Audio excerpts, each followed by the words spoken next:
The History of Tom Jones, a Foundling. By Henry Fielding. Book 1. Containing as much of the birth of the foundling as is necessary or proper to acquaint the reader within the beginning of this history. Chapter 1. The Introduction to the Work, or Bill of Fare to the Feast. An author ought to consider himself, not as a gentleman who gives a private or eleemosynary treat, but rather as one who keeps a public ordinary, at which all persons are welcome for their money. In the former case, it is well known that the entertainer provides what fare he pleases, and though this should be very indifferent, and utterly disagreeable to the taste of his company, they must not find any fault, nay, on the contrary, good breeding forces them outwardly to approve and to commend whatever is set before them. Now the contrary of this happens to the master of an ordinary. Men who pay for what they eat will insist on gratifying their palates, however nice and whimsical these may prove, and if everything is not agreeable to their taste, will challenge a right to censure, to abuse, and to end their dinner without control. To prevent, therefore, giving offence to their customers by any such disappointment, it hath been usual with the honest and well-meaning host to provide a bill of fare which all persons may peruse at their first entrance into the house, and having thence acquainted themselves with the entertainment which they may expect, may either stay and regale with what is provided for them, or may depart to some other ordinary better accommodated to their taste. As we do not disdain to borrow wit or wisdom from any man who is capable of lending us either, we have condescended to take a hint from these honest victuallers, and shall prefix not only a general bill of fare to our whole entertainment, but shall likewise give the reader particular bills to every course which is to be served up in this and the ensuing volumes. The provision, then, which we have here made is no other than human nature. Nor do I fear that my sensible reader, though most luxurious in his taste, will start, cavil, or be offended, because I have named but one article. The tortoise, as the alderman of Bristol, well learned in eating, knows by much experience, besides the delicious calipash and callipee, contains many different kinds of food, nor can the learned reader be ignorant, that in human nature, though here collected under one general name, is such prodigious variety, that a cook will have sooner gone through all the several species of animal and vegetable food in the world, than an author will be able to exhaust so extensive a subject. An objection may perhaps be apprehended from the more delicate, that this dish is too common and vulgar, for what else is the subject of all the romances, novels, plays, and poems, with which the stalls abound? Many exquisite viands might be rejected by the epicure, if it was a sufficient cause for his contemning of them as common and vulgar, that something was to be found in the most paltry alleys under the same name. In reality, true nature is as difficult to be met with in authors, as the Bayonne ham, or Bologna sausage, is to be found in the shops. But the whole, to continue the same metaphor, consists in the cookery of the author, for, as Mr. Pope tells us, true wit is nature to advantage dressed. What oft was thought, but ne'er so well expressed. The same animal which hath the honour to have some part of his flesh eaten at the table of a duke, may perhaps be degraded in another part, and some of his limbs gibbeted, as it were, in the vilest stall in town. Where, then, lies the difference between the food of the nobleman and the porter, if both are at dinner on the same ox or calf, but in the seasoning, the dressing, the garnishing, and the setting forth. Hence the one provokes and incites the most languid appetite, and the other turns and palls that which is the sharpest and keenest. In like manner, the excellence of the mental entertainment consists less in the subject than in the author's skill in well dressing it up. How pleased, therefore, will the reader be to find that we have, in the following work, adhered closely to one of the highest principles of the best cook which the present age, or perhaps that of Heliogabalus, hath produced. This great man, as is well known to all lovers of polite eating, begins at first by setting plain things before his hungry guests, rising afterwards by degrees as their stomachs may be supposed to decrease, to the very quintessence of sauce and spices. In like manner, we shall represent human nature at first to the keen appetite of our reader, in that more plain and simple manner in which it is found in the country, and shall hereafter hash and ragout it with all the high French and Italian seasoning of affectation and vice which courts and cities afford. By these means, we doubt not but our reader may be rendered desirous to read on forever, as the great person just above mentioned is supposed to have made some persons eat. Having premised thus much, we will now detain those who like our bill of fare no longer from their diet, and shall proceed directly to serve up the first course of our history for their entertainment. Chapter 2. A short description of Squire Allworthy, and a fuller account of Miss Bridget Allworthy, his sister. In that part of the western division of this kingdom which is commonly called Somersetshire, there lately lived, and perhaps lives still, a gentleman whose name was Allworthy, and who might well be called the favourite of both nature and fortune, for both of these seem to have contended which should bless and enrich him most. In this contention, nature may seem to some to have come off victorious, as she bestowed on him many gifts, while fortune had only one gift in her power, but in pouring forth this, she was so very profuse, that others perhaps may think this single endowment to have been more than equivalent to all the various blessings which he enjoyed from nature. From the former of these, he derived an agreeable person, a sound constitution, a solid understanding, and a benevolent heart. By the latter, he was decreed to the inheritance of one of the largest estates in the county. This gentleman had in his youth married a very worthy and beautiful woman, of whom he had been extremely fond. By her he had 3 children, all of whom died in their infancy.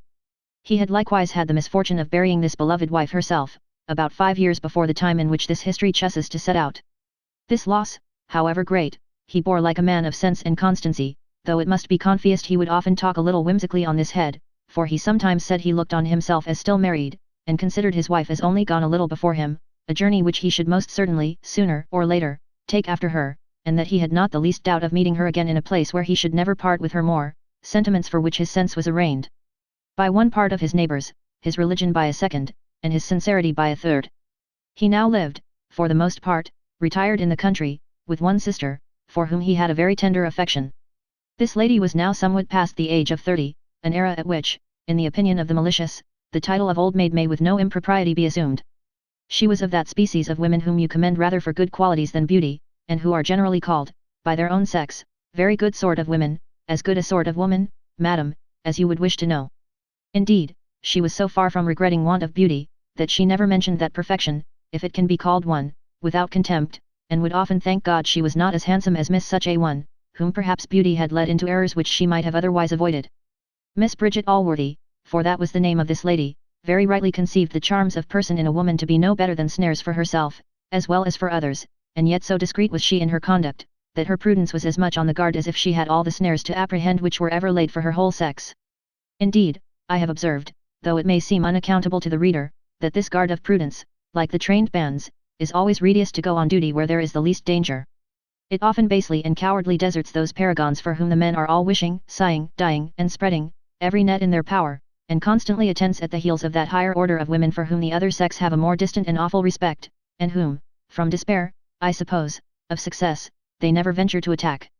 Reader, I think proper, before we proceed any farther together, to acquaint thee that I intend to digress, through this whole history, as often as I see occasion, of which I am myself a better judge than any pitiful critic whatever, and here I must desire all those critics to mind their own business, and not to intermeddle with affairs or works which no ways concern them, for till they produce the authority by which they are constituted judges, I shall not plead to their jurisdiction. Chapter 3. An odd accident which befell Mr. Allworthy at his return home. The decent behaviour of Mrs. Deborah Wilkins, with some proper animadversions on bastards. I have told my reader, in the preceding chapter, that Mr. Allworthy inherited a large fortune, that he had a good heart, and no family. Hence, doubtless, it will be concluded by many that he lived like an honest man, owed no one a shilling, took nothing but what was his own, kept a good house, entertained his neighbours with a hearty welcome at his table, and was charitable to the poor, i.e. to those who had rather beg than work, by giving them the offals from it, that he died immensely rich and built an hospital. And true it is that he did many of these things, but had he done nothing more I should have left him to have recorded his own merit on some fair freestone over the door of that hospital. Matters of a much more extraordinary kind are to be the subject of this history, or I should grossly misspend my time in writing so voluminous a work, and you, my sagacious friend, might with equal profit and pleasure travel through some pages which certain droll authors have been facetiously pleased to call the History of England. Mr. Allworthy had been absent a full quarter of a year in London, on some very particular business, though I know not what it was, but judge of its importance by its having detained him so long from home, whence he had not been absent a month at a time during the space of many years. He came to his house very late in the evening, and after a short supper with his sister, retired much fatigued to his chamber. Here, having spent some minutes on his knees, a custom which he never broke through on any account, he was preparing to step into bed, when, upon opening the cloathes, to his great surprise he beheld an infant, wrapped up in some coarse linen, in a sweet and profound sleep, between his sheets. He stood some time lost in astonishment at this sight, but, as good nature had always the ascendant in his mind, he soon began to be touched with sentiments of compassion for the little wretch before him. He then rang his bell, and ordered an elderly woman servant to rise immediately, and come to him, and in the meantime was so eager in contemplating the beauty of innocence, appearing in those lively colours with which infancy and sleep always display it, that his thoughts were too much engaged to reflect that he was in his shirt when the matron came in. She had indeed given her master sufficient time to dress himself, for out of respect to him, and regard to decency, she had spent many minutes in adjusting her hair at the looking-glass, notwithstanding all the hurry in which she had been summoned by the servant, and though her master, for aught she knew, lay expiring in an apoplexy, or in some other fit. It will not be wondered at that a creature who had so strict a regard to decency in her own person, should be shocked at the least deviation from it in another. She therefore no sooner opened the door, and saw her master standing by the bedside in his shirt, with a candle in his hand, than she started back in a most terrible fright, and might perhaps have swooned away, had he not now recollected his being undressed, and put an end to her terrors by desiring her to stay without the door till he had thrown some cloathes over his back, and was become incapable of shocking the pure eyes of Mrs. Deborah Wilkins, who, though in the 52nd year of her age, vowed she had never beheld a man without his coat. Sneerers and propanewits may perhaps laugh at her first fright, yet my graver reader, when he considers the time of night, the summons from her bed, and the situation in which she found her master, will highly justify and applaud her conduct, unless the prudence which must be supposed to attend maidens at that period of life at which Mrs. Deborah had arrived, should a little lessen his admiration. When Mrs. Deborah returned into the room, and was acquainted by her master with the finding the little infant, her consternation was rather greater than his had been, nor could she refrain from crying out, with great horror of accent as well as look, "My good sir, what's to be done?" Mr. Allworthy answered, she must take care of the child that evening, and in the morning he would give orders to provide it a nurse. "Yes, sir," says she, "and I hope your worship will send out your warrant to take up the hussy its mother, for she must be one of the neighbourhood, and I should be glad to see her committed to Bridewell, and whipped at the cart's tail. Indeed, such wicked sluts cannot be too severely punished. I'll warrant 'tis not her first, by her impudence in laying it to your worship." "In laying it to me, Deborah," answered Allworthy, "I can't think she hath any such design. I suppose she hath only taken this method to provide for her child, and truly I am glad she hath not done worse." "I don't know what is worse," cries Deborah, "than for such wicked strumpets to lay their sins at honest men's doors, and though your worship knows your own innocence, yet the world is censorious, and it hath been many an honest man's hap to pass for the father of children he never begot, and if your worship should provide for the child, it may make the people the apter to believe. Besides, why should your worship provide for what the parish is obliged to maintain? For my own part, if it was an honest man's child, indeed, but for my own part, it goes against me to touch these misbegotten wretches, whom I don't look upon as my fellow creatures. Faugh! How it stinks! It doth not smell like a Christian. If I might be so bold to give my advice, I would have it put in a basket, and sent out and laid at the churchwarden's door. It is a good night, only a little rainy and windy, and if it was well wrapped up, and put in a warm basket, it is 2 to 1 but it lives till it is found in the morning. But if it should not, we have discharged our duty in taking proper care of it, and it is, perhaps, better for such creatures to die in a state of innocence, than to grow up and imitate their mothers, for nothing better can be expected of them." There were some strokes in this speech which perhaps would have offended Mr. Allworthy, had he strictly attended to it, but he had now got one of his fingers into the infant's hand, which, by its gentle pressure, seeming to implore his assistance, had certainly outpleaded the eloquence of Mrs. Deborah, had it been 10 times greater than it was. He now gave Mrs. Deborah positive orders to take the child to her own bed, and to call up a maidservant to provide it pap, and other things, against it waked. He likewise ordered that proper cloathes should be procured for it early in the morning, and that it should be brought to himself as soon as he was stirring. Such was the discernment of Mrs. Wilkins, and such the respect she bore her master, under whom she enjoyed a most excellent place, that her scruples gave way to his peremptory commands, and she took the child under her arms, without any apparent disgust at the illegality of its birth, and declaring it was a sweet little infant, walked off with it to her own chamber. Allworthy here betook himself to those pleasing slumbers which a heart that hungers after goodness is apt to enjoy when thoroughly satisfied. As these are possibly sweeter than what are occasioned by any other hearty meal, I should take more pains to display them to the reader, if I knew any heir to recommend him to for the procuring such an appetite. Chapter 4. The reader's neck brought into danger by a description, his escape, and the great condescension of Miss Bridget Allworthy. The Gothic style of building could produce nothing nobler than Mr. Allworthy's house. There was an air of grandeur in it that struck you with awe, and rivaled the beauties of the best Grecian architecture, and it was as commodious within as venerable without. It stood on the southeast side of a hill, but nearer the bottom than the top of it, so as to be sheltered from the northeast by a grove of old oaks which rose above it in a gradual ascent of near half a mile, and yet high enough to enjoy a most charming prospect of the valley beneath. In the midst of the grove was a fine lawn, sloping down towards the house, near the summit of which rose a plentiful spring, gushing out of a rock covered with firs, and forming a constant cascade of about 30 feet, not carried down a regular flight of steps, but tumbling in a natural fall over the broken and mossy stones till it came to the bottom of the rock, then running off in a pebbly channel, that with many lesser falls winded along, till it fell into a lake at the foot of the hill. About a quarter of a mile below the house on the south side, and which was seen from every room in the front. Out of this lake, which filled the centre of a beautiful plain, embellished with groups of beeches and elms, and fed with sheep, issued a river, that for several miles was seen to meander through an amazing variety of meadows and woods till it emptied itself into the sea, with a large arm of which, and an island beyond it, the prospect was closed. On the right of this valley opened another of less extent, adorned with several villages, and terminated by one of the towers of an old ruined abbey, grown over with ivy, and part of the front, which remained still entire. The left-hand scene presented the view of a very fine park, composed of very unequal ground, and agreeably varied with all the diversity that hills, lawns, wood, and water, laid out with admirable taste, but owing less to art than to nature, could give. Beyond this, the country gradually rose into a ridge of wild mountains, the tops of which were above the clouds.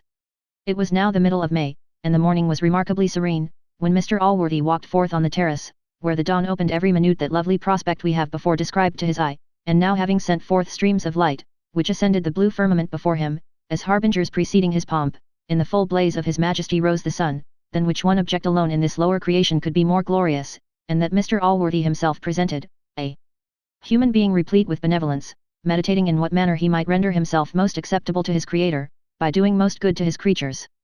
Reader, take care. I have unadvisedly led thee to the top of as high a hill as Mr. Allworthy's, and how to get thee down without breaking thy neck, I do not well know. However, let us see and venture to slide down together, for Miss Bridget rings her bell, and Mr. Allworthy is summoned to breakfast, where I must attend, and, if you please, shall be glad of your company. The usual compliments having passed between Mr. Allworthy and Miss Bridget, and the tea being poured out, he summoned Mrs. Wilkins, and told his sister he had a present for her, for which she thanked him, imagining, I suppose, it had been a gown, or some ornament for her person. Indeed, he very often made her such presents, and she, in complaisance to him, spent much time in adorning herself. I say in complaisance to him, because she always expressed the greatest contempt for dress, and for those ladies who made it their study. But if such was her expectation, how was she disappointed when Mrs. Wilkins, according to the orders she had received from her master, produced the little infant? Great surprises, as hath been observed, are apt to be silent, and so was Miss Bridget, till her brother began, and told her the whole story, which, as the reader knows it already, we shall not repeat. Miss Bridget had always expressed so great a regard for what the ladies are pleased to call virtue, and had herself maintained such a severity of character, that it was expected, especially by Wilkins, that she would have vented much bitterness on this occasion, and would have voted for sending the child, as a kind of noxious animal, immediately out of the house, but, on the contrary, she rather took the good-natured side of the question, intimated some compassion for the helpless little creature, and commended her brother's charity in what he had done. Perhaps the reader may account for this behaviour from her condescension to Mr. Allworthy, when we have informed him that the good man had ended his narrative with owning a resolution to take care of the child, and to breed him up as his own, for, to acknowledge the truth, she was always ready to oblige her brother, and very seldom, if ever, contradicted his sentiments. She would, indeed, sometimes make a few observations, as that men were headstrong, and must have their own way, and would wish she had been blessed with an independent fortune, but these were always vented in a low voice, and at the most amounted only to what is called muttering. However, what she withheld from the infant, she bestowed with the utmost profuseness on the poor unknown mother, whom she called an impudent slut, a wanton hussy, an audacious harlot, a wicked jade, a vile strumpet, with every other appellation with which the tongue of virtue never fails to lash those who bring a disgrace on the sex.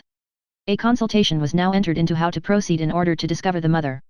A scrutiny was first made into the characters of the female servants of the house, who were all acquitted by Mrs. Wilkins, and with apparent merit, for she had collected them herself, and perhaps it would be difficult to find such another set of scarecrows.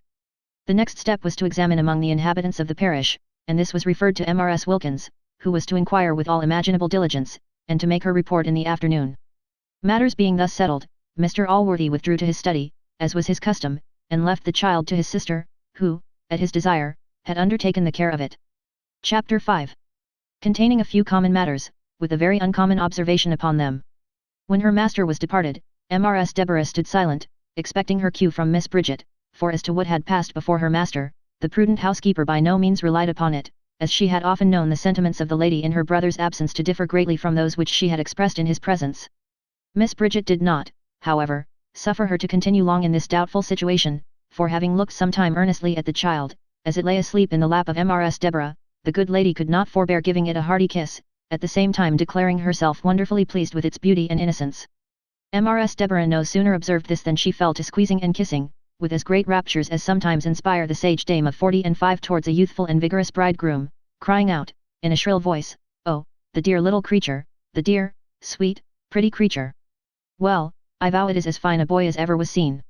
These exclamations continued till they were interrupted by the lady, who now proceeded to execute the commission given her by her brother, and gave orders for providing all necessaries for the child, appointing a very good room in the house for his nursery. Her orders were indeed so liberal, that, had it been a child of her own, she could not have exceeded them, but, lest the virtuous reader may condemn her for showing too great regard to a base-born infant, to which all charity is condemned by law as irreligious, we think proper to observe that she concluded the whole with saying, since it was her brother's whim to adopt the little brat, she supposed little master must be treated with great tenderness. For her part, she could not help thinking it was an encouragement to vice, but that she knew too much of the obstinacy of mankind to oppose any of their ridiculous humours. With reflections of this nature she usually, as has been hinted, accompanied every act of compliance with her brother's inclinations, and surely nothing could more contribute to heighten the merit of this compliance than a declaration that she knew, at the same time, the folly and unreasonableness of those inclinations to which she submitted. Tacit obedience implies no force upon the will, and consequently may be easily, and without any pains, preserved, but when a wife, a child, a relation, or a friend, performs what we desire, with grumbling and reluctance, with expressions of dislike and dissatisfaction, the manifest difficulty which they undergo must greatly enhance the obligation. As this is one of those deep observations which very few readers can be supposed capable of making themselves, I have thought proper to lend them my assistance, but this is a favour rarely to be expected in the course of my work. Indeed, I shall seldom or never so indulge him, unless in such instances as this, where nothing but the inspiration with which we writers are gifted, can possibly enable anyone to make the discovery. Chapter 6. Mrs. Deborah is introduced into the parish with a simile. A short account of Jenny Jones, with the difficulties and discouragements which may attend young women in the pursuit of learning. Mrs. Deborah, having disposed of the child according to the will of her master, now prepared to visit those habitations which were supposed to conceal its mother. Not otherwise than when a kite, tremendous bird, is beheld by the feathered generation soaring aloft, and hovering over their heads, the amorous dove, and every innocent little bird, spread wide the alarm, and fly trembling to their hiding places. He proudly beats the air, conscious of his dignity, and meditates intended mischief. So when the approach of Mrs. Deborah was proclaimed through the street, all the inhabitants ran trembling into their houses, each matron dreading lest the visit should fall to her lot. She with stately steps proudly advances over the field, aloft she bears her towering head, filled with conceit of her own preeminence, and schemes to effect her intended discovery. The sagacious reader will not from this simile imagine these poor people had any apprehension of the design with which Mrs. Wilkins was now coming towards them, but as the great beauty of the simile may possibly sleep these 100 years, till some future commentator shall take this work in hand, I think proper to lend the reader a little assistance in this place. It is my intention, therefore, to signify, that, as it is the nature of a kite to devour little birds, so is it the nature of such persons as Mrs. Wilkins to insult and tyrannize over little people. This being indeed the means which they use to recompense to themselves their extreme servility and condescension to their superiors, for nothing can be more reasonable, than that slaves and flatterers should exact the same taxes on all below them, which they themselves pay to all above them. Whenever Mrs. Deborah had occasion to exert any extraordinary condescension to Mrs. Bridget, and by that means had a little soured her natural disposition, it was usual with her to walk forth among these people, in order to refine her temper, by venting, and, as it were, purging off all ill humours, on which account she was by no means a welcome visitant. To say the truth, she was universally dreaded and hated by them all. On her arrival in this place, she went immediately to the habitation of an elderly matron, to whom, as this matron had the good fortune to resemble herself in the comeliness of her person, as well as in her age, she had generally been more favourable than to any of the rest. To this woman she imparted what had happened, and the design upon which she was come thither that morning.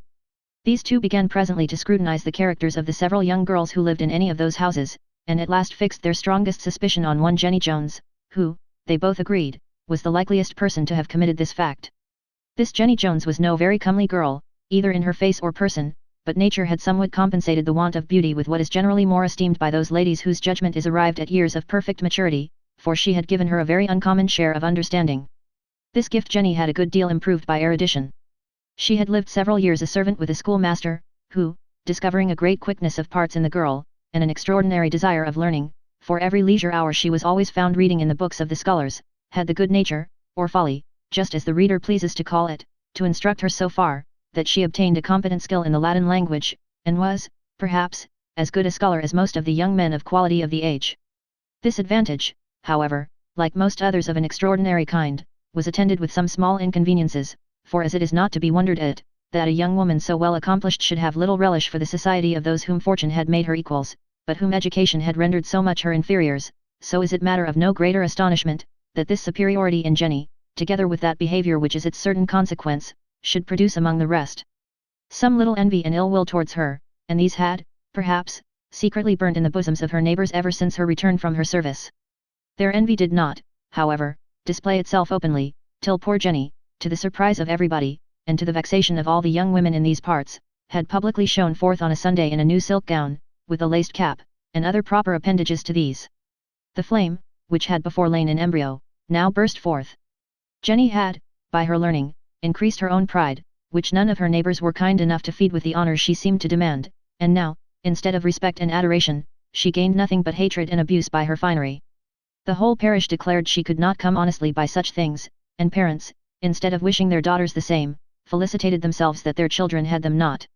Hence, perhaps, it was, that the good woman first mentioned the name of this poor girl to Mrs. Wilkins, but there was another circumstance that confirmed the latter in her suspicion, for Jenny had lately been often at Mr. Allworthy's house.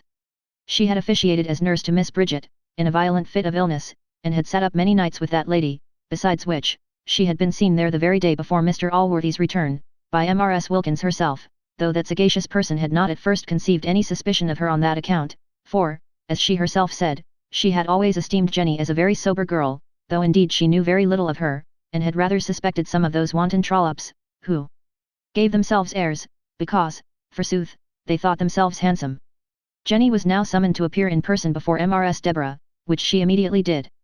When Mrs. Deborah, putting on the gravity of a judge, with somewhat more than his austerity, began an oration with the words, "You audacious strumpet," in which she proceeded rather to pass sentence on the prisoner than to accuse her. Though Mrs. Deborah was fully satisfied of the guilt of Jenny, from the reasons above shown, it is possible Mr. Allworthy might have required some stronger evidence to have convicted her, but she saved her accusers any such trouble, by freely confessing the whole fact with which she was charged. This confession, though delivered rather in terms of contrition, as it appeared, did not at all mollify Mrs. Deborah, who now pronounced a second judgment against her, in more opprobrious language than before, nor had it any better success with the bystanders, who were now grown very numerous. Many of them cried out, they thought what Madame Silkgown would end in, others spoke sarcastically of her learning. Not a single female was present but found some means of expressing her abhorrence of poor Jenny, who bore all very patiently, except the malice of one woman, who reflected upon her person, and tossing up her nose, said, the man must have a good stomach who would give silk-gowns for such sort of trumpery. Jenny replied to this with a bitterness which might have surprised a judicious person, who had observed the tranquillity with which she bore all the affronts to her chastity, but her patience was perhaps tired out, for this is a virtue which is very apt to be fatigued by exercise. Mrs. Deborah, having succeeded beyond her hopes in her inquiry, returned with much triumph, and, at the appointed hour, made a faithful report to Mr. Allworthy, who was much surprised at the relation, for he had heard of the extraordinary parts and improvements of this girl, whom he intended to have given in marriage, together with a small living, to a neighbouring curate. His concern, therefore, on this occasion, was at least equal to the satisfaction which appeared in Mrs. Deborah, and to many readers may seem much more reasonable. Miss Bridget blessed herself, and said, for her part, she should never hereafter entertain a good opinion of any woman. For Jenny before this had the happiness of being much in her good graces also. The prudent housekeeper was again dispatched to bring the unhappy culprit before Mr. Allworthy, in order, not as it was hoped by some, and expected by all, to be sent to the house of correction, but to receive wholesome admonition and reproof, which those who relish that kind of instructive writing may peruse in the next chapter. Chapter 7. Containing such grave matter, that the reader cannot laugh once through the whole chapter, unless peradventure he should laugh at the author. When Jenny appeared, Mr. Allworthy took her into his study, and spoke to her as follows, you know, child, it is in my power as a magistrate, to punish you very rigorously for what you have done, and you will, perhaps, be the more apt to fear I should execute that power, because you have in a manner laid your sins at my door. But, perhaps, this is one reason which hath determined me to act in a milder manner with you, for, as no private resentment should ever influence a magistrate, I will be so far from considering your having deposited the infant in my house as an aggravation of your offence, that I will suppose, in your favour, this to have proceeded from a natural affection to your child, since you might have some hopes to see it thus better provided for than was in the power of yourself, or its wicked father, to provide for it. I should indeed have been highly offended with you had you exposed the little wretch in the manner of some inhuman mothers, who seem no less to have abandoned their humanity, than to have parted with their chastity. It is the other part of your offence, therefore, upon which I intend to admonish you, I mean the violation of your chastity, a crime, however lightly it may be treated by debauched persons, very heinous in itself, and very dreadful in its consequences. The heinous nature of this offence must be sufficiently apparent to every Christian, inasmuch as it is committed in defiance of the laws of our religion, and of the express commands of him who founded that religion. And here its consequences may well be argued to be dreadful, for what can be more so, than to incur the divine displeasure, by the breach of the divine commands, and that in an instance against which the highest vengeance is specifically denounced? But these things, though too little, I am afraid, regarded, are so plain, that mankind, however they may want to be reminded, can never need information on this head. A hint, therefore, to awaken your sense of this matter, shall suffice, for I would inspire you with repentance, and not drive you to desperation. There are other consequences, not indeed so dreadful or replete with horror as this, and yet such, as, if attentively considered, must, one would think, deter all of your sex at least from the commission of this crime. For by it you are rendered infamous, and driven, like lepers of old, out of society, at least, from the society of all but wicked and reprobate persons, for no others will associate with you. If you have fortunes, you are hereby rendered incapable of enjoying them, if you have none, you are disabled from acquiring any, nay almost of procuring your sustenance, for no persons of character will receive you into their houses. Thus you are often driven by necessity itself into a state of shame and misery, which unavoidably ends in the destruction of both body and soul. Can any pleasure compensate these evils? Can any temptation have sophistry and delusion strong enough to persuade you to so simple a bargain? Or can any carnal appetite so overpower your reason, or so totally lay it asleep, as to prevent your flying with affright and terror from a crime which carries such punishment always with it? How base and mean must that woman be, how void of that dignity of mind, and decent pride, without which we are not worthy the name of human creatures, who can bear to level herself with the lowest animal, and to sacrifice all that is great and noble in her, all her heavenly part, to an appetite which she hath in common with the vilest branch of the creation. For no woman, sure, will plead the passion of love for an excuse. This would be to own herself the mere tool and bubble of the man. Love, however barbarously we may corrupt and pervert its meaning, as it is a laudable, is a rational passion, and can never be violent but when reciprocal, for though the scripture bids us love our enemies, it means not with that fervent love which we naturally bear towards our friends, much less that we should sacrifice to them our lives, and what ought to be dearer to us, our innocence. Now in what light, but that of an enemy, can a reasonable woman regard the man who solicits her to entail on herself all the misery I have described to you, and who would purchase to himself a short, trivial, contemptible pleasure, so greatly at her expense? For, by the laws of custom, the whole shame, with all its dreadful consequences, falls entirely upon her. Can love, which always seeks the good of its object, attempt to betray a woman into a bargain where she is so greatly to be the loser? If such corrupter, therefore, should have the impudence to pretend a real affection for her, ought not the woman to regard him not only as an enemy, but as the worst of all enemies, a false, designing, treacherous, pretended friend, who intends not only to debauch her body, but her understanding at the same time?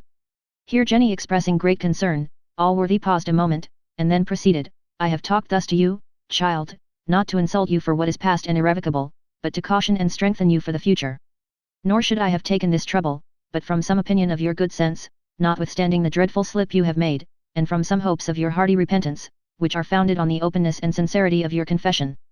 If these do not deceive me, I will take care to convey you from this scene of your shame, where you shall, by being unknown, avoid the punishment which, as I have said, is allotted to your crime in this world, and I hope, by repentance, you will avoid the much heavier sentence denounced against it in the other.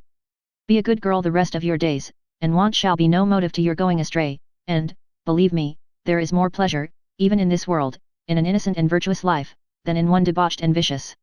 As to your child, let no thoughts concerning it molest you, I will provide for it in a better manner than you can ever hope. And now nothing remains but that you inform me who was the wicked man that seduced you, for my anger against him will be much greater than you have experienced on this occasion. Jenny now lifted her eyes from the ground, and with a modest look and decent voice thus began. To know you, sir, and not love your goodness, would be an argument of total want of sense or goodness in any one. In me it would amount to the highest ingratitude, not to feel, in the most sensible manner, the great degree of goodness you have been pleased to exert on this occasion. As to my concern for what is past, I know you will spare my blushes the repetition. My future conduct will much better declare my sentiments than any professions I can now make. I beg leave to assure you, sir, that I take your advice much kinder than your generous offer with which you concluded it, for, as you are pleased to say, sir, it is an instance of your opinion of my understanding. Here her tears flowing apace, she stopped a few moments, and then proceeded thus, indeed, sir, your kindness overcomes me, but I will endeavour to deserve this good opinion, for if I have the understanding you are so kindly pleased to allow me, such advice cannot be thrown away upon me.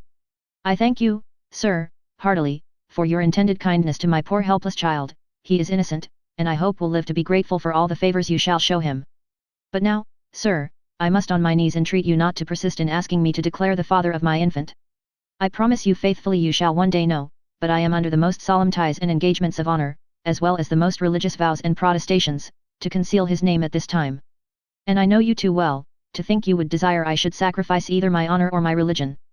Mr. Allworthy, whom the least mention of those sacred words was sufficient to stagger, hesitated a moment before he replied, and then told her, she had done wrong to enter into such engagements to a villain, but since she had, he could not insist on her breaking them.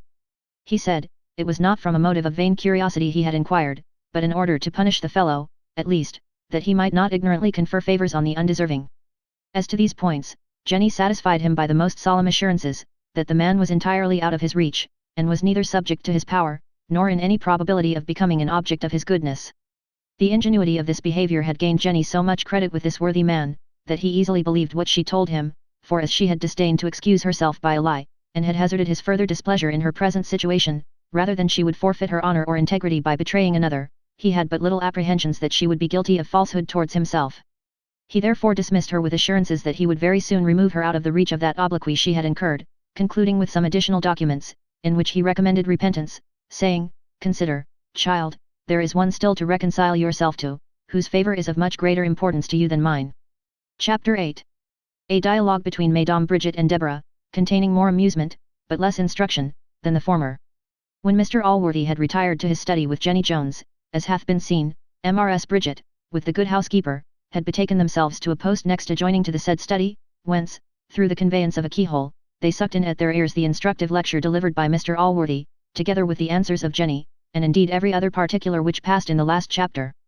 This hole in her brother's study door was indeed as well known to Mrs. Bridget, and had been as frequently applied to by her, as the famous hole in the wall was by Thisbe of old. This served to many good purposes. For by such means Mrs. Bridget became often acquainted with her brother's inclinations, without giving him the trouble of repeating them to her. It is true, some inconveniences attended this intercourse, and she had sometimes reason to cry out with Thisbe, in Shakespeare, "Oh, wicked, wicked wall!" For as Mr. Allworthy was a justice of peace, certain things occurred in examinations concerning bastards, and such like, which are apt to give great offence to the chaste ears of virgins, especially when they approach the age of 40, as was the case of Mrs. Bridget. However, she had, on such occasions, the advantage of concealing her blushes from the eyes of men, and a non apparentibus, et non existentibus idem est ratio, in English, when a woman is not seen to blush, she doth not blush at all. Both the good women kept strict silence during the whole scene between Mr. Allworthy and the girl, but as soon as it was ended, and that gentleman was out of hearing, Mrs. Deborah could not help exclaiming against the clemency of her master, and especially against his suffering her to conceal the father of the child, which she swore she would have out of her before the sun set. At these words Mrs. Bridget discomposed her features with a smile, a thing very unusual to her.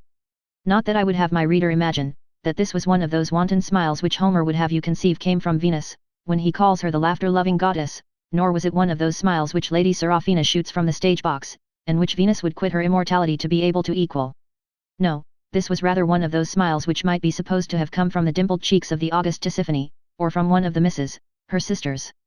With such a smile then, and with a voice sweet as the evening breeze of Boreas in the pleasant month of November, Mrs. Bridget gently reproved the curiosity of Mrs. Deborah, a vice with which it seems the latter was too much tainted, and which the former inveighed against with great bitterness, adding, that, among all her faults, she thanked heaven her enemies could not accuse her of prying into the affairs of other people. She then proceeded to commend the honour and spirit with which Jenny had acted. She said, she could not help agreeing with her brother, that there was some merit in the sincerity of her confession, and in her integrity to her lover, that she had always thought her a very good girl, and doubted not but she had been seduced by some rascal, who had been infinitely more to blame than herself, and very probably had prevailed with her by a promise of marriage, or some other treacherous proceeding. This behaviour of Mrs. Bridget greatly surprised Mrs. Deborah, for this well-bred woman seldom opened her lips, either to her master or his sister, till she had first sounded their inclinations, with which her sentiments were always consonant. Here, however, she thought she might have launched forth with safety, and the sagacious reader will not perhaps accuse her of want of sufficient forecast in so doing, but will rather admire with what wonderful celerity she tacked about, when she found herself steering a wrong course. "Nay, madam," said this able woman, and truly great politician, "I must own I cannot help admiring the girl's spirit, as well as your ladyship. And, as your ladyship says, if she was deceived by some wicked man, the poor wretch is to be pitied. And to be sure, as your ladyship says, the girl hath always appeared like a good, honest, plain girl, and not vain of her face, forsooth, as some wanton hussies in the neighbourhood are." "You say true, Deborah," said Miss Bridget. "If the girl had been one of those vain trollops, of which we have too many in the parish, I should have condemned my brother for his lenity towards her.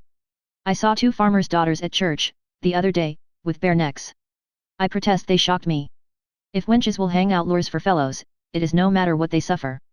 I detest such creatures, and it would be much better for them that their faces had been seamed with the smallpox, but I must confess, I never saw any of this wanton behaviour in poor Jenny. Some artful villain, I am convinced, hath betrayed, nay perhaps forced her, and I pity the poor wretch with all my heart."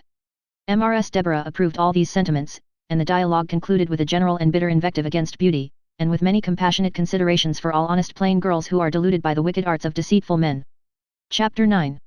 Containing matters which will surprise the reader. Jenny returned home well pleased with the reception she had met with from Mr. Allworthy, whose indulgence to her she industriously made public, partly perhaps as a sacrifice to her own pride, and partly from the more prudent motive of reconciling her neighbours to her, and silencing their clamours. But though this latter view, if she indeed had it, may appear reasonable enough, yet the event did not answer her expectation, for when she was convened before the justice, and it was universally apprehended that the house of correction would have been her fate, though some of the young women cried out it was good enough for her, and diverted themselves with the thoughts of her beating hemp in a silk gown, yet there were many others who began to pity her condition, but when it was known in what manner Mr. Allworthy had behaved, the tide turned against her. One said, "I'll assure you, Madam hath had good luck." A second cried, "See what it is to be a favourite." A third, "Ay, this comes of her learning." Every person made some malicious comment or other on the occasion, and reflected on the partiality of the justice. The behaviour of these people may appear impolitic and ungrateful to the reader, who considers the power and benevolence of Mr. Allworthy. But as to his power, he never used it, and as to his benevolence, he exerted so much, that he had thereby disobliged all his neighbours, for it is a secret well known to great men, that, by conferring an obligation, they do not always procure a friend, but are certain of creating many enemies. Jenny was, however, by the care and goodness of Mr. Allworthy, soon removed out of the reach of reproach, when malice being no longer able to vent its rage on her, began to seek another object of its bitterness, and this was no less than Mr. Allworthy, himself, for a whisper soon went abroad, that he himself was the father of the foundling child. This supposition so well reconciled his conduct to the general opinion, that it met with universal assent, and the outcry against his lenity soon began to take another turn, and was changed into an invective against his cruelty to the poor girl. Very grave and good women exclaimed against men who begot children, and then disowned them. Nor were there wanting some, who, after the departure of Jenny, insinuated that she was spirited away with a design too black to be mentioned, and who gave frequent hints that a legal inquiry ought to be made into the whole matter, and that some people should be forced to produce the girl. These calumnies might have probably produced ill consequences, at the least might have occasioned some trouble, to a person of a more doubtful and suspicious character than Mr. Allworthy was blessed with, but in his case they had no such effect, and, being heartily despised by him, they served only to afford an innocent amusement to the good gossips of the neighbourhood. But as we cannot possibly divine what complexion our reader may be of, and as it will be some time before he will hear any more of Jenny, we think proper to give him a very early intimation, that Mr. Allworthy was, and will hereafter appear to be, absolutely innocent of any criminal intention whatever. He had indeed committed no other than an error in politics, by tempering justice with mercy, and by refusing to gratify the good-natured disposition of the mob with an object for their compassion to work on in the person of poor Jenny, whom, in order to pity, they desired to have seen sacrificed to ruin and infamy, by a shameful correction in Bridewell. Whenever this word occurs in our writings, it intends persons without virtue or sense, in all stations, and many of the highest rank are often meant by it. So far from complying with this their inclination, by which all hopes of reformation would have been abolished, and even the gate shut against her if her own inclinations should ever hereafter lead her to choose the road of virtue, Mr. Allworthy rather chose to encourage the girl to return thither by the only possible means, for too true I am afraid it is, that many women have become abandoned, and have sunk to the last degree of vice, by being unable to retrieve the first slip. This will be, I am afraid, always the case while they remain among their former acquaintance. It was therefore wisely done by Mr. Allworthy, to remove Jenny to a place where she might enjoy the pleasure of reputation, after having tasted the ill consequences of losing it. To this place therefore, wherever it was, we will wish her a good journey, and for the present take leave of her, and of the little foundling her child, having matters of much higher importance to communicate to the reader. Chapter 10. The hospitality of Allworthy, with a short sketch of the characters of two brothers, a doctor and a captain, who were entertained by that gentleman. Neither Mr. Allworthy's house, nor his heart, were shut against any part of mankind, but they were both more particularly open to men of merit. To say the truth, this was the only house in the kingdom where you was sure to gain a dinner by deserving it. Above all others, men of genius and learning shared the principal place in his favour, and in these he had much discernment, for though he had missed the advantage of a learned education, yet, being blessed with vast natural abilities, he had so well profited by a vigorous though late application to letters, and by much conversation with men of eminence in this way, that he was himself a very competent judge in most kinds of literature.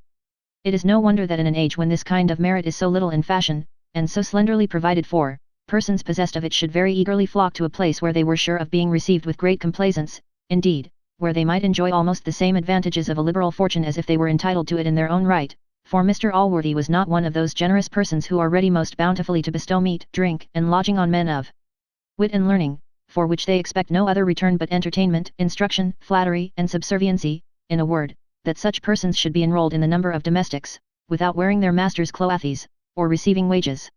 On the contrary, every person in this house was perfect master of his own time, and as he might at his pleasure satisfy all his appetites within the restrictions only of law, virtue, and religion, so he might, if his health required, or his inclination prompted him to temperance, or even to abstinence, absent himself from any meals, or retire from them, whenever he was so disposed, without even a solicitation to the contrary, for, indeed, such solicitations from superiors always savour very strongly of commands. But all here were free from such impertinence, not only those whose company is in all other places esteemed a favour from their equality of fortune, but even those whose indigent circumstances make such an eleemosynary abode convenient to them, and who are therefore less welcome to a great man's table because they stand in need of it.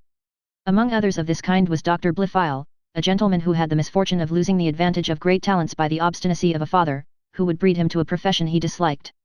In obedience to this obstinacy the doctor had in his youth been obliged to study physic, or rather to say he studied it, for in reality books of this kind were almost the only ones with which he was unacquainted, and unfortunately for him, the doctor was master of almost every other science but that by which he was to get his bread, the consequence of which was, that the doctor at the age of 40 had no bread to eat. Such a person as this was certain to find a welcome at Mr. Allworthy's table, to whom misfortunes were ever a recommendation, when they were derived from the folly or villainy of others, and not of the unfortunate person himself. Besides this negative merit, the doctor had one positive recommendation, this was a great appearance of religion. Whether his religion was real, or consisted only in appearance, I shall not presume to say, as I am not possessed of any touchstone which can distinguish the true from the false. If this part of his character pleased Mr. Allworthy, it delighted Miss Bridget. She engaged him in many religious controversies, on which occasions she constantly expressed great satisfaction in the doctor's knowledge, and not much less in the compliments which he frequently bestowed on her own. To say the truth, she had read much English divinity, and had puzzled more than one of the neighbouring curates. Indeed, her conversation was so pure, her looks so sage, and her whole deportment so grave and solemn, that she seemed to deserve the name of saint equally with her namesake, or with any other female in the Roman calendar.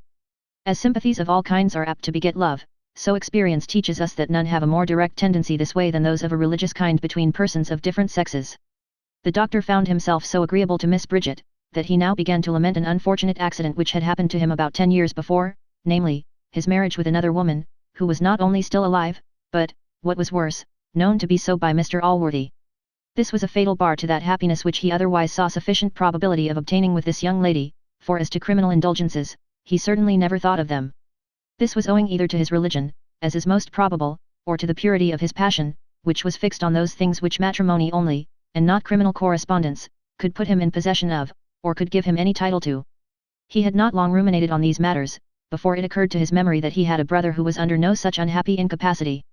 This brother he made no doubt would succeed, for he discerned, as he thought, an inclination to marriage in the lady, and the reader perhaps, when he hears the brother's qualifications, will not blame the confidence which he entertained of his success. This gentleman was about 35 years of age. He was of a middle size, and what is called well built. He had a scar on his forehead, which did not so much injure his beauty as it denoted his valour, for he was a half-pay officer.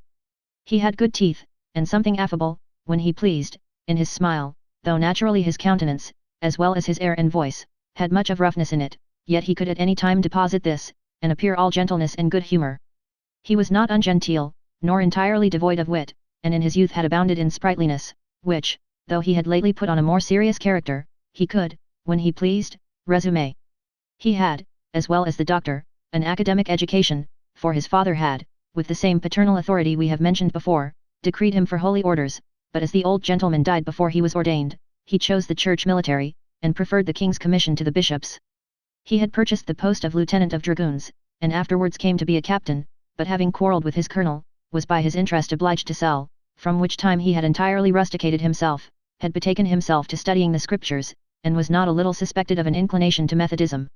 It seemed, therefore, not unlikely that such a person should succeed with a lady of so saint-like a disposition, and whose inclinations were no otherwise engaged than to the marriage state in general, but why the doctor, who certainly had no great friendship for his brother, should for his sake think of making so ill a return to the hospitality of Allworthy, is a matter not so easy to be accounted for. Is it that some natures delight in evil, as others are thought to delight in virtue? Or is there a pleasure in being accessory to a theft when we cannot commit it ourselves? Or lastly, which experience seems to make probable, have we a satisfaction in aggrandizing our families, even though we have not the least love or respect for them? Whether any of these motives operated on the doctor, we will not determine, but so the fact was. He sent for his brother, and easily found means to introduce him at Allworthy's as a person who intended only a short visit to himself. The captain had not been in the house a week before the doctor had reason to felicitate himself on his discernment. The captain was indeed as great a master of the art of love as Ovid was formerly. He had besides received proper hints from his brother, which he failed not to improve to the best advantage. Chapter 11. Containing many rules, and some examples, concerning falling in love, descriptions of beauty, and other more prudential inducements to matrimony. It hath been observed, by wise men or women, I forget which, that all persons are doomed to be in love once in their lives. No particular season is, as I remember, assigned for this, but the age at which Miss Bridget was arrived, seems to me as proper a period as any to be fixed on for this purpose. It often, indeed, happens much earlier, but when it doth not, I have observed it seldom or never fails about this time. Moreover, we may remark that at this season love is of a more serious and steady nature than what sometimes shows itself in the younger parts of life. The love of girls is uncertain, capricious, and so foolish that we cannot always discover what the young lady would be at, nay, it may almost be doubted whether she always knows this herself. Now we are never at a loss to discern this in women about 40, for as such grave, serious, and experienced ladies well know their own meaning, so it is always very easy for a man of the least sagacity to discover it with the utmost certainty. Miss Bridget is an example of all these observations. She had not been many times in the captain's company before she was seized with this passion. Nor did she go pining and moping about the house, like a puny, foolish girl, ignorant of her distemper. She felt, she knew, and she enjoyed, the pleasing sensation, of which, as she was certain it was not only innocent but laudable, she was neither afraid nor ashamed.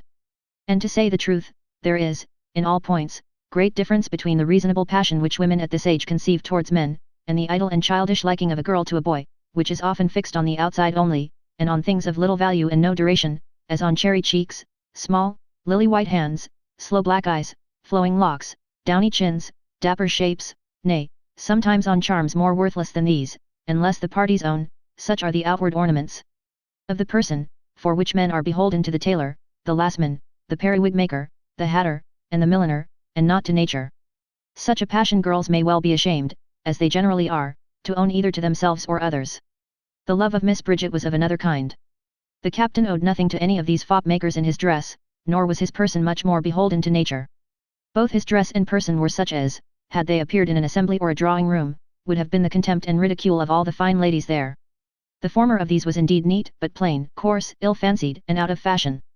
As for the latter, we have expressly described it above. So far was the skin on his cheeks from being cherry-colored, that you could not discern what the natural color of his cheeks was, they being totally overgrown by a black beard, which ascended to his eyes. His shape and limbs were indeed exactly proportioned, but so large that they denoted the strength rather of a ploughman than any other. His shoulders were broad beyond all size, and the calves of his legs larger than those of a common chairman. In short, his whole person wanted all that elegance and beauty which is the very reverse of clumsy strength, and which so agreeably sets off most of our fine gentlemen, being partly owing to the high blood of their ancestors, viz., blood made of rich sauces and generous wines, and partly to an early town education. Though Miss Bridget was a woman of the greatest delicacy of taste, yet such were the charms of the captain's conversation, that she totally overlooked the defects of his person. She imagined, and perhaps very wisely, that she should enjoy more agreeable minutes with the captain than with a much prettier fellow, and forewent the consideration of pleasing her eyes, in order to procure herself much more solid satisfaction. The captain no sooner perceived the passion of Miss Bridget, in which discovery he was very quick-sighted, than he faithfully returned it. The lady, no more than her lover, was remarkable for beauty. I would attempt to draw her picture, but that is done already by a more able master, Mr. Hogarth himself, to whom she sat many years ago, and hath been lately exhibited by that gentleman in his print of a winter's morning, of which she was no improper emblem, and may be seen walking, for walk she doth in the print, to Covent Garden Church, with the starved footboy behind carrying her prayer book. The captain likewise very wisely preferred the more solid enjoyments he expected with this lady, to the fleeting charms of person. He was one of those wise men who regard beauty in the other sex as a very worthless and superficial qualification, or, to speak more truly, who rather chose to possess every convenience of life with an ugly woman, than a handsome one without any of those conveniences. And having a very good appetite, and but little nicety, he fancied he should play his part very well at the matrimonial banquet, without the sauce of beauty. To deal plainly with the reader, the captain, ever since his arrival, at least from the moment his brother had proposed the match to him, long before he had discovered any flattering symptoms in Miss Bridget, had been greatly enamoured, that is to say, of Mr. Allworthy's house and gardens, and of his lands, tenements, and hereditaments, of all which the captain was so passionately fond, that he would most probably have contracted marriage with them, had he been obliged to have taken the which of Ender into the bargain. As Mr. Allworthy, therefore, had declared to the doctor that he never intended to take a second wife, as his sister was his nearest relation, and as the doctor had fished out that his intentions were to make any child of hers his heir, which indeed the law, without his interposition, would have done for him, the doctor and his brother thought it an act of benevolence to give being to a human creature, who would be so plentifully provided with the most essential means of happiness. The whole thoughts, therefore, of both the brothers were how to engage the affections of this amiable lady. But fortune, who is a tender parent, and often doth more for her favourite offspring than either they deserve or wish, had been so industrious for the captain, that whilst he was laying schemes to execute his purpose, the lady conceived the same desires with himself, and was on her side contriving how to give the captain proper encouragement, without appearing too forward, for she was a strict observer of all rules of decorum. In this, however, she easily succeeded, for as the captain was always on the lookout, no glance, gesture, or word escaped him. The satisfaction which the captain received from the kind behaviour of Miss Bridget, was not a little abetted by his apprehensions of Mr. Allworthy, for, notwithstanding his disinterested professions, the captain imagined he would, when he came to act, follow the example of the rest of the world, and refuse his consent to a match so disadvantageous, in point of interest, to his sister. From what oracle he received this opinion, I shall leave the reader to determine, but however he came by it, it strangely perplexed him how to regulate his conduct so as at once to convey his affection to the lady, and to conceal it from her brother. He at length resolved to take all private opportunities of making his addresses, but in the presence of Mr. Allworthy to be as reserved and as much upon his guard as was possible, and this conduct was highly approved by the brother. He soon found means to make his addresses, in express terms, to his mistress, from whom he received an answer in the proper form, viz., the answer which was first made some thousands of years ago, and which hath been handed down by tradition from mother to daughter ever since. If I was to translate this into Latin, I should render it by these two words, nullo episcopari, a phrase likewise of immemorial use on another occasion. The captain, however he came by his knowledge, perfectly well understood the lady, and very soon after repeated his application with more warmth and earnestness than before, and was again, according to due form, rejected, but as he had increased in the eagerness of his desires, so the lady, with the same propriety, decreased in the violence of her refusal. Not to tire the reader, by leading him through every scene of this courtship, which, though in the opinion of a certain great author, it is the pleasantest scene of life to the actor, is, perhaps, as dull and tiresome as any whatever to the audience, the captain made his advances in form, the citadel was defended in form, and at length, in proper form, surrendered at discretion. During this whole time, which filled the space of near a month, the captain preserved great distance of behaviour to his lady in the presence of the brother, and the more he succeeded with her in private, the more reserved was he in public. And as for the lady, she had no sooner secured her lover than she behaved to him before company with the highest degree of indifference, so that Mr. Allworthy must have had the insight of the devil, or perhaps some of his worst qualities, to have entertained the least suspicion of what was going forward. Chapter 12. Containing what the reader may, perhaps, expect to find in it. In all bargains, whether to fight or to marry, or concerning any other such business, little previous ceremony is required to bring the matter to an issue when both parties are really in earnest.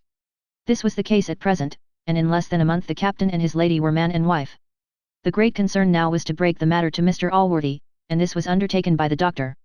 One day, then, as Allworthy was walking in his garden, the doctor came to him, and, with great gravity of aspect, and all the concern which he could possibly affect in his countenance, said, I am come, sir, to impart an affair to you of the utmost consequence, but how shall I mention to you what it almost distracts me to think of?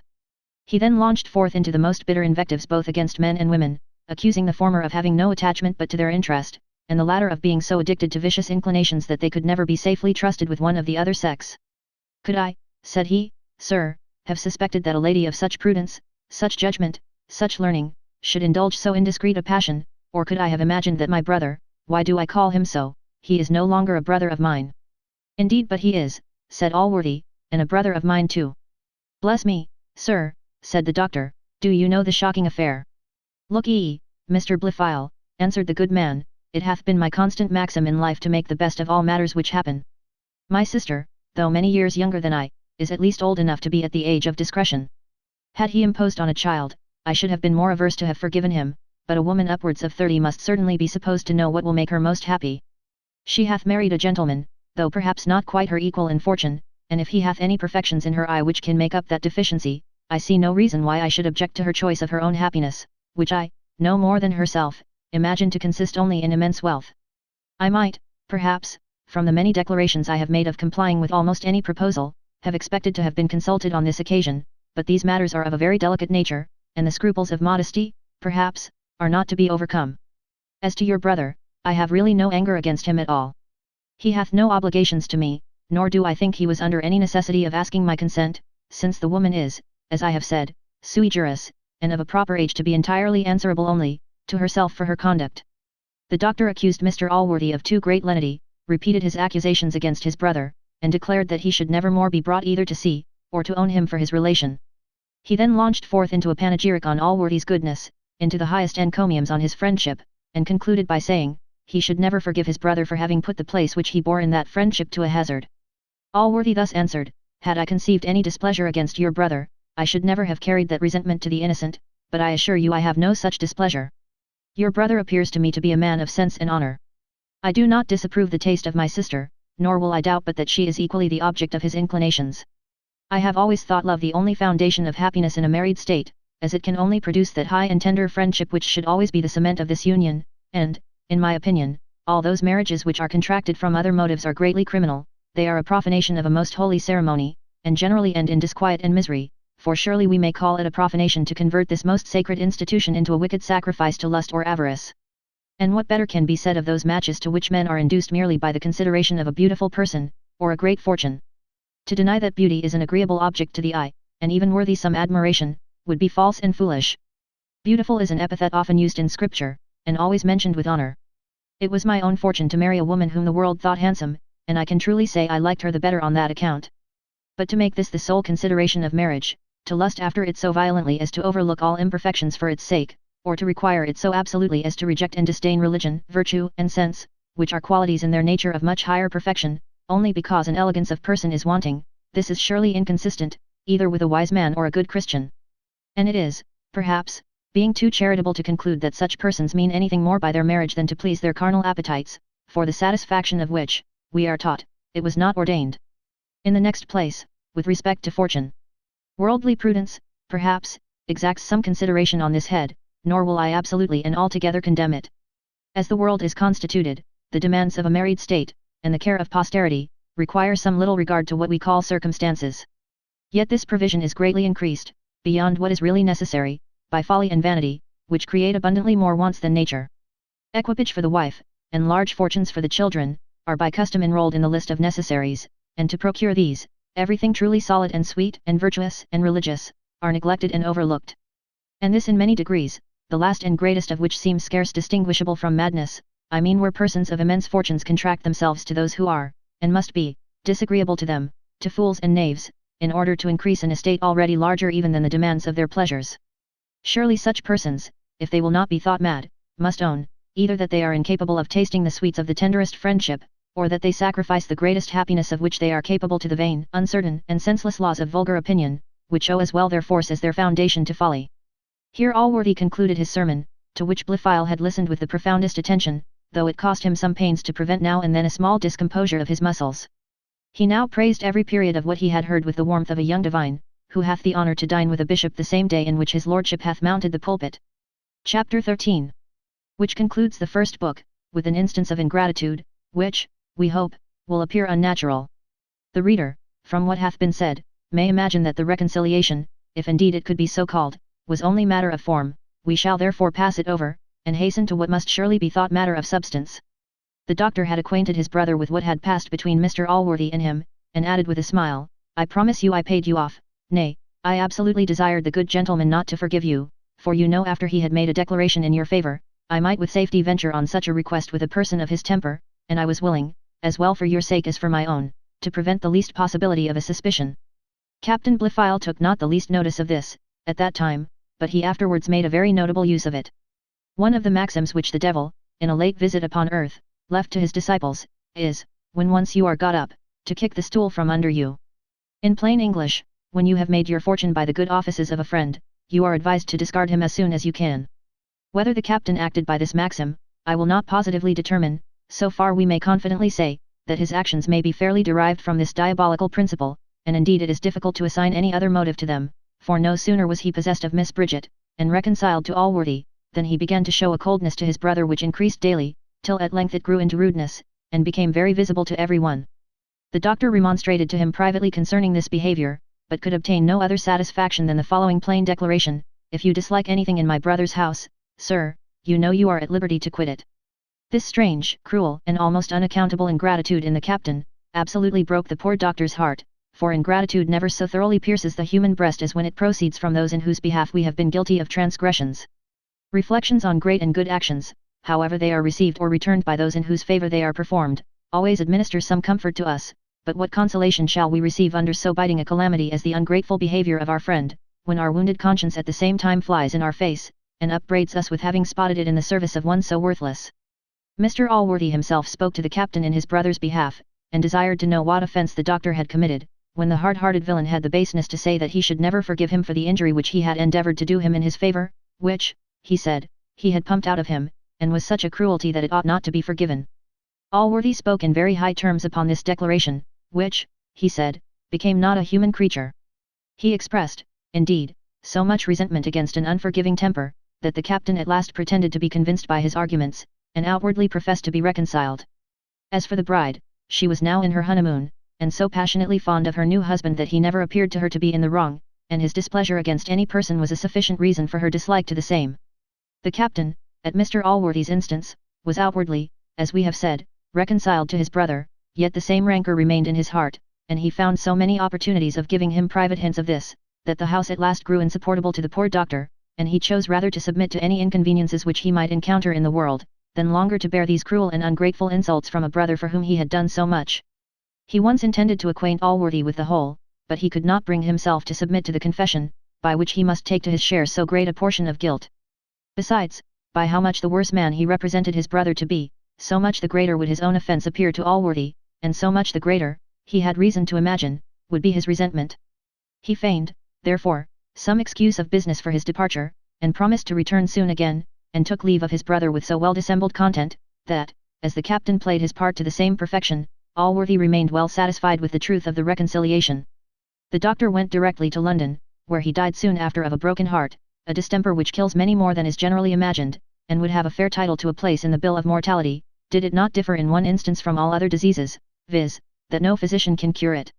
Now, upon the most diligent inquiry into the former lives of these two brothers, I find, besides the cursed and hellish maxim of policy above mentioned, another reason for the captain's conduct. The captain, besides what we have before said of him, was a man of great pride and fierceness, and had always treated his brother, who was of a different complexion, and greatly deficient in both these qualities, with the utmost air of superiority.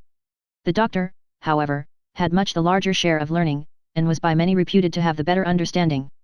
This the captain knew, and could not bear, for though envy is at best a very malignant passion, yet is its bitterness greatly heightened by mixing with contempt towards the same object, and very much afraid I am, that whenever an obligation is joined to these two, indignation and not gratitude will be the product of all three. Book 2. Containing scenes of matrimonial felicity in different degrees of life, and various other transactions during the first 2 years after the marriage between Captain Blifil and Miss Bridget Allworthy. Chapter 1. Showing what kind of a history this is, what it is like, and what it is not like. Though we have properly enough entitled this our work a history and not a life, nor an apology for a life, as is more in fashion, yet we intend in it rather to pursue the method of those writers, who profess to disclose the revolutions of countries, than to imitate the painful and voluminous historian, who, to preserve the regularity of his series, thinks himself obliged to fill up as much paper with the detail of months and years in which nothing remarkable happened, as he employs upon those notable eras when the greatest scenes have been transacted on the human stage. Such histories as these do, in reality, very much resemble a newspaper, which consists of just the same number of words, whether there be any news in it or not. They may likewise be compared to a stage coach, which performs constantly the same course, empty as well as full. The writer, indeed, seems to think himself obliged to keep even pace with time, whose amanuensis he is, and, like his master, travels as slowly through centuries of monkish dullness, when the world seems to have been asleep, as through that bright and busy age so nobly distinguished by the excellent Latin poet. Ad confligendum venientibus undic ponus.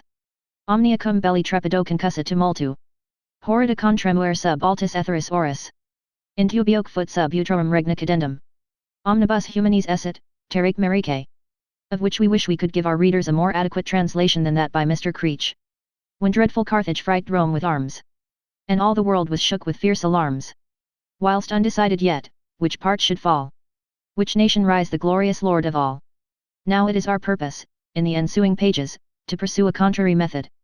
When any extraordinary scene presents itself, as we trust will often be the case, we shall spare no pains nor paper to open it at large to our reader, but if whole years should pass without producing anything worthy his notice, we shall not be afraid of a chasm in our history, but shall hasten on to matters of consequence, and leave such periods of time totally unobserved.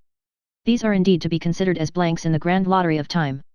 We therefore, who are the registers of that lottery, shall imitate those sagacious persons who deal in that which is drawn at Guildhall, and who never trouble the public with the many blanks they dispose of, but when a great prize happens to be drawn, the newspapers are presently filled with it, and the world is sure to be informed at whose office it was sold. Indeed, commonly 2 or 3 different offices lay claim to the honor of having disposed of it, by which, I suppose, the adventurers are given to understand that certain brokers are in the secrets of fortune, and indeed of her cabinet council. My reader then is not to be surprised, if, in the course of this work, he shall find some chapters very short, and others altogether as long, some that contain only the time of a single day, and others that comprise years. In a word, if my history sometimes seems to stand still, and sometimes to fly. For all which I shall not look on myself as accountable to any court of critical jurisdiction whatever, for as I am, in reality, the founder of a new province of writing, so I am at liberty to make what laws I please therein. And these laws, my readers, whom I consider as my subjects, are bound to believe in and to obey, with which that they may readily and cheerfully comply. I do hereby assure them that I shall principally regard their ease and advantage in all such institutions, for I do not, like a juror divino tyrant, imagine that they are my slaves, or my commodity. I am, indeed, set over them for their own good only, and was created for their use, and not they for mine. Nor do I doubt, while I make their interest the great rule of my writings, they will unanimously concur in supporting my dignity, and in rendering me all the honor I shall deserve or desire. Chapter 2. Religious Cautions against showing too much favor to bastards, and a great discovery made by Mrs. Deborah Wilkins. 8 months after the celebration of the nuptials between Captain Blifil and Miss Bridget Allworthy, a young lady of great beauty, merit, and fortune, was Miss Bridget, by reason of a fright, delivered of a fine boy. The child was indeed to all appearances perfect, but the midwife discovered it was born a month before its full time. Though the birth of an heir by his beloved sister was a circumstance of great joy to Mr. Allworthy, yet it did not alienate his affections from the little foundling, to whom he had been godfather, had given his own name of Thomas, and whom he had hitherto seldom failed of visiting, at least once a day, in his nursery. He told his sister, if she pleased, the newborn infant should be bred up together with little Tommy, to which she consented, though with some little reluctance, for she had truly a great complaisance for her brother, and hence she had always behaved towards the foundling with rather more kindness than ladies of rigid virtue can sometimes bring themselves to show to these children, who, however innocent, may be truly called the living monuments of incontinence. The captain could not so easily bring himself to bear what he condemned as a fault in Mr. Allworthy. He gave him frequent hints, that to adopt the fruits of sin, was to give countenance to it. He quoted several texts, for he was well read in Scripture, such as, he visits the sins of the fathers upon the children, and the fathers have eaten sour grapes, and the children's teeth are set on edge and see. Whence he argued the legality of punishing the crime of the parent on the bastard. He said, though the law did not positively allow the destroying such base-born children, yet it held them to be the children of nobody, that the Church considered them as the children of nobody, and that at the best, they ought to be brought up to the lowest and vilest offices of the Commonwealth. Mr. Allworthy answered to all this, and much more, which the captain had urged on this subject, that, however guilty the parents might be, the children were certainly innocent, that as to the texts he had quoted, the former of them was a particular denunciation against the Jews, for the sin of idolatry, of relinquishing and hating their heavenly king, and the latter was parabolically spoken, and rather intended to denote the certain and necessary consequences of sin, than any express judgment against it. But to represent the Almighty as avenging the sins of the guilty on the innocent, was indecent, if not blasphemous, as it was to represent him acting against the first principles of natural justice, and against the original notions of right and wrong, which he himself had implanted in our minds, by which we were to judge not only in all matters which were not revealed, but even of the truth of revelation itself. He said he knew many held the same principles with the captain on this head, but he was himself firmly convinced to the contrary, and would provide in the same manner for this poor infant, as if a legitimate child had had fortune to have been found in the same place. While the captain was taking all opportunities to press these and such like arguments, to remove the little foundling from Mr. Allworthy's, of whose fondness for him he began to be jealous, Mrs. Deborah had made a discovery, which, in its event, threatened at least to prove more fatal to poor Tommy than all the reasonings of the captain. Whether the insatiable curiosity of this good woman had carried her on to that business, or whether she did it to confirm herself in the good graces of Mrs. Blifil, who, notwithstanding her outward behaviour to the foundling, frequently abused the infant in private, and her brother too, for his fondness to it, I will not determine, but she had now, as she conceived, fully detected the father of the foundling. Now, as this was a discovery of great consequence, it may be necessary to trace it from the fountain head. We shall therefore very minutely lay open those previous matters by which it was produced, and for that purpose we shall be obliged to reveal all the secrets of a little family with which my reader is at present entirely unacquainted, and of which the economy was so rare and extraordinary, that I fear it will shock the utmost credulity of many married persons. Chapter 3. The description of a domestic government founded upon rules directly contrary to those of Aristotle. My reader may please to remember he hath been informed that Jenny Jones had lived some years with a certain schoolmaster, who had, at her earnest desire, instructed her in Latin, in which, to do justice to her genius, she had so improved herself, that she was become a better scholar than her master. Indeed, though this poor man had undertaken a profession to which learning must be allowed necessary, this was the least of his commendations. He was one of the best-natured fellows in the world, and was, at the same time, master of so much pleasantry and humour, that he was reputed the wit of the country, and all the neighbouring gentlemen were so desirous of his company, that as denying was not his talent, he spent much time at their houses, which he might, with more emolument, have spent in his school. It may be imagined that a gentleman so qualified and so disposed, was in no danger of becoming formidable to the learned seminaries of Eton or Westminster. To speak plainly, his scholars were divided into two classes, in the upper of which was a young gentleman, the son of a neighbouring squire, who, at the age of 17, was just entered into his syntaxis, and in the lower was a second son of the same gentleman, who, together with 7 parish boys, was learning to read and write. The stipend arising hence would hardly have indulged the schoolmaster in the luxuries of life, had he not added to this office those of clerk and barber, and had not Mr. Allworthy added to the whole an annuity of £10, which the poor man received every Christmas, and with which he was enabled to cheer his heart during that sacred festival. Among his other treasures, the pedagogue had a wife, whom he had married out of Mr. Allworthy's kitchen for her fortune, viz., £20, which she had there amassed. This woman was not very amiable in her person. Whether she sat to my friend Hogarth, or no, I will not determine, but she exactly resembled the young woman who is pouring out her mistress's tea in the third picture of the Harlot's Progress. She was, besides, a professed follower of that noble sect founded by Xanthippe of old, by means of which she became more formidable in the school than her husband, for, to confess the truth, he was never master there, or anywhere else, in her presence.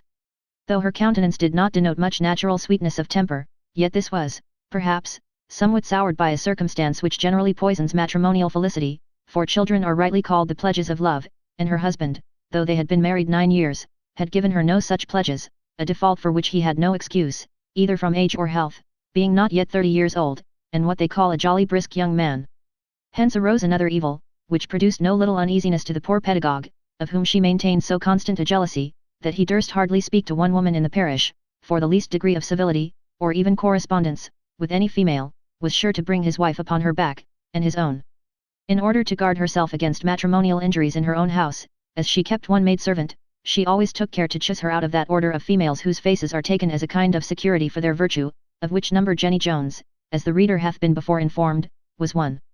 As the face of this young woman might be called pretty good security of the before-mentioned kind, and as her behaviour had been always extremely modest, which is the certain consequence of understanding in women, she had passed above 4 years at Mr. Partridge's, for that was the schoolmaster's name, without creating the least suspicion in her mistress.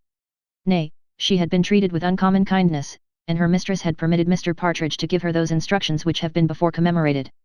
But it is with jealousy as with the gout, when such distempers are in the blood, there is never any security against their breaking out, and that often on the slightest occasions, and when least suspected.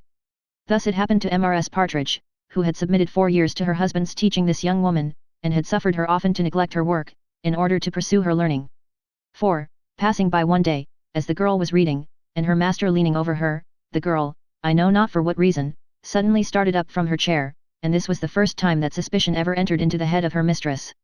This did not, however, at that time discover itself, but lay lurking in her mind, like a concealed enemy, who waits for a reinforcement of additional strength before he openly declares himself and proceeds upon hostile operations, and such additional strength soon arrived to corroborate her suspicion, for not long after, the husband and wife being at dinner, the master said to his maid, "De me alcid potem," upon which the poor girl smiled, perhaps at the badness of the Latin, and, when her mistress cast her eyes on her, blushed, possibly with a consciousness of having laughed at her master. Mrs. Partridge, upon this, immediately fell into a fury, and discharged the trencher on which she was eating, at the head of poor Jenny, crying out, "You impudent whore, do you play tricks with my husband before my face?"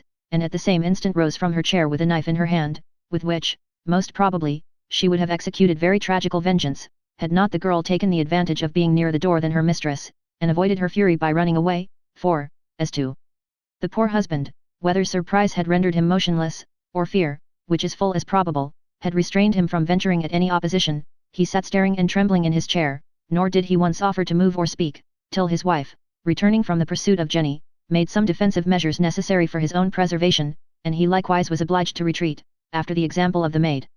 This good woman was, no more than Othello, of a disposition to make a life of jealousy, and follow still the changes of the moon, with fresh suspicions. With her, as well as him, to be once in doubt, was once to be resolved. She therefore ordered Jenny immediately to pack up her alls and be gone, for that she was determined she should not sleep that night within her walls. Mr. Partridge had profited too much by experience to interpose in a matter of this nature. He therefore had recourse to his usual receipt of patience, for, though he was not a great adept in Latin, he remembered, and well understood, the advice contained in these words. Leave fit quod bene furter onus. In English, a burden becomes lightest when it is well borne. Which he had always in his mouth, and of which, to say the truth, he had often occasion to experience the truth. Jenny offered to make protestations of her innocence, but the tempest was too strong for her to be heard. She then betook herself to the business of packing, for which a small quantity of brown paper sufficed, and, having received her small pittance of wages, she returned home. The schoolmaster and his consort passed their time unpleasantly enough that evening, but something or other happened before the next morning, which a little abated the fury of Mrs. Partridge, and she at length admitted her husband to make his excuses, to which she gave the readier belief, as he had, instead of desiring her to recall Jenny, professed a satisfaction in her being dismissed, saying, she was grown of little use as a servant, spending all her time in reading, and was become, moreover, very pert and obstinate, for, indeed, she and her master had lately had frequent disputes in literature, in which, as hath been said, she was become greatly his superior. This, however, he would by no means allow, and as he called her persisting in the right, obstinacy, he began to hate her with no small inveteracy. Chapter 4. Containing one of the most bloody battles, or rather duels, that were ever recorded in domestic history. For the reasons mentioned in the preceding chapter, and from some other matrimonial concessions, well known to most husbands, and which, like the secrets of Freemasonry, should be divulged to none who are not members of that honourable fraternity, Mrs. Partridge was pretty well satisfied that she had condemned her husband without cause, and endeavoured by acts of kindness to make him amends for her false suspicion. Her passions were indeed equally violent, whichever way they inclined, for as she could be extremely angry, so could she be altogether as fond. But though these passions ordinarily succeed each other, and scarce 24 hours ever passed in which the pedagogue was not, in some degree, the object of both, yet, on extraordinary occasions, when the passion of anger had raged very high, the remission was usually longer, and so was the case at present, for she continued longer in a state of affability, after this fit of jealousy was ended, than her husband had ever known before, and, had it not been for some little exercises, which all the followers of Xantippe are obliged to perform daily, Mr. Partridge would have enjoyed a perfect serenity of several months. Perfect calms at sea are always suspected by the experienced mariner to be the forerunners of a storm, and I know some persons, who, without being generally the devotees of superstition, are apt to apprehend that great and unusual peace or tranquillity will be attended with its opposite. For which reason the Antients used, on such occasions, to sacrifice to the goddess Nemesis, a deity who was thought by them to look with an invidious eye on human felicity, and to have a peculiar delight in overturning it. As we are very far from believing in any such heathen goddess, or from encouraging any superstition, so we wish Mr. John Fr., or some other such philosopher, would bestir himself a little, in order to find out the real cause of this sudden transition from good to bad fortune, which hath been so often remarked, and of which we shall proceed to give an instance, for it is our province to relate facts, and we shall leave causes to persons of much higher genius. Mankind have always taken great delight in knowing and descanting on the actions of others. Hence there have been, in all ages and nations, certain places set apart for public rendezvous, where the curious might meet and satisfy their mutual curiosity. Among these, the barbers' shops have justly borne the preeminence. Among the Greeks, barber's news was a proverbial expression, and Horace, in one of his epistles, makes honourable mention of the Roman barbers in the same light. Those of England are known to be nowise inferior to their Greek or Roman predecessors. You there see foreign affairs discussed in a manner little inferior to that with which they are handled in the coffee houses, and domestic occurrences are much more largely and freely treated in the former than in the latter. But this serves only for the men. Now, whereas the females of this country, especially those of the lower order, do associate themselves much more than those of other nations, our polity would be highly deficient, if they had not some place set apart likewise for the indulgence of their curiosity, seeing they are in this no way inferior to the other half of the species. In enjoying, therefore, such place of rendezvous, the British fair ought to esteem themselves more happy than any of their foreign sisters, as I do not remember either to have read in history, or to have seen in my travels, anything of the like kind. This place then is no other than the chandler's shop, the known seat of all the news, or, as it is vulgarly called, gossiping, in every parish in England. Mrs. Partridge being one day at this assembly of females, was asked by one of her neighbours, if she had heard no news lately of Jenny Jones? To which she answered in the negative. Upon this the other replied, with a smile, that the parish was very much obliged to her for having turned Jenny away as she did.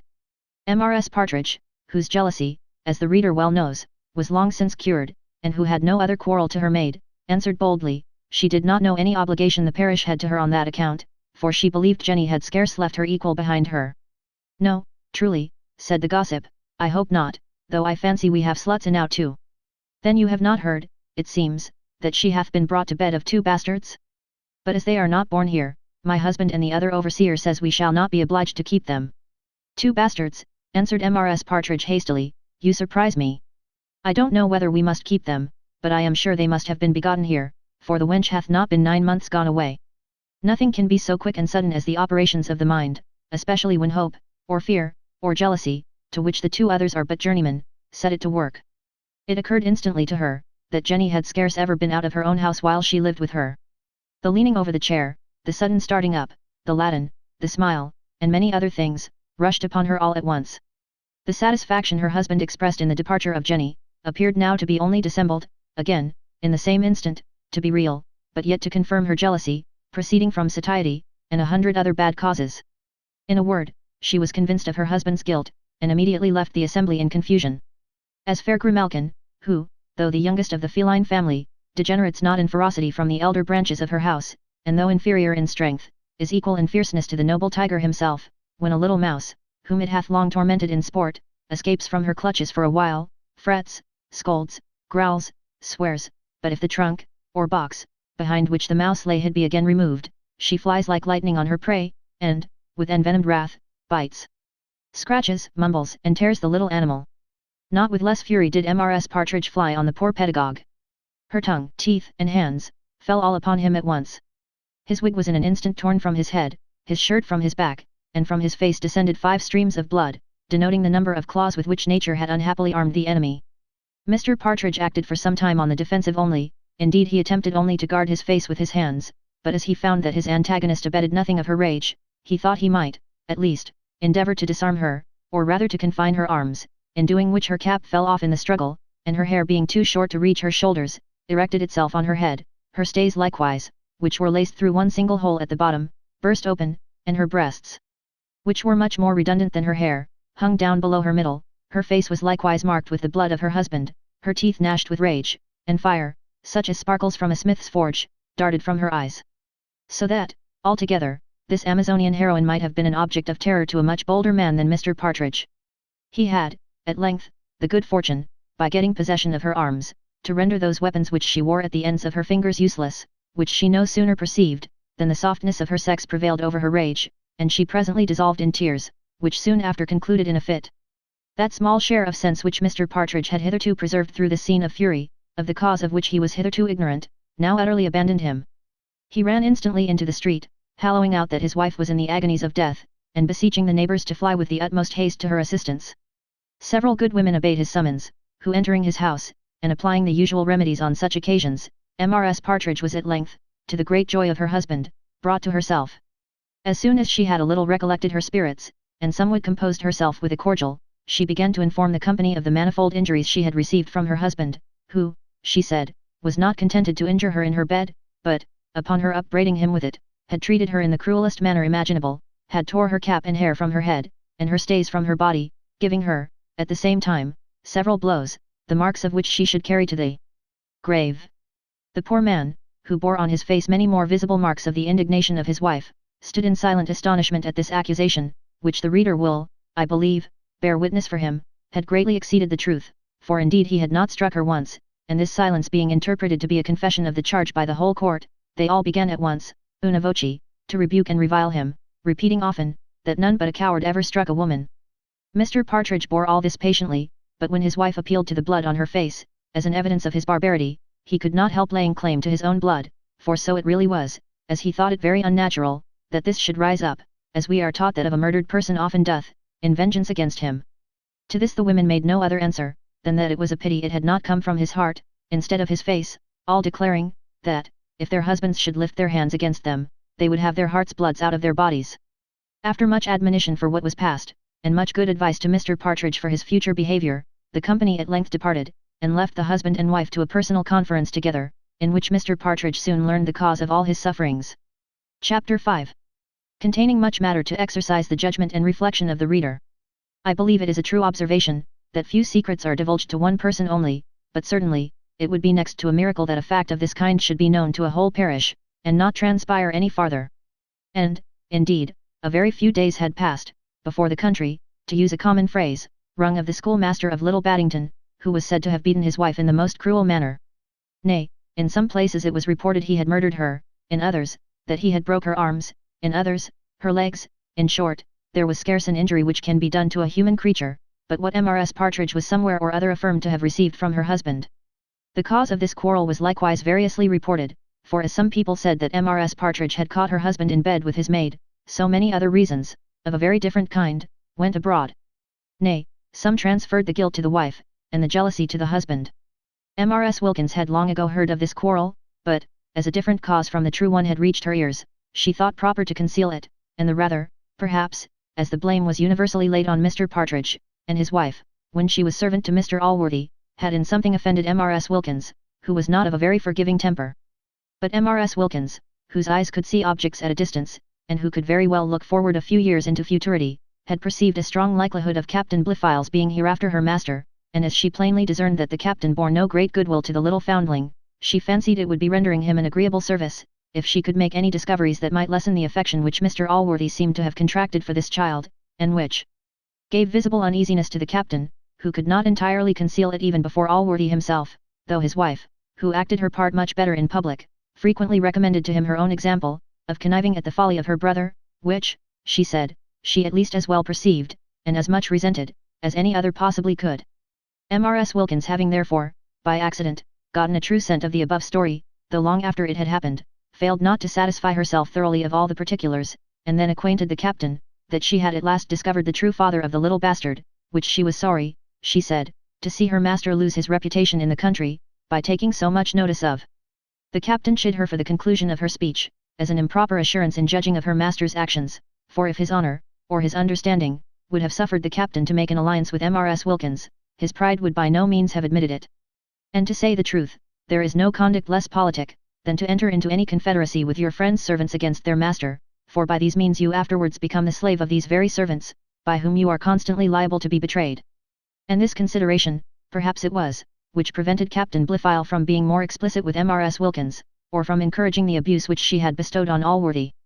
But though he declared no satisfaction to Mrs. Wilkins at this discovery, he enjoyed not a little from it in his own mind, and resolved to make the best use of it he was able.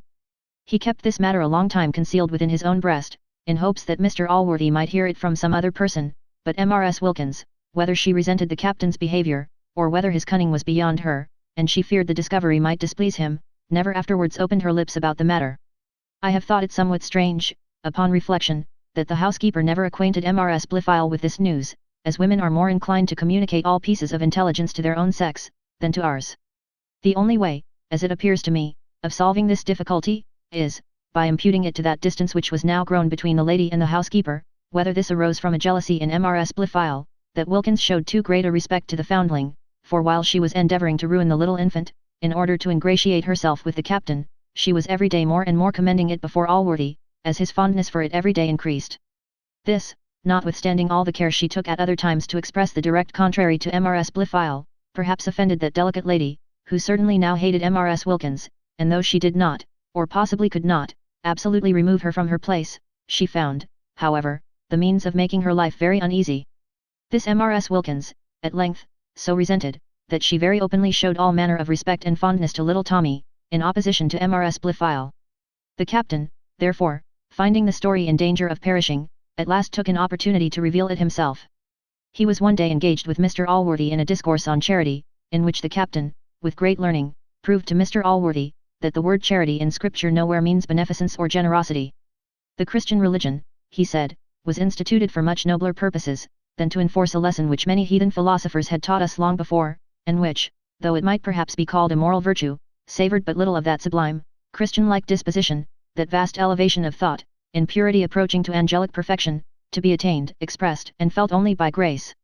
Those, he said, came nearer to the scripture meaning, who understood by it candor, or the forming of a benevolent opinion of our brethren, and passing a favorable judgment on their actions, a virtue much higher, and more extensive in its nature, than a pitiful distribution of alms, which, though we would never so much prejudice, or even ruin our families, could never reach many, whereas charity, in the other and truer sense, might be extended to all mankind. He said, considering who the disciples were, it would be absurd to conceive the doctrine of generosity, or giving alms, to have been preached to them. And, as we could not well imagine this doctrine should be preached by its divine author to men who could not practice it, much less should we think it understood so by those who can practice it, and do not. But though, continued he, there is, I am afraid, little merit in these benefactions, there would, I must confess, be much pleasure in them to a good mind, if it was not abetted by one consideration. I mean, that we are liable to be imposed upon, and to confer our choicest favours often on the undeserving, as you must own was your case in your bounty to that worthless fellow Partridge, for 2 or 3 such examples must greatly lessen the inward satisfaction which a good man would otherwise find in generosity, nay, may even make him timorous in bestowing, lest he should be guilty of supporting vice, and encouraging the wicked, a crime of a very black dye, and for which it will by no means be a sufficient excuse, that we have not actually intended such an encouragement, unless we have used the utmost caution in choosing the objects of our beneficence. A consideration which, I make no doubt, hath greatly checked the liberality of many a worthy and pious man. Mr. Allworthy answered, he could not dispute with the captain in the Greek language, and therefore could say nothing as to the true sense of the word which is translated charity, but that he had always thought it was interpreted to consist in action, and that giving alms constituted at least one branch of that virtue. As to the meritorious part, he said, he readily agreed with the captain, for where could be the merit of barely discharging a duty, which, he said, let the word charity have what construction it would, it sufficiently appeared to be from the whole tenor of the New Testament. And as he thought it an indispensable duty, enjoined both by the Christian law, and by the law of nature itself, so was it withal so pleasant, that if any duty could be said to be its own reward, or to pay us while we are discharging it, it was this. To confess the truth, said he, there is one degree of generosity, of charity I would have called it, which seems to have some show of merit, and that is, where, from a principle of benevolence and Christian love, we bestow on another what we really want ourselves, where, in order to lessen the distresses of another, we condescend to share some part of them, by giving what even our own necessities cannot well spare. This is, I think, meritorious, but to relieve our brethren only with our superfluities, to be charitable, I must use the word, rather at the expense of our coffers than ourselves, to save several families from misery rather than hang up an extraordinary picture in our houses or gratify any other idle ridiculous vanity, this seems to be only being human creatures. Nay, I will venture to go farther, it is being in some degree epicures, for what could the greatest epicure wish rather than to eat with many mouths instead of one? Which I think may be predicated of any one who knows that the bread of many is owing to his own largesses. As to the apprehension of bestowing bounty on such as may hereafter prove unworthy objects, because many have proved such, surely it can never deter a good man from generosity. I do not think a few or many examples of ingratitude can justify a man's hardening his heart against the distresses of his fellow creatures, nor do I believe it can ever have such effect on a truly benevolent mind. Nothing less than a persuasion of universal depravity can lock up the charity of a good man, and this persuasion must lead him, I think, either into atheism, or enthusiasm, but surely it is unfair to argue such universal depravity from a few vicious individuals, nor was this, I believe, ever done by a man, who, upon searching his own mind, found one certain exception to the general rule. He then concluded by asking, who that Partridge was, whom he had called a worthless fellow. I mean, said the captain, Partridge the barber, the schoolmaster, what do you call him? Partridge, the father of the little child which you found in your bed. Mr. Allworthy expressed great surprise at this account, and the captain as great at his ignorance of it, for he said he had known it above a month, and at length recollected with much difficulty that he was told it by Mrs. Wilkins. Upon this, Wilkins was immediately summoned, who having confirmed what the captain had said, was by Mr. Allworthy, by and with the captain's advice, dispatched to Little Baddington, to inform herself of the truth of the fact, for the captain expressed great dislike at all hasty proceedings in criminal matters, and said he would by no means have Mr. Allworthy take any resolution either to the prejudice of the child or its father, before he was satisfied that the latter was guilty, for though he had privately satisfied himself of this from one of Partridge's neighbours, yet he was too generous to give any such evidence to Mr. Allworthy. Chapter 6. The trial of Partridge, the schoolmaster, for incontinency, the evidence of his wife, a short reflection on the wisdom of our law, with other grave matters, which those will like best who understand them most. It may be wondered that a story so well known, and which had furnished so much matter of conversation, should never have been mentioned to Mr. Allworthy himself, who was perhaps the only person in that country who had never heard of it. To account in some measure for this to the reader, I think proper to inform him, that there was no one in the kingdom less interested in opposing that doctrine concerning the meaning of the word charity, which hath been seen in the preceding chapter, than our good man. Indeed, he was equally entitled to this virtue in either sense, for as no man was ever more sensible of the wants, or more ready to relieve the distresses of others, so none could be more tender of their characters, or slower to believe anything to their disadvantage. Scandal, therefore, never found any access to his table, for as it hath been long since observed that you may know a man by his companions, so I will venture to say, that, by attending to the conversation at a great man's table, you may satisfy yourself of his religion, his politics, his taste, and indeed of his entire disposition, for though a few odd fellows will utter their own sentiments in all places, yet much the greater part of mankind have enough of the courtier to accommodate their conversation to the taste and inclination of their superiors.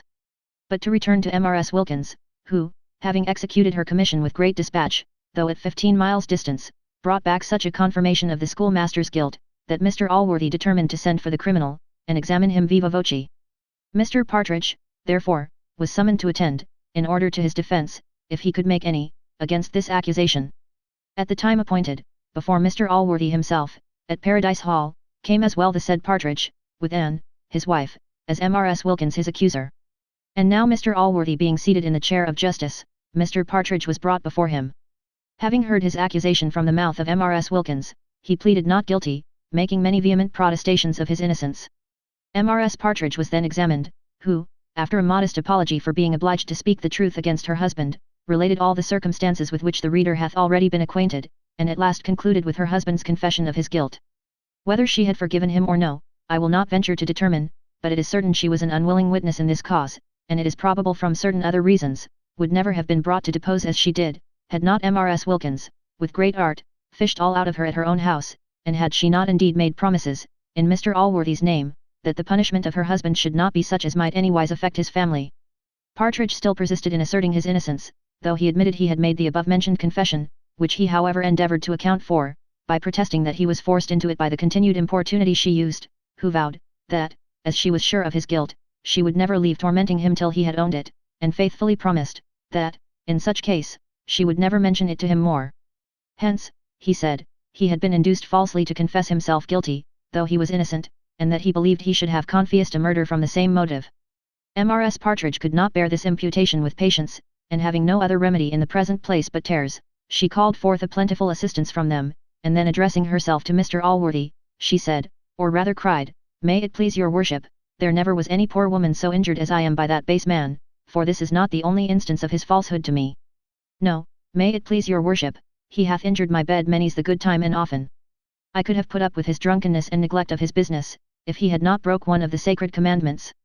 Besides, if it had been out of doors I had not mattered it so much, but with my own servant, in my own house, under my own roof, to defile my own chaste bed, which to be sure he hath, with his beastly stinking whores. Yes, you villain, you have defiled my own bed, you have, and then you have charged me with bullocking you into owning the truth. It is very likely, and please your worship, that I should bullock him. I have marks enow about my body to show of his cruelty to me. If you had been a man, you villain, you would have scorned to injure a woman in that manner. But you an't half a man, you know it. Nor have you been half a husband to me. You need run after whores, you need, when I'm sure, and since he provokes me, I am ready, and please your worship, to take my bodily oath that I found them a bed together. What, you have forgot, I suppose, when you beat me into a fit, and made the blood run down my forehead, because I only civilly taxed you with adultery. But I can prove it by all my neighbours. You have almost broke my heart, you have, you have. Here Mr. Allworthy interrupted, and begged her to be pacified, promising her that she should have justice, then turning to Partridge, who stood aghast, one half of his wits being hurried away by surprise and the other half by fear, he said he was sorry to see there was so wicked a man in the world. He assured him that his prevaricating and lying backward and forward was a great aggravation of his guilt, for which the only atonement he could make was by confession and repentance. He exhorted him, therefore, to begin by immediately confessing the fact, and not to persist in denying what was so plainly proved against him even by his own wife. Here, reader, I beg your patience a moment, while I make a just compliment to the great wisdom and sagacity of our law, which refuses to admit the evidence of a wife for or against her husband. This, says a certain learned author, who, I believe, was never quoted before in any but a law book, would be the means of creating an eternal dissension between them. It would, indeed, be the means of much perjury, and of much whipping, fining, imprisoning, transporting, and hanging. Partridge stood a while silent, till, being bid to speak, he said he had already spoken the truth, and appealed to heaven for his innocence, and lastly to the girl herself, whom he desired his worship immediately to send for he was ignorant, or at least pretended to be so, that she had left that part of the country. Mr. Allworthy, whose natural love of justice, joined to his coolness of temper, made him always a most patient magistrate in hearing all the witnesses which an accused person could produce in his defence, agreed to defer his final determination of this matter till the arrival of Jenny, for whom he immediately dispatched a messenger, and then having recommended peace between Partridge and his wife, though he addressed himself chiefly to the wrong person, he appointed them to attend again the third day, for he had sent Jenny a whole day's journey from his own house. At the appointed time the parties all assembled, when the messenger returning brought word, that Jenny was not to be found, for that she had left her habitation a few days before, in company with a recruiting officer. Mr. Allworthy then declared that the evidence of such a slut as she appeared to be would have deserved no credit, but he said he could not help thinking that, had she been present, and would have declared the truth, she must have confirmed what so many circumstances, together with his own confession, and the declaration of his wife that she had caught her husband in the fact, did sufficiently prove. He therefore once more exhorted Partridge to confess, but he still avowing his innocence, Mr. Allworthy declared himself satisfied of his guilt, and that he was too bad a man to receive any encouragement from him. He therefore deprived him of his annuity, and recommended repentance to him on account of another world, and industry to maintain himself and his wife in this. There were not, perhaps, many more unhappy persons than poor Partridge. He had lost the best part of his income by the evidence of his wife, and yet was daily upbraided by her for having, among other things, been the occasion of depriving her of that benefit, but such was his fortune, and he was obliged to submit to it. Though I called him poor Partridge in the last paragraph, I would have the reader rather impute that epithet to the compassion in my temper than conceive it to be any declaration of his innocence. Whether he was innocent or not will perhaps appear hereafter, but if the historic muse hath entrusted me with any secrets, I will by no means be guilty of discovering them till she shall give me leave. Here therefore the reader must suspend his curiosity. Certain it is that, whatever was the truth of the case, there was evidence more than sufficient to convict him before Allworthy, indeed, much less would have satisfied a bench of justices on an order of bastardy, and yet, notwithstanding the positiveness of Mrs. Partridge, who would have taken the sacrament upon the matter, there is a possibility that the schoolmaster was entirely innocent, for though it appeared clear on comparing the time when Jenny departed from Little Baddington with that of her delivery that she had there conceived this infant, yet it by no means followed of necessity that Partridge must have been its father, for, to omit other particulars, there was in the same house a lad near 18, between whom and Jenny there had subsisted sufficient intimacy to found a reasonable suspicion, and yet, so blind is jealousy, this circumstance never once entered into the head of the enraged wife. Whether Partridge repented or not, according to Mr. Allworthy's advice, is not so apparent. Certain it is that his wife repented heartily of the evidence she had given against him, especially when she found Mrs. Deborah had deceived her, and refused to make any application to Mr. Allworthy on her behalf. She had, however, somewhat better success with Mrs. Blifil, who was, as the reader must have perceived, a much better-tempered woman, and very kindly undertook to solicit her brother to restore the annuity, in which, though good nature might have some share, yet a stronger and more natural motive will appear in the next chapter. These solicitations were nevertheless unsuccessful, for though Mr. Allworthy did not think, with some late writers, that mercy consists only in punishing offenders, yet he was as far from thinking that it is proper to this excellent quality to pardon great criminals wantonly, without any reason whatever. Any doubtfulness of the fact, or any circumstance of mitigation, was never disregarded, but the petitions of an offender, or the intercessions of others, did not in the least affect him. In a word, he never pardoned because the offender himself, or his friends, were unwilling that he should be punished. Partridge and his wife were therefore both obliged to submit to their fate, which was indeed severe enough, for so far was he from doubling his industry on the account of his lessened income, that he did in a manner abandon himself to despair, and as he was by nature indolent, that vice now increased upon him, by which means he lost the little school he had, so that neither his wife nor himself would have had any bread to eat, had not the charity of some good Christian interposed, and provided them with what was just sufficient for their sustenance.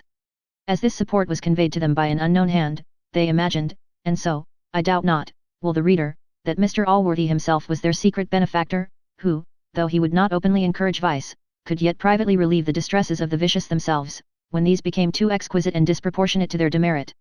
In which light their wretchedness appeared now to Fortune herself, for she at length took pity on this miserable couple, and considerably lessened the wretched state of Partridge, by putting a final end to that of his wife, who soon after caught the smallpox, and died. The justice which Mr. Allworthy had executed on Partridge at first met with universal approbation, but no sooner had he felt its consequences, than his neighbours began to relent, and to compassionate his case, and presently after, to blame that as rigour and severity which they before called justice. They now exclaimed against punishing in cold blood, and sang forth the praises of mercy and forgiveness. These cries were considerably increased by the death of Mrs. Partridge, which, though owing to the distemper above mentioned, which is no consequence of poverty or distress, many were not ashamed to impute to Mr. Allworthy's severity, or, as they now termed it, cruelty. Partridge having now lost his wife, his school, and his annuity, and the unknown person having now discontinued the last mentioned charity, resolved to change the scene, and left the country, where he was in danger of starving, with the universal compassion of all his neighbours. Chapter 7. A short sketch of that felicity which prudent couples may extract from hatred, with a short apology for those people who overlook imperfections in their friends. Though the captain had effectually demolished poor Partridge, yet had he not reaped the harvest he hoped for, which was to turn the foundling out of Mr. Allworthy's house. On the contrary, that gentleman grew every day fonder of little Tommy, as if he intended to counterbalance his severity to the father with extraordinary fondness and affection towards the son. This a good deal soured the captain's temper, as did all the other daily instances of Mr. Allworthy's generosity, for he looked on all such largesses to be diminutions of his own wealth. In this, we have said, he did not agree with his wife, nor, indeed, in anything else, for though an affection placed on the understanding is, by many wise persons, thought more durable than that which is founded on beauty, yet it happened otherwise in the present case. Nay, the understandings of this couple were their principal bone of contention, and one great cause of many quarrels, which from time to time arose between them, and which at last ended, on the side of the lady, in a sovereign contempt for her husband, and on the husband's, in an utter abhorrence of his wife. As these had both exercised their talents chiefly in the study of divinity, this was, from their first acquaintance, the most common topic of conversation between them. The captain, like a well-bred man, had, before marriage, always given up his opinion to that of the lady, and this, not in the clumsy awkward manner of a conceited blockhead, who, while he civilly yields to a superior in an argument, is desirous of being still known to think himself in the right.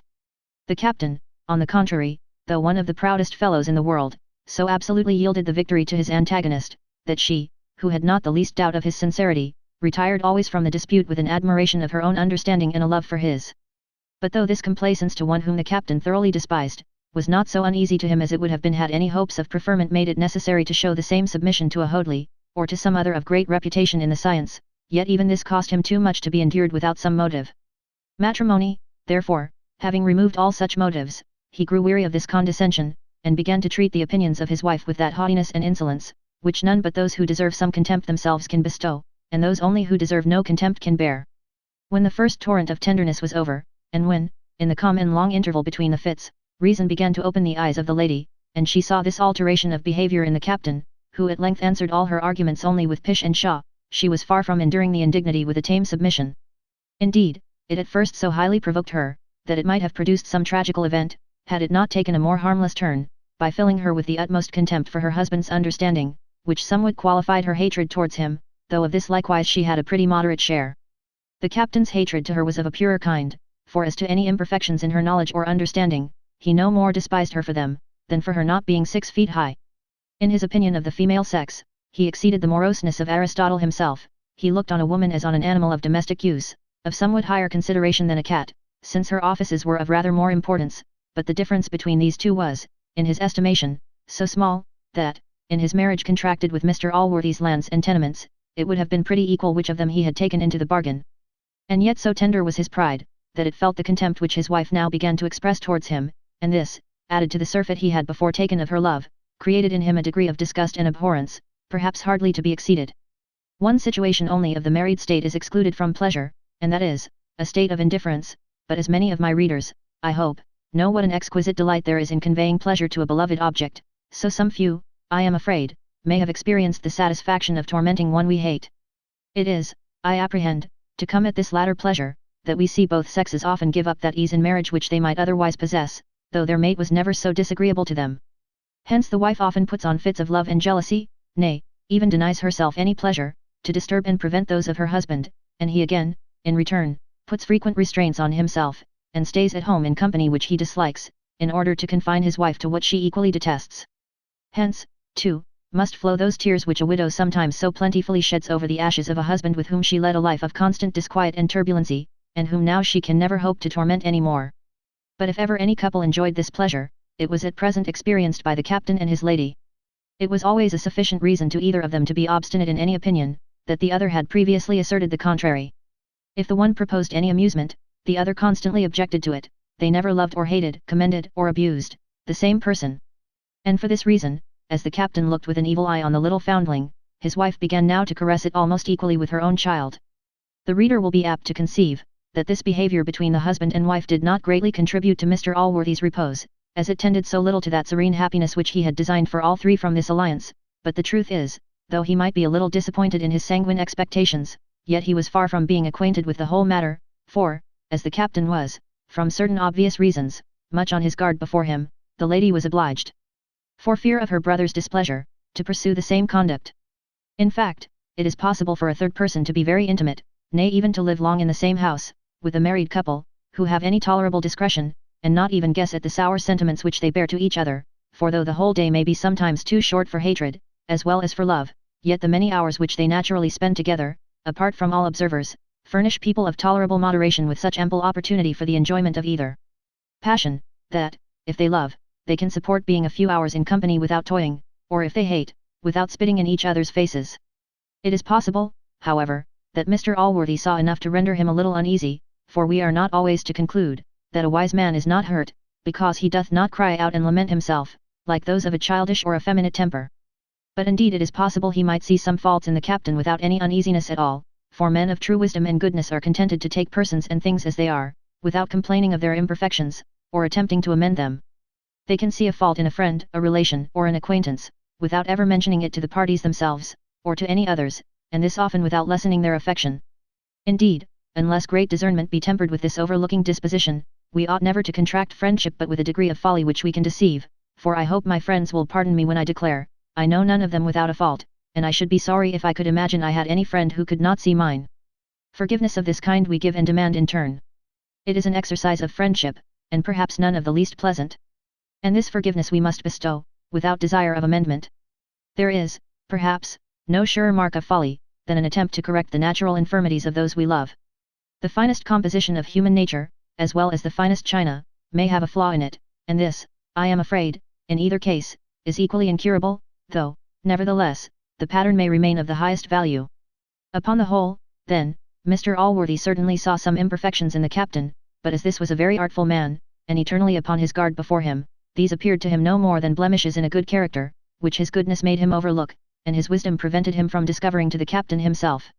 Very different would have been his sentiments had he discovered the whole, which perhaps would in time have been the case, had the husband and wife long continued this kind of behavior to each other, but this kind fortune took effectual means to prevent, by forcing the captain to do that which rendered him again dear to his wife, and restored all her tenderness and affection towards him. Chapter 8. A receipt to regain the lost affections of a wife, which hath never been known to fail in the most desperate cases. The captain was made large amends for the unpleasant minutes which he passed in the conversation of his wife, and which were as few as he could contrive to make them, by the pleasant meditations he enjoyed when alone. These meditations were entirely employed on Mr. Allworthy's fortune, for, first, he exercised much thought in calculating, as well as he could, the exact value of the whole, which calculations he often saw occasion to alter in his own favour, and, secondly and chiefly, he pleased himself with intended alterations in the house and gardens, and in projecting many other schemes, as well for the improvement of the estate as of the grandeur of the place. For this purpose he applied himself to the studies of architecture and gardening, and read over many books on both these subjects, for these sciences, indeed, employed his whole time, and formed his only amusement. He at last completed a most excellent plan, and very sorry we are, that it is not in our power to present it to our reader, since even the luxury of the present age, I believe, would hardly match it. It had, indeed, in a superlative degree, the two principal ingredients which serve to recommend all great and noble designs of this nature, for it required an immoderate expense to execute, and a vast length of time to bring it to any sort of perfection. The former of these, the immense wealth of which the captain supposed Mr. Allworthy possessed, and which he thought himself sure of inheriting, promised very effectually to supply, and the latter, the soundness of his own constitution, and his time of life, which was only what is called middle age, removed all apprehension of his not living to accomplish. Nothing was wanting to enable him to enter upon the immediate execution of this plan, but the death of Mr. Allworthy, in calculating which he had employed much of his own algebra, besides purchasing every book extant that treats of the value of lives, reversions, and from all which he satisfied himself, that as he had every day a chance of this happening, so had he more than an even chance of its happening within a few years. But while the captain was one day busied in deep contemplations of this kind, one of the most unlucky as well as unseasonable accidents happened to him. The utmost malice of fortune could, indeed, have contrived nothing so cruel, so mal à propos, so absolutely destructive to all his schemes. In short, not to keep the reader in long suspense, just at the very instant when his heart was exulting in meditations on the happiness which would accrue to him by Mr. Allworthy's death, he himself, died of an apoplexy. This unfortunately befell the captain as he was taking his evening walk by himself, so that nobody was present to lend him any assistance, if indeed, any assistance could have preserved him. He took, therefore, measure of that proportion of soil which was now become adequate to all his future purposes, and he lay dead on the ground, a great, though not a living, example of the truth of that observation of Horace. Tu secundam armora. Locus sub ipsum funis, et sepulchri. Imamar, struis domos. Which sentiment I shall thus give to the English reader: you provide the noblest materials for building, when a pickaxe and a spade are only necessary, and build houses of 500 by 100 feet, forgetting that of 6 by 2. Chapter 9.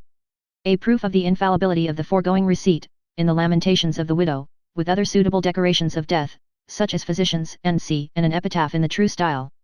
Mr. Allworthy, his sister, and another lady, were assembled at the accustomed hour in the supper room, where, having waited a considerable time longer than usual, Mr. Allworthy first declared he began to grow uneasy at the captain's stay, for he was always most punctual at his meals, and gave orders that the bell should be rung without the doors, and especially towards those walks which the captain was wont to use.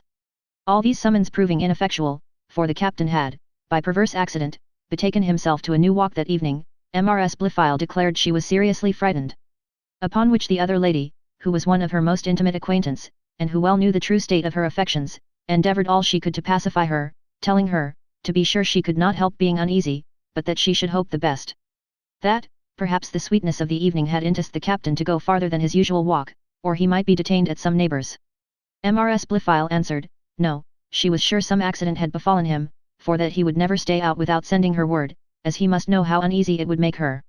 The other lady, having no other arguments to use, betook herself to the entreaties usual on such occasions, and begged her not to frighten herself, for it might be of very ill consequence to her own health, and, filling out a very large glass of wine, advised, and at last prevailed with her to drink it.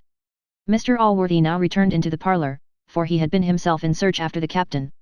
His countenance sufficiently showed the consternation he was under, which, indeed, had a good deal deprived him of speech, but as grief operates variously on different minds, so the same apprehension which depressed his voice, elevated that of Mrs. Blifil. She now began to bewail herself in very bitter terms, and floods of tears accompanied her lamentations, which the lady, her companion, declared she could not blame, but at the same time dissuaded her from indulging, attempting to moderate the grief of her friend by philosophical observations on the many disappointments to which human life is daily subject, which, she said, was a sufficient consideration to fortify our minds against any accidents, how sudden or terrible soever. She said her brother's example ought to teach her patience, who, though indeed he could not be supposed as much concerned as herself, yet was, doubtless, very uneasy, though his resignation to the divine will had restrained his grief within due bounds. Mention not my brother, said Mrs. Blifil, I alone am the object of your pity. What are the terrors of friendship to what a wife feels on these occasions? Oh, he is lost. Somebody hath murdered him, I shall never see him more. Here a torrent of tears had the same consequence with what the suppression had occasioned to Mr. Allworthy, and she remained silent. At this interval a servant came running in, out of breath, and cried out, the captain was found, and, before he could proceed farther, he was followed by two more, bearing the dead body between them. Here the curious reader may observe another diversity in the operations of grief, for as Mr. Allworthy had been before silent, from the same cause which had made his sister vociferous, so did the present sight, which drew tears from the gentleman, put an entire stop to those of the lady, who first gave a violent scream, and presently after fell into a fit. The room was soon full of servants, some of whom, with the lady visitant, were employed in care of the wife, and others, with Mr. Allworthy, assisted in carrying off the captain to a warm bed, where every method was tried, in order to restore him to life. And glad should we be, could we inform the reader that both these bodies had been attended with equal success, for those who undertook the care of the lady succeeded so well, that, after the fit had continued a decent time, she again revived, to their great satisfaction, but as to the captain, all experiments of bleeding, chafing, dropping, and proved ineffectual. Death, that inexorable judge, had passed sentence on him, and refused to grant him a reprieve, though two doctors who arrived, and were fiddy at one and the same instant, were his counsel. These two doctors, whom, to avoid any malicious applications, we shall distinguish by the names of Dr. Y and Dr. Z, having felt his pulse, to wit, Dr. Y his right arm, and Dr. Z his left, both agreed that he was absolutely dead, but as to the distemper, or cause of his death, they differed, Dr. Y holding that he died of an apoplexy, and Dr. Z of an epilepsy. Hence arose a dispute between the learned men, in which each delivered the reasons of their several opinions. These were of such equal force, that they served both to confirm either doctor in his own sentiments, and made not the least impression on his adversary. To say the truth, Every physician almost hath his favourite disease, to which he ascribes all the victories obtained over human nature. The gout, the rheumatism, the stone, the gravel, and the consumption, have all their several patrons in the faculty, and none more than the nervous fever, or the fever on the spirits. And here we may account for those disagreements in opinion, concerning the cause of a patient's death, which sometimes occur, between the most learned of the college, and which have greatly surprised that part of the world who have been ignorant of the fact we have above asserted. The reader may perhaps be surprised, that, instead of endeavouring to revive the patient, the learned gentleman should fall immediately into a dispute on the occasion of his death, but in reality all such experiments had been made before their arrival, for the captain was put into a warm bed, had his veins scarified, his forehead chafed, and all sorts of strong drops applied to his lips and nostrils. The physicians, therefore, finding themselves anticipated in everything they ordered, were at a loss how to apply that portion of time which it is usual and decent to remain for their fee, and were therefore necessitated to find some subject or other for discourse, and what could more naturally present itself than that before mentioned. Our doctors were about to take their leave, when Mr. Allworthy, having given over the captain, and acquiesced in the divine will, began to inquire after his sister, whom he desired them to visit before their departure. This lady was now recovered of her fit, and, to use the common phrase, as well as could be expected for one in her condition. The doctors, therefore, all previous ceremonies being complied with, as this was a new patient, attended, according to desire, and laid hold on each of her hands, as they had before done on those of the corpse. The case of the lady was in the other extreme from that of her husband, for as he was past all the assistance of physic, so in reality she required none. There is nothing more unjust than the vulgar opinion, by which physicians are misrepresented, as friends to death. On the contrary, I believe, if the number of those who recover by physic could be opposed to that of the martyrs to it, the former would rather exceed the latter. Nay, some are so cautious on this head, that, to avoid a possibility of killing the patient, they abstain from all methods of curing, and prescribe nothing but what can neither do good nor harm. I have heard some of these, with great gravity, deliver it as a maxim, that nature should be left to do her own work, while the physician stands by as it were to clap her on the back, and encourage her when she doth well. So little then did our doctors delight in death, that they discharged the corpse after a single fee, but they were not so disgusted with their living patient, concerning whose case they immediately agreed, and fell to prescribing with great diligence. Whether, as the lady had at first persuaded her physicians to believe her ill, they had now, in return, persuaded her to believe herself so, I will not determine, but she continued a whole month with all the decorations of sickness. During this time she was visited by physicians, attended by nurses, and received constant messages from her acquaintance to inquire after her health. At length the decent time for sickness and immoderate grief being expired, the doctors were discharged, and the lady began to see company, being altered only from what she was before, by that colour of sadness in which she had dressed her person and countenance. The captain was now interred, and might, perhaps, have already made a large progress towards oblivion, had not the friendship of Mr. Allworthy taken care to preserve his memory, by the following epitaph, which was written by a man of as great genius as integrity, and one who perfectly well knew the captain. Here lies, in expectation of a joyful rising, the body of Captain John Blifil, London. Had the honour of his birth, Oxford. Of his education, his parts were an honour to his profession, and to his country, his life, to his religion, and human nature. He was a dutiful son, a tender husband, an affectionate father, a most kind brother, a sincere friend, a devout Christian, and a good man. His inconsolable widow hath erected this stone, the monument of his virtues, and of her affection. Book 3. Containing the most memorable transactions which passed in the family of Mr. Allworthy, from the time when Tommy Jones arrived at the age of 14, till he attained the age of 19. In this book, the reader may pick up some hints concerning the education of children. Chapter 1. Containing little or nothing. The reader will be pleased to remember, that, at the beginning of the second book of this history, we gave him a hint of our intention to pass over several large periods of time, in which nothing happened worthy of being recorded in a chronicle of this kind. In so doing, we do not only consult our own dignity and ease, but the good and advantage of the reader, for besides that by these means we prevent him from throwing away his time, in reading without either pleasure or emolument, we give him, at all such seasons, an opportunity of employing that wonderful sagacity, of which he is master, by filling up these vacant spaces of time with his own conjectures, for which purpose we have taken care to qualify him in the preceding pages. For instance, what reader but knows that Mr. Allworthy felt, at first, for the loss of his friend, those emotions of grief, which on such occasions enter into all men whose hearts are not composed of flint, or their heads of as solid materials. Again, what reader doth not know that philosophy and religion in time moderated, and at last extinguished, this grief? The former of these teaching the folly and vanity of it, and the latter correcting it as unlawful, and at the same time assuaging it, by raising future hopes and assurances, which enable a strong and religious mind to take leave of a friend, on his deathbed, with little less indifference than if he was preparing for a long journey, and, indeed, with little less hope of seeing him again.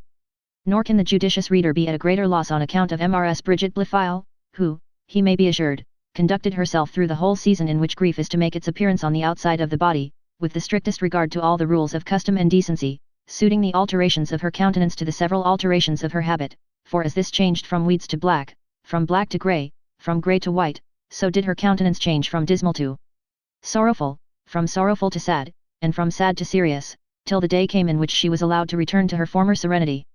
We have mentioned these two, as examples only of the task which may be imposed on readers of the lowest class. Much higher and harder exercises of judgment and penetration may reasonably be expected from the upper graduates in criticism. Many notable discoveries will, I doubt not, be made by such, of the transactions which happened in the family of our worthy man, during all the years which we have thought proper to pass over, for though nothing worthy of a place in this history occurred within that period, yet did several incidents happen of equal importance with those reported by the daily and weekly historians of the age, in reading which great numbers of persons consume a considerable part of their time, very little, I am afraid, to their emolument. Now, in the conjectures here proposed, some of the most excellent faculties of the mind may be employed to much advantage, since it is a more useful capacity to be able to foretell the actions of men, in any circumstance, from their characters, than to judge of their characters from their actions. The former, I own, requires the greater penetration, but may be accomplished by true sagacity with no less certainty than the latter. As we are sensible that much the greatest part of our readers are very eminently possessed of this quality, we have left them a space of 12 years to exert it in, and shall now bring forth our hero, at about 14 years of age, not questioning that many have been long impatient to be introduced to his acquaintance. Chapter 2. The hero of this great history appears with very bad omens. A little tale of so low a kind that some may think it not worth their notice. A word or two concerning a squire, and more relating to a gamekeeper and a schoolmaster. As we determined, when we first sat down to write this history, to flatter no man, but to guide our pen throughout by the directions of truth, we are obliged to bring our hero on the stage in a much more disadvantageous manner than we could wish, and to declare honestly, even at his first appearance, that it was the universal opinion of all Mr. Allworthy's family that he was certainly born to be hanged. Indeed, I am sorry to say there was too much reason for this conjecture, the lad having from his earliest years discovered a propensity to many vices, and especially to one which hath as direct a tendency as any other to that fate which we have just now observed to have been prophetically denounced against him. He had been already convicted of 3 robberies, viz., of robbing an orchard, of stealing a duck out of a farmer's yard, and of picking Master Blifil's pocket of a ball.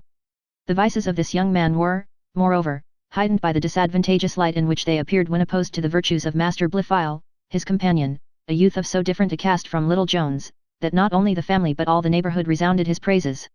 He was, indeed, a lad of a remarkable disposition, sober, discreet, and pious beyond his age, qualities which gained him the love of every one who knew him, while Tom Jones was universally disliked, and many expressed their wonder that Mr. Allworthy would suffer such a lad to be educated with his nephew, lest the morals of the latter should be corrupted by his example. An incident which happened about this time will set the characters of these two lads more fairly before the discerning reader than is in the power of the longest dissertation. Tom Jones, who, bad as he is, must serve for the hero of this history, had only one friend among all the servants of the family, for as to Mrs. Wilkins, she had long since given him up, and was perfectly reconciled to her mistress. This friend was the gamekeeper, a fellow of a loose kind of disposition, and who was thought not to entertain much stricter notions concerning the difference of meum and tuum than the young gentleman himself.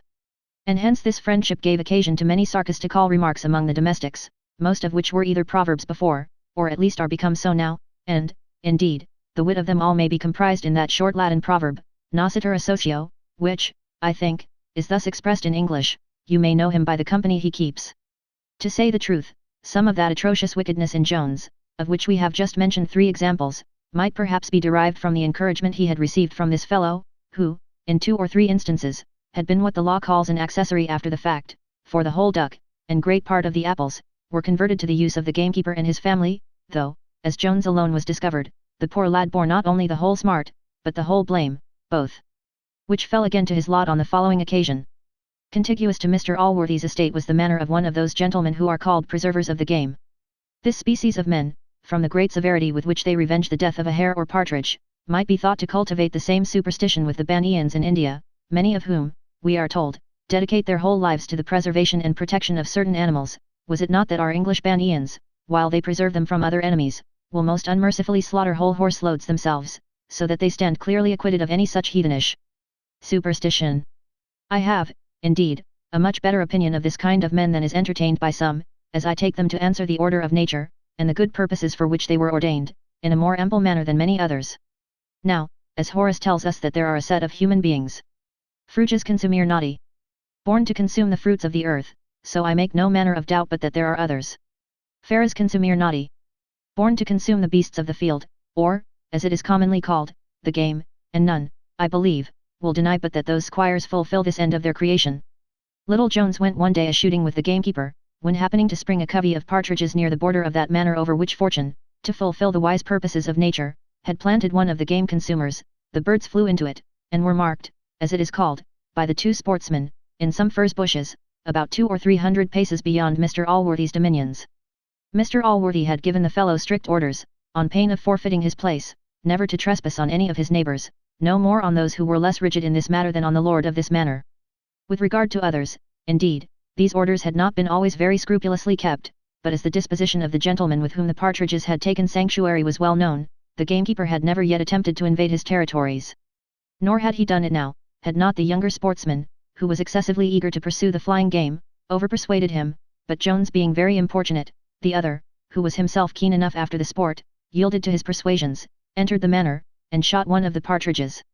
The gentleman himself was at that time on horseback, at a little distance from them, and hearing the gun go off, he immediately made towards the place, and discovered poor Tom, for the gamekeeper had leapt into the thickest part of the furze brake, where he had happily concealed himself. The gentleman having searched the lad, and found the partridge upon him, denounced great vengeance, swearing he would acquaint Mr. Allworthy.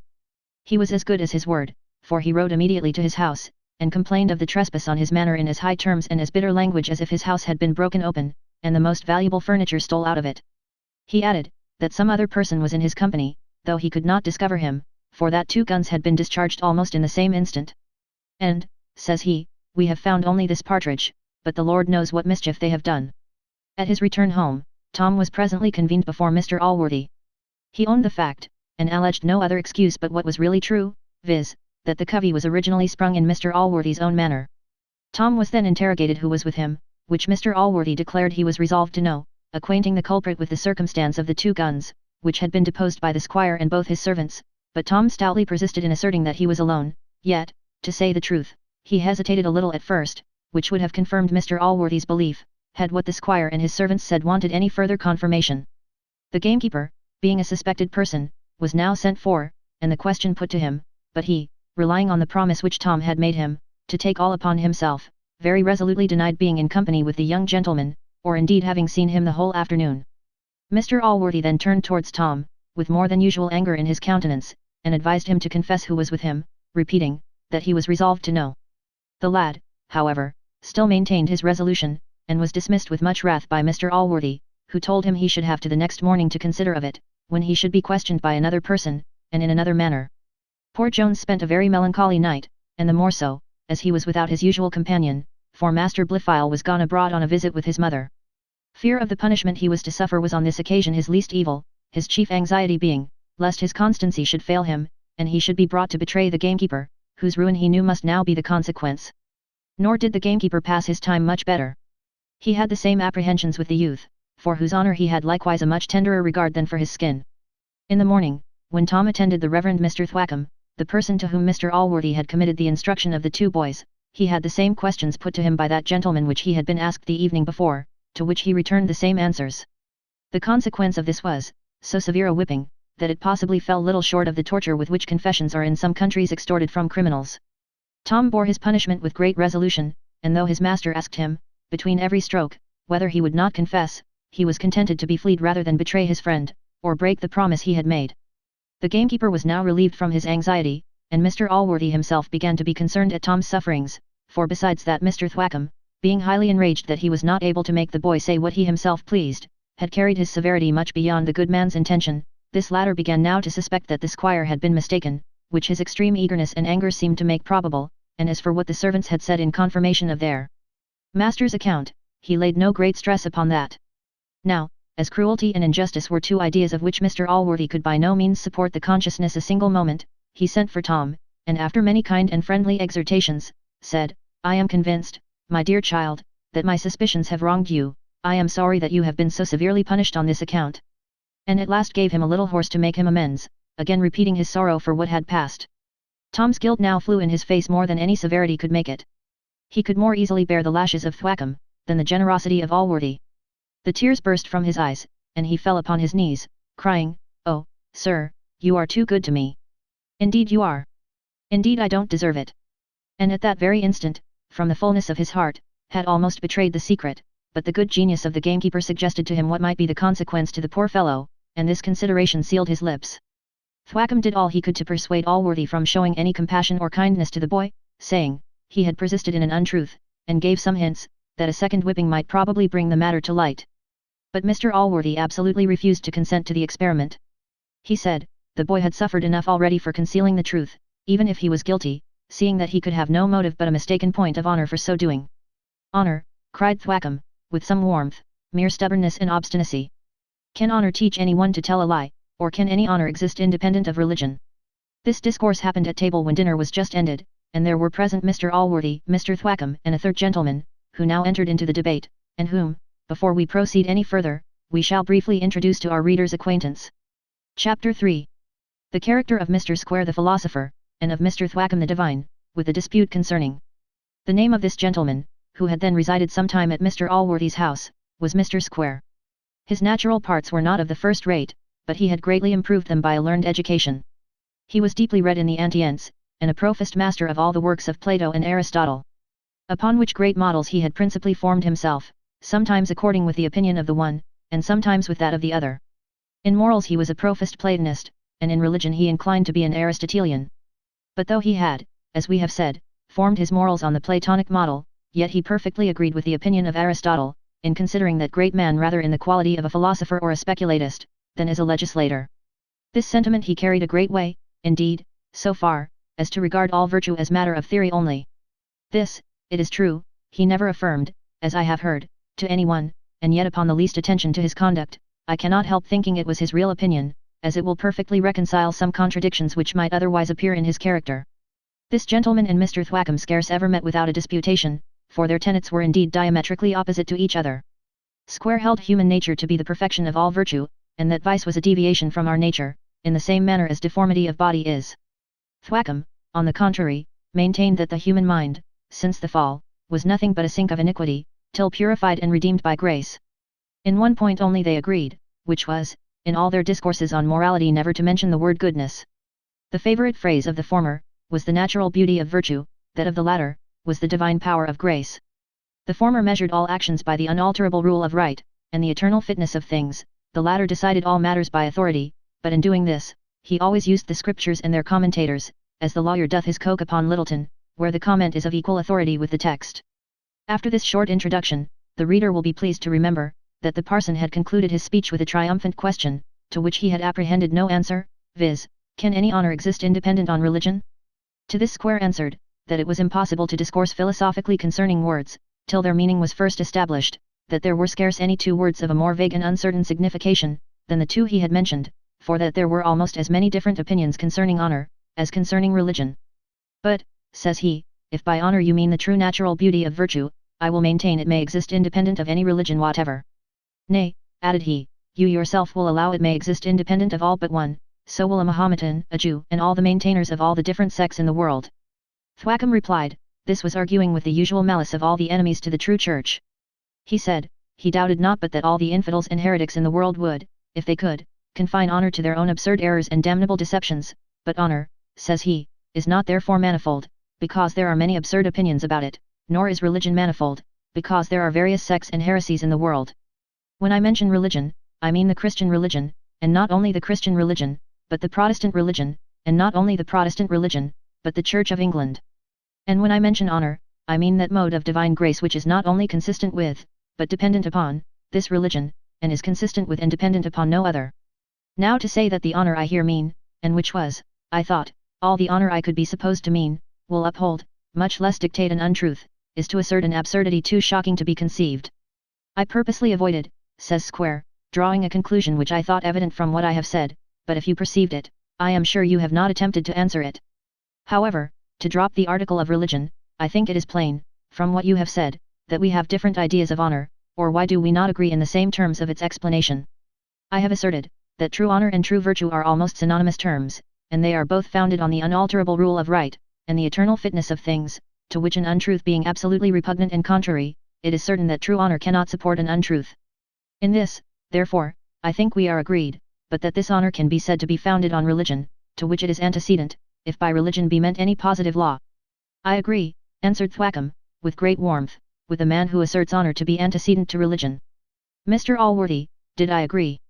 He was proceeding when Mr. Allworthy interposed, telling them very coldly, they had both mistaken his meaning, for that he had said nothing of true honor. It is possible, however, he would not have easily quieted the disputants, who were growing equally warm, had not another matter now fallen out, which put a final end to the conversation at present. Chapter 4. Containing a necessary apology for the author, and a childish incident, which perhaps requires an apology likewise. Before I proceed farther, I shall beg leave to obviate some misconstructions into which the zeal of some few readers may lead them, for I would not willingly give offence to any, especially to men who are warm in the cause of virtue or religion. I hope, therefore, no man will, by the grossest misunderstanding or perversion of my meaning, misrepresent me, as endeavouring to cast any ridicule on the greatest perfections of human nature, and which do, indeed, alone purify and ennoble the heart of man, and raise him above the brute creation. This, reader, I will venture to say, and by how much the better man you are yourself, by so much the more will you be inclined to believe me, that I would rather have buried the sentiments of these two persons in eternal oblivion, than have done any injury to either of these glorious causes. On the contrary, it is with a view to their service, that I have taken upon me to record the lives and actions of two of their false and pretended champions.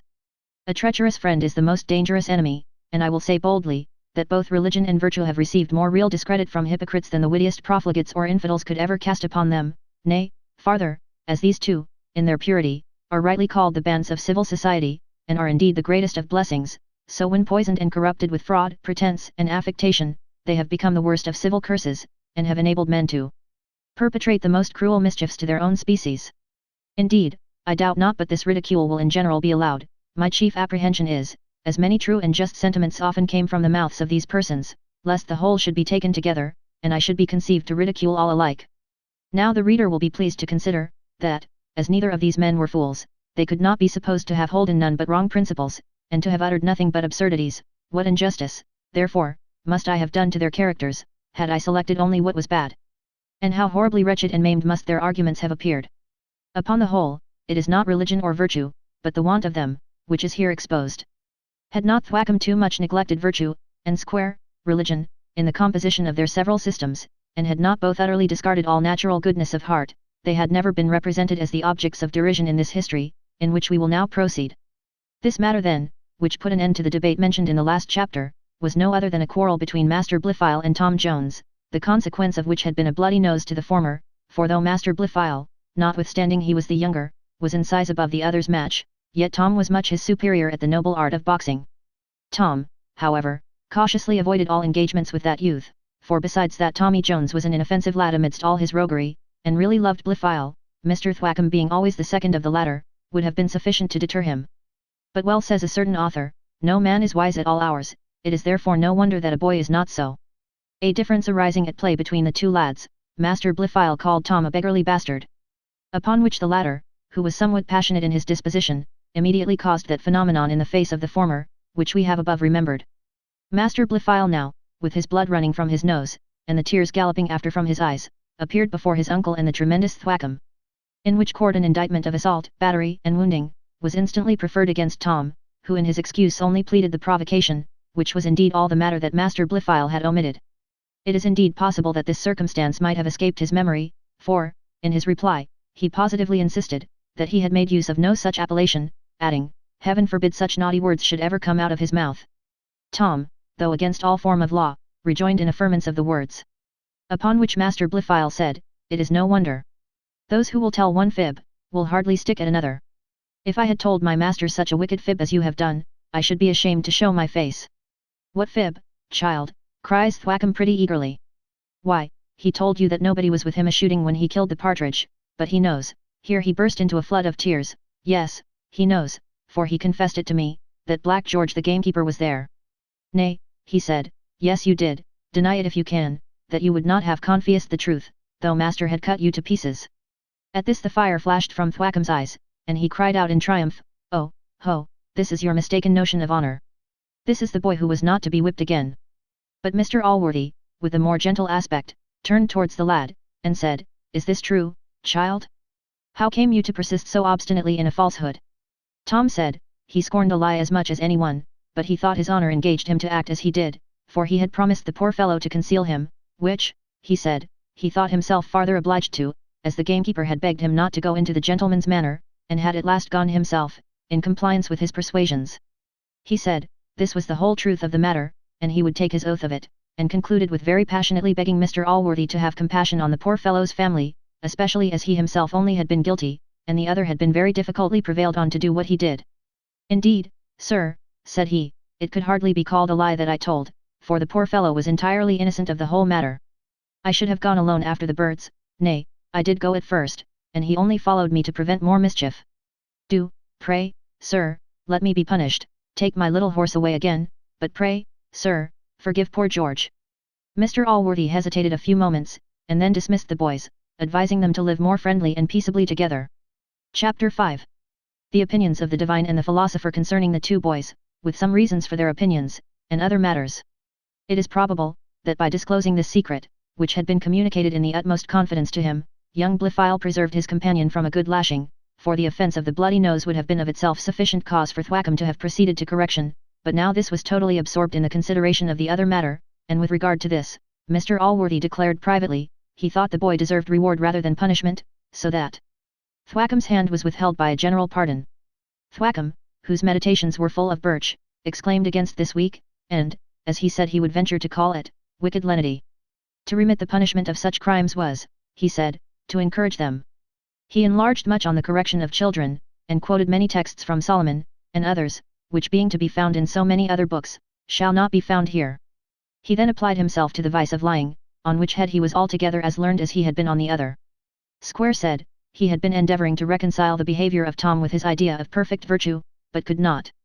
He owned there was something which at first sight appeared like fortitude in the action, but as fortitude was a virtue, and falsehood a vice, they could by no means agree or unite together. He added, that as this was in some measure to confound virtue and vice, it might be worth Mr. Thwackum's consideration, whether a larger castigation might not be laid on upon the account. As both these learned men concurred in censuring Jones, so were they no less unanimous in applauding Master Blifil. To bring truth to light, was by the parson asserted to be the duty of every religious man, and by the philosopher this was declared to be highly conformable with the rule of right, and the eternal and unalterable fitness of things. All this, however, weighed very little with Mr. Allworthy. He could not be prevailed on to sign the warrant for the execution of Jones.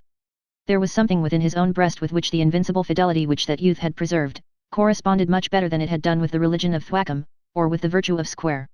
He therefore strictly ordered the former of these gentlemen to abstain from laying violent hands on Tom for what had passed.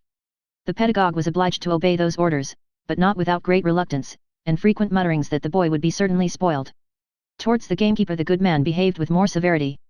He presently summoned that poor fellow before him, and after many bitter remonstrances, paid him his wages, and dismissed him from his service, for Mr. Allworthy rightly observed, that there was a great difference between being guilty of a falsehood to excuse yourself, and to excuse another. He likewise urged, as the principal motive to his inflexible severity against this man, that he had basely suffered Tom Jones to undergo so heavy a punishment for his sake, whereas he ought to have prevented it by making the discovery himself. When this story became public, many people differed from Square and Thwackum, in judging the conduct of the two lads on the occasion. Master Blifil was generally called a sneaking rascal, a poor-spirited wretch, with other epithets of the like kind, whilst Tom was honoured with the appellations of a brave lad, a jolly dog, and an honest fellow. Indeed, his behaviour to Black George much ingratiated him with all the servants, for though that fellow was before universally disliked, yet he was no sooner turned away than he was as universally pitied, and the friendship and gallantry of Tom Jones was celebrated by them all with the highest applause, and they condemned Master Blifil as openly as they durst, without incurring the danger of offending his mother. For all this, however, poor Tom smarted in the flesh, for though Thwackum had been inhibited to exercise his arm on the foregoing account, yet, as the proverb says, it is easy to find a stick, and see. So was it easy to find a rod, and, indeed, the not being able to find one was the only thing which could have kept Thwackum any long time from chastising poor Jones. Had the bare delight in the sport been the only inducement to the pedagogue, it is probable Master Blifil would likewise have had his share, but though Mr. Allworthy had given him frequent orders to make no difference between the lads, yet was Thwackum altogether as kind and gentle to this youth, as he was harsh, nay even barbarous, to the other. To say the truth, Blifil had greatly gained his master's affections, partly by the profound respect he always showed his person, but much more by the decent reverence with which he received his doctrine, for he had got by heart, and frequently repeated, his phrases, and maintained all his master's religious principles with a zeal which was surprising in one so young, and which greatly endeared him to the worthy preceptor. Tom Jones, on the other hand, was not only deficient in outward tokens of respect, often forgetting to pull off his hat, or to bow at his master's approach, but was altogether as unmindful both of his master's precepts and example. He was indeed a thoughtless, giddy youth, with little sobriety in his manners, and less in his countenance, and would often very impudently and indecently laugh at his companion for his serious behaviour. Mr. Square had the same reason for his preference of the former lad, for Tom Jones showed no more regard to the learned discourses which this gentleman would sometimes throw away upon him, than to those of Thwackum. He once ventured to make a jest of the rule of right, and at another time said, he believed there was no rule in the world capable of making such a man as his father, for so Mr. Allworthy suffered himself to be called. Master Blifil, on the contrary, had address enough at 16 to recommend himself at one and the same time to both these opposites. With one he was all religion, with the other he was all virtue. And when both were present, he was profoundly silent, which both interpreted in his favour and in their own. Nor was Blifil contented with flattering both these gentlemen to their faces, he took frequent occasions of praising them behind their backs to Allworthy, before whom, when they two were alone, and his uncle commended any religious or virtuous sentiment, for many such came constantly from him, he seldom failed to ascribe it to the good instructions he had received from either Thwackum or Square, for he knew his uncle repeated all such compliments to the persons for whose use they were meant. And he found by experience the great impressions which they made on the philosopher, as well as on the divine, for, to say the truth, there is no kind of flattery so irresistible as this, at second hand. The young gentleman, moreover, soon perceived how extremely grateful all those panegyrics on his instructors were to Mr. Allworthy himself, as they so loudly resounded the praise of that singular plan of education which he had laid down, for this worthy man having observed the imperfect institution of our public schools, and the many vices which boys were there liable to learn, had resolved to educate his nephew, as well as the other lad, whom he had in a manner adopted, in his own house, where he thought their morals would escape all that danger of being corrupted to which they would be unavoidably exposed in any public school or university. Having, therefore, determined to commit these boys to the tuition of a private tutor, Mr. Thwackum was recommended to him for that office, by a very particular friend, of whose understanding Mr. Allworthy had a great opinion, and in whose integrity he placed much confidence. This Thwackum was fellow of a college, where he almost entirely resided, and had a great reputation for learning, religion, and sobriety of manners. And these were doubtless the qualifications by which Mr. Allworthy's friend had been induced to recommend him, though indeed this friend had some obligations to Thwackham's family, who were the most considerable persons in a borough which that gentleman represented in Parliament. Thwackum, at his first arrival, was extremely agreeable to Allworthy, and indeed he perfectly answered the character which had been given of him. Upon longer acquaintance, however, and more intimate conversation, this worthy man saw infirmities in the tutor, which he could have wished him to have been without, though as those seemed greatly overbalanced by his good qualities, they did not incline Mr. Allworthy to part with him, nor would they indeed have justified such a proceeding, for the reader is greatly mistaken, if he conceives that Thwackum appeared to Mr. Allworthy in the same light as he doth to him in this history, and he is as much deceived, if he imagines that the most intimate acquaintance which he himself could have had with that divine, would have informed him of those things which we, from our inspiration, are enabled to open and discover. Of readers who, from such conceits as these, condemn the wisdom or penetration of Mr. Allworthy, I shall not scruple to say, that they make a very bad and ungrateful use of that knowledge which we have communicated to them. These apparent errors in the doctrine of Thwackum served greatly to palliate the contrary errors in that of Square, which our good man no less saw and condemned. He thought, indeed, that the different exuberancies of these gentlemen would correct their different imperfections, and that from both, especially with his assistance, the two lads would derive sufficient precepts of true religion and virtue. If the event happened contrary to his expectations, this possibly proceeded from some fault in the plan itself, which the reader hath my leave to discover, if he can, for we do not pretend to introduce any infallible characters into this history, where we hope nothing will be found which hath never yet been seen in human nature. To return therefore, the reader will not, I think, wonder that the different behaviour of the two lads above commemorated, produced the different effects of which he hath already seen some instance, and besides this, there was another reason for the conduct of the philosopher and the pedagogue, but this being matter of great importance, we shall reveal it in the next chapter. Chapter 6. Containing a better reason still for the before-mentioned opinions. It is to be known then, that those two learned personages, who have lately made a considerable figure on the theatre of this history, had, from their first arrival at Mr. Allworthy's house, taken so great an affection, the one to his virtue, the other to his religion, that they had meditated the closest alliance with him. For this purpose they had cast their eyes on that fair widow, whom, though we have not for some time made any mention of her, the reader, we trust, hath not forgot. Mrs. Blifil was indeed the object to which they both aspired. It may seem remarkable, that, of 4 persons whom we have commemorated at Mr. Allworthy's house, 3 of them should fix their inclinations on a lady who was never greatly celebrated for her beauty, and who was, moreover, now a little descended into the vale of years, but in reality bosom friends, and intimate acquaintance, have a kind of natural propensity to particular females at the house of a friend, viz., to his grandmother, mother, sister, daughter, aunt, niece, or cousin, when they are rich, and to his wife, sister, daughter, niece, cousin, mistress, or servant maid, if they should be handsome. We would not, however, have our reader imagine, that persons of such characters as were supported by Thwackum and Square, would undertake a matter of this kind, which hath been a little censured by some rigid moralists, before they had thoroughly examined it, and considered whether it was, as Shakespeare phrases it, stuff oth conscience, or no. Thwackum was encouraged to the undertaking by reflecting that to covet your neighbour's sister is nowhere forbidden, and he knew it was a rule in the construction of all laws, that expressum facit cessor tacitum. The sense of which is, when a lawgiver sets down plainly his whole meaning, we are prevented from making him mean what we please ourselves. As some instances of women, therefore, are mentioned in the divine law, which forbids us to covet our neighbour's goods, and that of a sister omitted, he concluded it to be lawful. And as to Square, who was in his person what is called a jolly fellow, or a widow's man, he easily reconciled his choice to the eternal fitness of things. Now, as both of these gentlemen were industrious in taking every opportunity of recommending themselves to the widow, they apprehended one certain method was, by giving her son the constant preference to the other lad, and as they conceived the kindness and affection which Mr. Allworthy showed the latter, must be highly disagreeable to her, they doubted not but the laying hold on all occasions to degrade and vilify him, would be highly pleasing to her, who, as she hated the boy, must love all those who did him any hurt. In this Thwackum had the advantage, for while Square could only scarify the poor lad's reputation, he could flea his skin, and, indeed, he considered every lash he gave him as a compliment paid to his mistress, so that he could, with the utmost propriety, repeat this old flogging line, castigo te non quod odio habem, sed quod amem. I chastise thee not out of hatred, but out of love. And this, indeed, he often had in his mouth, or rather, according to the old phrase, never more properly applied, at his fingers' ends. For this reason, principally, the 2 gentlemen concurred, as we have seen above, in their opinion concerning the 2 lads, this being, indeed, almost the only instance of their concurring on any point, for, beside the difference of their principles, they had both long ago strongly suspected each other's design, and hated one another with no little degree of inveteracy. This mutual animosity was a good deal increased by their alternate successes, for Mrs. Blifil knew what they would be at long before they imagined it, or, indeed, intended she should, for they proceeded with great caution, lest she should be offended, and acquaint Mr. Allworthy. But they had no reason for any such fear, she was well enough pleased with a passion, of which she intended none should have any fruits but herself.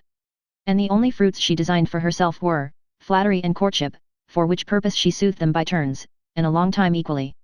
She was, indeed, rather inclined to favour the parson's principles, but Square's person was more agreeable to her eye, for he was a comely man, whereas the pedagogue did in countenance very nearly resemble that gentleman, who, in the Harlot's Progress, is seen correcting the ladies in Bridewell.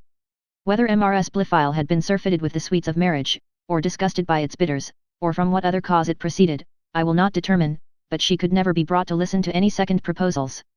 However, she at last conversed with Square with such a degree of intimacy that malicious tongues began to whisper things of her, to which, as well for the sake of the lady, as that they were highly disagreeable to the rule of right and the fitness of things, we will give no credit, and therefore shall not blot our paper with them. The pedagogue, 'tis certain, whipped on, without getting a step nearer to his journey's end. Indeed he had committed a great error, and that Square discovered much sooner than himself. Mrs. Blifil, as, perhaps, the reader may have formerly guessed, was not over and above pleased with the behaviour of her husband, nay, to be honest, she absolutely hated him, till his death at last a little reconciled him to her affections. It will not be therefore greatly wondered at, if she had not the most violent regard to the offspring she had by him. And, in fact, she had so little of this regard, that in his infancy she seldom saw her son, or took any notice of him, and hence she acquiesced, after a little reluctance, in all the favours which Mr. Allworthy showered on the foundling, whom the good man called his own boy, and in all things put on an entire equality with Master Blifil. This acquiescence in Mrs. Blifil was considered by the neighbours, and by the family, as a mark of her condescension to her brother's humour, and she was imagined by all others, as well as Thwackum and Square, to hate the foundling in her heart. Nay, the more civility she showed him, the more they conceived she detested him, and the surer schemes she was laying for his ruin, for as they thought it her interest to hate him, it was very difficult for her to persuade them she did not. Thwackum was the more confirmed in his opinion, as she had more than once slyly caused him to whip Tom Jones, when Mr. Allworthy, who was an enemy to this exercise, was abroad, whereas she had never given any such orders concerning young Blifil. And this had likewise imposed upon Square.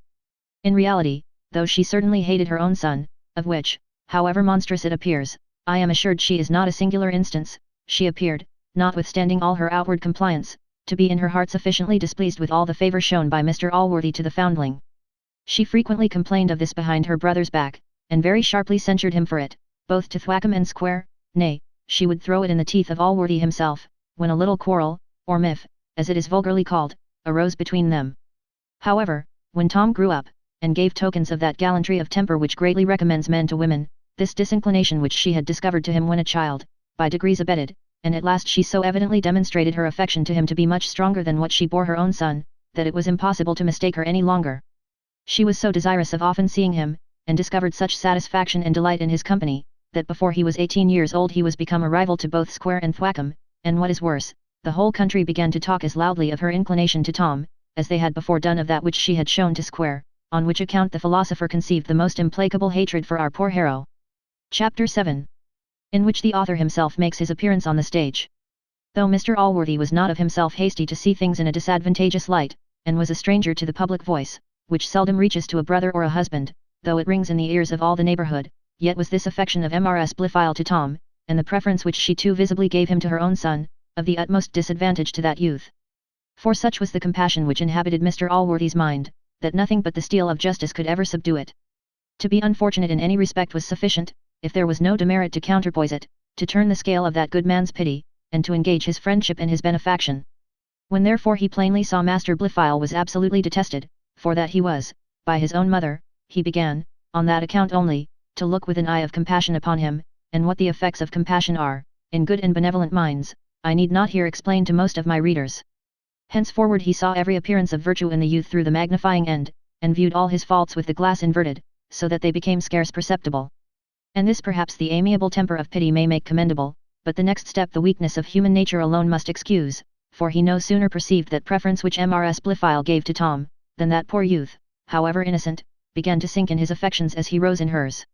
This, it is true, would of itself alone never have been able to eradicate Jones from his bosom, but it was greatly injurious to him, and prepared Mr. Allworthy's mind for those impressions which afterwards produced the mighty events that will be contained hereafter in this history, and to which, it must be confessed, the unfortunate lad, by his own wantonness, wildness, and want of caution, too much contributed.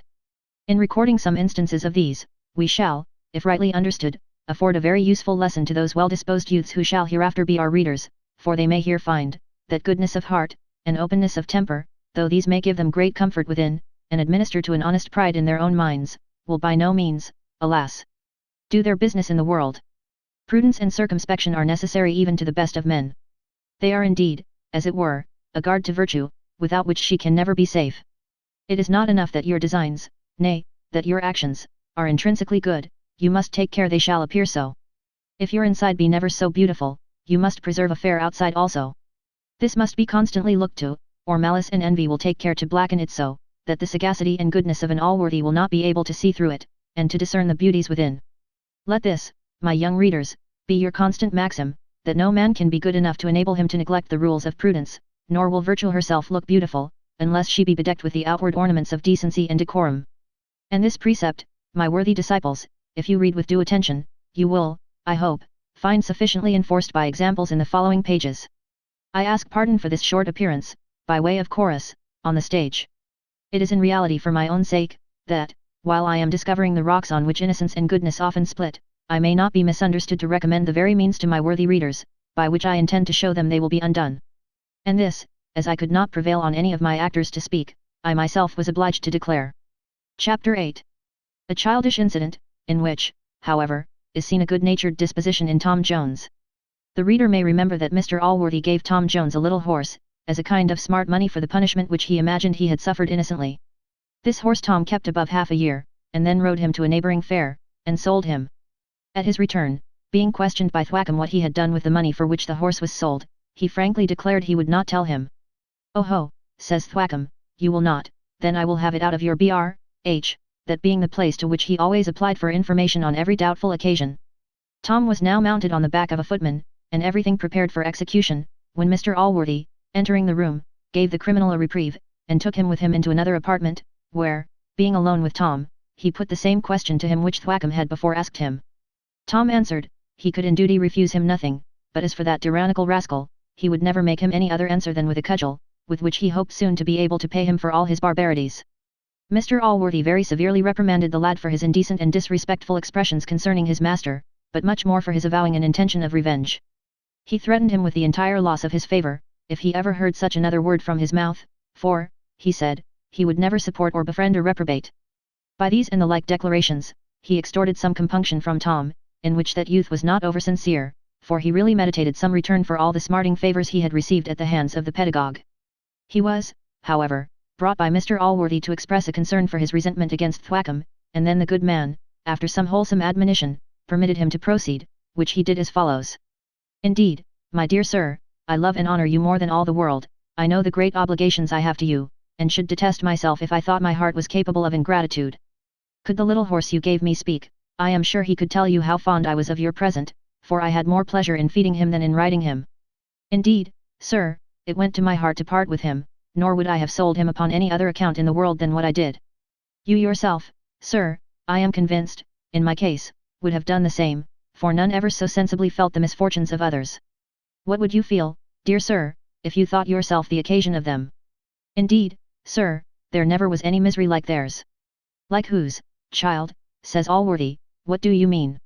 Oh, sir, answered Tom, your poor gamekeeper, with all his large family, ever since your discarding him, have been perishing with all the miseries of cold and hunger. I could not bear to see these poor wretches naked and starving, and at the same time know myself to have been the occasion of all their sufferings. I could not bear it, sir, upon my soul, I could not. Here the tears ran down his cheeks, and he thus proceeded. It was to save them from absolute destruction I parted with your dear present, notwithstanding all the value I had for it, I sold the horse for them, and they have every farthing of the money. Mr. Allworthy now stood silent for some moments, and before he spoke the tears started from his eyes. He at length dismissed Tom with a gentle rebuke, advising him for the future to apply to him in cases of distress, rather than to use extraordinary means of relieving them himself. This affair was afterwards the subject of much debate between Thwackum and Square. Thwackum held, that this was flying in Mr. Allworthy's face, who had intended to punish the fellow for his disobedience. He said, in some instances, what the world called charity appeared to him to be opposing the will of the Almighty, which had marked some particular persons for destruction, and that this was in like manner acting in opposition to Mr. Allworthy, concluding, as usual, with the hearty recommendation of Birch. Square argued strongly on the other side, in opposition perhaps to Thwackum, or in compliance with Mr. Allworthy, who seemed very much to approve what Jones had done. As to what he urged on this occasion, as I am convinced most of my readers will be much abler advocates for poor Jones, it would be impertinent to relate it. Indeed, it was not difficult to reconcile to the rule of right an action which it would have been impossible to deduce from the rule of wrong. Chapter 9. Containing an incident of a more heinous kind, with the comments of Thwackum and Square. It hath been observed by some man of much greater reputation for wisdom than myself, that misfortunes seldom come single. An instance of this may, I believe, be seen in those gentlemen who have the misfortune to have any of their rogueries detected, for here discovery seldom stops till the whole is come out. Thus it happened to poor Tom, who was no sooner pardoned for selling the horse, than he was discovered to have some time before sold a fine Bible which Mr. Allworthy gave him, the money arising from which sale he had disposed of in the same manner. This Bible Master Blifil had purchased, though he had already such another of his own, partly out of respect for the book, and partly out of friendship to Tom, being unwilling that the Bible should be sold out of the family at half price. He therefore deposited the said half price himself, for he was a very prudent lad, and so careful of his money, that he had laid up almost every penny which he had received from Mr. Allworthy. Some people have been noted to be able to read in no book but their own. On the contrary, from the time when Master Blifil was first possessed of this Bible, he never used any other. Nay, he was seen reading in it much oftener than he had before been in his own. Now, as he frequently asked Thwackum to explain difficult passages to him, that gentleman unfortunately took notice of Tom's name, which was written in many parts of the book. This brought on an inquiry, which obliged Master Blifil to discover the whole matter. Thwackum was resolved a crime of this kind, which he called sacrilege, should not go unpunished. He therefore proceeded immediately to castigation, and not contented with that he acquainted Mr. Allworthy, at their next meeting, with this monstrous crime, as it appeared to him, inveighing against Tom in the most bitter terms, and likening him to the buyers and sellers who were driven out of the temple. Square saw this matter in a very different light. He said, he could not perceive any higher crime in selling one book than in selling another. That to sell Bibles was strictly lawful by all laws both divine and human, and consequently there was no unfitness in it. He told Thwackum, that his great concern on this occasion brought to his mind the story of a very devout woman, who, out of pure regard to religion, stole Tillotson's sermons from a lady of her acquaintance. This story caused a vast quantity of blood to rush into the parson's face, which of itself was none of the palest, and he was going to reply with great warmth and anger, had not Mrs. Blifil, who was present at this debate, interposed. That lady declared herself absolutely of Mr. Square's side. She argued, indeed, very learnedly in support of his opinion, and concluded with saying, if Tom had been guilty of any fault, she must confess her own son appeared to be equally culpable, for that she could see no difference between the buyer and the seller, both of whom were alike to be driven out of the temple. Mrs. Blifil having declared her opinion, put an end to the debate. Square's triumph would almost have stopped his words, had he needed them, and Thwackum, who, for reasons before mentioned, durst not venture at disobliging the lady, was almost coked with indignation. As to Mr. Allworthy, he said, since the boy had been already punished he would not deliver his sentiments on the occasion, and whether he was or was not angry with the lad, I must leave to the reader's own conjecture. Soon after this, an action was brought against the gamekeeper by Squire Western, the gentleman in whose manor the partridge was killed, for depredations of the like kind. This was a most unfortunate circumstance for the fellow, as it not only of itself threatened his ruin, but actually prevented Mr. Allworthy from restoring him to his favour, for as that gentleman was walking out one evening with Master Blifil and young Jones, the latter slyly drew him to the habitation of Black George, where the family of that poor wretch, namely, his wife and children, were found in all the misery with which cold, hunger, and nakedness, can affect human creatures, for as to the money they had received from Jones, former debts had consumed almost the whole. Such a scene as this could not fail of affecting the heart of Mr. Allworthy. He immediately gave the mother a couple of guineas, with which he bid her clothe her children. The poor woman burst into tears at this goodness, and while she was thanking him, could not refrain from expressing her gratitude to Tom, who had, she said, long preserved both her and hers from starving. We have not, says she, had a morsel to eat, nor have these poor children had a rag to put on, but what his goodness hath bestowed on us. For, indeed, besides the horse and the Bible, Tom had sacrificed a nightgown, and other things, to the use of this distressed family. On their return home, Tom made use of all his eloquence to display the wretchedness of these people, and the penitence of Black George himself, and in this he succeeded so well, that Mr. Allworthy said, he thought the man had suffered enough for what was past, that he would forgive him, and think of some means of providing for him and his family. Jones was so delighted with this news, that, though it was dark when they returned home, he could not help going back a mile, in a shower of rain, to acquaint the poor woman with the glad tidings, but, like other hasty divulgers of news, he only brought on himself the trouble of contradicting it, for the ill fortune of Black George made use of the very opportunity of his friend's absence to overturn all again. Chapter 10. In which Master Blifil and Jones appear in different lights. Master Blifil fell very short of his companion in the amiable quality of mercy, but he has greatly exceeded him in one of a much higher kind, namely, in justice, in which he followed both the precepts and example of Thwackum and Square, for though they would both make frequent use of the word mercy, yet it was plain that in reality Square held it to be inconsistent with the rule of right, and Thwackum was for doing justice, and leaving mercy to heaven. The two gentlemen did indeed somewhat differ in opinion concerning the objects of this sublime virtue, by which Thwackum would probably have destroyed one half of mankind, and Square the other half. Master Blifil then, though he had kept silence in the presence of Jones, yet, when he had better considered the matter, could by no means endure the thought of suffering his uncle to confer favours on the undeserving. He therefore resolved immediately to acquaint him with the fact which we have above slightly hinted to the readers. The truth of which was as follows. The gamekeeper, about a year after he was dismissed from Mr. Allworthy's service, and before Tom's selling the horse, being in want of bread, either to fill his own mouth or those of his family, as he passed through a field belonging to Mr. Western espied a hare sitting in her form. This hare he had basely and barbarously knocked on the head, against the laws of the land, and no less against the laws of sportsmen. The higgler to whom the hare was sold, being unfortunately taken many months after with a quantity of game upon him, was obliged to make his peace with the squire, by becoming evidence against some poacher. And now Black George was pitched upon by him, as being a person already obnoxious to Mr. Western, and one of no good fame in the country. He was, besides, the best sacrifice the higgler could make, as he had supplied him with no game since, and by this means the witness had an opportunity of screening his better customers, for the squire, being charmed with the power of punishing Black George, whom a single transgression was sufficient to ruin, made no further inquiry. Had this fact been truly laid before Mr. Allworthy, it might probably have done the gamekeeper very little mischief. But there is no zeal blinder than that which is inspired with the love of justice against offenders. Master Blifil had forgot the distance of the time. He varied likewise in the manner of the fact, and by the hasty addition of the single letter S he considerably altered the story, for he said that George had wired hares. These alterations might probably have been set right, had not Master Blifil unluckily insisted on a promise of secrecy from Mr. Allworthy before he revealed the matter to him, but by that means the poor gamekeeper was condemned without having an opportunity to defend himself, for as the fact of killing the hare, and of the action brought, were certainly true, Mr. Allworthy had no doubt concerning the rest. Short-lived then was the joy of these poor people, for Mr. Allworthy the next morning declared he had fresh reason, without assigning it, for his anger, and strictly forbade Tom to mention George any more, though as for his family, he said he would endeavour to keep them from starving, but as to the fellow himself, he would leave him to the laws, which nothing could keep him from breaking. Tom could by no means divine what had incensed Mr. Allworthy, for of Master Blifil he had not the least suspicion. However, as his friendship was to be tired out by no disappointments, he now determined to try another method of preserving the poor gamekeeper from ruin. Jones was lately grown very intimate with Mr. Western.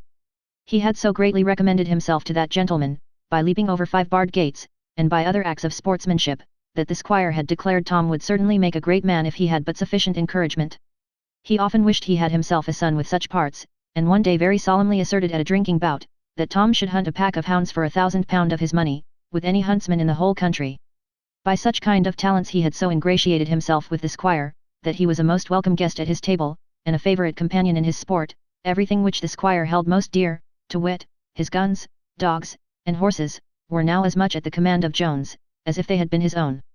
He resolved therefore to make use of this favour on behalf of his friend Black George, whom he hoped to introduce into Mr. Western's family, in the same capacity in which he had before served Mr. Allworthy. The reader, if he considers that this fellow was already obnoxious to Mr. Western, and if he considers farther the weighty business by which that gentleman's displeasure had been incurred, will perhaps condemn this as a foolish and desperate undertaking, but if he should totally condemn young Jones on that account, he will greatly applaud him for strengthening himself with all imaginable interest on so arduous an occasion. For this purpose, then, Tom applied to Mr. Western's daughter, a young lady of about 17 years of age, whom her father, next after those necessary implements of sport just before mentioned, loved and esteemed above all the world. Now, as she had some influence on the squire, so Tom had some little influence on her. But this being the intended heroine of this work, a lady with whom we ourselves are greatly in love, and with whom many of our readers will probably be in love too, before we part, it is by no means proper she should make her appearance at the end of a book. Book 4. Containing the time of a year. Chapter 1. Containing 5 pages of paper. As truth distinguishes our writings from those idle romances which are filled with monsters, the productions, not of nature, but of distempered brains, and which have been therefore recommended by an eminent critic to the sole use of the pastry cook, so, on the other hand, we would avoid any resemblance to that kind of history which a celebrated poet seems to think is no less calculated for the emolument of the brewer, as the reading it should be always attended with a tankard of good ale. While, history with her comrade ale soothes the sad series of her serious tale. For as this is the liquor of modern historians, nay, perhaps their muse, if we may believe the opinion of Butler, who attributes inspiration to ale, it ought likewise to be the potation of their readers, since every book ought to be read with the same spirit and in the same manner as it is writ. Thus the famous author of Hurlus Rumbo told a learned bishop, that the reason his lordship could not taste the excellence of his piece was, that he did not read it with a fiddle in his hand, which instrument he himself had always had in his own, when he composed it. That our work, therefore, might be in no danger of being likened to the labours of these historians, we have taken every occasion of interspersing through the whole sundry similes, descriptions, and other kind of poetical embellishments. These are, indeed, designed to supply the place of the said ale, and to refresh the mind, whenever those slumbers, which in a long work are apt to invade the reader as well as the writer, shall begin to creep upon him. Without interruptions of this kind, the best narrative of plain matter of fact must overpower every reader, for nothing but the everlasting watchfulness, which Homer has ascribed only to Jove himself, can be proof against a newspaper of many volumes. We shall leave to the reader to determine with what judgment we have chosen the several occasions for inserting those ornamental parts of our work. Surely it will be allowed that none could be more proper than the present, where we are about to introduce a considerable character on the scene, no less, indeed, than the heroine of this heroic, historical, prosaic poem. Here, therefore, we have thought proper to prepare the mind of the reader for her reception, by filling it with every pleasing image which we can draw from the face of nature. And for this method we plead many precedents. First, this is an art well known to, and much practiced by, our tragic poets, who seldom fail to prepare their audience for the reception of their principal characters. Thus the hero is always introduced with a flourish of drums and trumpets, in order to rouse a martial spirit in the audience, and to accommodate their ears to bombast and fustian, which Mr. Locke's blind man would not have grossly erred in likening to the sound of a trumpet. Again, when lovers are coming forth, soft music often conducts them on the stage, either to soothe the audience with the softness of the tender passion, or to lull and prepare them for that gentle slumber in which they will most probably be composed by the ensuing scene. And not only the poets, but the masters of these poets, the managers of playhouses, seem to be in this secret, for, besides the aforesaid kettle drums, NC, which denote the hero's approach, he is generally ushered on the stage by a large troop of half a dozen scene shifters, and how necessary these are imagined to his appearance, may be concluded from the following theatrical story. King Pyrrhus was at dinner at an alehouse bordering on the theatre, when he was summoned to go on the stage. The hero, being unwilling to quit his shoulder of mutton, and as unwilling to draw on himself the indignation of Mr. Wilkes, his brother manager, for making the audience wait, had bribed these his harbingers to be out of the way. While Mr. Wilkes, therefore, was thundering out, "Where are the carpenters to walk on before King Pyrrhus?" that monarch very quietly eat his mutton, and the audience, however impatient, were obliged to entertain themselves with music in his absence. To be plain, I much question whether the politician, who hath generally a good nose, hath not scented out somewhat of the utility of this practice. I am convinced that awful magistrate my Lord Mayor contracts a good deal of that reverence which attends him through the year, by the several pageants which precede his pomp. Nay, I must confess, that even I myself, who am not remarkably liable to be captivated with show, have yielded not a little to the impressions of much preceding state. When I have seen a man strutting in a procession, after others whose business was only to walk before him, I have conceived a higher notion of his dignity than I have felt on seeing him in a common situation. But there is one instance, which comes exactly up to my purpose. This is the custom of sending on a basket woman, who is to precede the pomp at a coronation, and to strew the stage with flowers, before the great personages begin their procession. The antients would certainly have invoked the goddess Flora for this purpose, and it would have been no difficulty for their priests, or politicians to have persuaded the people of the real presence of the deity, though a plain mortal had personated her and performed her office. But we have no such design of imposing on our reader, and therefore those who object to the heathen theology, may, if they please, change our goddess into the above-mentioned basket woman. Our intention, in short, is to introduce our heroine with the utmost solemnity in our power, with an elevation of style, and all other circumstances proper to raise the veneration of our reader.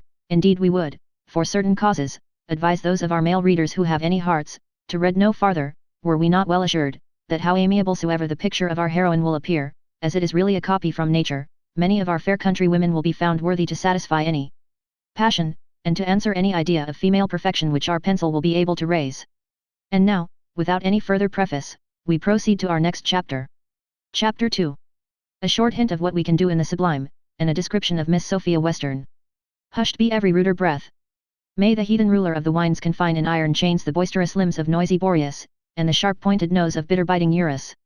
Do thou, sweet Zephyrus, rising from thy fragrant bed, mount the western sky, and lead on those delicious gales, the charms of which call forth the lovely Flora from her chamber, perfumed with pearly dews, when on the 1st of June, her birthday, the blooming maid, in loose attire, gently trips it over the verdant mead, where every flower rises to do her homage, till the whole field becomes enamelled, and colours contend with sweets which shall ravish her most.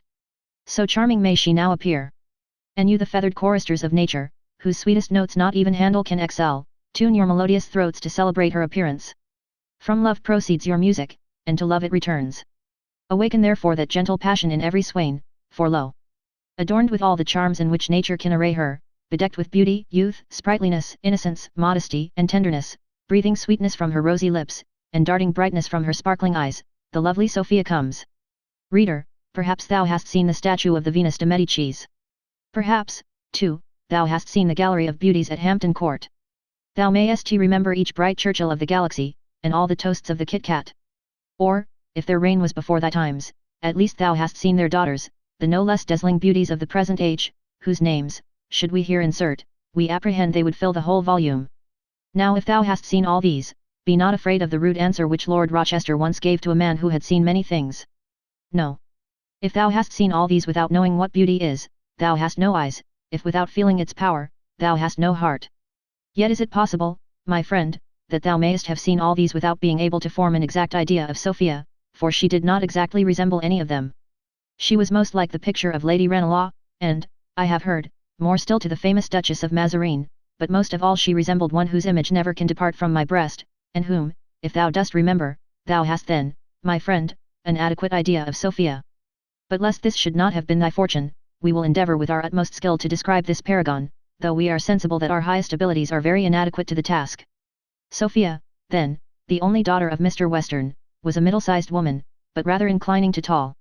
Her shape was not only exact, but extremely delicate, and the nice proportion of her arms promised the truest symmetry in her limbs.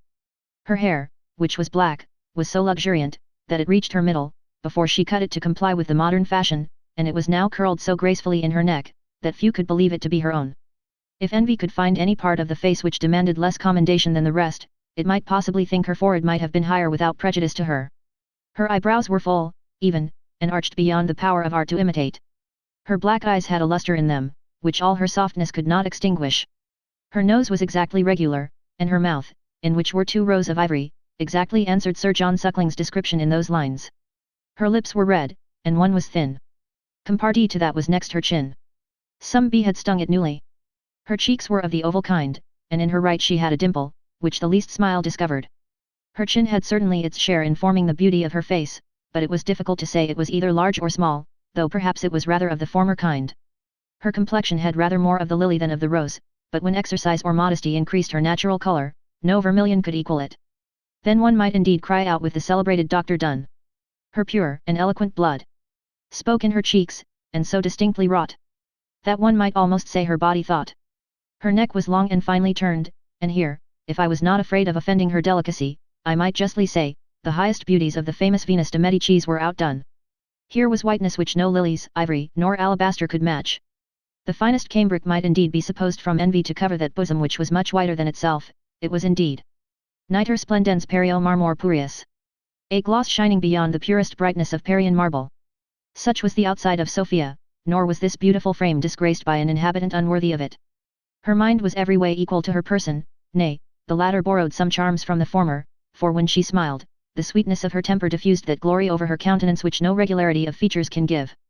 But as there are no perfections of the mind which do not discover themselves in that perfect intimacy to which we intend to introduce our reader with this charming young creature, so it is needless to mention them here, nay, it is a kind of tacit affront to our reader's understanding, and may also rob him of that pleasure which he will receive in forming his own judgment of her character. It may, however, be proper to say, that whatever mental accomplishments she had derived from nature, they were somewhat improved and cultivated by art, for she had been educated under the care of an aunt, who was a lady of great discretion, and was thoroughly acquainted with the world, having lived in her youth about the court, whence she had retired some years since into the country. By her conversation and instructions, Sophia was perfectly well bred, though perhaps she wanted a little of that ease in her behaviour which is to be acquired only by habit, and living within what is called the polite circle. But this, to say the truth, is often too dearly purchased, and though it hath charms so inexpressible, that the French, perhaps, among other qualities, mean to express this, when they declare they know not what it is, yet its absence is well compensated by innocence, nor can good sense and a natural gentility ever stand in need of it. Chapter 3. Wherein the history goes back to commemorate a trifling incident that happened some years since, but which, trifling as it was, had some future consequences. The amiable Sophia was now in her 18th year, when she is introduced into this history. Her father, as hath been said, was fonder of her than of any other human creature. To her, therefore, Tom Jones applied, in order to engage her interest on the behalf of his friend the gamekeeper. But before we proceed to this business, a short recapitulation of some previous matters may be necessary.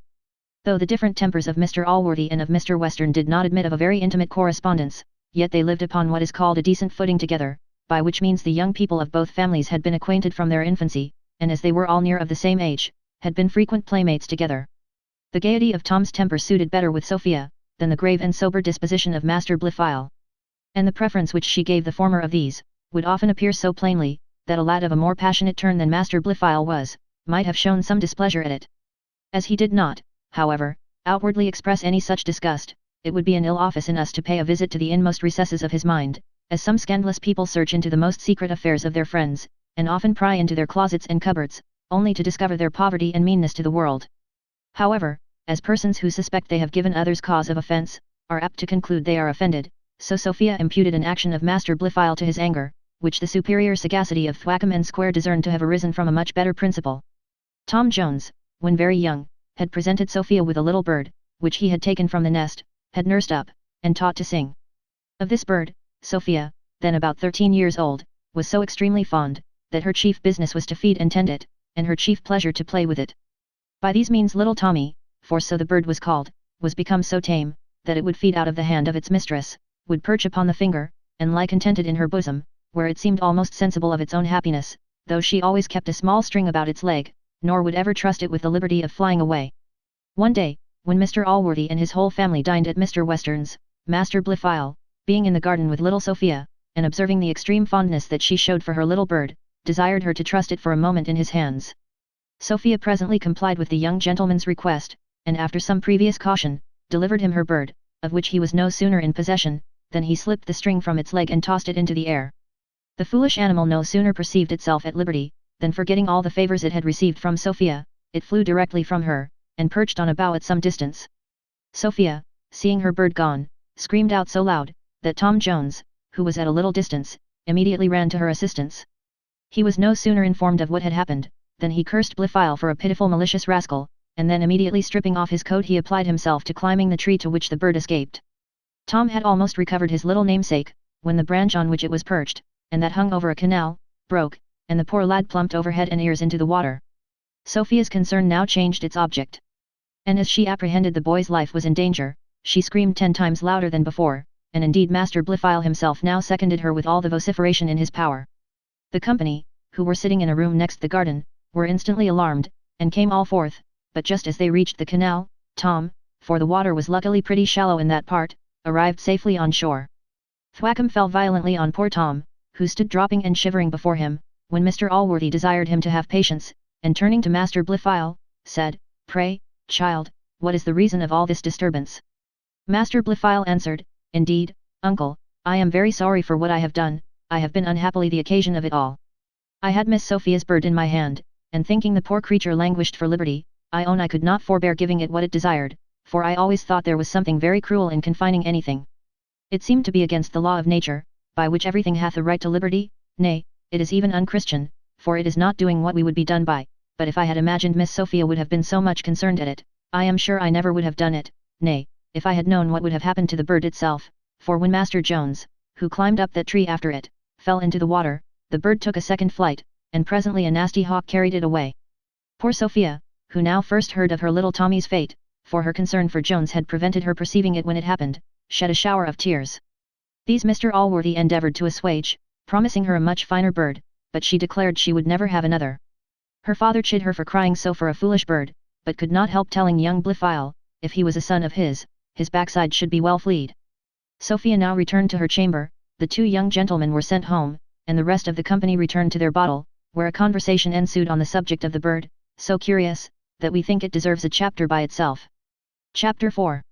Containing such very deep and grave matters, that some readers, perhaps, may not relish it. Square had no sooner lighted his pipe, than, addressing himself to Allworthy, he thus began, "Sir, I cannot help congratulating you on your nephew, who, at an age when few lads have any ideas but of sensible objects, is arrived at a capacity of distinguishing right from wrong. To confine anything, seems to me against the law of nature, by which everything hath a right to liberty." These were his words, and the impression they have made on me is never to be eradicated. Can any man have a higher notion of the rule of right, and the eternal fitness of things? I cannot help promising myself, from such a dawn, that the meridian of this youth will be equal to that of either the elder or the younger Brutus. Here Thwackum hastily interrupted, and spilling some of his wine, and swallowing the rest with great eagerness, answered, from another expression he made use of, "I hope he will resemble much better men. The law of nature is a jargon of words, which means nothing. I know not of any such law, nor of any right which can be derived from it. To do as we would be done by, is indeed a Christian motive, as the boy well expressed himself, and I am glad to find my instructions have borne such good fruit. If vanity was a thing fit, says Square, I might indulge some on the same occasion, for whence only he can have learnt his notions of right or wrong, I think is pretty apparent. If there be no law of nature, there is no right nor wrong. How, says the parson, do you then banish revelation? Am I talking with a deist or an atheist? Drink about, says Western. Pox of your laws of nature. I don't know what you mean, either of you, by right and wrong. To take away my girl's bird was wrong, in my opinion, and my neighbour Allworthy may do as he pleases, but to encourage boys in such practices, is to breed them up to the gallows. Allworthy answered, that he was sorry for what his nephew had done, but could not consent to punish him, as he acted rather from a generous than unworthy motive. He said, if the boy had stolen the bird, none would have been more ready to vote for a severe chastisement than himself, but it was plain that was not his design and, indeed, it was as apparent to him, that he could have no other view but what he had himself avowed. For as to that malicious purpose which Sophia suspected, it never once entered into the head of Mr. Allworthy. He at length concluded with again blaming the action as inconsiderate, and which, he said, was pardonable only in a child. Square had delivered his opinion so openly, that if he was now silent, he must submit to have his judgment censured. He said, therefore, with some warmth, that Mr. Allworthy had too much respect to the dirty consideration of property. That in passing our judgments on great and mighty actions, all private regards should be laid aside, for by adhering to those narrow rules, the younger Brutus had been condemned of ingratitude, and the elder of parricide. And if they had been hanged too for those crimes, cried Thwackum, they would have had no more than their deserts. A couple of heathenish villains. Heaven be praised we have no Brutuses nowadays. I wish, Mr. Square, you would desist from filling the minds of my pupils with such anti-Christian stuff, for the consequence must be, while they are under my care, it's being well scourged out of them again. There is your disciple Tom almost spoiled already. I overheard him the other day disputing with Master Blifil that there was no merit in faith without works. I know that is one of your tenets, and I suppose he had it from you. Don't accuse me of spoiling him, says Square. Who taught him to laugh at whatever is virtuous and decent, and fit and right in the nature of things? He is your own scholar, and I disclaim him. No, no, Master Blifil is my boy. Young as he is, that lad's notions of moral rectitude I defy you ever to eradicate. Thwackum put on a contemptuous sneer at this, and replied, I will venture him with you. He is too well grounded for all your philosophical cant to hurt. No, no, I have taken care to instill such principles into him. And I have instilled principles into him too, cries Square. What but the sublime idea of virtue could inspire a human mind with the generous thought of giving liberty? And I repeat to you again, if it was a fit thing to be proud, I might claim the honor of having infused that idea. And if pride was not forbidden, said Thwackum, I might boast of having taught him that duty which he himself assigned as his motive. So between you both, says the squire, the young gentleman hath been taught to rob my daughter of her bird. I find I must take care of my partridge mew. I shall have some virtuous religious man or other set all my partridges at liberty. Then slapping a gentleman of the law, who was present, on the back, he cried out, What say you to this, Mr. Counsellor? Is not this against law? The lawyer with great gravity delivered himself as follows. If the case be put of a partridge, there can be no doubt but an action would lie, for though this be feri naturi, yet being reclaimed, property vests, but being the case of a singing bird, though reclaimed, as it is a thing of base nature, it must be considered as nullius in bonus. In this case, therefore, I conceive the plaintiff must be non-suited, and I should disadvise the bringing any such action. Well, says the squire, if it be nullus bonus, let us drink about, and talk a little of the state of the nation, or some such discourse that we all understand, for I am sure I don't understand a word of this. It may be learning and sense for aught I know, but you shall never persuade me into it. Pox! You have neither of you mentioned a word of that poor lad who deserves to be commended. To venture breaking his neck to oblige my girl was a generous-spirited action. I have learning enough to see that. D.N. me, here's Tom's health. I shall love the boy for it the longest day I have to live. Thus was the debate interrupted, but it would probably have been soon resumed, had not Mr. Allworthy presently called for his coach, and carried off the two combatants. Such was the conclusion of this adventure of the bird, and of the dialogue occasioned by it, which we could not help recounting to our reader, though it happened some years before that stage or period of time at which our history is now arrived. Chapter 5. Containing matter accommodated to every taste. Parva leaves capiunt animos, small things affect light minds, was the sentiment of a great master of the passion of love. And certain it is, that from this day Sophia began to have some little kindness for Tom Jones, and no little aversion for his companion.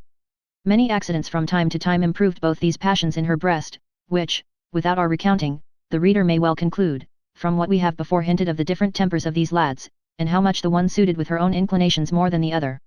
To say the truth, Sophia, when very young, discerned that Tom, though an idle, thoughtless, rattling rascal, was nobody's enemy but his own, and that Master Blifil, though a prudent, discreet, sober young gentleman, was at the same time strongly attached to the interest only of one single person, and who that single person was the reader will be able to divine without any assistance of ours.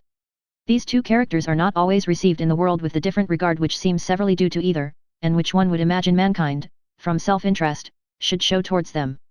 But perhaps there may be a political reason for it.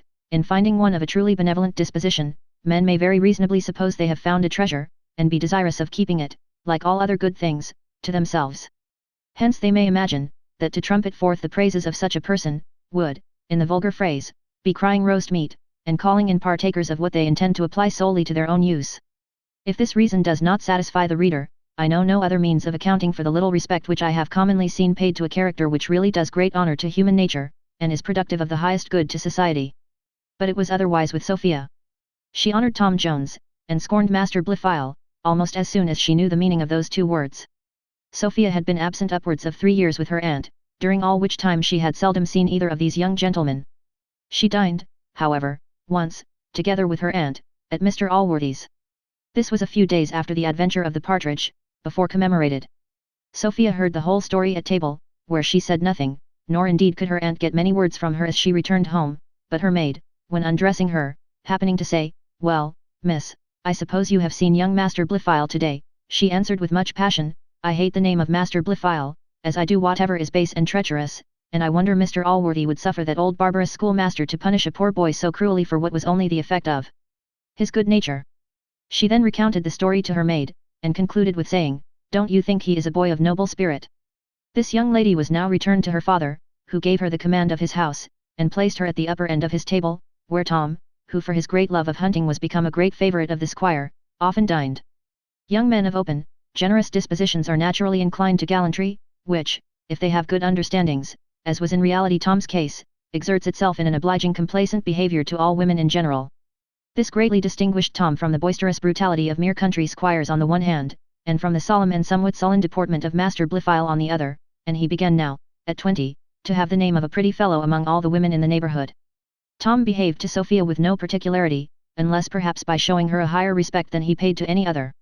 This distinction her beauty, fortune, sense, and amiable carriage, seemed to demand, but as to design upon her person he had none, for which we shall at present suffer the reader to condemn him of stupidity, but perhaps we shall be able indifferently well to account for it hereafter. Sophia, with the highest degree of innocence and modesty, had a remarkable sprightliness in her temper. This was so greatly increased whenever she was in company with Tom, that had he not been very young and thoughtless, he must have observed it, or had not Mr. Western's thoughts been generally either in the field, the stable, or the dog kennel, it might have perhaps created some jealousy in him, but so far was the good gentleman from entertaining any such suspicions, that he gave Tom every opportunity with his daughter which any lover could have wished, and this Tom innocently improved to better advantage, by following only the dictates of his natural gallantry and good nature, than he might perhaps have done had he had the deepest designs on the young lady. But indeed it can occasion little wonder that this matter escaped the observation of others, since poor Sophia herself never remarked it, and her heart was irretrievably lost before she suspected it was in danger. Matters were in this situation, when Tom, one afternoon, finding Sophia alone, began, after a short apology, with a very serious face, to acquaint her that he had a favour to ask of her which he hoped her goodness would comply with.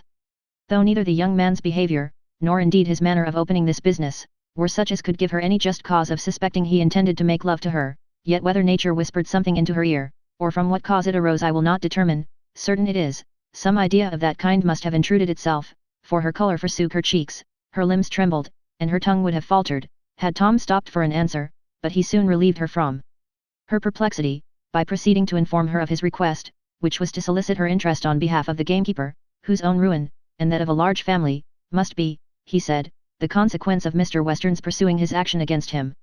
Sophia presently recovered her confusion, and, with a smile full of sweetness, said, "Is this the mighty favour you asked with so much gravity? I will do it with all my heart. I really pity the poor fellow, and no longer ago than yesterday sent a small matter to his wife." This small matter was one of her gowns, some linen, and 10 shillings in money, of which Tom had heard, and it had, in reality, put this solicitation into his head. Our youth, now, emboldened with his success, resolved to push the matter farther, and ventured even to beg her recommendation of him to her father's service, protesting that he thought him one of the honestest fellows in the country, and extremely well qualified for the place of a gamekeeper, which luckily then happened to be vacant. Sophia answered, "Well, I will undertake this too, but I cannot promise you as much success as in the former part, which I assure you I will not quit my father without obtaining. However, I will do what I can for the poor fellow, for I sincerely look upon him and his family as objects of great compassion.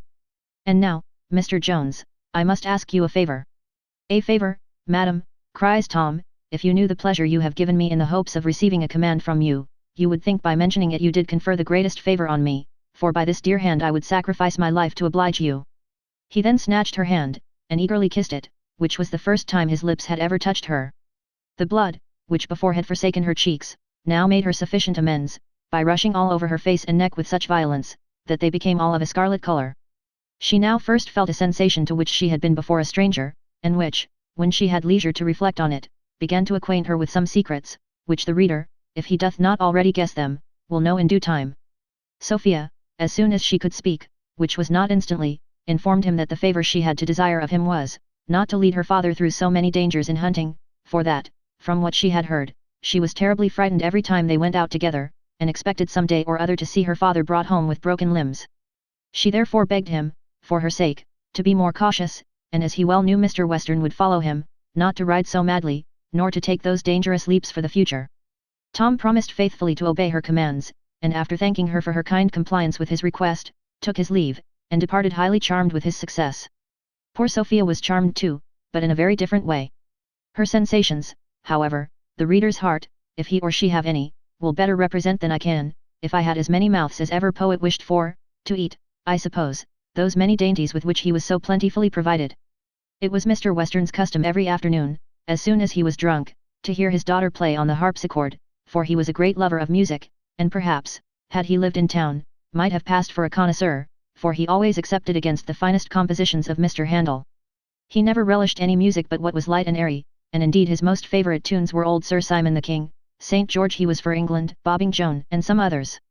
His daughter, though she was a perfect mistress of music, and would never willingly have played any but Handel's, was so devoted to her father's pleasure, that she learnt all those tunes to oblige him.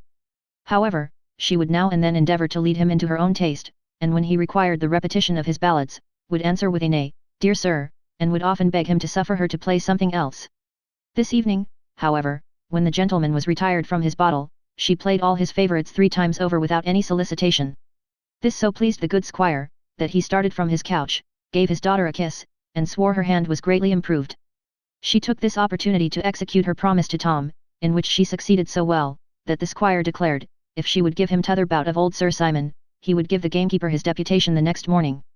Sir Simon was played again and again, till the charms of the music soothed Mr. Western to sleep. In the morning Sophia did not fail to remind him of his engagement, and his attorney was immediately sent for, ordered to stop any further proceedings in the action, and to make out the deputation. Tom's success in this affair soon began to ring over the country, and various were the censures passed upon it, some greatly applauding it as an act of good nature, others sneering, and saying, no wonder that one idle fellow should love another. Young Blifil was greatly enraged at it. He had long hated Black George in the same proportion as Jones delighted in him, not from any offence which he had ever received, but from his great love to religion and virtue, for Black George had the reputation of a loose kind of a fellow. Blifil therefore represented this as flying in Mr. Allworthy's face, and declared, with great concern, that it was impossible to find any other motive for doing good to such a wretch. Thwackum and Square likewise sung to the same tune. They were now, especially the latter, become greatly jealous of young Jones with the widow, for he now approached the age of 20, was really a fine young fellow, and that lady, by her encouragements to him, seemed daily more and more to think him so. Allworthy was not, however, moved with their malice. He declared himself very well satisfied with what Jones had done. He said the perseverance and integrity of his friendship was highly commendable, and he wished he could see more frequent instances of that virtue.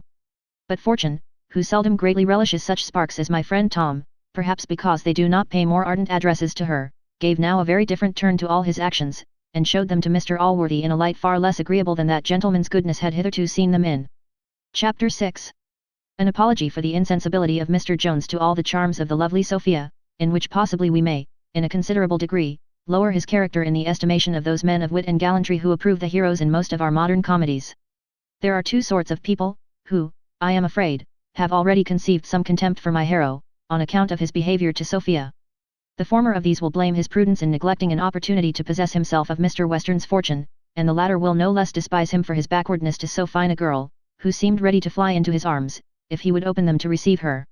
Now, though I shall not perhaps be able absolutely to acquit him of either of these charges, for want of prudence admits of no excuse, and what I shall produce against the latter charge will, I apprehend, be scarce satisfactory, yet, as evidence may sometimes be offered in mitigation, I shall set forth the plain matter of fact, and leave the whole to the reader's determination. Mr. Jones had somewhat about him, which, though I think writers are not thoroughly agreed in its name, doth certainly inhabit some human breasts, whose use is not so properly to distinguish right from wrong, as to prompt and incite them to the former, and to restrain and withhold them from the latter.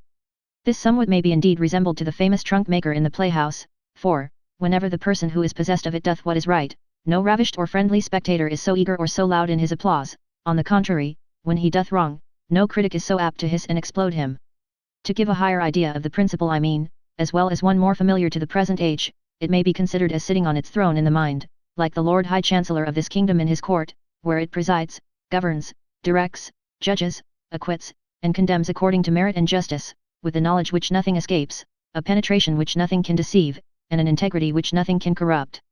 This active principle may perhaps be said to constitute the most essential barrier between us and our neighbours the brutes, for if there be some in the human shape who are not under any such dominion, I choose rather to consider them as deserters from us to our neighbours, among whom they will have the fate of deserters, and not be placed in the first rank.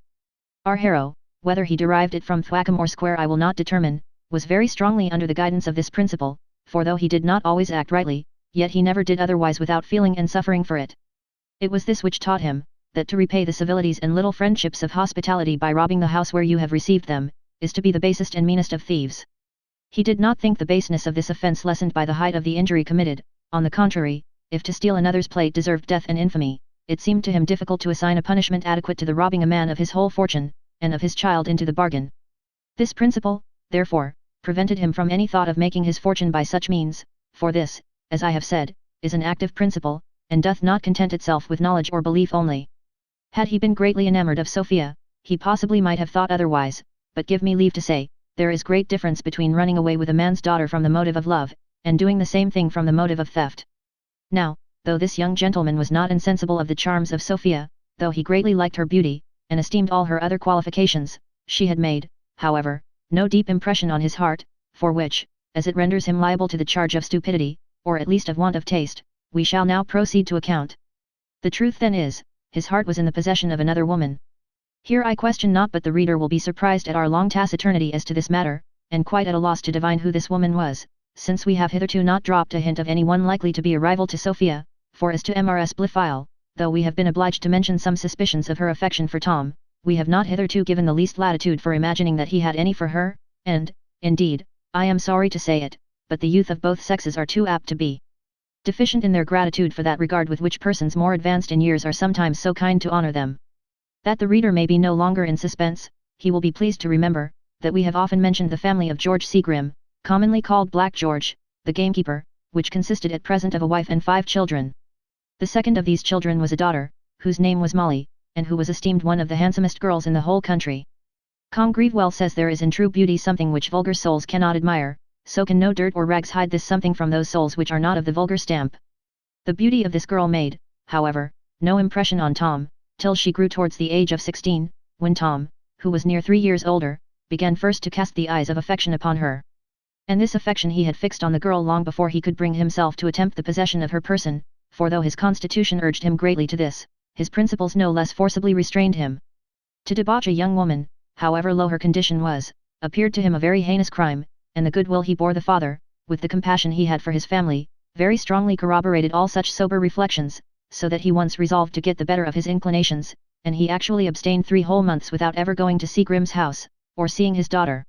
Now, though Molly was, as we have said, generally thought a very fine girl, and in reality she was so, yet her beauty was not of the most amiable kind.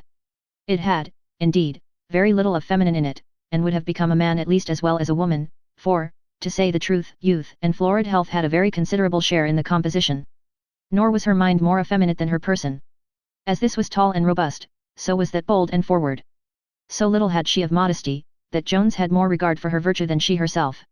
And as most probably she liked Tom as well as he liked her, so when she perceived his backwardness she herself grew proportionably forward, and when she saw he had entirely deserted the house, she found means of throwing herself in his way, and behaved in such a manner that the youth must have had very much or very little of the harrow if her endeavours had proved unsuccessful. In a word, she soon triumphed over all the virtuous resolutions of Jones, for though she behaved at last with all decent reluctance, yet I rather chose to attribute the triumph to her, since, in fact, it was her design which succeeded. In the conduct of this matter, I say, Molly so well played her part, that Jones attributed the conquest entirely to himself, and considered the young woman as one who had yielded to the violent attacks of his passion. He likewise imputed her yielding to the ungovernable force of her love towards him, and this the reader will allow to have been a very natural and probable supposition, as we have more than once mentioned the uncommon comeliness of his person, and, indeed, he was one of the handsomest young fellows in the world. As there are some minds whose affections, like Master Blifil's, are solely placed on one single person whose interest and indulgence alone they consider on every occasion, regarding the good and ill of all others as merely indifferent, any farther than as they contribute to the pleasure or advantage of that person, so there is a different temper of mind which borrows a degree of virtue even from self-love. Such can never receive any kind of satisfaction from another, without loving the creature to whom that satisfaction is owing, and without making its well-being in some sort necessary to their own ease. Of this latter species was our hero. He considered this poor girl as one whose happiness or misery he had caused to be dependent on himself. Her beauty was still the object of desire, though greater beauty, or a fresher object, might have been more so, but the little abatement which fruition had occasioned to this was highly overbalanced by the considerations of the affection which she visibly bore him, and of the situation into which he had brought her. The former of these created gratitude, the latter compassion, and both, together with his desire for her person, raised in him a passion which might, without any great violence to the word, be called love, though, perhaps, it was at first not very judiciously placed. This, then, was the true reason of that insensibility which he had shown to the charms of Sophia, and that behaviour in her which might have been reasonably enough interpreted as an encouragement to his addresses, for as he could not think of abandoning his Molly, poor and destitute as she was, so no more could he entertain a notion of betraying such a creature as Sophia. And surely, had he given the least encouragement to any passion for that young lady, he must have been absolutely guilty of one or other of those crimes, either of which would, in my opinion, have very justly subjected him to that fate, which, at his first introduction into this history, I mentioned to have been generally predicted as his certain destiny. Chapter 7. Being the shortest chapter in this book. Her mother first perceived the alteration in the shape of Molly, and in order to hide it from her neighbours, she foolishly clothed her in that sack which Sophia had sent her, though, indeed, that young lady had little apprehension that the poor woman would have been weak enough to let any of her daughters wear it in that form. Molly was charmed with the first opportunity she ever had of showing her beauty to advantage, for though she could very well bear to contemplate herself in the glass, even when dressed in rags, and though she had in that dress conquered the heart of Jones, and perhaps of some others, yet she thought the addition of finery would much improve her charms, and extend her conquests. Molly, therefore, having dressed herself out in this sack, with a new laced cap, and some other ornaments which Tom had given her, repairs to church with her fan in her hand the very next Sunday. The great are deceived if they imagine they have appropriated ambition and vanity to themselves. These noble qualities flourish as notably in a country church and churchyard as in the drawing room, or in the closet. Schemes have indeed been laid in the vestry which would hardly disgrace the conclave. Here is a ministry, and here is an opposition. Here are plots and circumventions, parties and factions, equal to those which are to be found in courts. Nor are the women here less practised in the highest feminine arts than their fair superiors in quality and fortune. Here are prudes and coquettes. Here are dressing and ogling, falsehood, envy, malice, scandal, in short, everything which is common to the most splendid assembly, or politest circle. Let those of high life, therefore, no longer despise the ignorance of their inferiors, nor the vulgar any longer rail at the vices of their betters. Molly had seated herself some time before she was known by her neighbours. And then a whisper ran through the whole congregation, "Who is she?" But when she was discovered, such sneering, giggling, tittering, and laughing ensued among the women, that Mr. Allworthy was obliged to exert his authority to preserve any decency among them. Chapter 8. A battle sung by the Muse in the home-recon style, and which none but the classical reader can taste. Mr. Western had an estate in this parish, and as his house stood at little greater distance from this church than from his own, he very often came to divine service here, and both he and the charming Sophia happened to be present at this time. Sophia was much pleased with the beauty of the girl, whom she pitied for her simplicity in having dressed herself in that manner, as she saw the envy which it had occasioned among her equals. She no sooner came home than she sent for the gamekeeper, and ordered him to bring his daughter to her, saying she would provide for her in the family, and might possibly place the girl about her own person, when her own maid, who was now going away, had left her.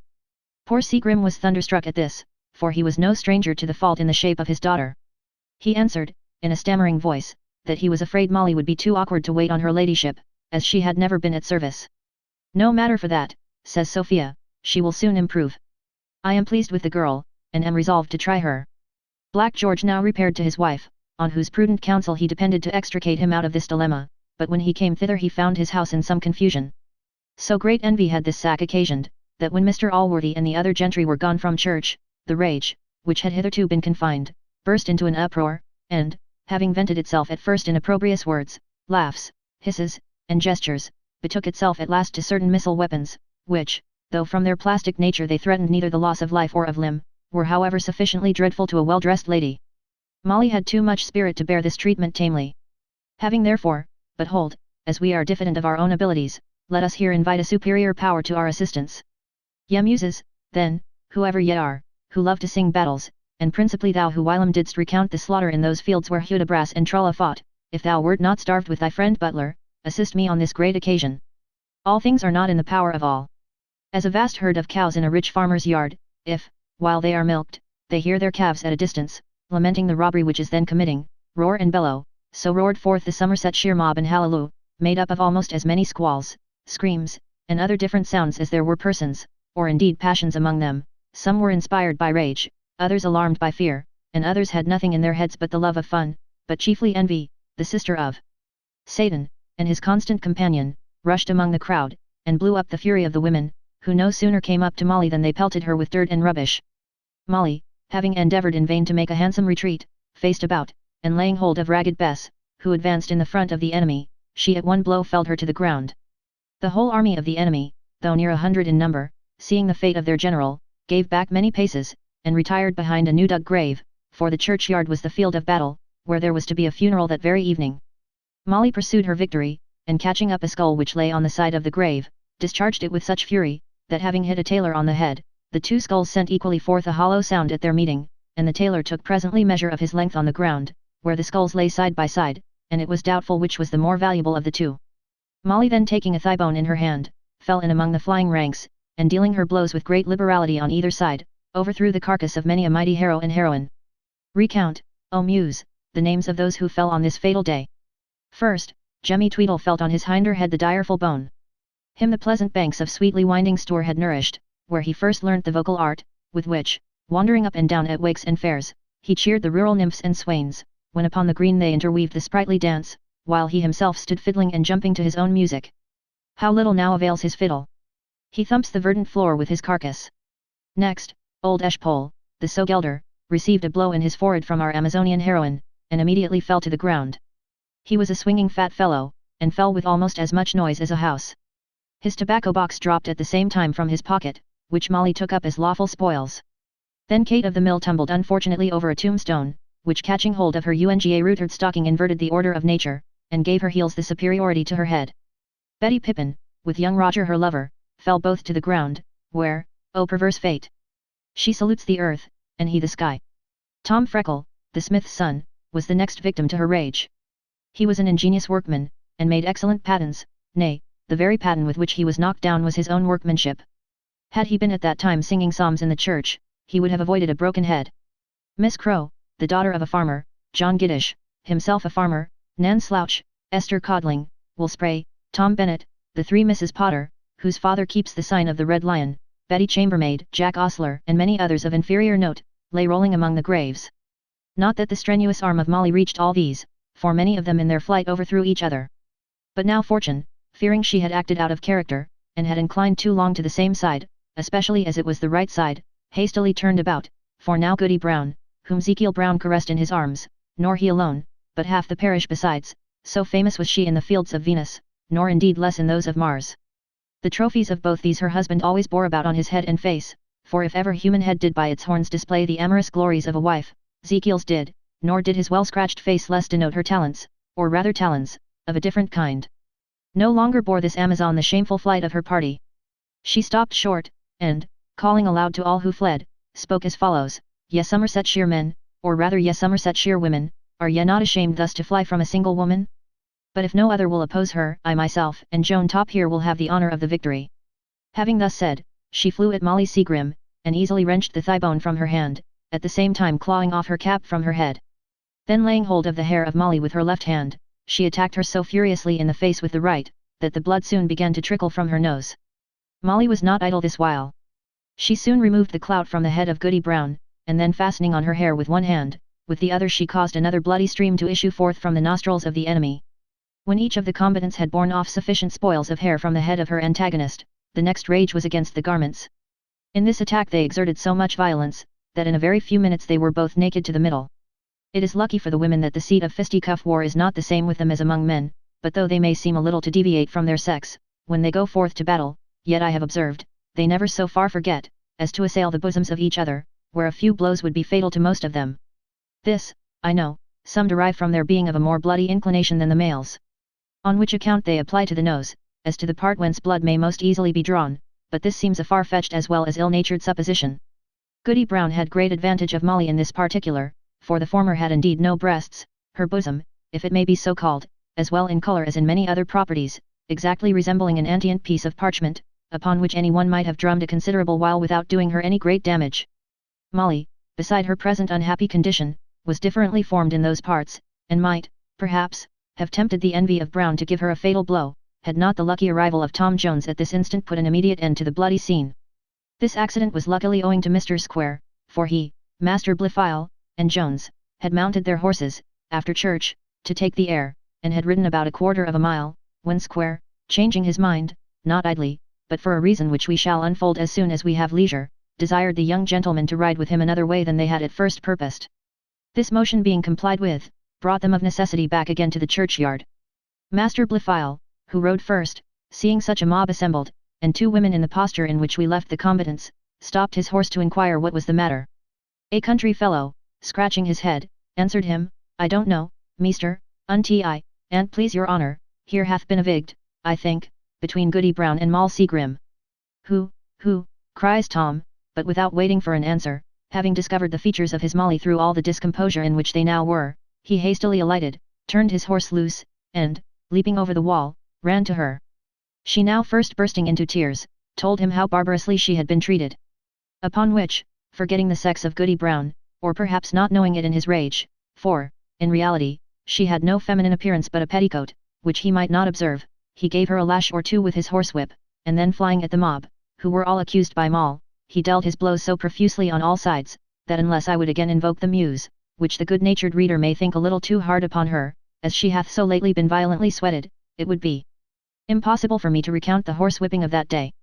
Having scoured the whole coast of the enemy, as well as any of Homer's heroes ever did, or as Don Quixote or any knight-errant in the world could have done, he returned to Molly, whom he found in a condition which must give both me and my reader pain. Was it to be described here?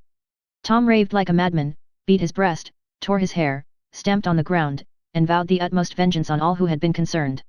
He then pulled off his coat, and buttoned it round her, put his hat upon her head, wiped the blood from her face as well as he could with his handkerchief, and called out to the servant to ride as fast as possible for a side saddle, or a pillion, that he might carry her safe home. Master Blifil objected to the sending away the servant, as they had only one with them, but as Square seconded the order of Jones, he was obliged to comply. The servant returned in a very short time with the pillion, and Molly, having collected her rags as well as she could, was placed behind him. In which manner she was carried home, Square, Blifil, and Jones attending. Here Jones, having received his coat, given her a sly kiss, and whispered her, that he would return in the evening, quitted his Molly, and rode on after his companions. Chapter 9.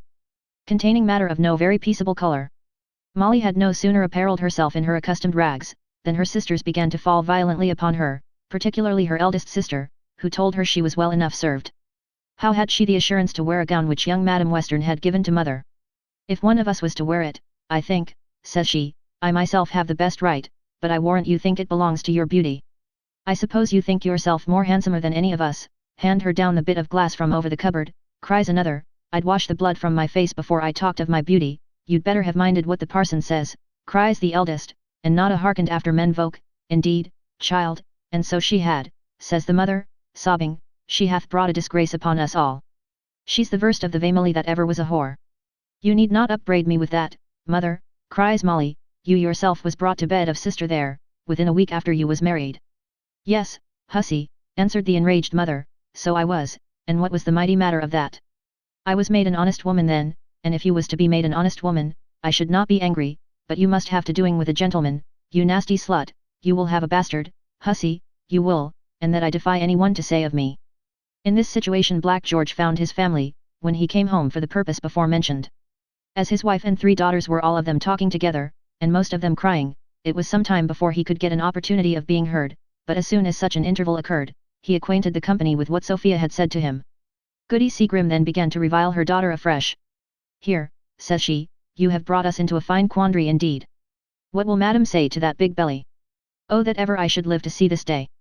Molly answered with great spirit, and what is this mighty place which you have got for me, father? For he had not well understood the phrase used by Sophia of being about her person. I suppose it is to be under the cook, but I shan't wash dishes for anybody. My gentleman will provide better for me. See what he hath given me this afternoon. He hath promised I shall never want money, and you shan't want money neither, mother, if you will hold your tongue, and know when you are well. And so saying, she pulled out several guineas, and gave her mother one of them. The good woman no sooner felt the gold within her palm, than her temper began, such is the efficacy of that panacea, to be mollified. Why, husband, says she, would any but such a blockhead as you not have inquired what place this was before he had accepted it? Perhaps, as Molly says, it may be in the kitchen, and truly I don't care my daughter should be a scullion wench, for, poor as I am a gentlewoman. And though if I was obliged, as my father, who was a clergyman, died worse than nothing, and so could not give me a shilling of potion, to undervalue myself by marrying a poor man, yet I would have you to know, I have a spirit above all them things. Mary, come up. It would better become Madam Western to look at home, and remember who her own grandfather was. Some of my family, for aught I know, might ride in their coaches, when the grandfathers of some folk walked a foot.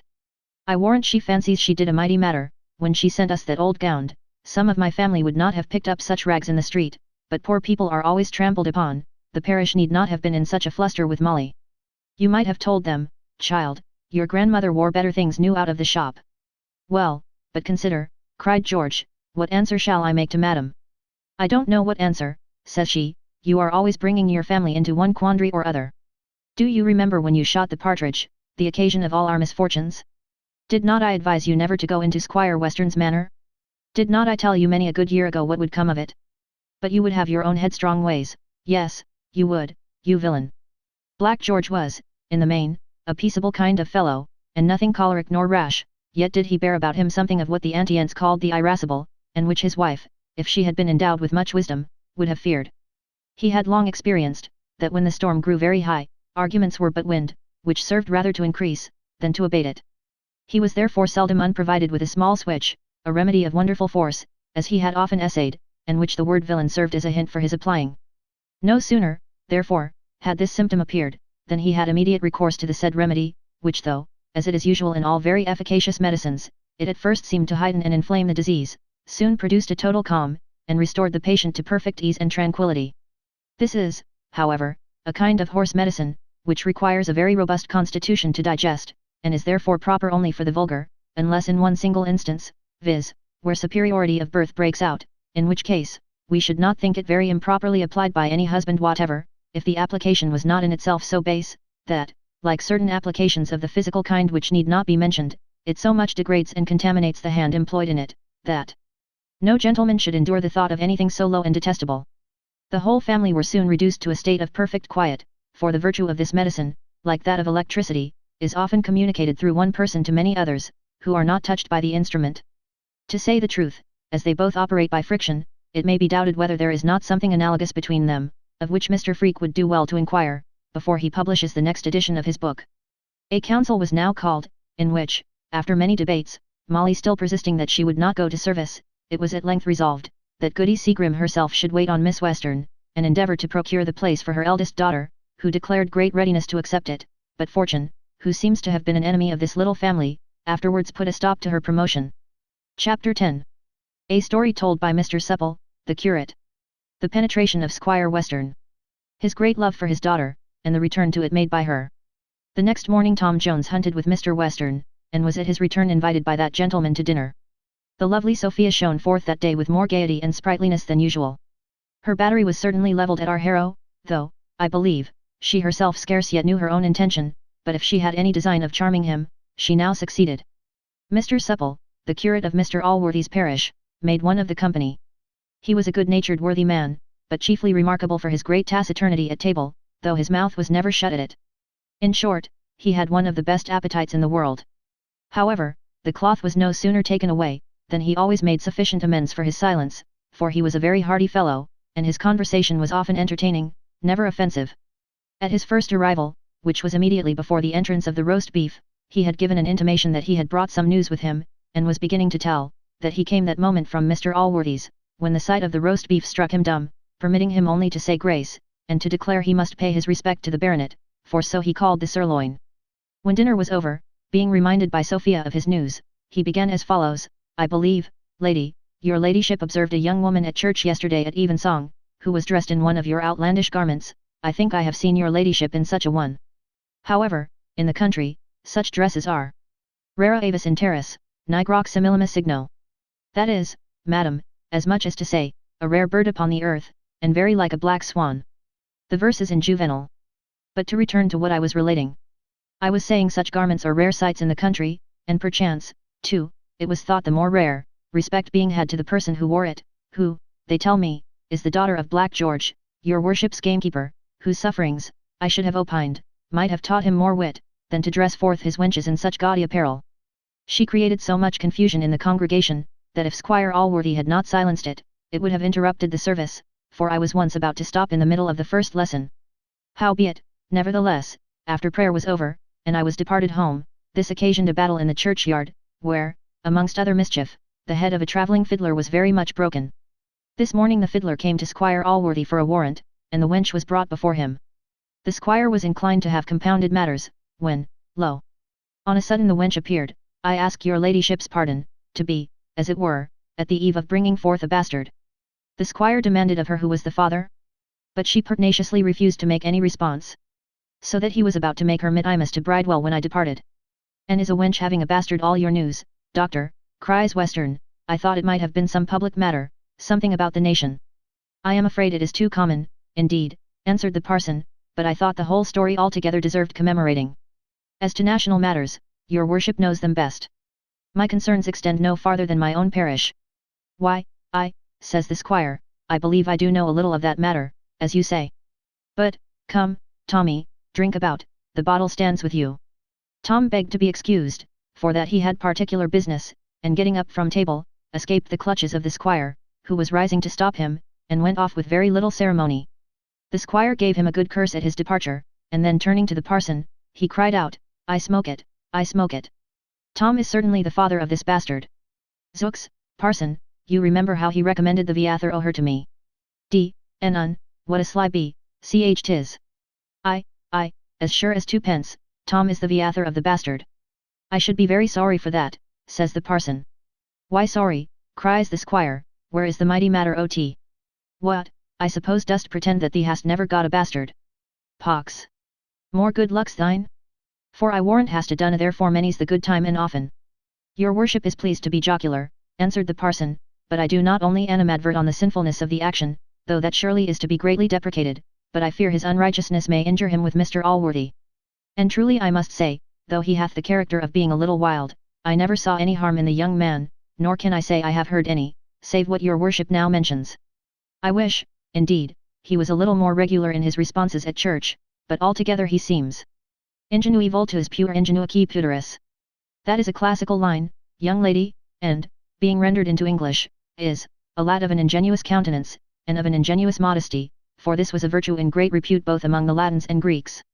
I must say, the young gentleman, for so I think I may call him, notwithstanding his birth, appears to me a very modest, civil lad, and I should be sorry that he should do himself any injury in Squire Allworthy's opinion. Pooka, says the squire, injury, with Allworthy. Why, Allworthy loves a wench himself. Doth not all the country know whose son Tom is? You must talk to another person in that manner. I remember Allworthy at college. I thought, said the parson, he had never been at the university. Yes, he was, says the squire, and many a wench have we two had together. As errant a whoremaster as any within 5 miles on. No. It will do and no harm with he, assure yourself, nor with anybody else. Ask Sophie there, you have not the worse opinion of a young fellow for getting a bastard, have you, girl? No, the women will like on the better for tea. This was a cruel question to poor Sophia. She had observed Tom's colour change at the parson's story, and that, with his hasty and abrupt departure, gave her sufficient reason to think her father's suspicion not groundless. Her heart now at once discovered the great secret to her which it had been so long disclosing by little and little, and she found herself highly interested in this matter. In such a situation, her father's malapert question rushing suddenly upon her, produced some symptoms which might have alarmed a suspicious heart, but, to do the squire justice, that was not his fault. When she rose therefore from her chair, and told him a hint from him was always sufficient to make her withdraw, he suffered her to leave the room, and then with great gravity of countenance remarked, that it was better to see a daughter over-modest than over-forward, a sentiment which was highly applauded by the parson. There now ensued between the squire and the parson a most excellent political discourse, framed out of newspapers and political pamphlets, in which they made a libation of 4 bottles of wine to the good of their country, and then, the squire being fast asleep, the parson lighted his pipe, mounted his horse, and rode home. When the squire had finished his half-hour's nap, he summoned his daughter to her harpsichord, but she begged to be excused that evening, on account of a violent headache. This remission was presently granted, for indeed she seldom had occasion to ask him twice, as he loved her with such ardent affection, that, by gratifying her, he commonly conveyed the highest gratification to himself. She was really, what he frequently called her, his little darling, and she well deserved to be so, for she returned all his affection in the most ample manner. She had preserved the most inviolable duty to him in all things, and this her love made not only easy, but so delightful, that when one of her companions laughed at her for placing so much merit in such scrupulous obedience, as that young lady called it, Sophia answered, "You mistake me, madam, if you think I value myself upon this account, for besides that I am barely discharging my duty, I am likewise pleasing myself. I can truly say I have no delight equal to that of contributing to my father's happiness, and if I value myself, my dear, it is on having this power, and not on executing it. This was a satisfaction, however, which poor Sophia was incapable of tasting this evening. She therefore not only desired to be excused from her attendance at the harpsichord, but likewise begged that he would suffer her to absent herself from supper. To this request likewise the squire agreed, though not without some reluctance, for he scarce ever permitted her to be out of his sight, unless when he was engaged with his horses, dogs, or bottle. Nevertheless he yielded to the desire of his daughter, though the poor man was at the same time obliged to avoid his own company, if I may so express myself, by sending for a neighbouring farmer to sit with him. Chapter 11. The narrow escape of Molly Seagrim, with some observations for which we have been forced to dive pretty deep into nature. Tom Jones had ridden one of Mr. Western's horses that morning in the chase, so that having no horse of his own in the squire's stable, he was obliged to go home on foot. This he did so expeditiously that he ran upwards of 3 miles within the half-hour. Just as he arrived at Mr. Allworthy's outward gate, he met the constable and company with Molly in their possession, whom they were conducting to that house where the inferior sort of people may learn one good lesson, viz., respect and deference to their superiors, since it must show them the wide distinction fortune intends between those persons who are to be corrected for their faults, and those who are not, which lesson if they do not learn, I am afraid they very rarely learn any other good lesson, or improve their morals, at the house of correction. A lawyer may perhaps think Mr. Allworthy exceeded his authority a little in this instance. And, to say the truth, I question, as here was no regular information before him, whether his conduct was strictly regular. However, as his intention was truly upright, he ought to be excused in foro conscientia, since so many arbitrary acts are daily committed by magistrates who have not this excuse to plead for themselves. Tom was no sooner informed by the constable whither they were proceeding, indeed he pretty well guessed it of himself, than he caught Molly in his arms, and embracing her tenderly before them all, swore he would murder the first man who offered to lay hold of her. He bid her dry her eyes and be comforted, for, wherever she went, he would accompany her. Then turning to the constable, who stood trembling with his hat off, he desired him, in a very mild voice, to return with him for a moment only to his father, for so he now called Allworthy, for he durst, he said, be assured, that, when he had alleged what he had to say in her favour, the girl would be discharged. The constable, who, I make no doubt, would have surrendered his prisoner had Tom demanded her, very readily consented to this request. So back they all went into Mr. Allworthy's hall, where Tom desired them to stay till his return, and then went himself in pursuit of the good man. As soon as he was found, Tom threw himself at his feet, and having begged a patient hearing, confessed himself to be the father of the child of which Molly was then big. He entreated him to have compassion on the poor girl, and to consider, if there was any guilt in the case, it lay principally at his door. If there is any guilt in the case, answered Allworthy warmly, are you then so profligate and abandoned a libertine to doubt whether the breaking the laws of God and man, the corrupting and ruining a poor girl be guilt? I own, indeed, it doth lie principally upon you, and so heavy it is, that you ought to expect it should crush you. Whatever may be my fate, says Tom, let me succeed in my intercessions for the poor girl. I confess I have corrupted her. But whether she shall be ruined, depends on you. For heaven's sake, sir, revoke your warrant, and do not send her to a place which must unavoidably prove her destruction. Allworthy bid him immediately call a servant.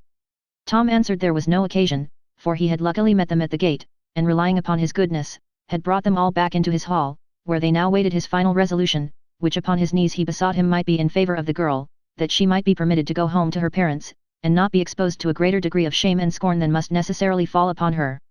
I know, said he, that is too much. I know I am the wicked occasion of it. I will endeavour to make amends, if possible, and if you shall have hereafter the goodness to forgive me, I hope I shall deserve it. Allworthy hesitated some time, and at last said, well, I will discharge my mittimus, you may send the constable to me. He was instantly called, discharged, and so was the girl. It will be believed that Mr. Allworthy failed not to read Tom a very severe lecture on this occasion, but it is unnecessary to insert it here, as we have faithfully transcribed what he said to Jenny Jones in the first book, most of which may be applied to the men, equally with the women. So sensible an effect had these reproofs on the young man, who was no hardened sinner, that he retired to his own room, where he passed the evening alone, in much melancholy contemplation. Allworthy was sufficiently offended by this transgression of Jones, for notwithstanding the assertions of Mr. Western, it is certain this worthy man had never indulged himself in any loose pleasures with women, and greatly condemned the vice of incontinence in others. Indeed, there is much reason to imagine that there was not the least truth in what Mr. Western affirmed, especially as he laid the scene of those impurities at the university, where Mr. Allworthy had never been. In fact, the good squire was a little too apt to indulge that kind of pleasantry which is generally called rhodomantade, but which may, with as much propriety, be expressed by a much shorter word, and perhaps we too often supply the use of this little monosyllable by others, since very much of what frequently passes in the world for wit and humor, should, in the strictest purity of language, receive that short appellation, which, in conformity to the well-bred laws of custom, I here suppress. But whatever detestation Mr. Allworthy had to this or to any other vice, he was not so blinded by it but that he could discern any virtue in the guilty person, as clearly indeed as if there had been no mixture of vice in the same character. While he was angry therefore with the incontinence of Jones, he was no less pleased with the honour and honesty of his self-accusation. He began now to form in his mind the same opinion of this young fellow, which, we hope, our reader may have conceived. And in balancing his faults with his perfections, the latter seemed rather to preponderate. It was to no purpose, therefore, that Thwackum, who was immediately charged by Mr. Blifil with the story, unbended all his rancour against poor Tom. Allworthy gave a patient hearing to their invectives, and then answered coldly, that young men of Tom's complexion were too generally addicted to this vice, but he believed that youth was sincerely affected with what he had said to him on the occasion, and he hoped he would not transgress again. So that, as the days of whipping were at an end, the tutor had no other vent but his own mouth for his gall, the usual poor resource of impotent revenge.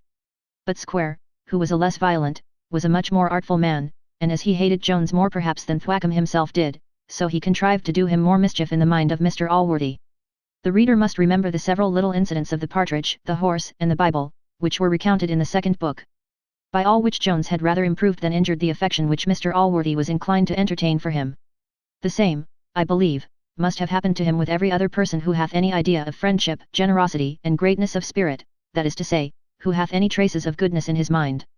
Square himself was not unacquainted with the true impression which those several instances of goodness had made on the excellent heart of Allworthy, for the philosopher very well knew what virtue was, though he was not always perhaps steady in its pursuit, but as for Thwackum, from what reason I will not determine, no such thoughts ever entered into his head. He saw Jones in a bad light, and he imagined Allworthy saw him in the same, but that he was resolved, from pride and stubbornness of spirit, not to give up the boy whom he had once cherished, since by so doing, he must tacitly acknowledge that his former opinion of him had been wrong.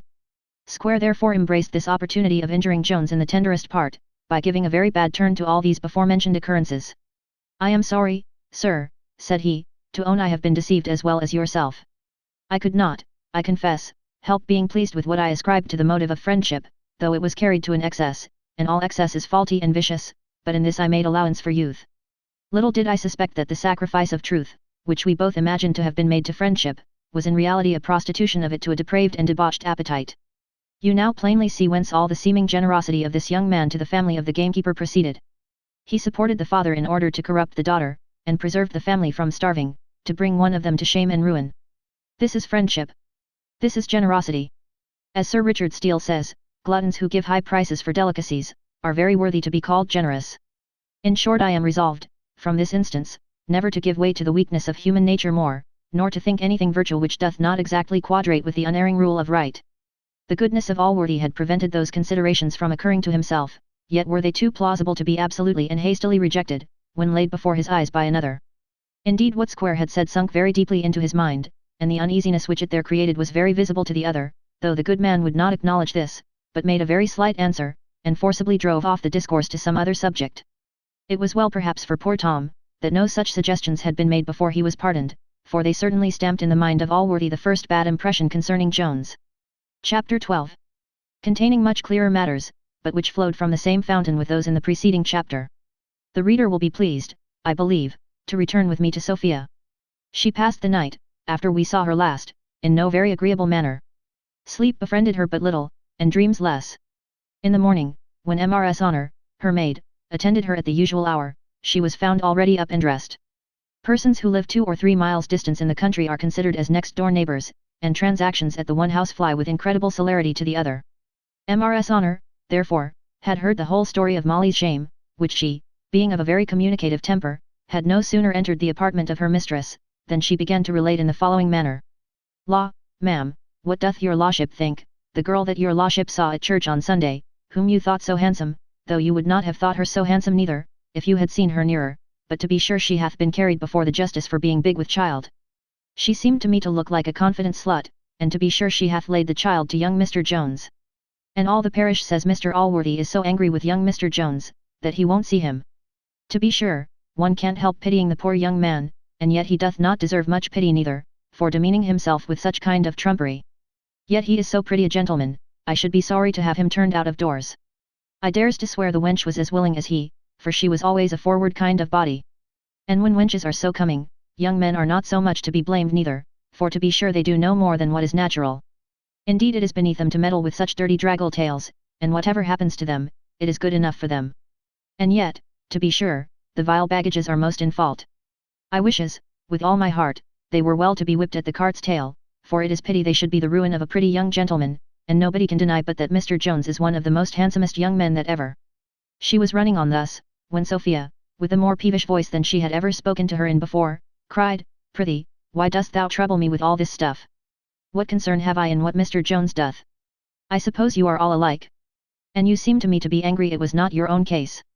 "I, ma'am," answered Mrs. Honor, "I am sorry your ladyship should have such an opinion of me.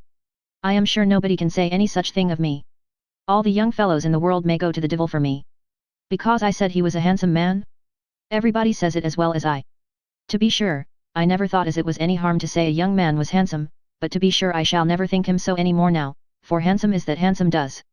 A beggar wench! Stop thy torrent of impertinence," cries Sophia, "and see whether my father wants me at breakfast." Mrs. Honor then flung out of the room, muttering much to herself, of which "Mary come up, I assure you," was all that could be plainly distinguished.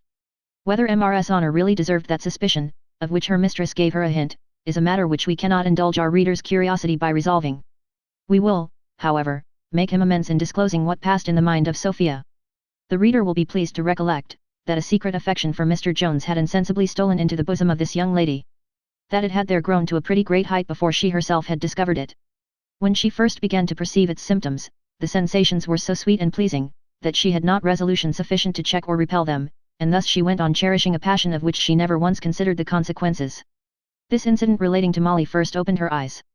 She now first perceived the weakness of which she had been guilty, and though it caused the utmost perturbation in her mind, yet it had the effect of other nauseous physic, and for the time expelled her distemper.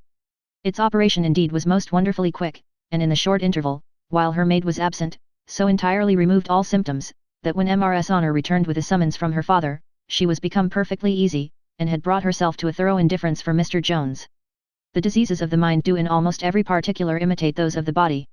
For which reason, we hope, that learned faculty, for whom we have so profound a respect, will pardon us the violent hands we have been necessitated to lay on several words and phrases, which of right belong to them, and without which our descriptions must have been often unintelligible.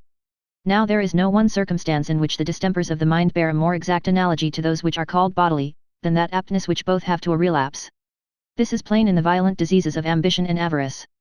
I have known ambition, when cured at court by frequent disappointments, which are the only physic for it, to break out again in a contest for foreman of the grand jury at an assizes, and have heard of a man who had so far conquered avarice, as to give away many a sixpence, that comforted himself, at last, on his deathbed, by making a crafty and advantageous bargain concerning his ensuing funeral, with an undertaker who had married his only child. In the affair of love, which, out of strict conformity with the Stoic philosophy, we shall here treat as a disease, this proneness to relapse is no less conspicuous. Thus it happened to poor Sophia, upon whom, the very next time she saw young Jones, all the former symptoms returned, and from that time cold and hot fits alternately seized her heart. The situation of this young lady was now very different from what it had ever been before. That passion which had formerly been so exquisitely delicious, became now a scorpion in her bosom. She resisted it therefore with her utmost force, and summoned every argument her reason, which was surprisingly strong for her age, could suggest to subdue and expel it. In this she so far succeeded, that she began to hope from time and absence a perfect cure. She resolved therefore to avoid Tom Jones as much as possible, for which purpose she began to conceive a design of visiting her aunt, to which she made no doubt of obtaining her father's consent. But Fortune, who had other designs in her head, put an immediate stop to any such proceeding, by introducing an accident, which will be related in the next chapter. Chapter 13. A dreadful accident which befell Sophia. The gallant behavior of Jones, and the more dreadful consequence of that behavior to the young lady, with a short digression in favor of the female sex. Mr. Western grew every day fonder and fonder of Sophia, insomuch that his beloved dogs themselves almost gave place to her in his affections, but as he could not prevail on himself to abandon these, he contrived very cunningly to enjoy their company, together with that of his daughter, by insisting on her riding a hunting with him. Sophia, to whom her father's word was a law, readily complied with his desires, though she had not the least delight in a sport, which was of too rough and masculine a nature to suit with her disposition. She had however another motive, beside her obedience, to accompany the old gentleman in the chase, for by her presence she hoped in some measure to restrain his impetuosity, and to prevent him from so frequently exposing his neck to the utmost hazard. The strongest objection was that which would have formerly been an inducement to her, namely, the frequent meeting with young Jones, whom she had determined to avoid, but as the end of the hunting season now approached, she hoped, by a short absence with her aunt, to reason herself entirely out of her unfortunate passion, and had not any doubt of being able to meet him in the field the subsequent season without the least danger. On the second day of her hunting, as she was returning from the chase, and was arrived within a little distance from Mr. Western's house, her horse, whose mettlesome spirit required a better rider, fell suddenly to prancing and caparrowing in such a manner that she was in the most imminent peril of falling. Tom Jones, who was at a little distance behind, saw this, and immediately galloped up to her assistance. As soon as he came up, he leapt from his own horse, and caught hold of hers by the bridle. The unruly beast presently reared himself an end on his hind legs, and threw his lovely burthen from his back, and Jones caught her in his arms. She was so affected with the fright, that she was not immediately able to satisfy Jones, who was very solicitous to know whether she had received any hurt. She soon after, however, recovered her spirits, assured him she was safe, and thanked him for the care he had taken of her. Jones answered, "If I have preserved you, madam, I am sufficiently repaid, for I promise you, I would have secured you from the least harm at the expense of a much greater misfortune to myself than I have suffered on this occasion." "What misfortune?" replied Sophia eagerly. "I hope you have come to no mischief." "Be not concerned, madam," answered Jones. "Heaven be praised you have escaped so well, considering the danger you was in. If I have broke my arm, I consider it as a trifle, in comparison of what I feared upon your account." Sophia then screamed out, "Broke your arm? Heaven forbid!" "I am afraid I have, madam," says Jones, "but I beg you will suffer me first to take care of you. I have a right hand yet at your service, to help you into the next field, whence we have but a very little walk to your father's house." Sophia, seeing his left arm dangling by his side, while he was using the other to lead her, no longer doubted of the truth. She now grew much paler than her fears for herself had made her before. All her limbs were seized with a trembling, insomuch that Jones could scarce support her, and as her thoughts were in no less agitation, she could not refrain from giving Jones a look so full of tenderness, that it almost argued a stronger sensation in her mind, than even gratitude and pity united can raise in the gentlest female bosom, without the assistance of a third more powerful passion. Mr. Western, who was advanced at some distance when this accident happened, was now returned, as were the rest of the horsemen. Sophia immediately acquainted them with what had befallen Jones, and begged them to take care of him. Upon which Western, who had been much alarmed by meeting his daughter's horse without its rider, and was now overjoyed to find her unhurt, cried out, "I am glad it is no worse. If Tom hath broken his arm, we will get a joiner to mend on again." The squire alighted from his horse, and proceeded to his house on foot, with his daughter and Jones. An impartial spectator, who had met them on the way, would, on viewing their several countenances, have concluded Sophia alone to have been the object of compassion, for as to Jones, he exulted in having probably saved the life of the young lady, at the price only of a broken bone, and Mr. Western, though he was not unconcerned at the accident which had befallen Jones, was, however, delighted in a much higher degree with the fortunate escape of his daughter. The generosity of Sophia's temper construed this behaviour of Jones into great bravery, and it made a deep impression on her heart, for certain it is, that there is no one quality which so generally recommends men to women as this, proceeding, if we believe the common opinion, from that natural timidity of the sex, which is, says Mr. Osborne, so great, that a woman is the most cowardly of all the creatures God ever made, a sentiment more remarkable for its bluntness than for its truth. Aristotle, in his Politics, doth them, I believe, more justice, when he says, "The modesty and fortitude of men differ from those virtues in women, for the fortitude which becomes a woman, would be cowardice in a man, and the modesty which becomes a man, would be pertness in a woman." Nor is there, perhaps, more of truth in the opinion of those who derive the partiality which women are inclined to show to the brave, from this excess of their fear. Mr. Bell, I think, in his article of Helen, imputes this, and with greater probability, to their violent love of glory, for the truth of which, we have the authority of him who of all others saw farthest into human nature, and who introduces the heroine of his Odyssey, the great pattern of matrimonial love and constancy, assigning the glory of her husband as the only source of her affection towards him. The English reader will not find this in the poem, for the sentiment is entirely left out in the translation.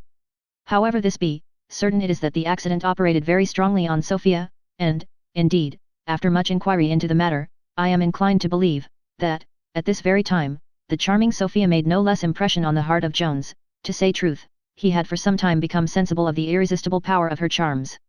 Chapter 14. The arrival of a surgeon, his operations, and a long dialogue between Sophia and her maid. When they arrived at Mr. Western's hall, Sophia, who had tottered along with much difficulty, sunk down in her chair, but by the assistance of hartshorn and water, she was prevented from fainting away, and had pretty well recovered her spirits, when the surgeon who was sent for to Jones appeared. Mr. Western, who imputed these symptoms in his daughter to her fall, advised her to be presently blooded by way of prevention. In this opinion he was seconded by the surgeon, who gave so many reasons for bleeding, and quoted so many cases where persons had miscarried for want of it, that the squire became very importunate, and indeed insisted peremptorily that his daughter should be blooded. Sophia soon yielded to the commands of her father, though entirely contrary to her own inclinations, for she suspected, I believe, less danger from the fright, than either the squire or the surgeon. She then stretched out her beautiful arm, and the operator began to prepare for his work. While the servants were busied in providing materials, the surgeon, who imputed the backwardness which had appeared in Sophia to her fears, began to comfort her with assurances that there was not the least danger, for no accident, he said, could ever happen in bleeding, but from the monstrous ignorance of pretenders to surgery, which he pretty plainly insinuated was not at present to be apprehended. Sophia declared she was not under the least apprehension, adding, if you open an artery, I promise you I'll forgive you. Will you, cries Western, d-n me, if I will. If he does thee the least mischief, d-n me if I don't ha the heart's blood on out. The surgeon assented to bleed her upon these conditions, and then proceeded to his operation, which he performed with as much dexterity as he had promised, and with as much quickness, for he took but little blood from her, saying, it was much safer to bleed again and again, than to take away too much at once. Sophia, when her arm was bound up, retired, for she was not willing, nor was it, perhaps, strictly decent, to be present at the operation on Jones. Indeed, one objection which she had to bleeding, though she did not make it, was the delay which it would occasion to setting the broken bone. For Western, when Sophia was concerned, had no consideration but for her, and as for Jones himself, he sat like Patience on a monument smiling at grief. To say the truth, when he saw the blood springing from the lovely arm of Sophia, he scarce thought of what had happened to himself. The surgeon now ordered his patient to be stripped to his shirt, and then entirely baring the arm, he began to stretch and examine it, in such a manner that the tortures he put him to caused Jones to make several wry faces, which the surgeon observing, greatly wondered at, crying, what is the matter, sir? I am sure it is impossible I should hurt you. And then holding forth the broken arm, he began a long and very learned lecture of anatomy, in which simple and double fractures were most accurately considered, and the several ways in which Jones might have broken his arm were discussed, with proper annotations showing how many of these would have been better, and how many worse than the present case. Having at length finished his laboured harangue, with which the audience, though it had greatly raised their attention and admiration, were not much edified, as they really understood not a single syllable of all he had said, he proceeded to business, which he was more expeditious in finishing, than he had been in beginning. Jones was then ordered into a bed, which Mr. Western compelled him to accept at his own house, and sentence of water gruel was passed upon him. Among the good company which had attended in the hall during the bone setting, Mrs. Honor was one, who being summoned to her mistress as soon as it was over, and asked by her how the young gentleman did, presently launched into extravagant praises on the magnanimity, as she called it, of his behaviour, which, she said, was so charming and so pretty a creature. She then burst forth into much warmer encomiums on the beauty of his person, enumerating many particulars, and ending with the whiteness of his skin. This discourse had an effect on Sophia's countenance, which would not perhaps have escaped the observance of the sagacious waiting woman, had she once looked her mistress in the face, all the time she was speaking, but as a looking-glass, which was most commodiously placed opposite to her, gave her an opportunity of surveying those features, in which, of all others, she took most delight, so she had not once removed her eyes from that amiable object during her whole speech. Mrs. Honor was so entirely wrapped up in the subject on which she exercised her tongue, and the object before her eyes, that she gave her mistress time to conquer her confusion, which having done, she smiled on her maid, and told her, she was certainly in love with this young fellow. I in love, madam, answers she, upon my word, ma'am, I assure you, ma'am, upon my soul, ma'am, I am not. Why, if you was, cries her mistress, I see no reason that you should be ashamed of it, for he is certainly a pretty fellow. Yes, ma'am, answered the other, that he is, the most handsomest man I ever saw in my life. Yes, to be sure, that he is, and, as your ladyship says, I don't know why I should be ashamed of loving him, though he is my betters. To be sure, gentlefolks are but flesh and blood no more than us servants. Besides, as for Mr. Jones, though Squire Allworthy hath made a gentleman of him, he was not so good as myself by birth, for though I am a poor body, I am an honest person's child, and my father and mother were married, which is more than some people can say, as high as they hold their heads. Marry, come up. I assure you, my dirty cousin. Though his skin be so white, and to be sure it is the most whitest that ever was seen, I am a Christian as well as he, and nobody can say that I am base-born. My grandfather was a clergyman and would have been very angry, I believe, to have thought any of his family should have taken up with Molly Seagrim's dirty leavings. This is the second person of low condition whom we have recorded in this history to have sprung from the clergy. It is to be hoped such instances will, in future ages, when some provision is made for the families of the inferior clergy, appear stranger than they can be thought at present. Perhaps Sophia might have suffered her maid to run on in this manner, from wanting sufficient spirits to stop her tongue, which the reader may probably conjecture was no very easy task, for certainly there were some passages in her speech which were far from being agreeable to the lady. However, she now checked the torrent, as there seemed no end of its flowing. "I wonder," says she, "at your assurance in daring to talk thus of one of my father's friends. As to the wench, I order you never to mention her name to me. And with regard to the young gentleman's birth, those who can say nothing more to his disadvantage, may as well be silent on that head, as I desire you will be for the future." "I am sorry I have offended your ladyship," answered Mrs. Honor. "I am sure I hate Molly Seagrim as much as your ladyship can, and as for abusing Squire Jones, I can call all the servants in the house to witness, that whenever any talk hath been about bastards, I have always taken his part, for which of you, says I to the footman, would not be a bastard, if he could, to be made a gentleman of? And, says I am sure he is a very fine gentleman, and he hath one of the whitest hands in the world, for to be sure so he hath, and, says I, one of the sweetest temperedest, best naturedest men in the world he is, and, says I, all the servants and neighbours all round the country loves him. And, to be sure, I could tell your ladyship something, but that I am afraid it would offend you. What could you tell me, Honour?" says Sophia. "Nay, ma'am, to be sure he meant nothing by it, therefore I would not have your ladyship be offended. Prithee tell me," says Sophia, "I will know at this instant." "Why, ma'am," answered Mrs. Honor, "he came into the room one day last week when I was at work, and there lay your ladyship's muff on a chair, and to be sure he put his hands into it, that very muff your ladyship gave me but yesterday." "Law!" says I, "Mr. Jones, you will stretch my lady's muff, and spoil it," but he still kept his hands in it, and then he kissed it. To be sure I hardly ever saw such a kiss in my life as he gave it. "I suppose he did not know it was mine," replied Sophia. "Your ladyship shall hear, ma'am. He kissed it again and again, and said it was the prettiest muff in the world." "Law! Sir," says I, "you have seen it 100 times." "Yes, Mrs. Honor," cried he, "but who can see anything beautiful in the presence of your lady but herself? Nay, that's not all neither, but I hope your ladyship won't be offended, for to be sure he meant nothing. One day, as your ladyship was playing on the harpsichord to my master, Mr. Jones was sitting in the next room, and methought he looked melancholy." "Law!" says I, "Mr. Jones, what's the matter?" "A penny for your thoughts," says I. "Why, hussy," says he, starting up from a dream, "what can I be thinking of, when that angel your mistress is playing?" And then squeezing me by the hand, "Oh, Mrs. Honor," says he, "how happy will that man be," and then he sighed. "Upon my troth, his breath is as sweet as a nosegay, but to be sure he meant no harm by it. So I hope your ladyship will not mention a word, for he gave me a crown never to mention it, and made me swear upon a book, but I believe, indeed, it was not the Bible. Till something of a more beautiful red than vermilion be found out, I shall say nothing of Sophia's colour on this occasion." "Ho, nar," says she, if you will not mention this any more to me, nor to anybody else, I will not betray you, I mean, I will not be angry, but I am afraid of your tongue." "Why, my girl, will you give it such liberties?" "Nay, ma'am," answered she, "to be sure, I would sooner cut out my tongue than offend your ladyship. To be sure I shall never mention a word that your ladyship would not have me." "Why, I would not have you mention this any more," said Sophia, "for it may come to my father's ears, and he would be angry with Mr. Jones, though I really believe, as you say, he meant nothing. I should be very angry myself, if I imagined." "Nay, ma'am," says Honor, "I protest I believe he meant nothing. I thought he talked as if he was out of his senses. Nay, he said he believed he was beside himself when he had spoken the words."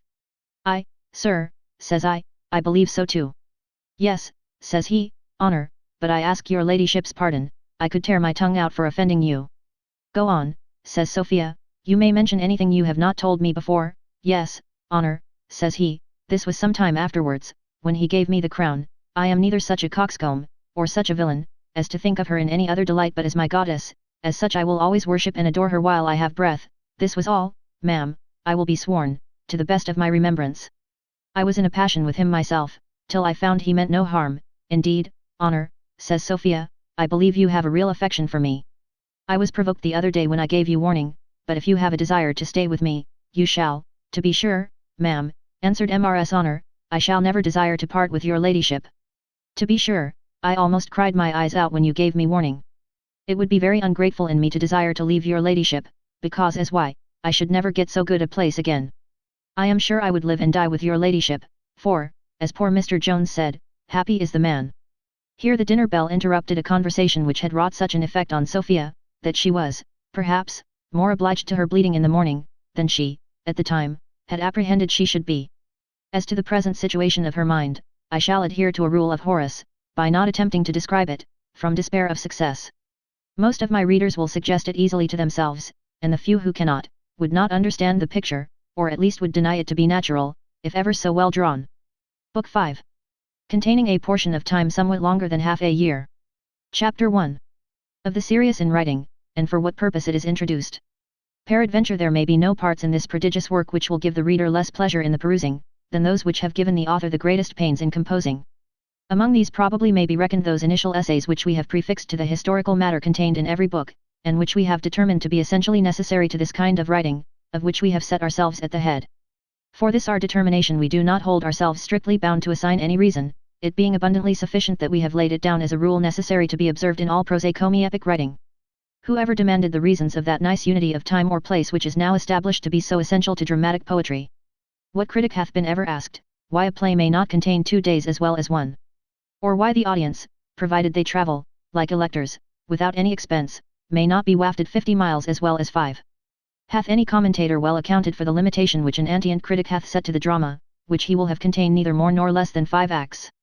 Or hath any one living attempted to explain what the modern judges of our theatres mean by that word low, by which they have happily succeeded in banishing all humour from the stage, and have made the theatre as dull as a drawing room?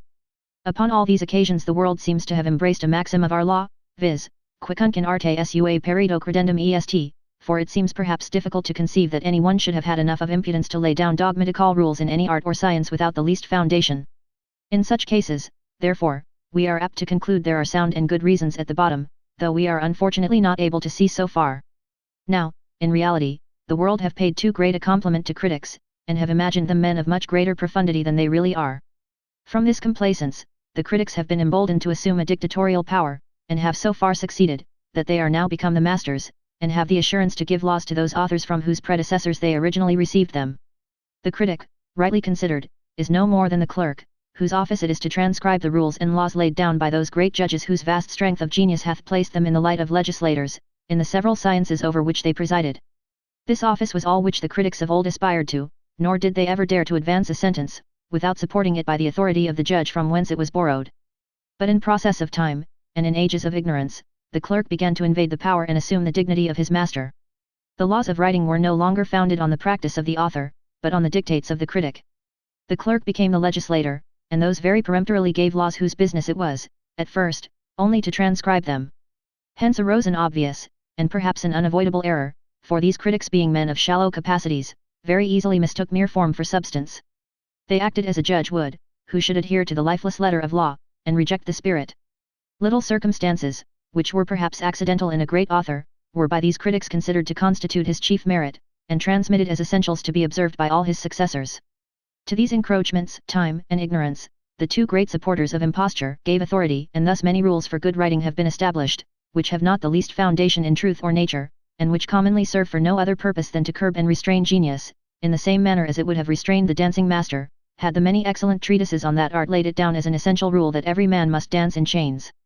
To avoid, therefore, all imputation of laying down a rule for posterity, founded only on the authority of ipse dixit, for which, to say the truth, we have not the profoundest veneration, we shall here waive the privilege above contended for, and proceed to lay before the reader the reasons which have induced us to intersperse these several digressive essays in the course of this work.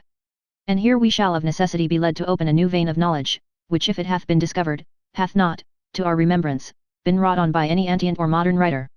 This vein is no other than that of contrast, which runs through all the works of the creation, and may probably have a large share in constituting in us the idea of all beauty, as well natural as artificial, for what demonstrates the beauty and excellence of anything but its reverse? Thus the beauty of day, and that of summer, is set off by the horrors of night and winter. And, I believe, if it was possible for a man to have seen only the two former, he would have a very imperfect idea of their beauty. But to avoid too serious an error, can it be doubted, but that the finest woman in the world would lose all benefit of her charms in the eye of a man who had never seen one of another caste? The ladies themselves seem so sensible of this, that they are all industrious to procure foils, nay, they will become foils to themselves, for I have observed, at Bath particularly, that they endeavor to appear as ugly as possible in the morning, in order to set off that beauty which they intend to show you in the evening. Most artists have this secret in practice, though some, perhaps, have not much studied the theory. The jeweler knows that the finest brilliant requires a foil, and the painter, by the contrast of his figures, often acquires great applause. A great genius among us will illustrate this matter fully. I cannot, indeed, range him under any general head of common artists, as he hath a title to be placed among those inventas qui vitam excluere per arts, who by invented arts have life improved. I mean here the inventor of that most exquisite entertainment, called the English pantomime. This entertainment consisted of two parts, which the inventor distinguished by the names of the serious and the comic. The serious exhibited a certain number of heathen gods and heroes, who were certainly the worst and dullest company into which an audience was ever introduced, and, which was a secret known to few, were actually intended so to be, in order to contrast the comic part of the entertainment, and to display the tricks of Harlequin to the better advantage. This was, perhaps, no very civil use of such personages, but the contrivance was, nevertheless, ingenious enough, and had its effect. And this will now plainly appear, if, instead of serious and comic, we supply the words duller and dullest, for the comic was certainly duller than anything before shown on the stage, and could be set off only by that superlative degree of dullness which composed the serious. So intolerably serious, indeed, were these gods and heroes, that Harlequin, though the English gentleman of that name is not at all related to the French family, for he is of a much more serious disposition, was always welcome on the stage, as he relieved the audience from worse company. Judicious writers have always practiced this art of contrast with great success. I have been surprised that Horace should cavil at this art in Homer, but indeed he contradicts himself in the very next line. In diner quando bonus dormitat Homerus. Verum opere in longo fas est obrepere somnum. I grieve if e'er great Homer chance to sleep. Yet slumbers on long works have right to creep. For we are not here to understand, as perhaps some have, that an author actually falls asleep while he is writing. It is true, that readers are too apt to be so overtaken, but if the work was as long as any of Old Mixon, the author himself is too well entertained to be subject to the least drowsiness. He is, as Mr. Pope observes, sleepless himself to give his readers sleep. To say the truth, these soporific parts are so many scenes of serious artfully interwoven, in order to contrast and set off the rest, and this is the true meaning of a late facetious writer, who told the public that whenever he was dull they might be assured there was a design in it. In this light, then, or rather in this darkness, I would have the reader to consider these initial essays. And after this warning, if he shall be of opinion that he can find enough of serious in other parts of this history, he may pass over these, in which we profess to be laboriously dull, and begin the following books at the second chapter. Chapter 2. In which Mr. Jones receives many friendly visits during his confinement, with some fine touches of the passion of love, scarce visible to the naked eye. Tom Jones had many visitors during his confinement, though some, perhaps, were not very agreeable to him. Mr. Allworthy saw him almost every day, but though he pitied Tom's sufferings, and greatly approved the gallant behavior which had occasioned them, yet he thought this was a favourable opportunity to bring him to a sober sense of his indiscreet conduct, and that wholesome advice for that purpose could never be applied at a more proper season than at the present, when the mind was softened by pain and sickness, and alarmed by danger, and when its attention was unembarrassed with those turbulent passions which engage us in the pursuit of pleasure. At all seasons, therefore, when the good man was alone with the youth, especially when the latter was totally at ease, he took occasion to remind him of his former miscarriages, but in the mildest and tenderest manner, and only in order to introduce the caution which he prescribed for his future behavior, on which alone, he assured him, would depend his own felicity, and the kindness which he might yet promise himself to receive at the hands of his father by adoption, unless he should hereafter forfeit his good opinion, for as to what had passed, he said, it should be all forgiven and forgotten. He therefore advised him to make a good use of this accident, that so in the end it might prove a visitation for his own good. Thwackum was likewise pretty assiduous in his visits, and he too considered a sick bed to be a convenient scene for lectures. His style, however, was more severe than Mr. Allworthy's. He told his pupil, that he ought to look on his broken limb as a judgment from heaven on his sins. That it would become him to be daily on his knees, pouring forth thanksgivings that he had broken his arm only, and not his neck, which latter, he said, was very probably reserved for some future occasion, and that, perhaps, not very remote. For his part, he said, he had often wondered some judgment had not overtaken him before, but it might be perceived by this, that divine punishments, though slow, are always sure. Hence likewise he advised him, to foresee, with equal certainty, the greater evils which were yet behind, and which were as sure as this of overtaking him in his state of reprobacy. These are, said he, to be averted only by such a thorough and sincere repentance as is not to be expected or hoped for from one so abandoned in his youth, and whose mind, I am afraid, is totally corrupted. It is my duty, however, to exhort you to this repentance, though I too well know all exhortations will be vain and fruitless. But li bravi animam meme. I can accuse my own conscience of no neglect, though it is at the same time with the utmost concern I see you travelling on to certain misery in this world, and to a certain damnation in the next. Square talked in a very different strain, he said, such accidents as a broken bone were below the consideration of a wise man. That it was abundantly sufficient to reconcile the mind to any of these mischances, to reflect that they are liable to befall the wisest of mankind, and are undoubtedly for the good of the whole. He said, it was a mere abuse of words to call those things evils, in which there was no moral unfitness, that pain, which was the worst consequence of such accidents, was the most contemptible thing in the world, with more of the like sentences, extracted out of the second book of Tully's Tusculan Questions, and from the great Lord Shaftesbury. In pronouncing these he was one day so eager, that he unfortunately bit his tongue, and in such a manner, that it not only put an end to his discourse, but created much emotion in him, and caused him to mutter an oath or two. But what was worst of all, this accident gave Thwackum, who was present, and who held all such doctrine to be heathenish and atheistical, an opportunity to clap a judgment on his back. Now this was done with so malicious a sneer, that it totally unhinged, if I may so say, the temper of the philosopher, which the bite of his tongue had somewhat ruffled, and as he was disabled from venting his wrath at his lips, he had possibly found a more violent method of revenging himself, had not the surgeon, who was then luckily in the room, contrary to his own interest, interposed and preserved the peace. Mr. Blifil visited his friend Jones but seldom, and never alone. This worthy young man, however, professed much regard for him, and as great concern at his misfortune, but cautiously avoided any intimacy, lest, as he frequently hinted, it might contaminate the sobriety of his own character, for which purpose he had constantly in his mouth that proverb in which Solomon speaks against evil communication. Not that he was so bitter as Thwackum, for he always expressed some hopes of Tom's reformation, which, he said, the unparalleled goodness shown by his uncle on this occasion, must certainly effect in one not absolutely abandoned, but concluded, if Mr. Jones ever offends hereafter, I shall not be able to say a syllable in his favour. As to Squire Western, he was seldom out of the sick room, unless when he was engaged either in the field or over his bottle. Nay, he would sometimes retire hither to take his beer, and it was not without difficulty that he was prevented from forcing Jones to take his beer too, for no quack ever held his nostrum to be a more general panacea than he did this, which, he said, had more virtue in it than was in all the physic in an apothecary's shop.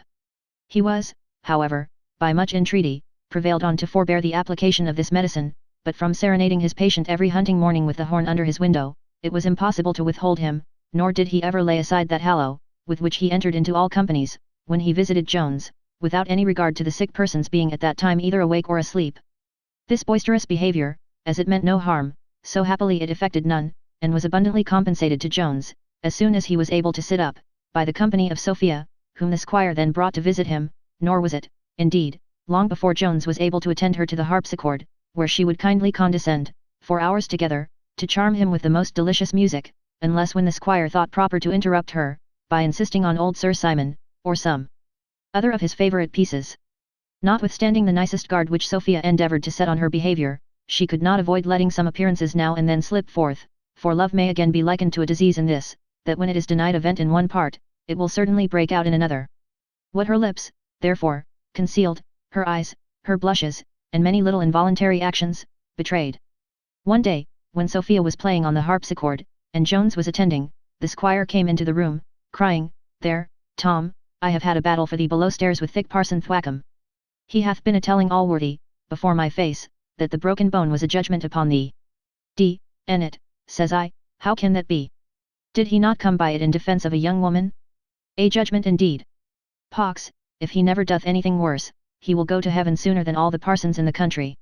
He hath more reason to glory in it than to be ashamed of it. Indeed, sir, says Jones, I have no reason for either, but if it preserved Miss Western, I shall always think it the happiest accident of my life, and to go, said the squire, to set Allworthy against thee for it. D.N. If the parson had his petticoats on, I should have lent o flick, for I love thee dearly, my boy, and D.N. me if there is anything in my power which I won't do for thee. Shat he take thy choice of all the horses in my stable tomorrow morning, except only the Chevalier and Miss Slouch. Jones thanked him, but declined accepting the offer. Nay, added the squire, shat he ha the sorrel mare that Sophie rode. She cost me 50 guineas, and come 6 years old this grass. If she had cost me 1,000, cries Jones passionately, I would have given her to the dogs. Pooh, pooh, answered Western, what, because she broke thy arm? Shouldst forget and forgive. I thought hadst been more a man than to bear malice against a dumb creature. Here Sophia interposed, and put an end to the conversation, by desiring her father's leave to play to him, a request which he never refused. The countenance of Sophia had undergone more than one change during the foregoing speeches, and probably she imputed the passionate resentment which Jones had expressed against the mayor, to a different motive from that from which her father had derived it. Her spirits were at this time in a visible flutter, and she played so intolerably ill, that had not Western soon fallen asleep, he must have remarked it. Jones, however, who was sufficiently awake, and was not without an ear any more than without eyes, made some observations, which being joined to all which the reader may remember to have passed formerly, gave him pretty strong assurances, when he came to reflect on the whole, that all was not well in the tender bosom of Sophia, an opinion which many young gentlemen will, I doubt not, extremely wonder at his not having been well confirmed in long ago.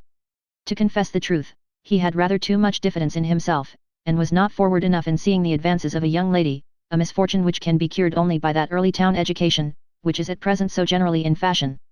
When these thoughts had fully taken possession of Jones, they occasioned a perturbation in his mind, which, in a constitution less pure and firm than his, might have been, at such a season, attended with very dangerous consequences.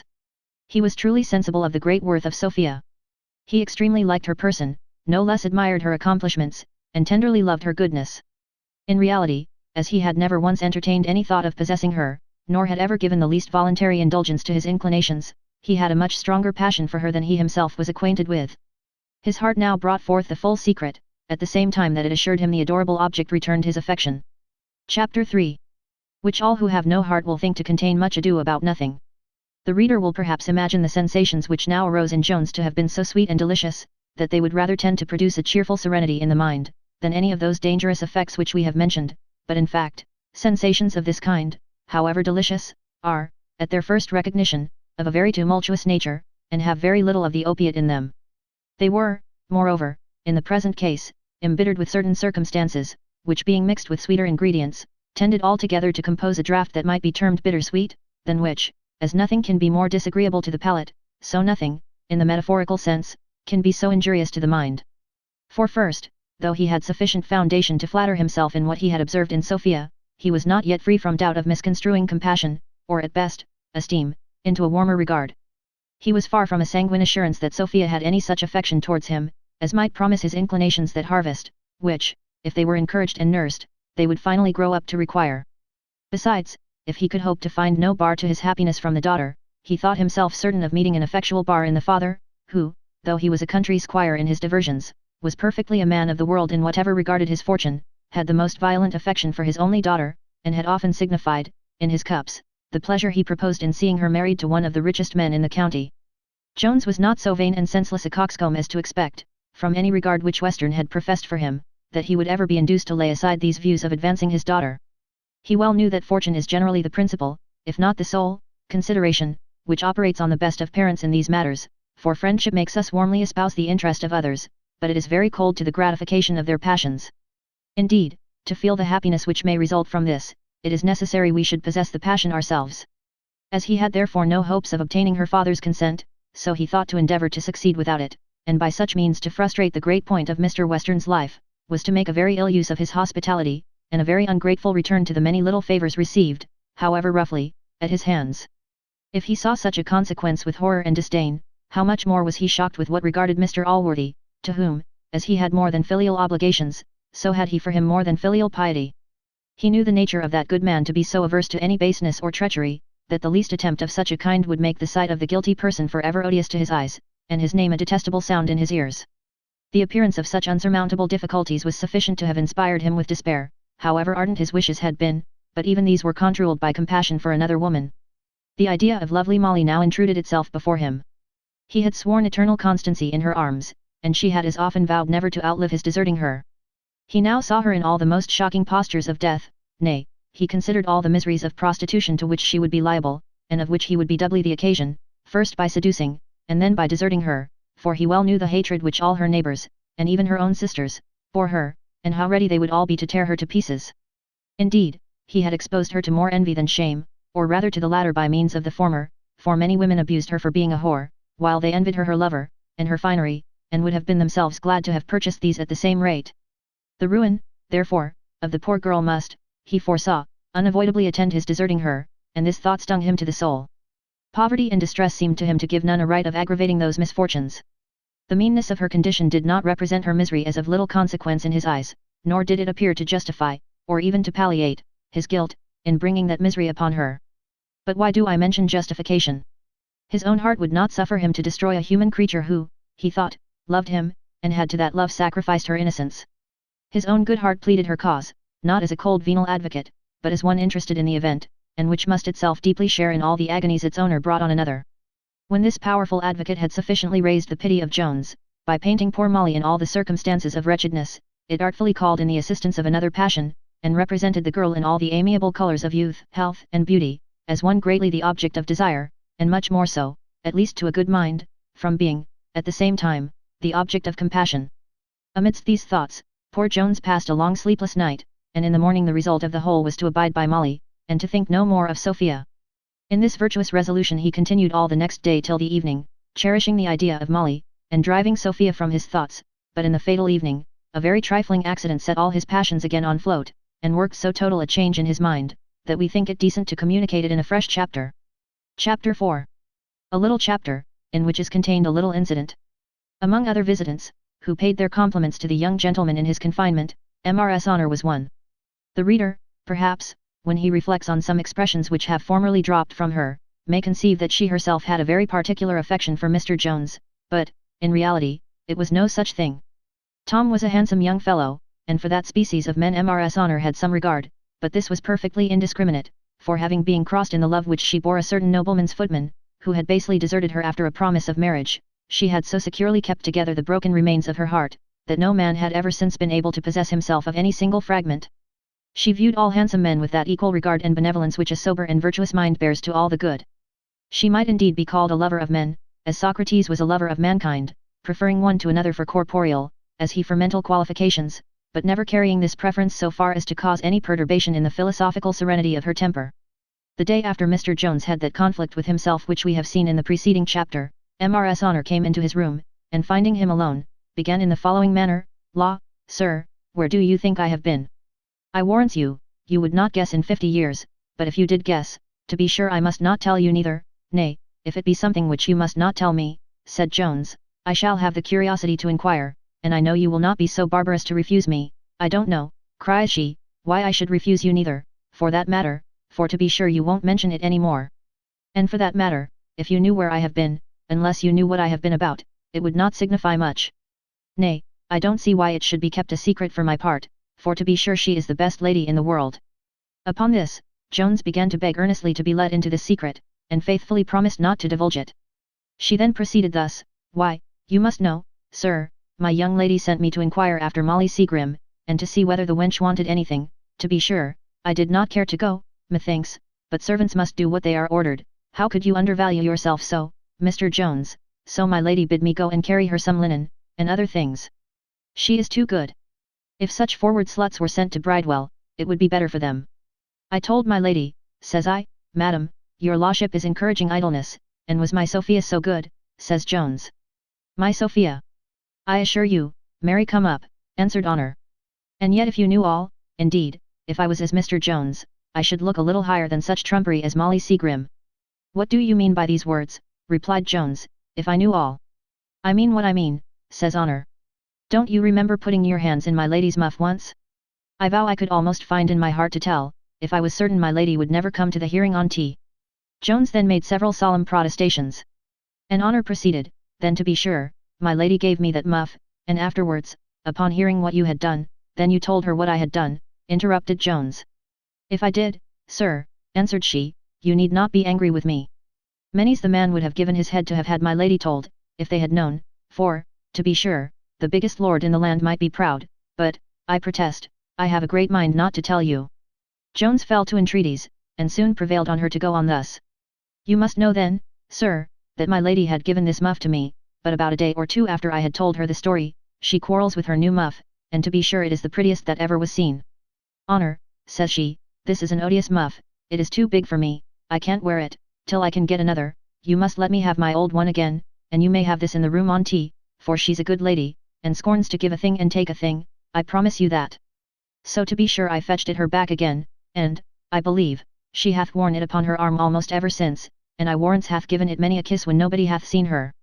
Here the conversation was interrupted by Mr. Western himself, who came to summon Jones to the harpsichord, whither the poor young fellow went all pale and trembling. This Western observed, but, on seeing Mrs. Honor, imputed it to a wrong cause, and having given Jones a hearty curse between jest and earnest, he bid him beat abroad, and not poach up the game in his warren. Sophia looked this evening with more than usual beauty, and we may believe it was no small addition to her charms, in the eye of Mr. Jones, that she now happened to have on her right arm this very muff. She was playing one of her father's favourite tunes, and he was leaning on her chair, when the muff fell over her fingers, and put her out. This so disconcerted the squire, that he snatched the muff from her, and with a hearty curse threw it into the fire. Sophia instantly started up, and with the utmost eagerness recovered it from the flames. Though this incident will probably appear of little consequence to many of our readers, yet, trifling as it was, it had so violent an effect on poor Jones, that we thought it our duty to relate it. In reality, there are many little circumstances too often omitted by injudicious historians, from which events of the utmost importance arise. The world may indeed be considered as a vast machine, in which the great wheels are originally set in motion by those which are very minute, and almost imperceptible to any but the strongest eyes. Thus, not all the charms of the incomparable Sophia, not all the dazzling brightness, and languishing softness of her eyes, the harmony of her voice, and of her person, not all her wit, good humour, greatness of mind, or sweetness of disposition, had been able so absolutely to conquer and enslave the heart of poor Jones, as this little incident of the muff. Thus the poet sweetly sings of Troy. Captaci dolis lacrimis coacti. Quos nectitides, nec laricius Achilles. Non anni domuere deciem, non milcarini. What Diomede or Thetis greater son? 1,000 ships, nor 10 years siege had done. False tears and fawning words the city won. The citadel of Jones was now taken by surprise. All those considerations of honour and prudence which our hero had lately with so much military wisdom placed as guards over the avenues of his heart, ran away from their posts, and the god of love marched in triumph. Chapter 5. A very long chapter, containing a very great incident. But though this victorious deity easily expelled his avowed enemies from the heart of Jones, he found it more difficult to supplant the garrison which he himself had placed there. To lay aside all allegory, the concern for what must become of poor Molly greatly disturbed and perplexed the mind of the worthy youth. The superior merit of Sophia totally eclipsed, or rather extinguished, all the beauties of the poor girl, but compassion instead of contempt succeeded to love. He was convinced the girl had placed all her affections, and all her prospect of future happiness, in him only. For this he had, he knew, given sufficient occasion, by the utmost profusion of tenderness towards her, a tenderness which he had taken every means to persuade her he would always maintain. She, on her side, had assured him of her firm belief in his promise, and had with the most solemn vows declared, that on his fulfilling or breaking these promises, it depended, whether she should be the happiest or most miserable of womankind. And to be the author of this highest degree of misery to a human being, was a thought on which he could not bear to ruminate a single moment. He considered this poor girl as having sacrificed to him everything in her little power, as having been at her own expense the object of his pleasure, as sighing and languishing for him even at that very instant. Shall then, says he, my recovery, for which she hath so ardently wished, shall my presence, which she hath so eagerly expected, instead of giving her that joy with which she hath flattered herself, cast her at once down into misery and despair? Can I be such a villain? Here, when the genius of poor Molly seemed triumphant, the love of Sophia towards him, which now appeared no longer dubious, rushed upon his mind, and bore away every obstacle before it.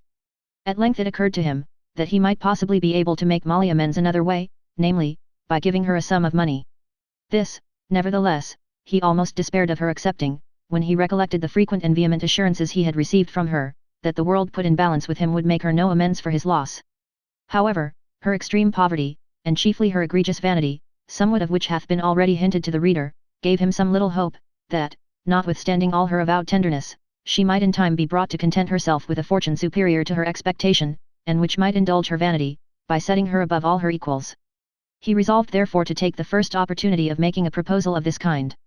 One day, accordingly, when his arm was so well recovered that he could walk easily with it slung in a sash, he stole forth, at a season when the squire was engaged in his field exercises, and visited his fair one.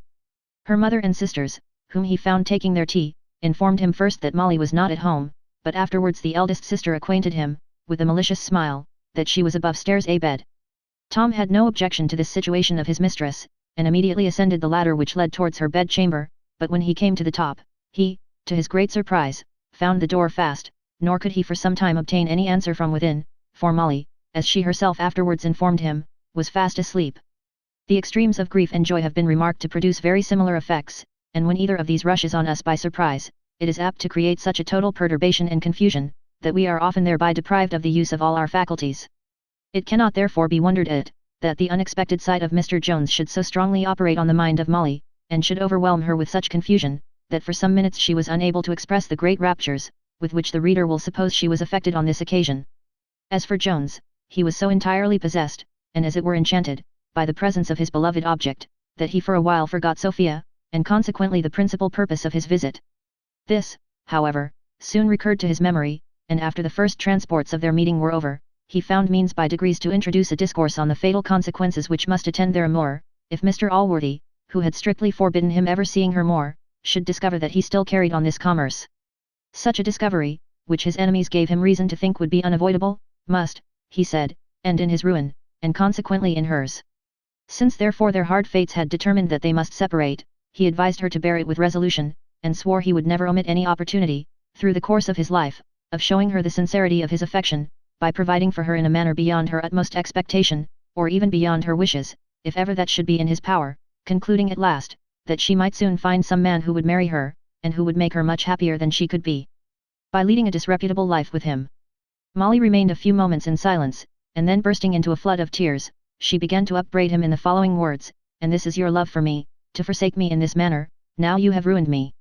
How often, when I have told you that all men are false and perjury alike, and grow tired of us as soon as ever they have had their wicked wills of us, how often have you sworn you would never forsake me? And can you be such a perjury man after all? What signifies all the riches in the world to me without you? Now you have gained my heart, so you have, you have.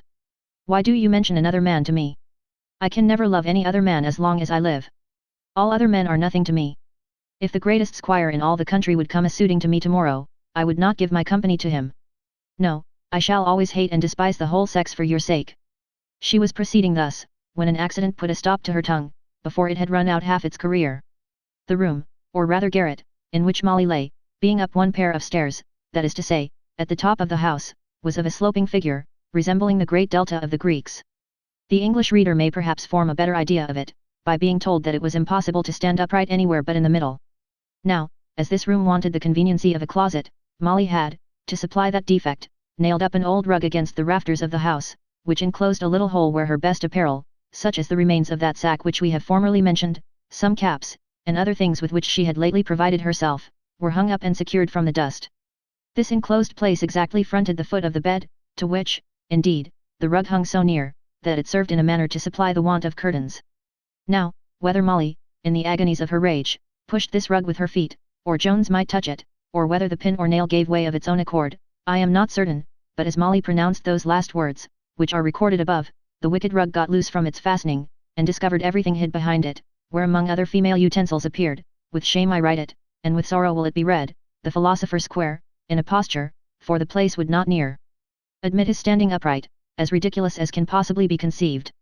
The posture, indeed, in which he stood, was not greatly unlike that of a soldier who is tied neck and heels, or rather resembling the attitude in which we often see fellows in the public streets of London, who are not suffering but deserving punishment by so standing. He had a nightcap belonging to Molly on his head, and his two large eyes, the moment the rug fell, stared directly at Jones, so that when the idea of philosophy was added to the figure now discovered, it would have been very difficult for any spectator to have refrained from immoderate laughter. I question not but the surprise of the reader will be here equal to that of Jones, as the suspicions which must arise from the appearance of this wise and grave man in such a place, may seem so inconsistent with that character which he hath, doubtless, maintained hitherto, in the opinion of every one. But to confess the truth, this inconsistency is rather imaginary than real. Philosophers are composed of flesh and blood as well as other human creatures, and however sublimated and refined the theory of these may be, a little practical frailty is as incident to them as to other mortals. It is, indeed, in theory only, and not in practice, as we have before hinted, that consists the difference, for though such great beings think much better and more wisely, they always act exactly like other men. They know very well how to subdue all appetites and passions, and to despise both pain and pleasure, and this knowledge affords much delightful contemplation, and is easily acquired, but the practice would be vexatious and troublesome, and, therefore, the same wisdom which teaches them to know this, teaches them to avoid carrying it into execution. Mr. Square happened to be at church on that Sunday, when, as the reader may be pleased to remember, the appearance of Molly in her sack had caused all that disturbance.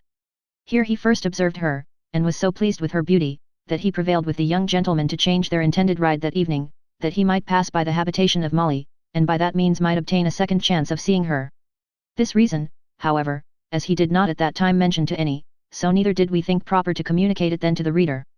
Among other particulars which constituted the unfitness of things in Mr. Square's opinion, danger and difficulty were two.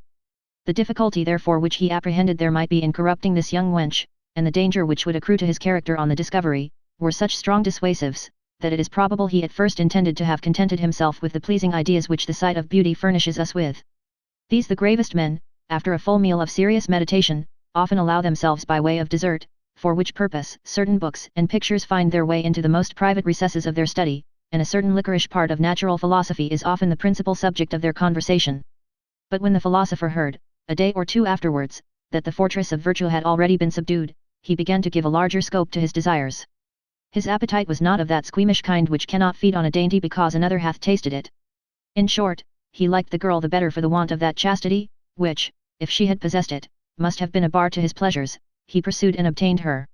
The reader will be mistaken, if he thinks Molly gave Square the preference to her younger lover. On the contrary, had she been confined to the choice of one only, Tom Jones would undoubtedly have been, of the two, the victorious person. Nor was it solely the consideration that two are better than one, though this had its proper weight, to which Mr. Square owed his success. The absence of Jones during his confinement was an unlucky circumstance, and in that interval some well-chosen presents from the philosophers so softened and unguarded the girl's heart, that a favourable opportunity became irresistible, and Square triumphed over the poor remains of virtue which subsisted in the bosom of Molly. It was now about a fortnight since this conquest, when Jones paid the above-mentioned visit to his mistress, at a time when she and Square were in bed together. This was the true reason why the mother denied her as we have seen, for as the old woman shared in the profits arising from the iniquity of her daughter, she encouraged and protected her in it to the utmost of her power, but such was the envy and hatred which the elder sister bore towards Molly, that, notwithstanding she had some part of the booty, she would willingly have parted with this to ruin her sister and spoil her trade. Hence she had acquainted Jones with her being above stairs in bed, in hopes that he might have caught her in Square's arms. This, however, Molly found means to prevent, as the door was fastened, which gave her an opportunity of conveying her lover behind that rug or blanket where he now was unhappily discovered. Square no sooner made his appearance than Molly flung herself back in her bed, cried out she was undone, and abandoned herself to despair. This poor girl, who was yet but a novice in her business, had not arrived to that perfection of assurance which helps off a town lady in any extremity, and either prompts her with an excuse, or else inspires her to brazen out the matter with her husband, who, from love of quiet, or out of fear of his reputation, and sometimes, perhaps, from fear of the gallant, who, like Mr. Constant in the play, wears a sword, is glad to shut his eyes, and content to put his horns in his pocket. Molly, on the contrary, was silenced by this evidence, and very fairly gave up a cause which she had hitherto maintained with so many tears, and with such solemn and vehement protestations of the purest love and constancy. As to the gentleman behind the arras, he was not in much less consternation. He stood for a while motionless, and seemed equally at a loss what to say, or whither to direct his eyes. Jones, though perhaps the most astonished of the three, first found his tongue, and being immediately recovered from those uneasy sensations which Molly by her upbraidings had occasioned, he burst into a loud laughter, and then saluting Mr. Square, advanced to take him by the hand, and to relieve him from his place of confinement. Square being now arrived in the middle of the room, in which part only he could stand upright, looked at Jones with a very grave countenance, and said to him, "Well, sir, I see you enjoy this mighty discovery, and, I dare swear, take great delight in the thoughts of exposing me, but if you will consider the matter fairly, you will find you are yourself only to blame. I am not guilty of corrupting innocence. I have done nothing for which that part of the world which judges of matters by the rule of right, will condemn me. Fitness is governed by the nature of things, and not by customs, forms, or municipal laws. Nothing is indeed unfit which is not unnatural." "Well reasoned, old boy," answered Jones, "but why dost thou think that I should desire to expose thee? I promise thee, I was never better pleased with thee in my life, and unless thou hast a mind to discover it thyself, this affair may remain a profound secret for me." "Nay, Mr. Jones," replied Square, "I would not be thought to undervalue reputation. Good fame is a species of the Kalan, and it is by no means fitting to neglect it. Besides, to murder one's own reputation is a kind of suicide, a detestable and odious vice. If you think proper, therefore, to conceal any infirmity of mine, for such I may have, since no man is perfectly perfect, I promise you I will not betray myself. Things may be fitting to be done, which are not fitting to be boasted of, for by the perverse judgment of the world, that often becomes the subject of censure, which is, in truth, not only innocent but laudable." "Right," cries Jones, "what can be more innocent than the indulgence of a natural appetite, or what more laudable than the propagation of our species?" "To be serious with you," answered Square, "I profess they always appeared so to me, and yet," said Jones, "you was of a different opinion when my affair with this girl was first discovered." "Why, I must confess," says Square, "as the matter was misrepresented to me, by that Parson Thwackum, I might condemn the corruption of innocence, it was that, sir, it was that, and that, for you must know, Mr. Jones, in the consideration of fitness, very minute circumstances, sir, very minute circumstances cause great alteration. Well, cries Jones, be that as it will, it shall be your own fault, as I have promised you. If you ever hear any more of this adventure, behave kindly to the girl, and I will never open my lips concerning the matter to anyone. And, Molly, do you be faithful to your friend, and I will not only forgive your infidelity to me, but will do you all the service I can. So saying, he took a hasty leave, and, slipping down the ladder, retired with much expedition. Square was rejoiced to find this adventure was likely to have no worse conclusion, and as for Molly, being recovered from her confusion, she began at first to upbraid Square with having been the occasion of her loss of Jones, but that gentleman soon found the means of mitigating her anger, partly by caresses, and partly by a small nostrum from his purse, of wonderful and approved efficacy in purging off the ill humours of the mind, and in restoring it to a good temper. She then poured forth a vast profusion of tenderness towards her new lover, turned all she had said to Jones, and Jones himself, into ridicule, and vowed, though he once had the possession of her person, that none but Square had ever been master of her heart. Chapter 6. By comparing which with the former, the reader may possibly correct some abuse which he hath formerly been guilty of in the application of the word love. The infidelity of Molly, which Jones had now discovered, would, perhaps, have vindicated a much greater degree of resentment than he expressed on the occasion, and if he had abandoned her directly from that moment, very few, I believe, would have blamed him. Certain, however, it is, that he saw her in the light of compassion, and though his love to her was not of that kind which could give him any great uneasiness at her inconstancy, yet was he not a little shocked on reflecting that he had himself originally corrupted her innocence, for to this corruption he imputed all the vice into which she appeared now so likely to plunge herself. This consideration gave him no little uneasiness, till Betty, the elder sister, was so kind, some time afterwards, entirely to cure him by a hint, that one Will Barnes, and not himself, had been the first seducer of Molly, and that the little child, which he had hitherto so certainly concluded to be his own, might very probably have an equal title, at least, to claim Barnes for its father.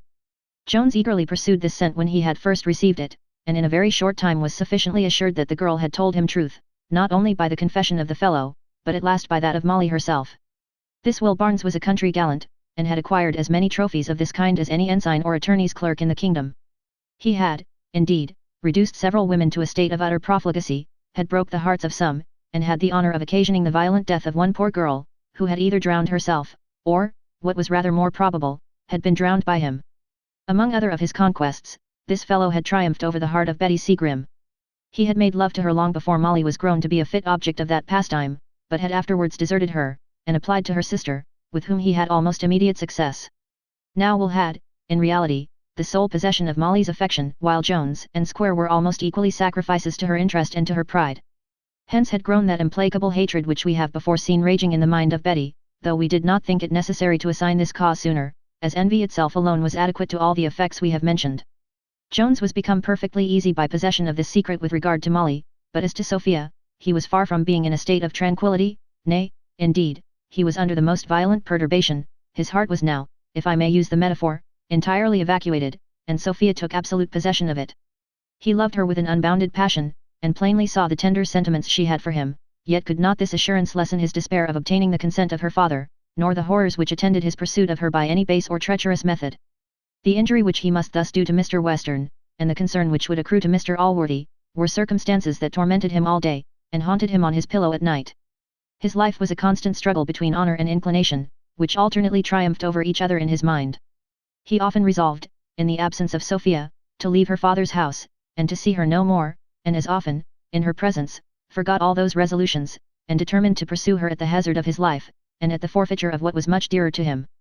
This conflict began soon to produce very strong and visible effects, for he lost all his usual sprightliness and gaiety of temper, and became not only melancholy when alone, but dejected and absent in company. Nay, if ever he put on a forced mirth, to comply with Mr. Western's humour, the constraint appeared so plain, that he seemed to have been giving the strongest evidence of what he endeavoured to conceal by such ostentation. It may, perhaps, be a question, whether the art which he used to conceal his passion, or the means which honest nature employed to reveal it, betrayed him most, for while art made him more than ever reserved to Sophia, and forbade him to address any of his discourse to her, nay, to avoid meeting her eyes, with the utmost caution, nature was no less busy in counterplotting him. Hence, at the approach of the young lady, he grew pale, and if this was sudden, started. If his eyes accidentally met hers, the blood rushed into his cheeks, and his countenance became all over scarlet. If common civility ever obliged him to speak to her, as to drink her health at table, his tongue was sure to falter. If he touched her, his hand, nay his whole frame, trembled. And if any discourse tended, however remotely, to raise the idea of love, an involuntary sigh seldom failed to steal from his bosom. Most of which accidents nature was wonderfully industrious to throw daily in his way. All these symptoms escaped the notice of the squire, but not so of Sophia. She soon perceived these agitations of mind in Jones, and was at no loss to discover the cause, for indeed she recognized it in her own breast. And this recognition is, I suppose, that sympathy which hath been so often noted in lovers, and which will sufficiently account for her being so much quicker sighted than her father. But, to say the truth, there is a more simple and plain method of accounting for that prodigious superiority of penetration which we must observe in some men over the rest of the human species, and one which will serve not only in the case of lovers, but of all others. From whence is it that the knave is generally so quick-sighted to those symptoms and operations of knavery, which often dupe an honest man of a much better understanding? There surely is no general sympathy among knaves, nor have they, like Freemasons, any common sign of communication. In reality, it is only because they have the same thing in their heads, and their thoughts are turned the same way. Thus, that Sophia saw, and that Western did not see, the plain symptoms of love in Jones can be no wonder, when we consider that the idea of love never entered into the head of the father, whereas the daughter, at present, thought of nothing else. When Sophia was well satisfied of the violent passion which tormented poor Jones, and no less certain that she herself was its object, she had not the least difficulty in discovering the true cause of his present behavior. This highly endeared him to her, and raised in her mind two of the best affections which any lover can wish to raise in a mistress. These were, esteem and pity, for sure the most outrageously rigid among her sex will excuse her pitying a man whom she saw miserable on her own account, nor can they blame her for esteeming one who visibly, from the most honorable motives, endeavored to smother a flame in his own bosom, which, like the famous Spartan theft, was preying upon and consuming his very vitals.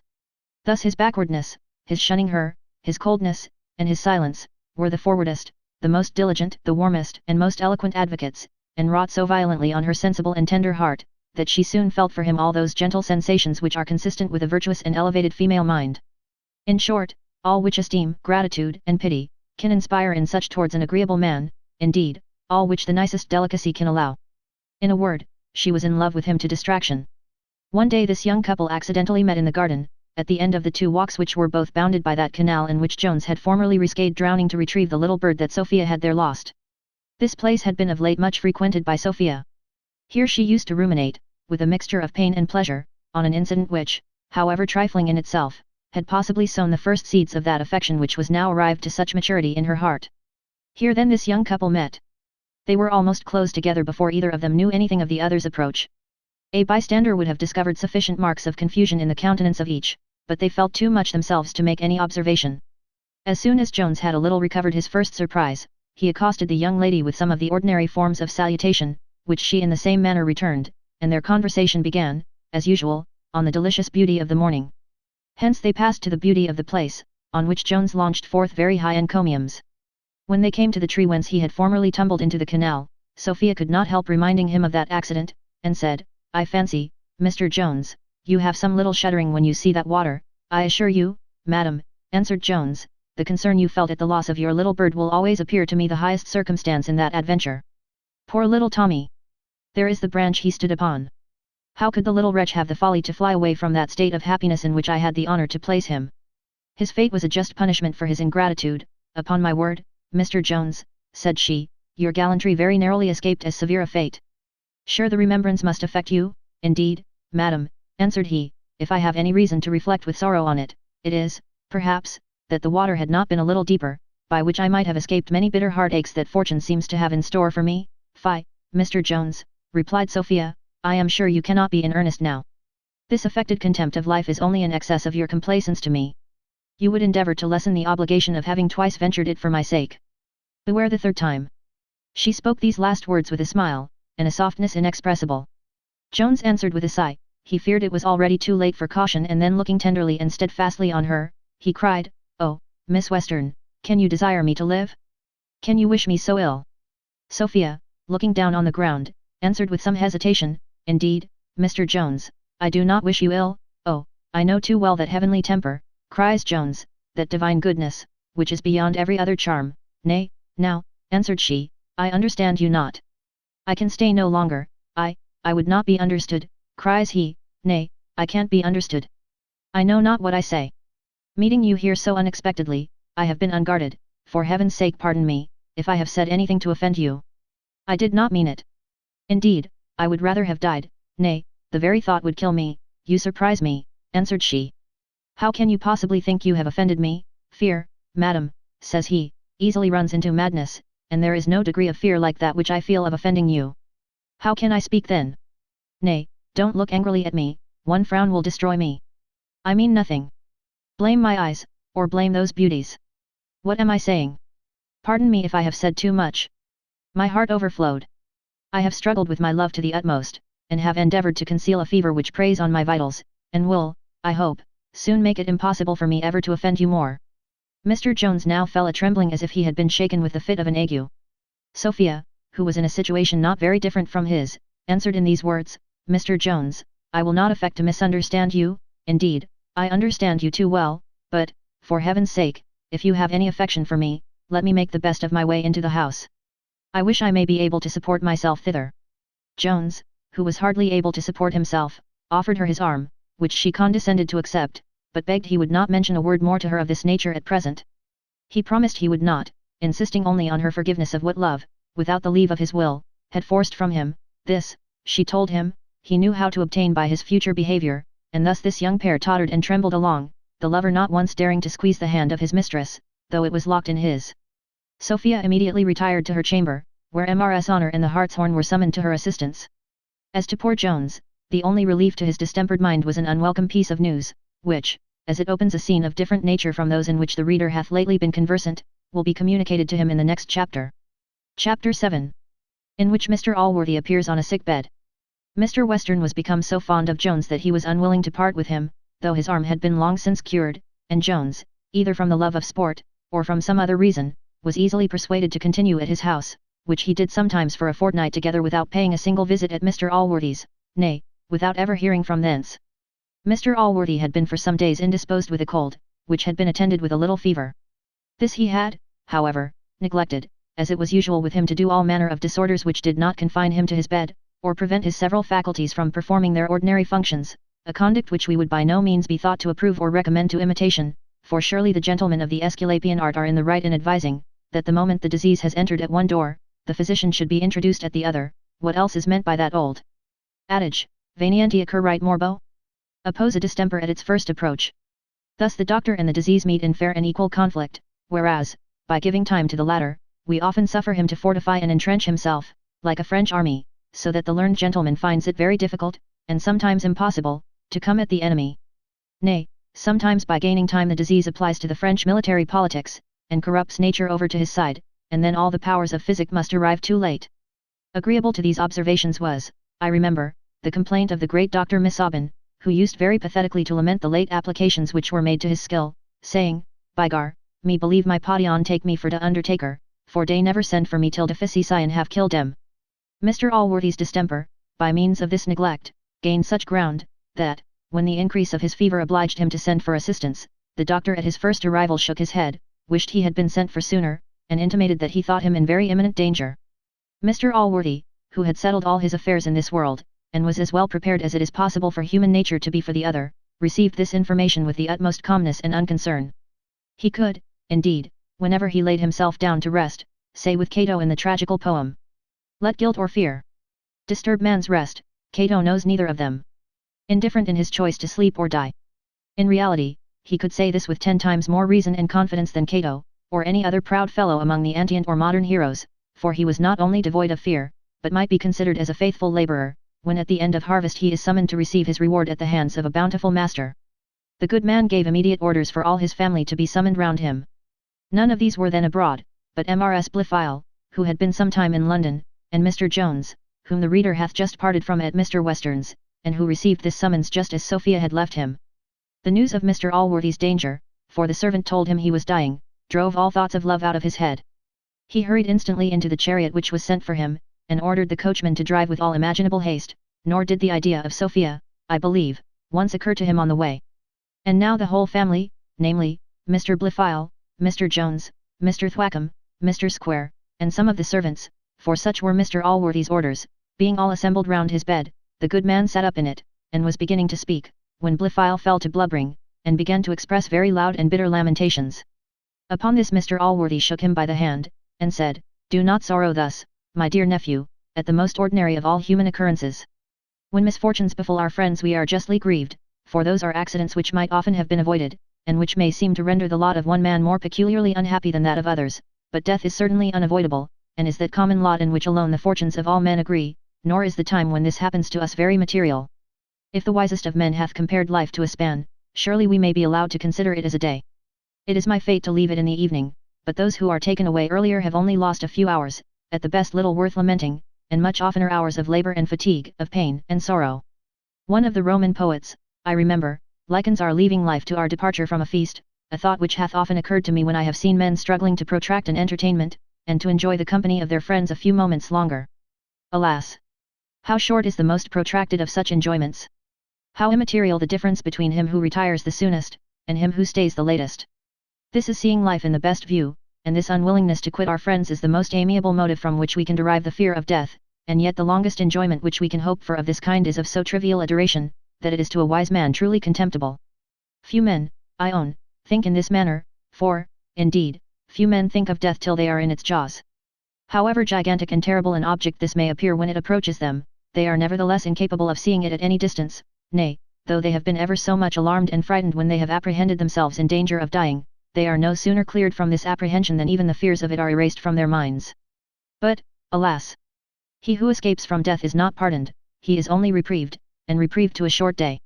Grieve, therefore, no more, my dear child, on this occasion, an event which may happen every hour, which every element, nay, almost every particle of matter that surrounds us is capable of producing, and which must and will most unavoidably reach us all at last, ought neither to occasion our surprise nor our lamentation. My physician having acquainted me, which I take very kindly of him, that I am in danger of leaving you all very shortly, I have determined to say a few words to you at this our parting, before my distemper, which I find grows very fast upon me, puts it out of my power. But I shall waste my strength too much. I intended to speak concerning my will, which, though I have settled long ago, I think proper to mention such heads of it as concern any of you, that I may have the comfort of perceiving you are all satisfied with the provision I have there made for you. Nephew Blifil, I leave you the heir to my whole estate, except only £500 a year, which is to revert to you after the death of your mother, and except one other estate of £500 a year, and the sum of £6,000, which I have bestowed in the following manner. The estate of £500 a year I have given to you, Mr. Jones, and as I know the inconvenience which attends the want of ready money, I have added £1,000 in specie. In this I know not whether I have exceeded or fallen short of your expectation. Perhaps you will think I have given you too little, and the world will be as ready to condemn me for giving you too much, but the latter censure I despise, and as to the former, unless you should entertain that common error which I have often heard in my life pleaded as an excuse for a total want of charity, namely, that instead of raising gratitude by voluntary acts of bounty, we are apt to raise demands, which of all others are the most boundless and most difficult to satisfy, pardon me they. Bear mention of this, I will not suspect any such thing. Jones flung himself at his benefactor's feet, and taking eagerly hold of his hand, assured him his goodness to him, both now and all other times, had so infinitely exceeded not only his merit but his hopes, that no words could express his sense of it. And I assure you, sir, said he, your present generosity hath left me no other concern than for the present melancholy occasion. Oh, my friend, my father! Here his words choked him, and he turned away to hide a tear which was starting from his eyes. Allworthy then gently squeezed his hand, and proceeded thus, I am convinced, my child, that you have much goodness, generosity, and honour, in your temper. If you will add prudence and religion to these, you must be happy, for the three former qualities, I admit, make you worthy of happiness, but they are the latter only which will put you in possession of it. £1,000 I have given to you, Mr. Thwackum, a sum I am convinced which greatly exceeds your desires, as well as your wants. However, you will receive it as a memorial of my friendship, and whatever superfluities may redound to you, that piety which you so rigidly maintain will instruct you how to dispose of them. A like sum, Mr. Square, I have bequeathed to you. This, I hope, will enable you to pursue your profession with better success than hitherto. I have often observed with concern, that distress is more apt to excite contempt than commiseration, especially among men of business, with whom poverty is understood to indicate want of ability. But the little I have been able to leave you will extricate you from those difficulties with which you have formerly struggled, and then I doubt not but you will meet with sufficient prosperity to supply what a man of your philosophical temper will require. I find myself growing faint, so I shall refer you to my will for my disposition of the residue. My servants will there find some tokens to remember me by, and there are a few charities which, I trust, my executors will see faithfully performed. Bless you all. I am setting out a little before you."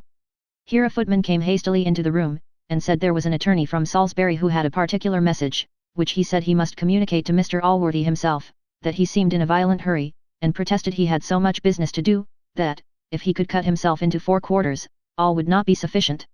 "Go, child," said Allworthy to Blifil, "see what the gentleman wants. I am not able to do any business now, nor can he have any with me, in which you are not at present more concerned than myself. Besides, I am incapable of seeing any one at present, or of any longer attention." He then saluted them all, saying, perhaps he should be able to see them again, but he should be now glad to compose himself a little, finding that he had too much exhausted his spirits in discourse. Some of the company shed tears at their parting, and even the philosopher Square wiped his eyes, albeit unused to the melting mood.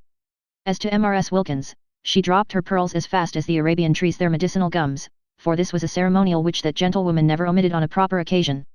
After this Mr. Allworthy again laid himself down on his pillow, and endeavoured to compose himself to rest. Chapter 8. Containing matter rather natural than pleasing.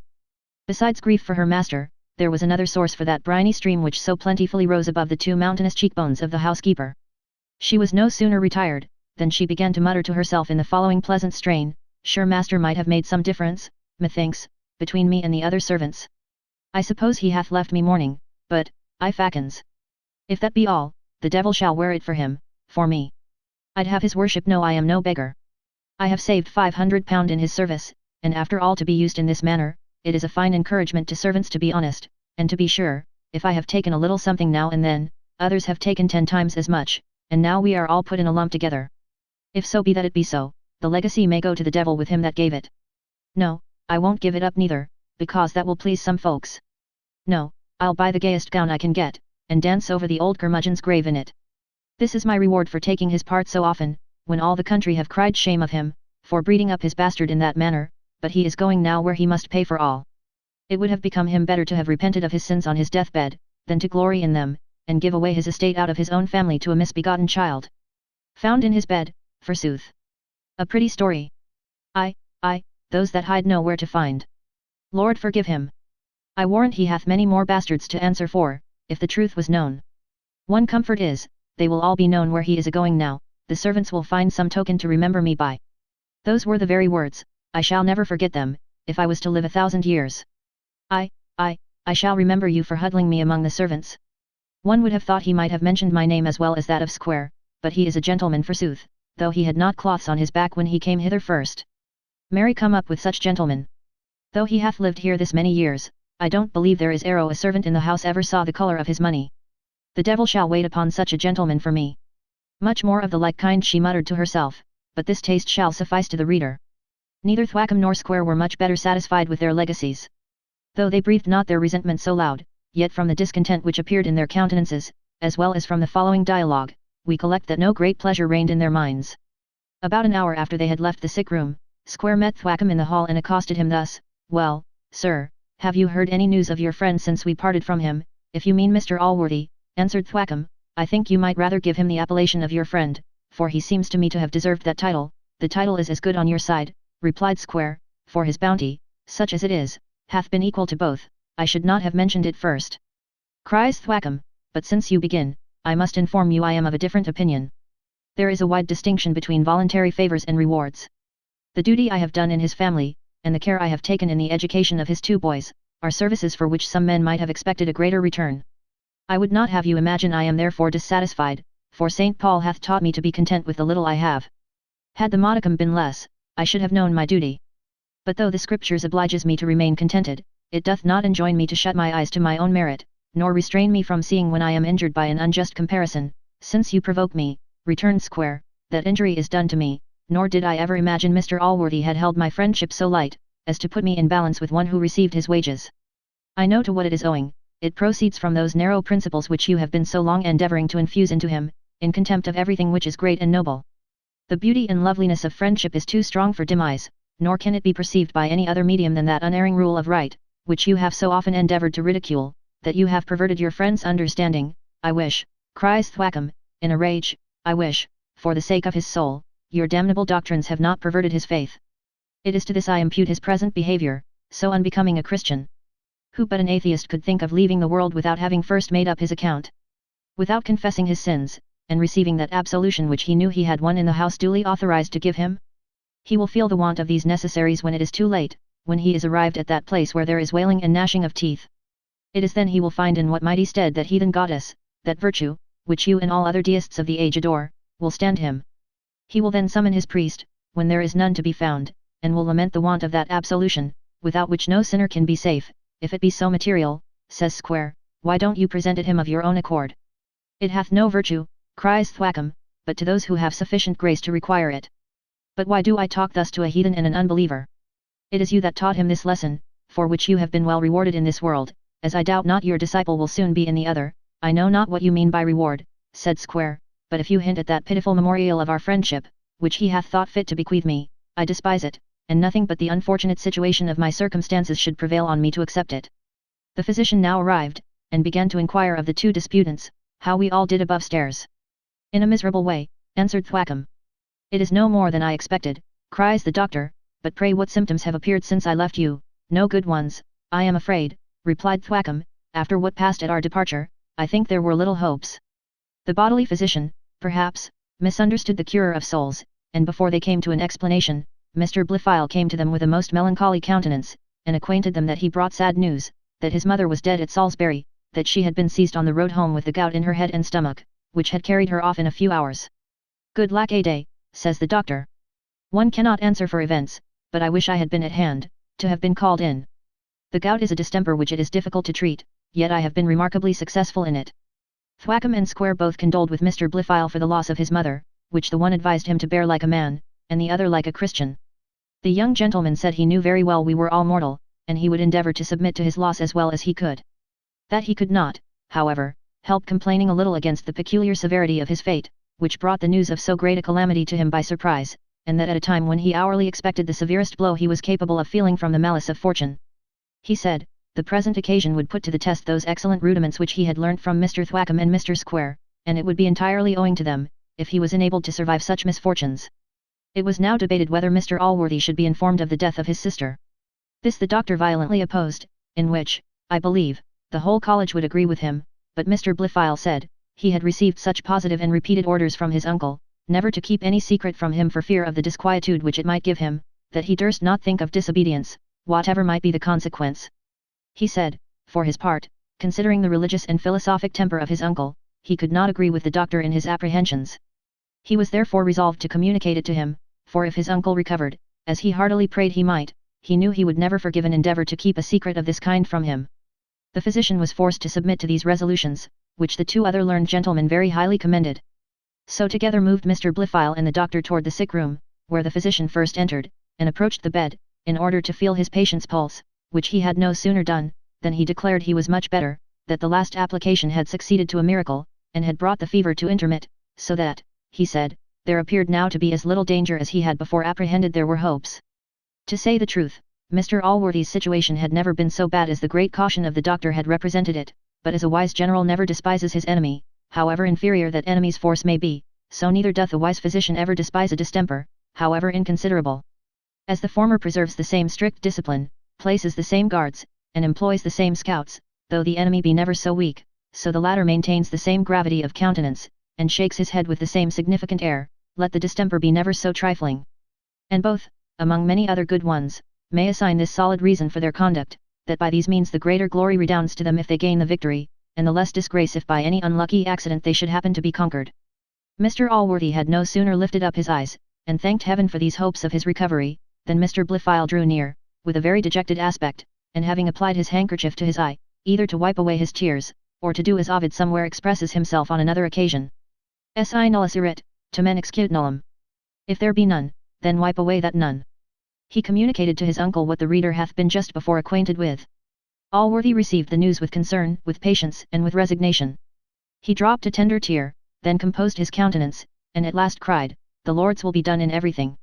He now inquired for the messenger, but Blifil told him it had been impossible to detain him a moment, for he appeared by the great hurry he was in to have some business of importance on his hands, that he complained of being hurried and driven and torn out of his life, and repeated many times, that if he could divide himself into 4 quarters, he knew how to dispose of every one. Allworthy then desired Blifil to take care of the funeral. He said, he would have his sister deposited in his own chapel, and as to the particulars, he left them to his own discretion, only mentioning the person whom he would have employed on this occasion. Chapter 9. Which, among other things, may serve as a comment on that saying of Eschines, that drunkenness shows the mind of a man, as a mirror reflects his person. The reader may perhaps wonder at hearing nothing of Mr. Jones in the last chapter. In fact, his behavior was so different from that of the persons there mentioned, that we chose not to confound his name with theirs. When the good man had ended his speech, Jones was the last who deserted the room. Thence he retired to his own apartment, to give vent to his concern, but the restlessness of his mind would not suffer him to remain long there. He slipped softly therefore to Allworthy's chamber door, where he listened a considerable time without hearing any kind of motion within, unless a violent snoring, which at last his fears misrepresented as groans. This so alarmed him, that he could not forbear entering the room, where he found the good man in the bed, in a sweet composed sleep, and his nurse snoring in the above-mentioned hearty manner, at the bed's feet.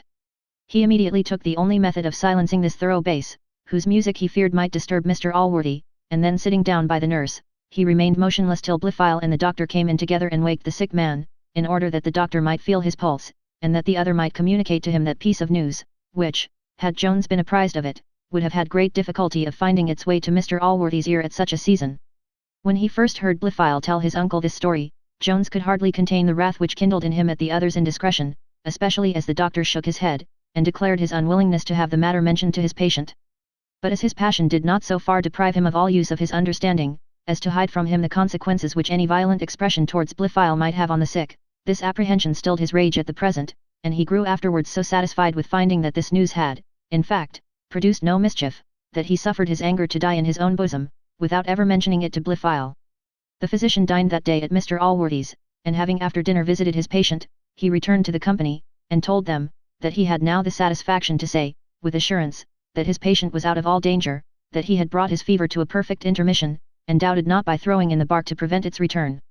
This account so pleased Jones, and threw him into such immoderate excess of rapture, that he might be truly said to be drunk with joy, an intoxication which greatly forwards the effects of wine, and as he was very free too with the bottle on this occasion, for he drank many bumpers to the doctor's health, as well as to other toasts, he became very soon literally drunk.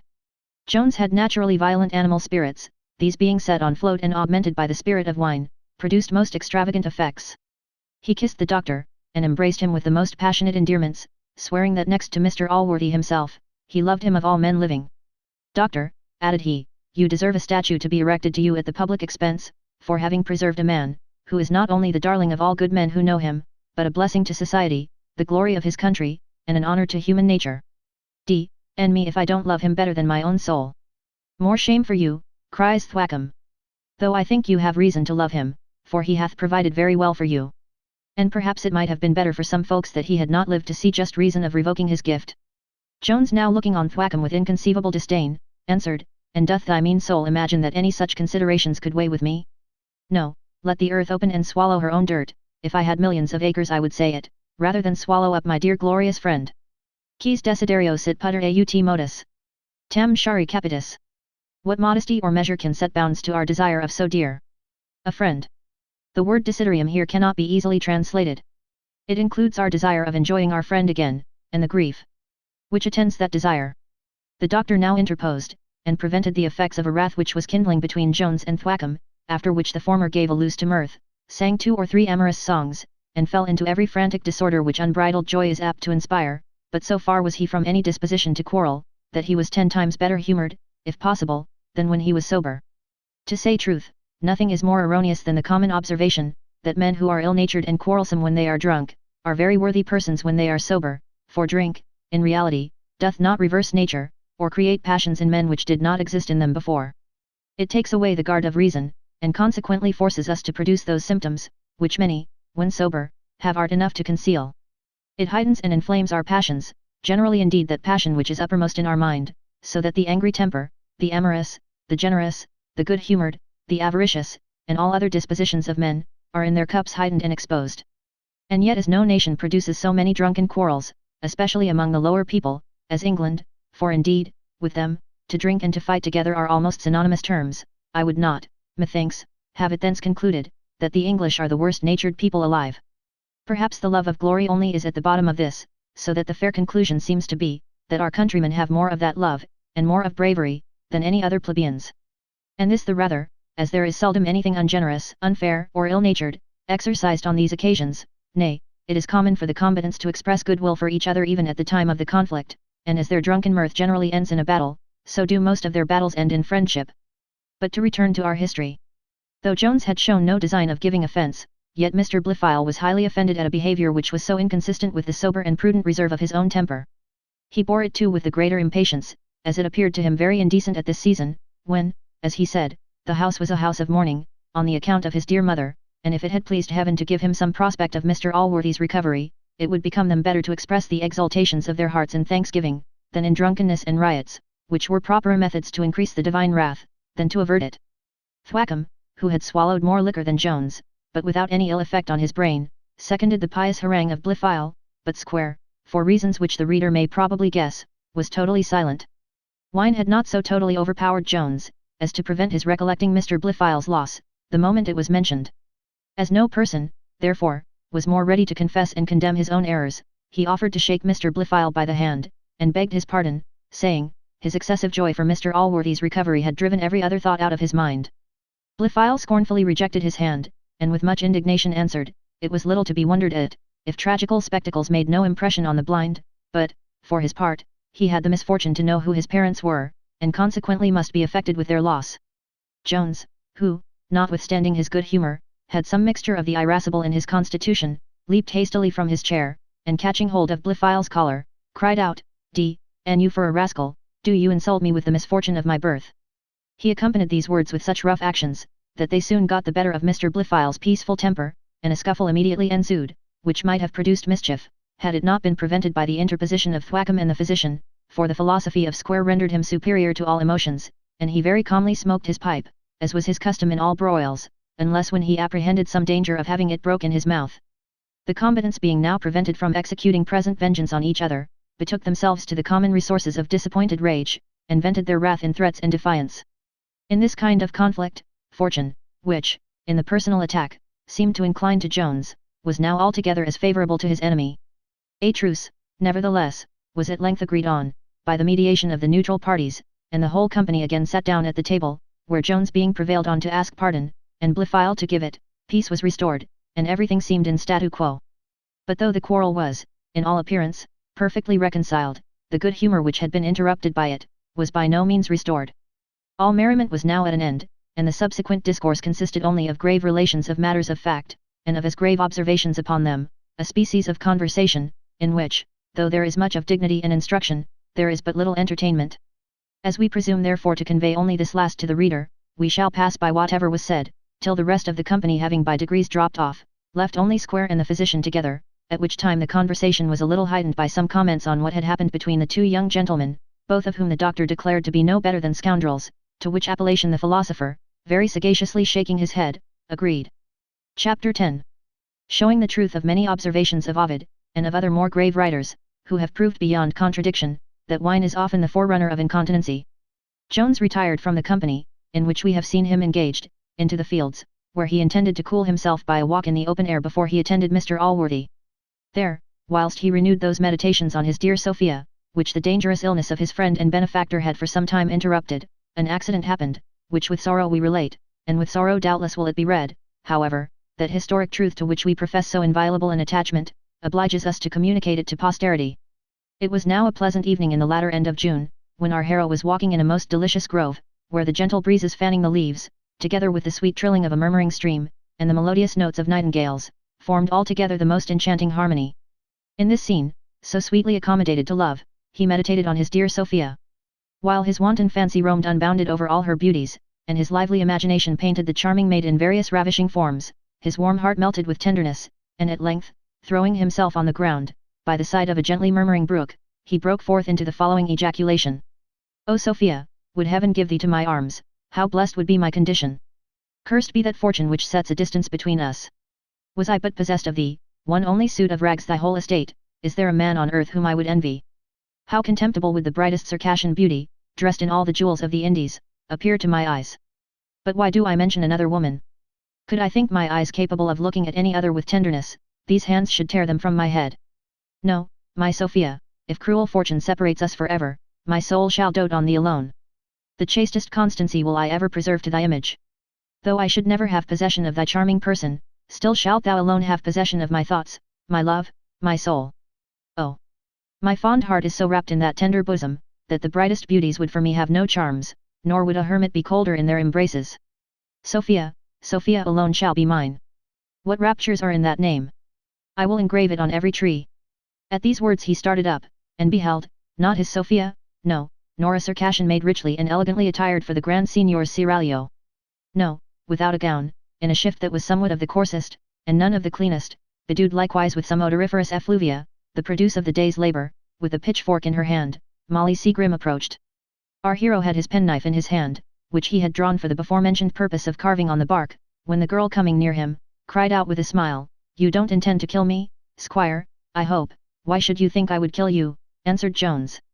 "Nay," replied she, "after your cruel usage of me when I saw you last, killing me would, perhaps, be too great kindness for me to expect." Here ensued a parley, which, as I do not think myself obliged to relate it, I shall omit. It is sufficient that it lasted a full quarter of an hour, at the conclusion of which they retired into the thickest part of the grove. Some of my readers may be inclined to think this event unnatural. However, the fact is true, and perhaps may be sufficiently accounted for by suggesting, that Jones probably thought one woman better than none, and Molly as probably imagined two men to be better than one. Besides the before-mentioned motive assigned to the present behaviour of Jones, the reader will be likewise pleased to recollect in his favour, that he was not at this time perfect master of that wonderful power of reason, which so well enables grave and wise men to subdue their unruly passions, and to decline any of these prohibited amusements. Wine now had totally subdued this power in Jones. He was, indeed, in a condition, in which, if reason had interposed, though only to advise, she might have received the answer which one Cleostratus gave many years ago to a silly fellow, who asked him, if he was not ashamed to be drunk? "Are not you," said Cleostratus, "ashamed to admonish a drunken man? To say the truth, in a court of justice drunkenness must not be an excuse, yet in a court of conscience it is greatly so, and therefore Aristotle, who commends the laws of Pittacus, by which drunken men received double punishment for their crimes, allows there is more of policy than justice in that law. Now, if there are any transgressions pardonable from drunkenness, they are certainly such as Mr. Jones was at present guilty of, on which head I could pour forth a vast profusion of learning, if I imagined it would either entertain my reader, or teach him anything more than he knows already. For his sake therefore I shall keep my learning to myself, and return to my history. It hath been observed, that fortune seldom doth things by halves. To say truth, there is no end to her freaks whenever she is disposed to gratify or displease. No sooner had our hero retired with his Dido, but Speluncam blifile dux et divinus eandum. Daveniunt. The parson and the young squire, who were taking a serious walk, arrived at the stile which leads into the grove, and the latter caught a view of the lovers just as they were sinking out of sight. Blifile knew Jones very well, though he was at above 100 yards distance, and he was as positive to the sex of his companion, though not to the individual person. He started, blessed himself, and uttered a very solemn ejaculation. Thwackum expressed some surprise at these sudden emotions, and asked the reason of them. To which Blifile answered, he was certain he had seen a fellow and wench retire together among the bushes, which he doubted not was with some wicked purpose. As to the name of Jones, he thought proper to conceal it, and why he did so must be left to the judgment of the sagacious reader, for we never choose to assign motives to the actions of men, when there is any possibility of our being mistaken. The parson, who was not only strictly chaste in his own person, but a great enemy to the opposite vice in all others, fired at this information. He desired Mr. Blifile to conduct him immediately to the place, which as he approached he breathed forth vengeance mixed with lamentations, nor did he refrain from casting some oblique reflections on Mr. Allworthy, insinuating that the wickedness of the country was principally owing to the encouragement he had given to vice, by having exerted such kindness to a bastard, and by having mitigated that just and wholesome rigour of the law which allots a very severe punishment to loose wenches.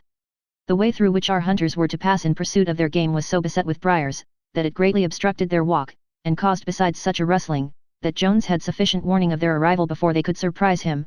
Nay, indeed, so incapable was Thwackum of concealing his indignation, and such vengeance did he mutter forth every step he took, that this alone must have abundantly satisfied Jones that he was, to use the language of sportsmen, found sitting. Chapter 11. In which a simile in Mr. Pope's period of a mile introduces as bloody a battle as can possibly be fought without the assistance of steel or cold iron. As in the season of rutting, an uncouth phrase, by which the vulgar denote that gentle dalliance, which in the well-wooded forest of Hampshire, passes between lovers of the feline kind, if, while the lofty crested stag meditates the amorous sport, a couple of puppies, or any other beasts of hostile note, should wander so near the temple of Venus Verena that the fair hind should shrink from the place, touched with that somewhat, either of fear or frolic, of nicety or skittishness, with which Nature hath bedecked all females, or hath at least instructed them how to put it on, lest, through the indelicacy of males, the same mysteries should be pried into by unhallowed eyes, for, at the celebration of these rites, the female priestess cries out with her in Virgil, who was then, probably, hard at work on such celebration. Procul, o procul este, profani. Proc lamat vates, todoc absistite luco. Far hence be souls profane. The Sibyl cry D, and from the grove abstain, Dryden. This is an ambiguous phrase, and may mean either a forest well clothed with wood, or well stripped of it. If, I say, while these sacred rites, which are in common to genus Omnanomantium, are in agitation between the stag and his mistress, any hostile beasts should venture too near, on the first hint given by the fright hind, fierce and tremendous rushes forth the stag to the entrance of the thicket, there stands he sentinel over his love, stamps the ground with his foot, and with his horns brandished aloft in air, proudly provokes the apprehended foe to combat. Thus, and more terrible, when he perceived the enemy's approach, leaped forth our hero. Many a step advanced he forwards, in order to conceal the trembling hind, and, if possible, to secure her retreat. And now Thwackum, having first darted some livid lightning from his fiery eyes, began to thunder forth, "Fie upon it! Fie upon it! Mr. Jones! Is it possible you should be the person, you see?" answered Jones. "It is possible I should be here, and who," said Thwackum, "is that wicked slut with you?" "If I have any wicked slut with me," cries Jones, "it is possible I shall not let you know who she is. I command you to tell me immediately," says Thwackum, "and I would not have you imagine, young man, that your age, though it hath somewhat abridged the purpose of tuition, hath totally taken away the authority of the master. The relation of the master and scholar is indelible, as, indeed, all other relations are, for they all derive their original from heaven. I would have you think yourself, therefore, as much obliged to obey me now, as when I taught you your first rudiments." "I believe you would," cries Jones, "but that will not happen, unless you had the same birchen argument to convince me." "Then I must tell you plainly," said Thwackum, "I am resolved to discover the wicked wretch, and I must tell you plainly," returned Jones, "I am resolved you shall not." Thwackum then offered to advance, and Jones laid hold of his arms, which Mr. Blifil endeavoured to rescue, declaring, he would not see his old master insulted. Jones, now finding himself engaged with two, thought it necessary to rid himself of one of his antagonists as soon as possible. He therefore applied to the weakest first, and, letting the parson go, he directed a blow at the young squire's breast, which luckily taking place, reduced him to measure his length on the ground. Thwackum was so intent on the discovery, that, the moment he found himself at liberty, he stepped forward directly into the fern, without any great consideration of what might in the meantime befall his friend, but he had advanced a very few paces into the thicket, before Jones, having defeated Blifil, overtook the parson, and dragged him backward by the skirt of his coat. This parson had been a champion in his youth, and had won much honour by his fist, both at school and at the university. He had now indeed, for a great number of years, declined the practice of that noble art, yet was his courage full as strong as his faith, and his body no less strong than either. He was moreover, as the reader may perhaps have conceived, somewhat irascible in his nature. When he looked back, therefore, and saw his friend stretched out on the ground, and found himself at the same time so roughly handled by one who had formerly been only passive in all conflicts between them, a circumstance which highly aggravated the whole, his patience at length gave way, he threw himself into a posture of offence, and collecting all his force, attacked Jones in the front with as much impetuosity as he had formerly attacked him in the rear. Our hero received the enemy's attack with the most undaunted intrepidity, and his bosom resounded with the blow. This he presently returned with no less violence, aiming likewise at the parson's breast, but he dexterously drove down the fist of Jones, so that it reached only his belly, where 2 pounds of beef and as many of pudding were then deposited, and whence consequently no hollow sound could proceed. Many lusty blows, much more pleasant as well as easy to have seen, than to read or describe, were given on both sides. At last a violent fall, in which Jones had thrown his knees into Thwackham's breast, so weakened the latter, that victory had been no longer dubious, had not Blifil, who had now recovered his strength, again renewed the fight, and by engaging with Jones, given the parson a moment's time to shake his ears, and to regain his breath. And now both together attacked our hero, whose blows did not retain that force with which they had fallen at first, so weakened was he by his combat with Thwackham, for though the pedagogue chose rather to play solos on the human instrument, and had been lately used to those only, yet he still retained enough of his antient knowledge to perform his part very well in a duet. The victory, according to modern custom, was like to be decided by numbers, when, on a sudden, a fourth pair of fists appeared in the battle, and immediately paid their compliments to the parson, and the owner of them at the same time crying out, "Are not you ashamed, NBD, ND to you, to fall 2 of you upon one?" The battle, which was of the kind that for distinction's sake is called royal, now raged with the utmost violence during a few minutes, till Blifil being a second time laid sprawling by Jones, Thwackum condescended to apply for quarter to his new antagonist, who was now found to be Mr. Western himself, for in the heat of the action none of the combatants had recognized him. In fact, that honest squire, happening, in his afternoon's walk with some company, to pass through the field where the bloody battle was fought, and having concluded, from seeing 3 men engaged, that 2 of them must be on a side, he hastened from his companions, and with more gallantry than policy, espoused the cause of the weaker party. By which generous proceeding he very probably prevented Mr. Jones from becoming a victim to the wrath of Thwackum, and to the pious friendship which Blifil bore his old master, for, besides the disadvantage of such odds, Jones had not yet sufficiently recovered the former strength of his broken arm.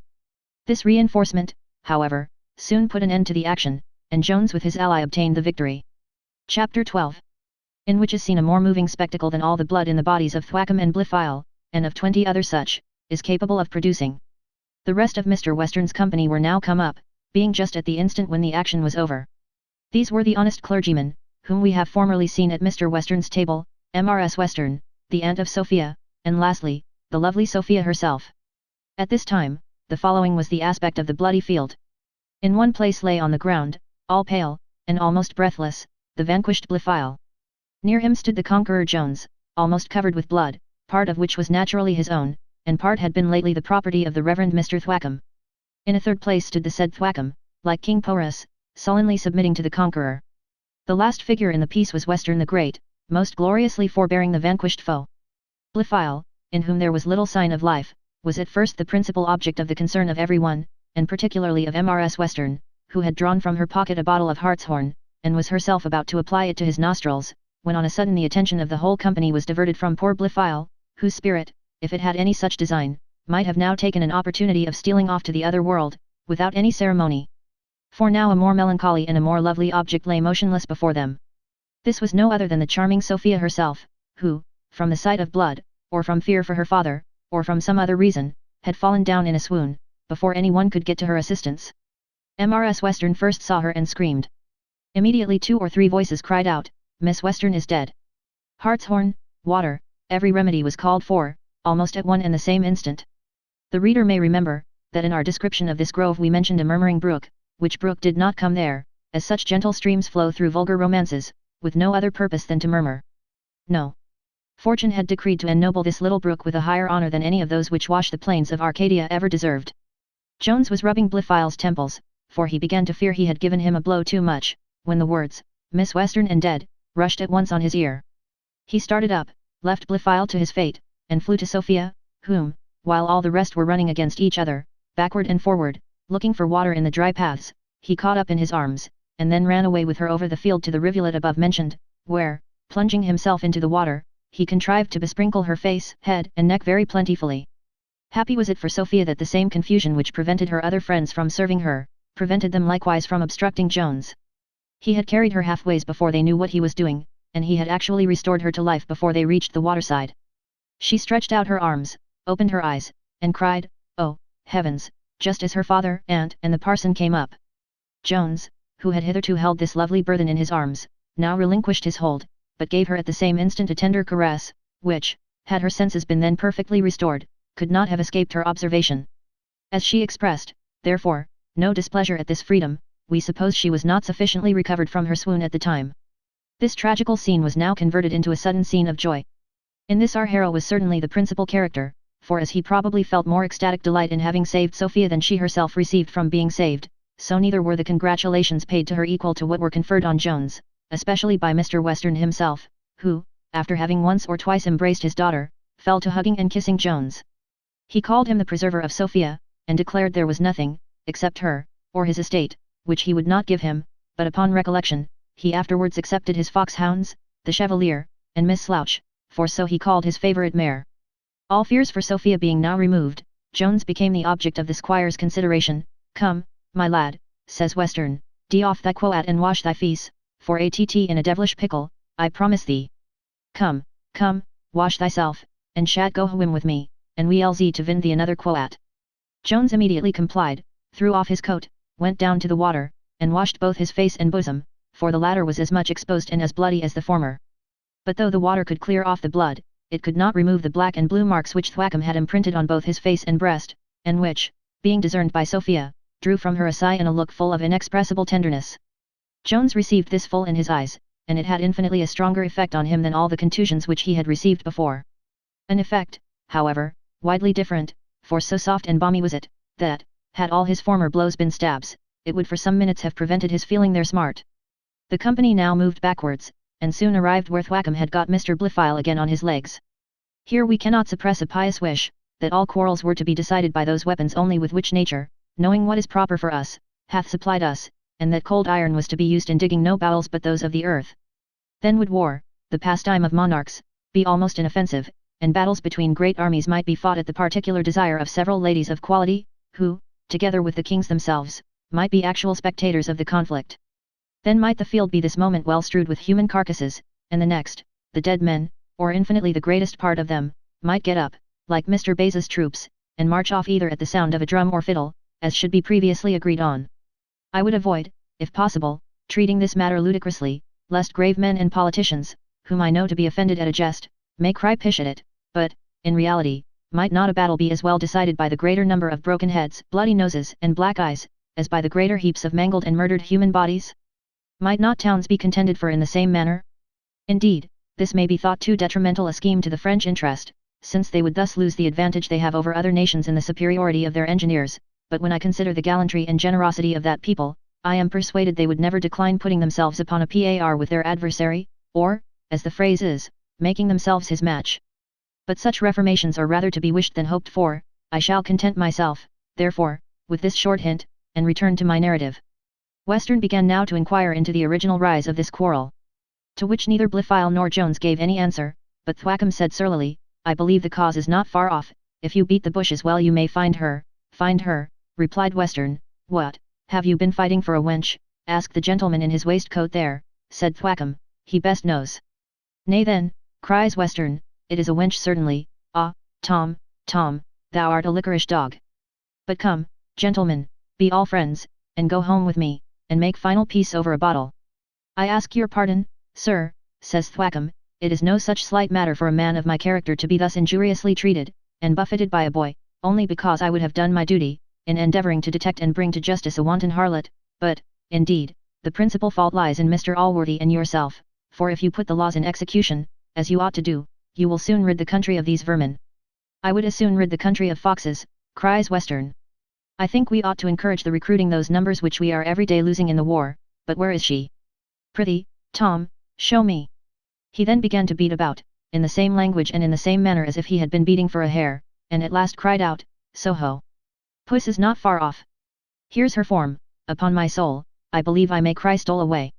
And indeed so he might, for he had now discovered the place whence the poor girl had, at the beginning of the fray, stolen away, upon as many feet as a hare generally uses in travelling. Sophia now desired her father to return home, saying she found herself very faint, and apprehended a relapse. The squire immediately complied with his daughter's request, for he was the fondest of parents. He earnestly endeavoured to prevail with the whole company to go and sup with him, but Blifil and Thwackum absolutely refused, the former saying, there were more reasons than he could then mention, why he must decline this honour, and the latter declaring, perhaps rightly, that it was not proper for a person of his function to be seen at any place in his present condition. Jones was incapable of refusing the pleasure of being with his Sophia, so on he marched with Squire Western and his ladies, the parson bringing up the rear.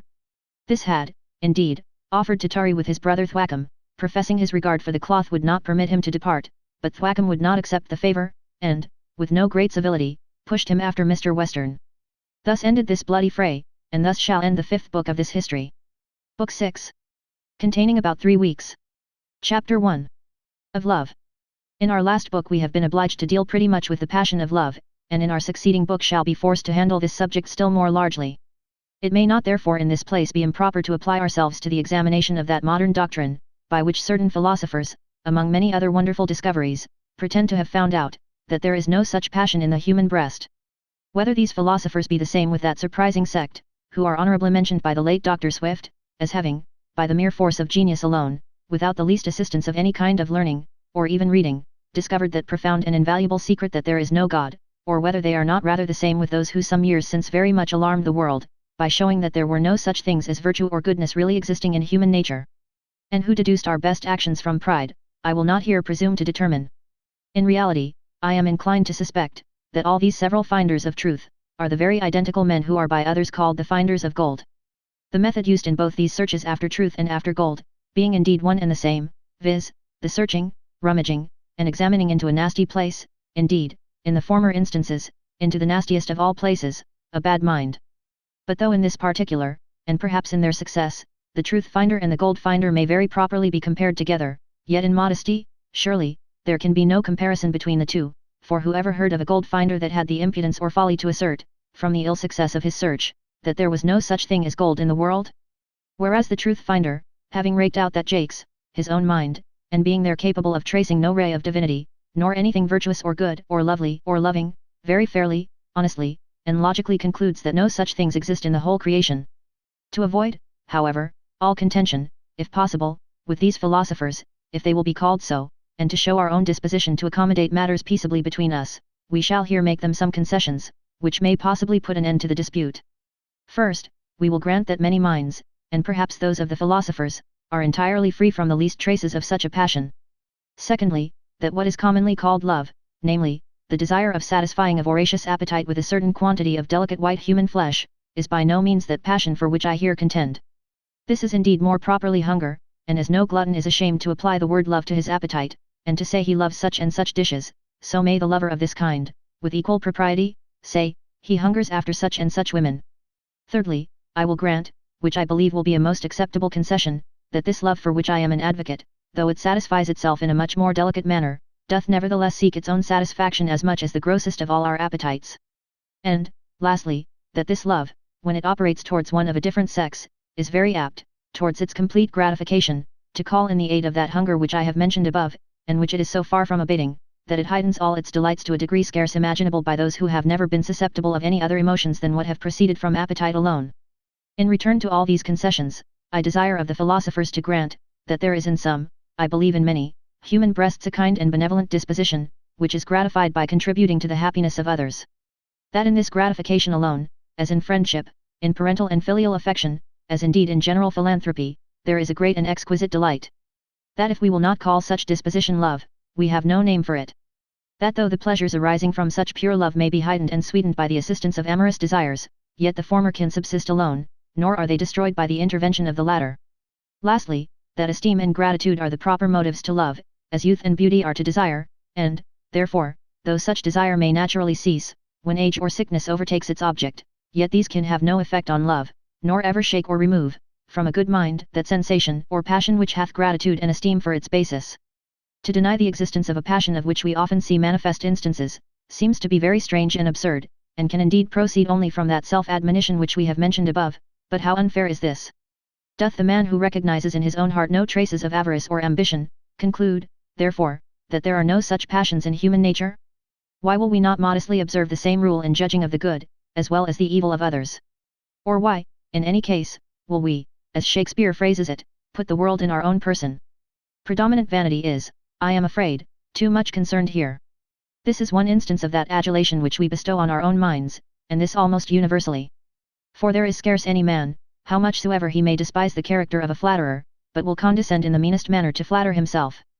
To those therefore I apply for the truth of the above observations, whose own minds can bear testimony to what I have advanced.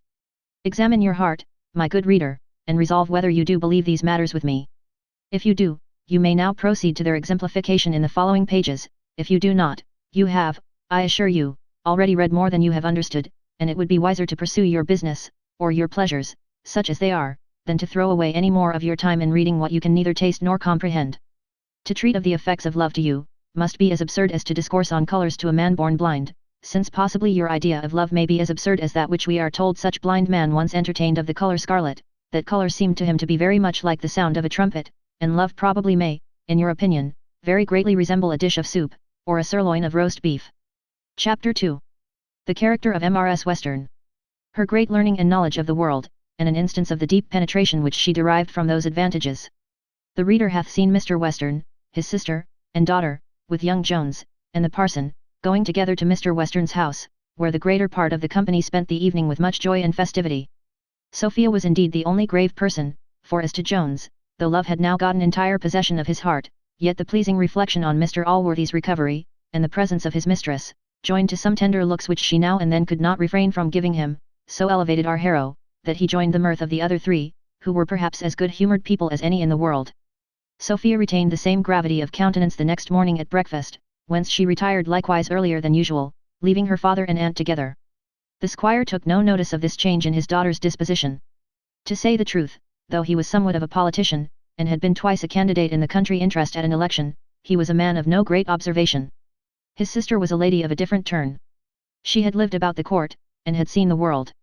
Hence she had acquired all that knowledge which the said world usually communicates, and was a perfect mistress of manners, customs, ceremonies, and fashions. Nor did her erudition stop here.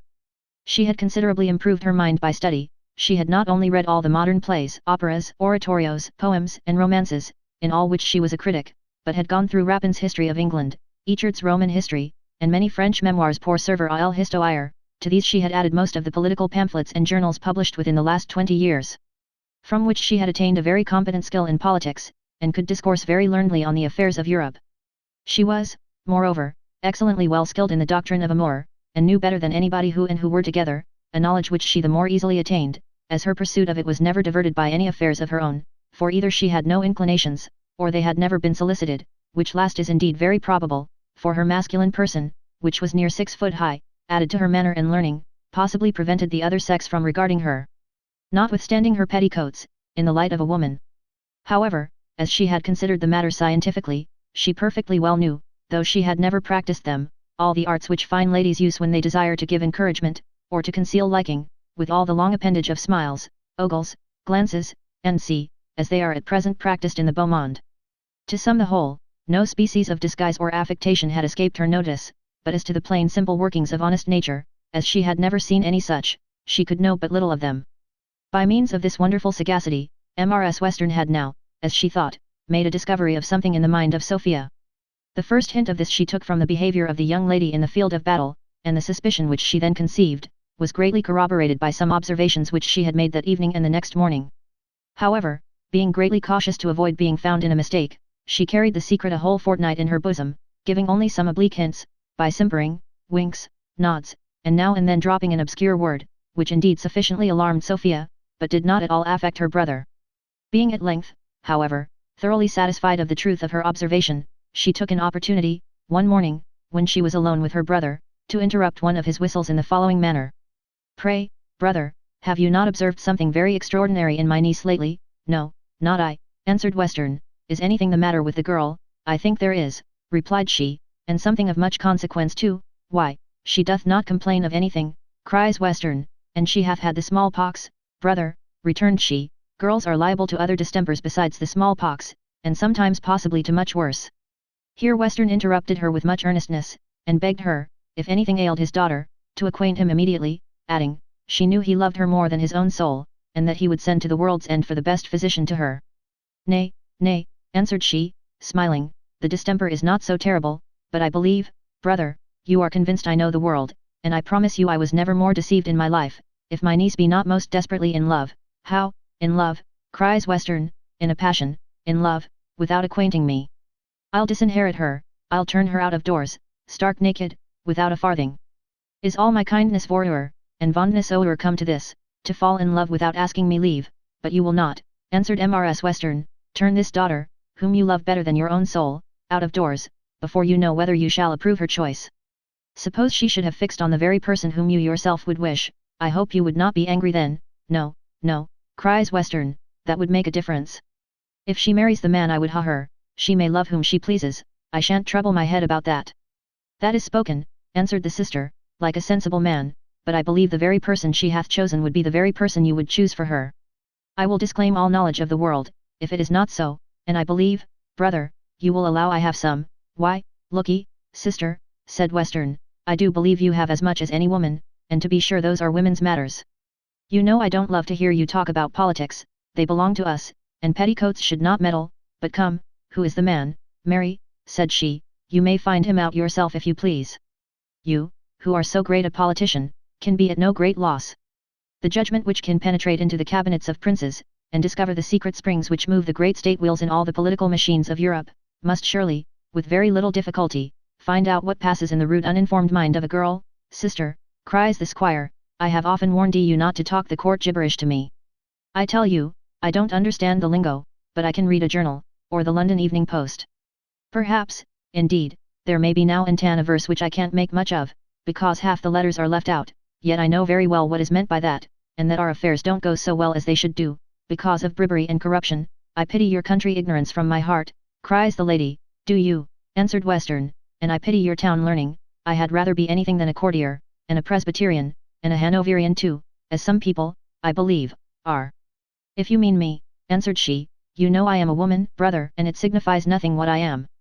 Besides, I do know you are a woman, cries the squire, and it's well for thee that art one. If hadst been a man, I promise thee I had lent thee a flick long ago.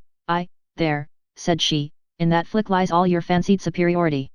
Your bodies, and not your brains, are stronger than ours.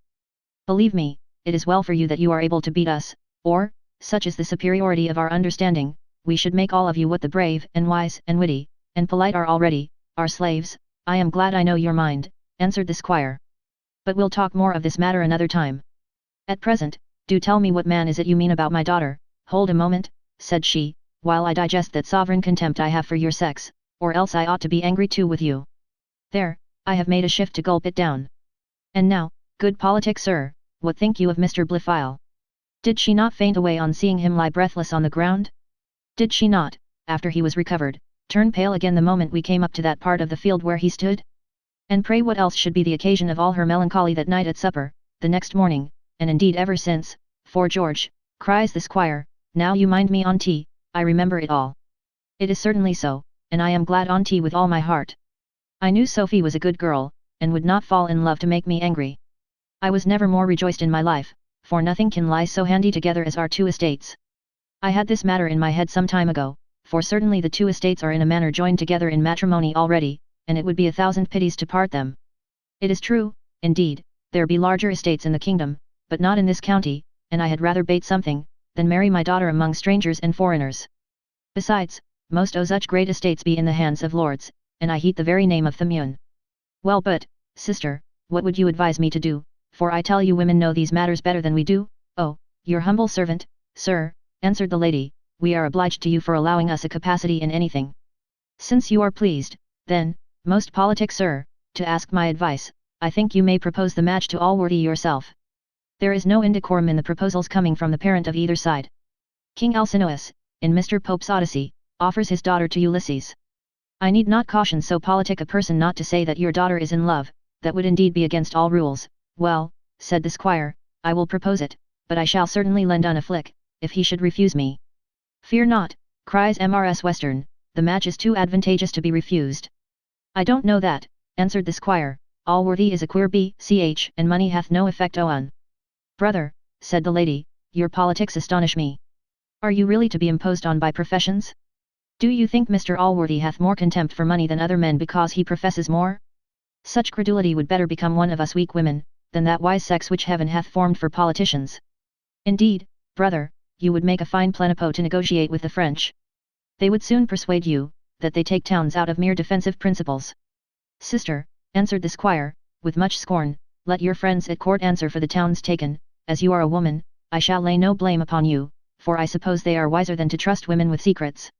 He accompanied this with so sarcastical a laugh, that Mrs. Western could bear no longer. She had been all this time fretted in a tender part, for she was indeed very deeply skilled in these matters, and very violent in them, and therefore, burst forth in a rage, declared her brother to be both a clown and a blockhead, and that she would stay no longer in his house. The squire, though perhaps he had never read Machiavel, was, however, in many points, a perfect politician. He strongly held all those wise tenets, which are so well inculcated in that politico-peripatetic school of Exchange Alley. He knew the just value and only use of money, viz., to lay it up. He was likewise well skilled in the exact value of reversions, expectations, and had often considered the amount of his sister's fortune, and the chance which he or his posterity had of inheriting it. This he was infinitely too wise to sacrifice to a trifling resentment. When he found, therefore, he had carried matters too far, he began to think of reconciling them, which was no very difficult task, as the lady had great affection for her brother, and still greater for her niece, and though too susceptible of an affront offered to her skill in politics, on which she much valued herself, was a woman of a very extraordinary good and sweet disposition. Having first, therefore, laid violent hands on the horses, for whose escape from the stable no place but the window was left open, he next applied himself to his sister, softened and soothed her, by unsaying all he had said, and by assertions directly contrary to those which had incensed her. Lastly, he summoned the eloquence of Sophia to his assistance, who, besides a most graceful and winning address, had the advantage of being heard with great favour and partiality by her aunt. The result of the whole was a kind smile from Mrs. Western, who said, "Brother, you are absolutely a perfect Croat, but as those have their use in the army of the Empress Queen, so you likewise have some good in you. I will therefore once more sign a treaty of peace with you, and see that you do not infringe it on your side, at least, as you are so excellent a politician, I may expect you will keep your leagues, like the French, till your interest calls upon you to break them." Chapter 3. Containing 2 defiances to the critics. The squire, having settled matters with his sister, as we have seen in the last chapter, was so greatly impatient to communicate the proposal to Allworthy, that Mrs. Western had the utmost difficulty to prevent him from visiting that gentleman in his sickness. For this purpose, Mr. Allworthy had been engaged to dine with Mr. Western at the time when he was taken ill. He was therefore no sooner discharged out of the custody of physic, but he thought, as was usual with him on all occasions, both the highest and the lowest, of fulfilling his engagement. In the interval between the time of the dialogue in the last chapter, and this day of public entertainment, Sophia had, from certain obscure hints thrown out by her aunt, collected some apprehension that the sagacious lady suspected her passion for Jones. She now resolved to take this opportunity of wiping out all such suspicion, and for that purpose to put an entire constraint on her behaviour. First, she endeavoured to conceal a throbbing melancholy heart with the utmost sprightliness in her countenance, and the highest gaiety in her manner.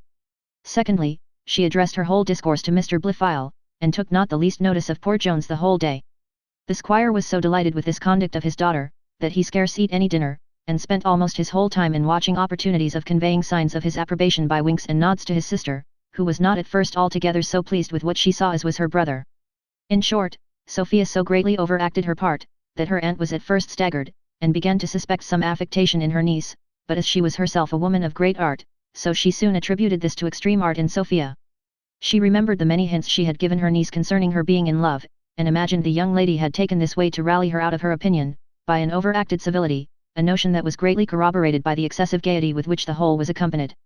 We cannot here avoid remarking, that this conjecture would have been better founded had Sophia lived 10 years in the air of Grosvenor Square, where young ladies do learn a wonderful knack of rallying and playing with that passion, which is a mighty serious thing in woods and groves 100 miles distant from London. To say the truth, in discovering the deceit of others, it matters much that our own art be wound up, if I may use the expression, in the same key with theirs, for very artful men sometimes miscarry by fancying others wiser, or, in other words, greater knaves, than they really are. As this observation is pretty deep, I will illustrate it by the following short story. 3 countrymen were pursuing a Wiltshire thief through Brentford. The simplest of them, seeing the Wiltshire house, written under a sign, advised his companions to enter it, for there most probably they would find their countryman. The second, who was wiser, laughed at this simplicity, but the third, who was wiser still, answered, "Let us go in, however, for he may think we should not suspect him of going amongst his own countrymen."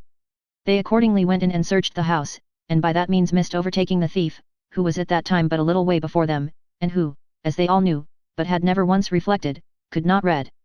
The reader will pardon a digression in which so invaluable a secret is communicated, since every gamester will agree how necessary it is to know exactly the play of another, in order to countermine him.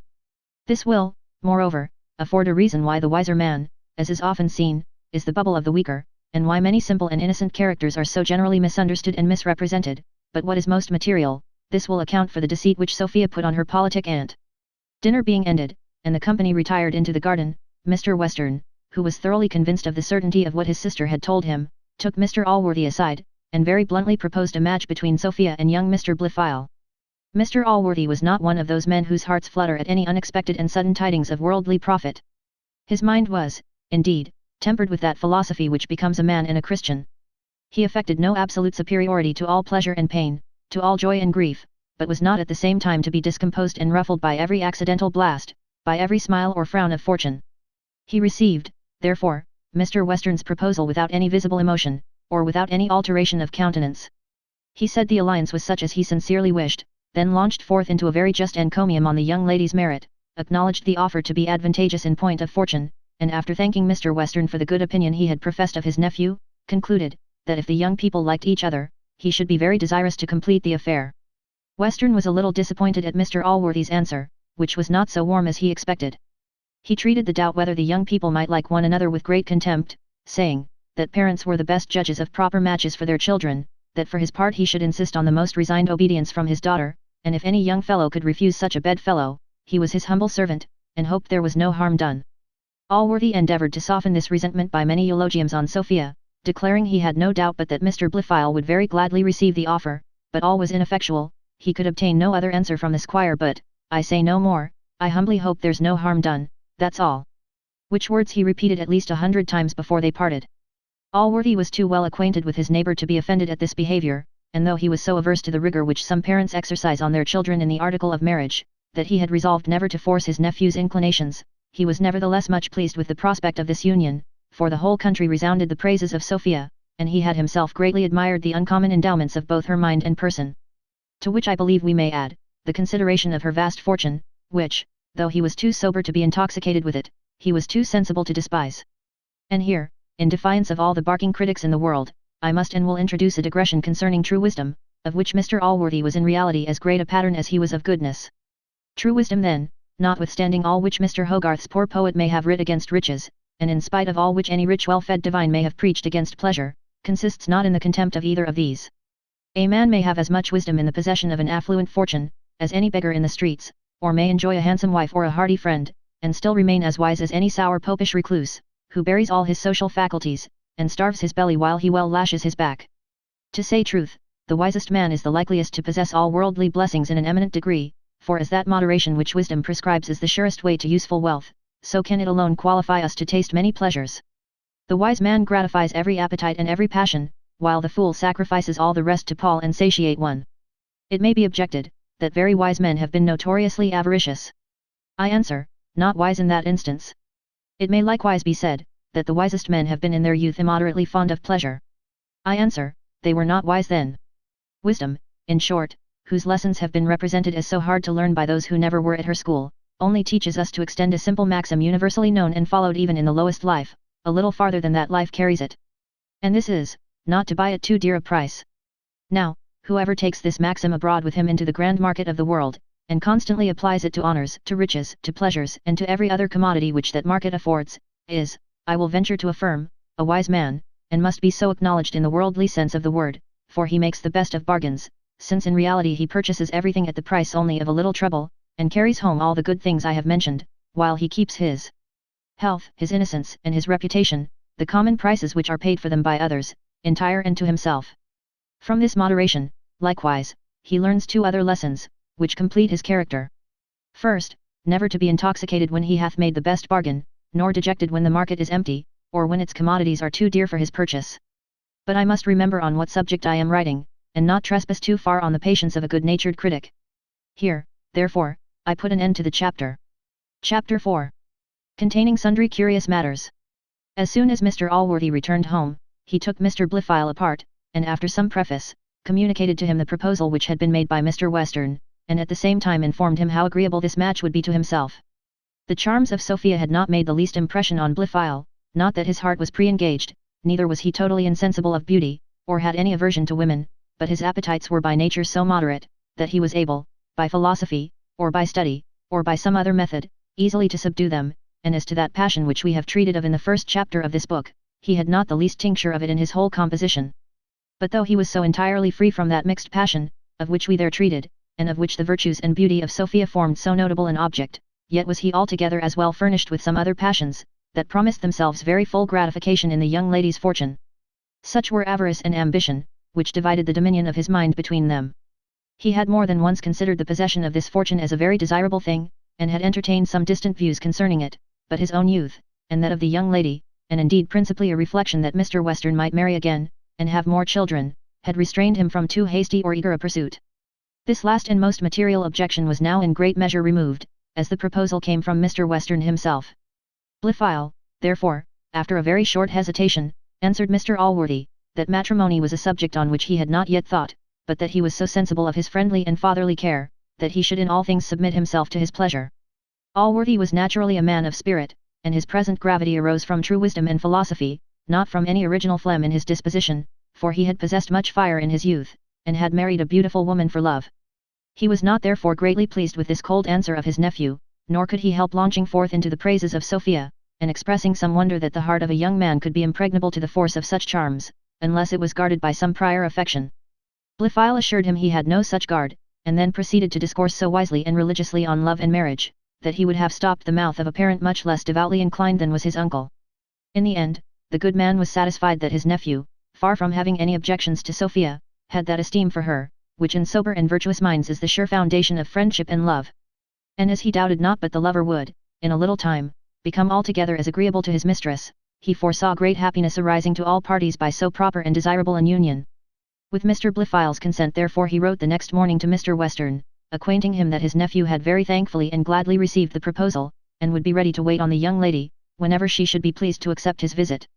Western was much pleased with this letter, and immediately returned an answer, in which, without having mentioned a word to his daughter, he appointed that very afternoon for opening the scene of courtship. As soon as he had dispatched this messenger, he went in quest of his sister, whom he found reading and expounding the Gazette to Parson Supple. To this exposition he was obliged to attend near a quarter of an hour, though with great violence to his natural impetuosity, before he was suffered to speak. At length, however, he found an opportunity of acquainting the lady, that he had business of great consequence to impart to her, to which she answered, "Brother, I am entirely at your service. Things look so well in the north, that I was never in a better humour."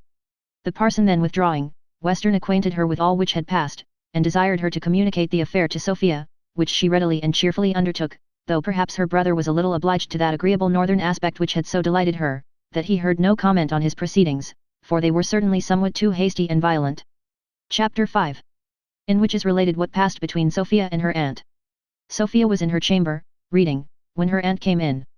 The moment she saw Mrs. Western, she shut the book with so much eagerness, that the good lady could not forbear asking her, what book that was which she seemed so much afraid of showing. "Upon my word, madam," answered Sophia, "it is a book which I am neither ashamed nor afraid to own I have read. It is the production of a young lady of fashion, whose good understanding, I think, doth honour to her sex, and whose good heart is an honour to human nature." Mrs. Western then took up the book, and immediately after threw it down, saying, "Yes, the author is of a very good family, but she is not much among people one knows.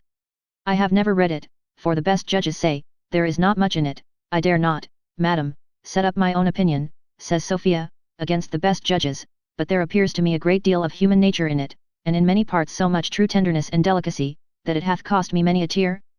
And do you love to cry then?" says the aunt. "I love a tender sensation," answered the niece, "and would pay the price of a tear for it at any time." "Well, but show me," said the aunt, "what was you reading when I came in? There was something very tender in that, I believe, and very loving too. You blush, my dear Sophia. Ah, child, you should read books which would teach you a little hypocrisy, which would instruct you how to hide your thoughts a little better." "I hope, madam," answered Sophia, "I have no thoughts which I ought to be ashamed of discovering." "Ashamed? No," cries the aunt, "I don't think you have any thoughts which you ought to be ashamed of, and yet, child, you blushed just now when I mentioned the word loving. Dear Sophie, be assured you have not one thought which I am not well acquainted with, as well, child, as the French are with our motions, long before we put them in execution. Did you think, child, because you have been able to impose upon your father, that you could impose upon me? Do you imagine I did not know the reason of your overacting all that friendship for Mr. Blifil yesterday? I have seen a little too much of the world, to be so deceived. Nay, nay, do not blush again. I tell you it is a passion you need not be ashamed of. It is a passion I myself approve, and have already brought your father into the approbation of it. Indeed, I solely consider your inclination, for I would always have that gratified, if possible, though one may sacrifice higher prospects. Come, I have news which will delight your very soul. Make me your confidant, and I will undertake you shall be happy to the very extent of your wishes."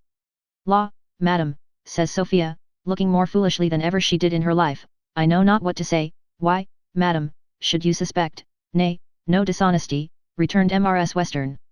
"Consider, you are speaking to one of your own sex, to an aunt, and I hope you are convinced you speak to a friend.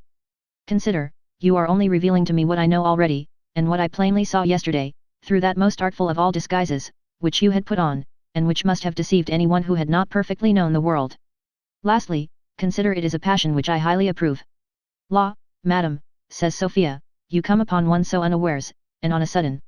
To be sure, madam, I am not blind, and certainly, if it be a fault to see all human perfections assembled together, but is it possible my father and you, madam, can see with my eyes?"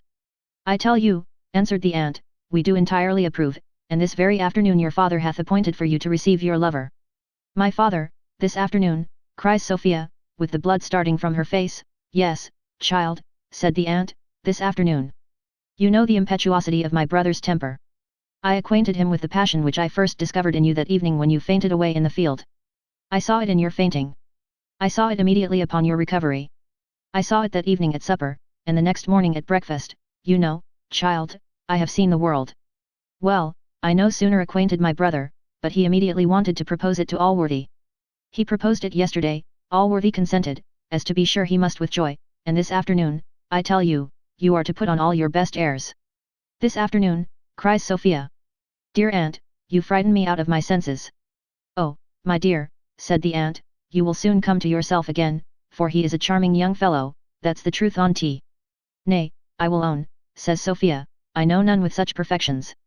So brave, and yet so gentle, so witty, yet so inoffensive, so humane, so civil, so genteel, so handsome. What signifies his being base-born, when compared with such qualifications as these? Base-born? What do you mean, said the aunt, Mr. Blifil base-born? Sophia turned instantly pale at this name, and faintly repeated it. Upon which the aunt cried, Mr. Blifil, I, Mr. Blifil, of whom else have we been talking? Good heavens, answered Sophia, ready to sink, of Mr. Jones, I thought, I am sure I know no other who deserves, I protest, cries the aunt, you frighten me in your turn. Is it Mr. Jones, and not Mr. Blifil, who is the object of your affection? Mr. Blifil, repeated Sophia. Sure it is impossible you can be in earnest, if you are, I am the most miserable woman alive. Mrs. Western now stood a few moments silent, while sparks of fiery rage flashed from her eyes. At length, collecting all her force of voice, she thundered forth in the following articulate sounds. And is it possible you can think of disgracing your family by allying yourself to a bastard? Can the blood of the Westerns submit to such contamination? If you have not sense sufficient to restrain such monstrous inclinations, I thought the pride of our family would have prevented you from giving the least encouragement to so base an affection, much less did I imagine you would ever have had the assurance to own it to my face. Madam, answered Sophia, trembling, what I have said you have extorted from me.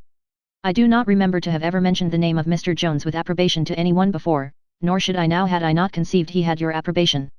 Whatever were my thoughts of that poor, unhappy young man, I intended to have carried them with me to my grave, to that grave where only now, I find, I am to seek repose. Here she sunk down in her chair, drowned in her tears, and, in all the moving silence of unutterable grief, presented a spectacle which must have affected almost the hardest heart. All this tender sorrow, however, raised no compassion in her aunt. On the contrary, she now fell into the most violent rage, and I would rather, she cried, in a most vehement voice, follow you to your grave, than I would see you disgrace yourself and your family by such a match. Oh heavens! Could I have ever suspected that I should live to hear a niece of mine declare a passion for such a fellow? You are the first, yes, Miss Western, you are the first of your name who ever entertained so grovelling a thought. A family so noted for the prudence of its women, here she ran on a full quarter of an hour, till, having exhausted her breath rather than her rage, she concluded with threatening to go immediately and acquaint her brother. Sophia then threw herself at her feet, and laying hold of her hands, begged her with tears to conceal what she had drawn from her, urging the violence of her father's temper, and protesting that no inclinations of hers should ever prevail with her to do anything which might offend him. Mrs. Western stood a moment looking at her, and then, having recollected herself, said, that on one consideration only she would keep the secret from her brother, and this was, that Sophia should promise to entertain Mr. Blifil that very afternoon as her lover, and to regard him as the person who was to be her husband. Poor Sophia was too much in her aunt's power to deny her anything positively, she was obliged to promise that she would see Mr. Blifil, and be as civil to him as possible, but begged her aunt that the match might not be hurried on. She said, Mr. Blifil was by no means agreeable to her, and she hoped her father would be prevailed on not to make her the most wretched of women. Mrs. Western assured her, that the match was entirely agreed upon, and that nothing could or should prevent it. I must own, said she, I looked on it as on a matter of indifference, nay, perhaps, had some scruples about it before, which were actually got over by my thinking it highly agreeable to your own inclinations, but now I regard it as the most eligible thing in the world, nor shall there be, if I can prevent it, a moment of time lost on the occasion. Sophia replied, delay at least, madam, I may expect from both your goodness and my father's. Surely you will give me time to endeavour to get the better of so strong a disinclination as I have at present to this person. The aunt answered, she knew too much of the world to be so deceived, that as she was sensible another man had her affections, she should persuade Mr. Western to hasten the match as much as possible. It would be bad politics, indeed, added she, to protract a siege when the enemy's army is at hand, and in danger of relieving it. No, no, Sophie, said she, as I am convinced you have a violent passion which you can never satisfy with honour, I will do all I can to put your honour out of the care of your family, for when you are married those matters will belong only to the consideration of your husband. I hope, child, you will always have prudence enough to act as becomes you, but if you should not, marriage hath saved many a woman from ruin." Sophia well understood what her aunt meant, but did not think proper to make her an answer. However, she took a resolution to see Mr. Blifil, and to behave to him as civilly as she could, for on that condition only she obtained a promise from her aunt to keep secret the liking which her ill fortune, rather than any scheme of Mrs. Western, had unhappily drawn from her. Chapter 6. Containing a dialogue between Sophia and Mrs. Honor, which may a little relieve those tender affections which the foregoing scene may have raised in the mind of a good-natured reader. Mrs. Western, having obtained that promise from her niece which we have seen in the last chapter, withdrew, and presently after arrived Mrs. Honor. She was at work in a neighbouring apartment, and had been summoned to the keyhole by some vociferation in the preceding dialogue, where she had continued during the remaining part of it. At her entry into the room, she found Sophia standing motionless, with the tears trickling from her eyes. Upon which she immediately ordered a proper quantity of tears into her own eyes, and then began, "Oh Gemini, my dear lady, what is the matter?" "Nothing," cries Sophia. "Nothing."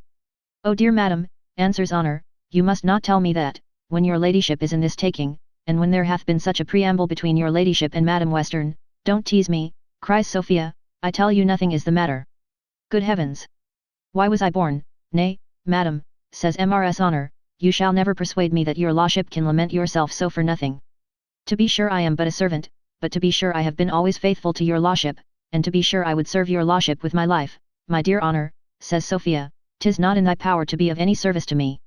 I am irretrievably undone." "Heaven forbid," answered the waiting woman, "but if I can't be of any service to you, pray tell me, madam, it will be some comfort to me to know. Pray, dear ma'am, tell me what's the matter." "My father," cries Sophia, "is going to marry me to a man I both despise and hate." "Oh dear, ma'am," answered the other, "who is this wicked man? For to be sure he is very bad, or your lordship would not despise him." "His name is poison to my tongue," replied Sophia. "Thou wilt know it too soon." Indeed, to confess the truth, she knew it already, and therefore was not very inquisitive as to that point. She then proceeded thus: "I don't pretend to give your lordship advice, whereof your lordship knows much better than I can pretend to, being but a servant, but, I fackins, no father in England should marry me against my consent. And, to be sure, the squire is so good, that if he did but know your lordship despises and hates the young man, to be sure he would not desire you to marry him. And if your lordship would but give me leave to tell my master so, to be sure, it would be more proper to come from your own mouth, but as your lordship doth not care to foul your tongue with his nasty name, you are mistaken." "Honor," says Sophia, "my father was determined before he ever thought fit to mention it to me." "More shame for him," cries Honor, "you are to go to bed to him, and not master, and though if a man may be a very proper man, yet every woman mayn't think him handsome alike. I am sure my master would never act in this manner of his own head. I wish some people would trouble themselves only with what belongs to them, they would not, I believe, like to be served so, if it was their own case, for though I am a maid, I can easily believe as how all men are not equally agreeable. And what signifies your lordship having so great a fortune, if you can't please yourself with the man you think most handsomest? Well, I say nothing, but to be sure it is a pity some folks had not been better born. Nay, as for that matter, I should not mind it myself, but then there is not so much money, and what of that? Your lordship hath money enough for both, and where can your lordship bestow your fortune better? For to be sure every one must allow that he is the most handsomest, charmingest, finest, tallest, properest man in the world. What do you mean by running on in this manner to me?" cries Sophia, with a very grave countenance.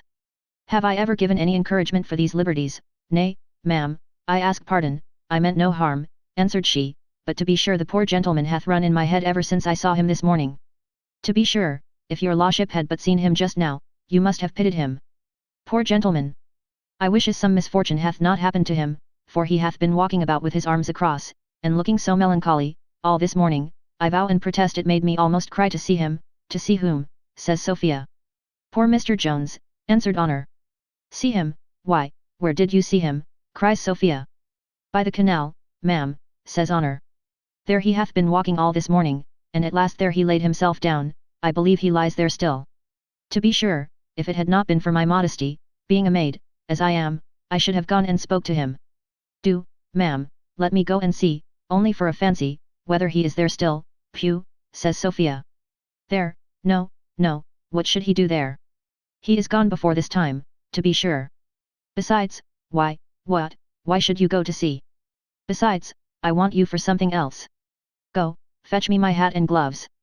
I shall walk with my aunt in the grove before dinner." Honor did immediately as she was bid, and Sophia put her hat on, when, looking in the glass, she fancied the ribbon with which her hat was tied did not become her, and so sent her maid back again for a ribbon of a different color, and then giving Mrs. Honor repeated charges not to leave her work on any account, as she said it was in violent haste, and must be finished that very day. She muttered something more about going to the grove, and then sallied out the contrary way, and walked, as fast as her tender trembling limbs could carry her, directly towards the canal. Jones had been there as Mrs. Honor had told her. He had indeed spent 2 hours there that morning in melancholy contemplation on his Sophia, and had gone out from the garden at one door the moment she entered it at another.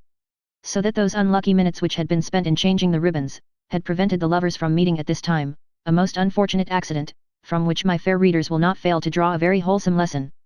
And here I strictly forbid all male critics to intermeddle with a circumstance which I have recounted only for the sake of the ladies, and upon which they only are at liberty to comment.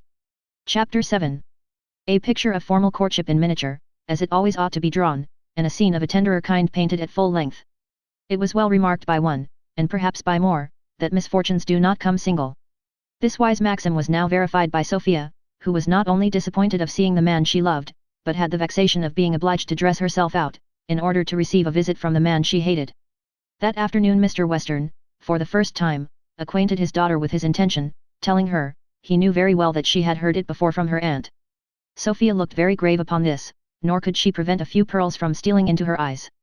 Come, come, says Western, none of your maidenish airs, I know all, I assure you sister hath told me all. Is it possible, says Sophia, that my aunt can have betrayed me already? I, says Western, betrayed you? Why, you betrayed yourself yesterday at dinner. You showed your fancy very plainly, I think. But you young girls never know what you would be at. So you cry because I am going to marry you to the man you are in love with.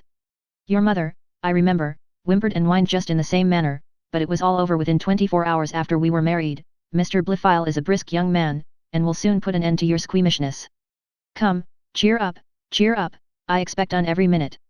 Sophia was now convinced that her aunt had behaved honourably to her, and she determined to go through that disagreeable afternoon with as much resolution as possible, and without giving the least suspicion in the world to her father.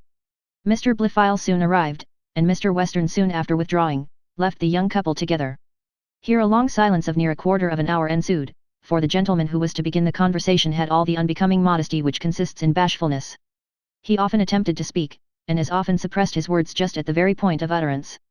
At last out they broke in a torrent of far-fetched and high-strained compliments, which were answered on her side by downcast looks, half-bows, and civil monosyllables. Blifil, from his inexperience in the ways of women, and from his conceit of himself, took this behaviour for a modest assent to his courtship, and when, to shorten a scene which she could no longer support, Sophia rose up and left the room, he imputed that, too, merely to bashfulness, and comforted himself that he should soon have enough of her company. He was indeed perfectly well satisfied with his prospect of success, for as to that entire and absolute possession of the heart of his mistress which romantic lovers require, the very idea of it never entered his head.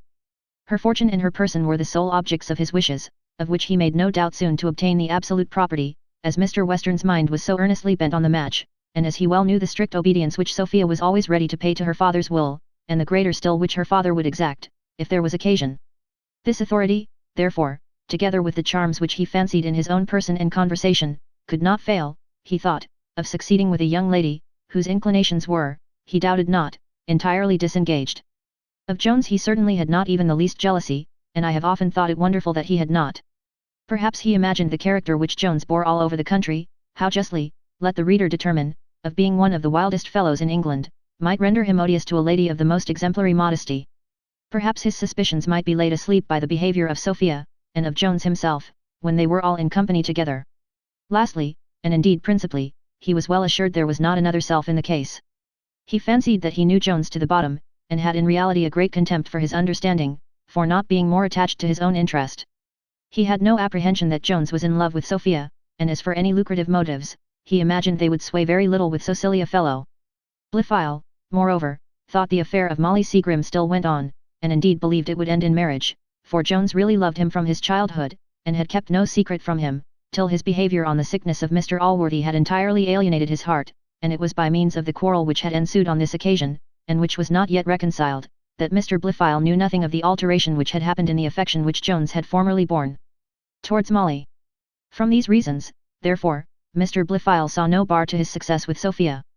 He concluded her behavior was like that of all other young ladies on a first visit from a lover, and it had indeed entirely answered his expectations. Mr. Western took care to waylay the lover at his exit from his mistress. He found him so elevated with his success, so enamored with his daughter, and so satisfied with her reception of him, that the old gentleman began to caper and dance about his hall, and by many other antic actions to express the extravagance of his joy, for he had not the least command over any of his passions, and that which had at any time the ascendant in his mind hurried him to the wildest excesses. As soon as Blifil was departed, which was not till after many hearty kisses and embraces bestowed on him by Western, the good squire went instantly in quest of his daughter, whom he no sooner found than he poured forth the most extravagant raptures, bidding her choose what clothes and jewels she pleased, and declaring that he had no other use for fortune but to make her happy. He then caressed her again and again with the utmost profusion of fondness, called her by the most endearing names, and protested she was his only joy on earth. Sophia, perceiving her father in this fit of affection, which she did not absolutely know the reason of, for fits of fondness were not unusual to him, though this was rather more violent than ordinary, thought she should never have a better opportunity of disclosing herself than at present, as far at least as regarded Mr. Blifil, and she too well foresaw the necessity which she should soon be under of coming to a full explanation. After having thanked the squire, therefore, for all his professions of kindness, she added, with a look full of inexpressible softness, and is it possible my papa can be so good to place all his joy in his Sophie's happiness, which Western having confirmed by a great oath, and a kiss, she then laid hold of his hand, and, falling on her knees, after many warm and passionate declarations of affection and duty, she begged him not to make her the most miserable creature on earth by forcing her to marry a man whom she detested. This I entreat of you, dear sir, said she, for your sake, as well as my own, since you are so very kind to tell me your happiness depends on mine. How, what, says Western, staring wildly. Oh, sir, continued she, not only your poor Sophie's happiness, her very life, her being, depends upon your granting her request. I cannot live with Mr. Blifil. To force me into this marriage would be killing me. You can't live with Mr. Blifil, says Western. No, upon my soul I can't, answered Sophia. Then die and be d, cries he, spurning her from him. Oh, sir, cries Sophia, catching hold of the skirt of his coat, take pity on me, I beseech you. Don't look and say such cruel. Can you be unmoved while you see your Sophie in this dreadful condition? Can the best of fathers break my heart? Will he kill me by the most painful, cruel, lingering death? Pooh, pooh, cries the squire, all stuff and nonsense, all maidenish tricks. Kill you, indeed. Will marriage kill you? Oh, sir, answered Sophia, such a marriage is worse than death.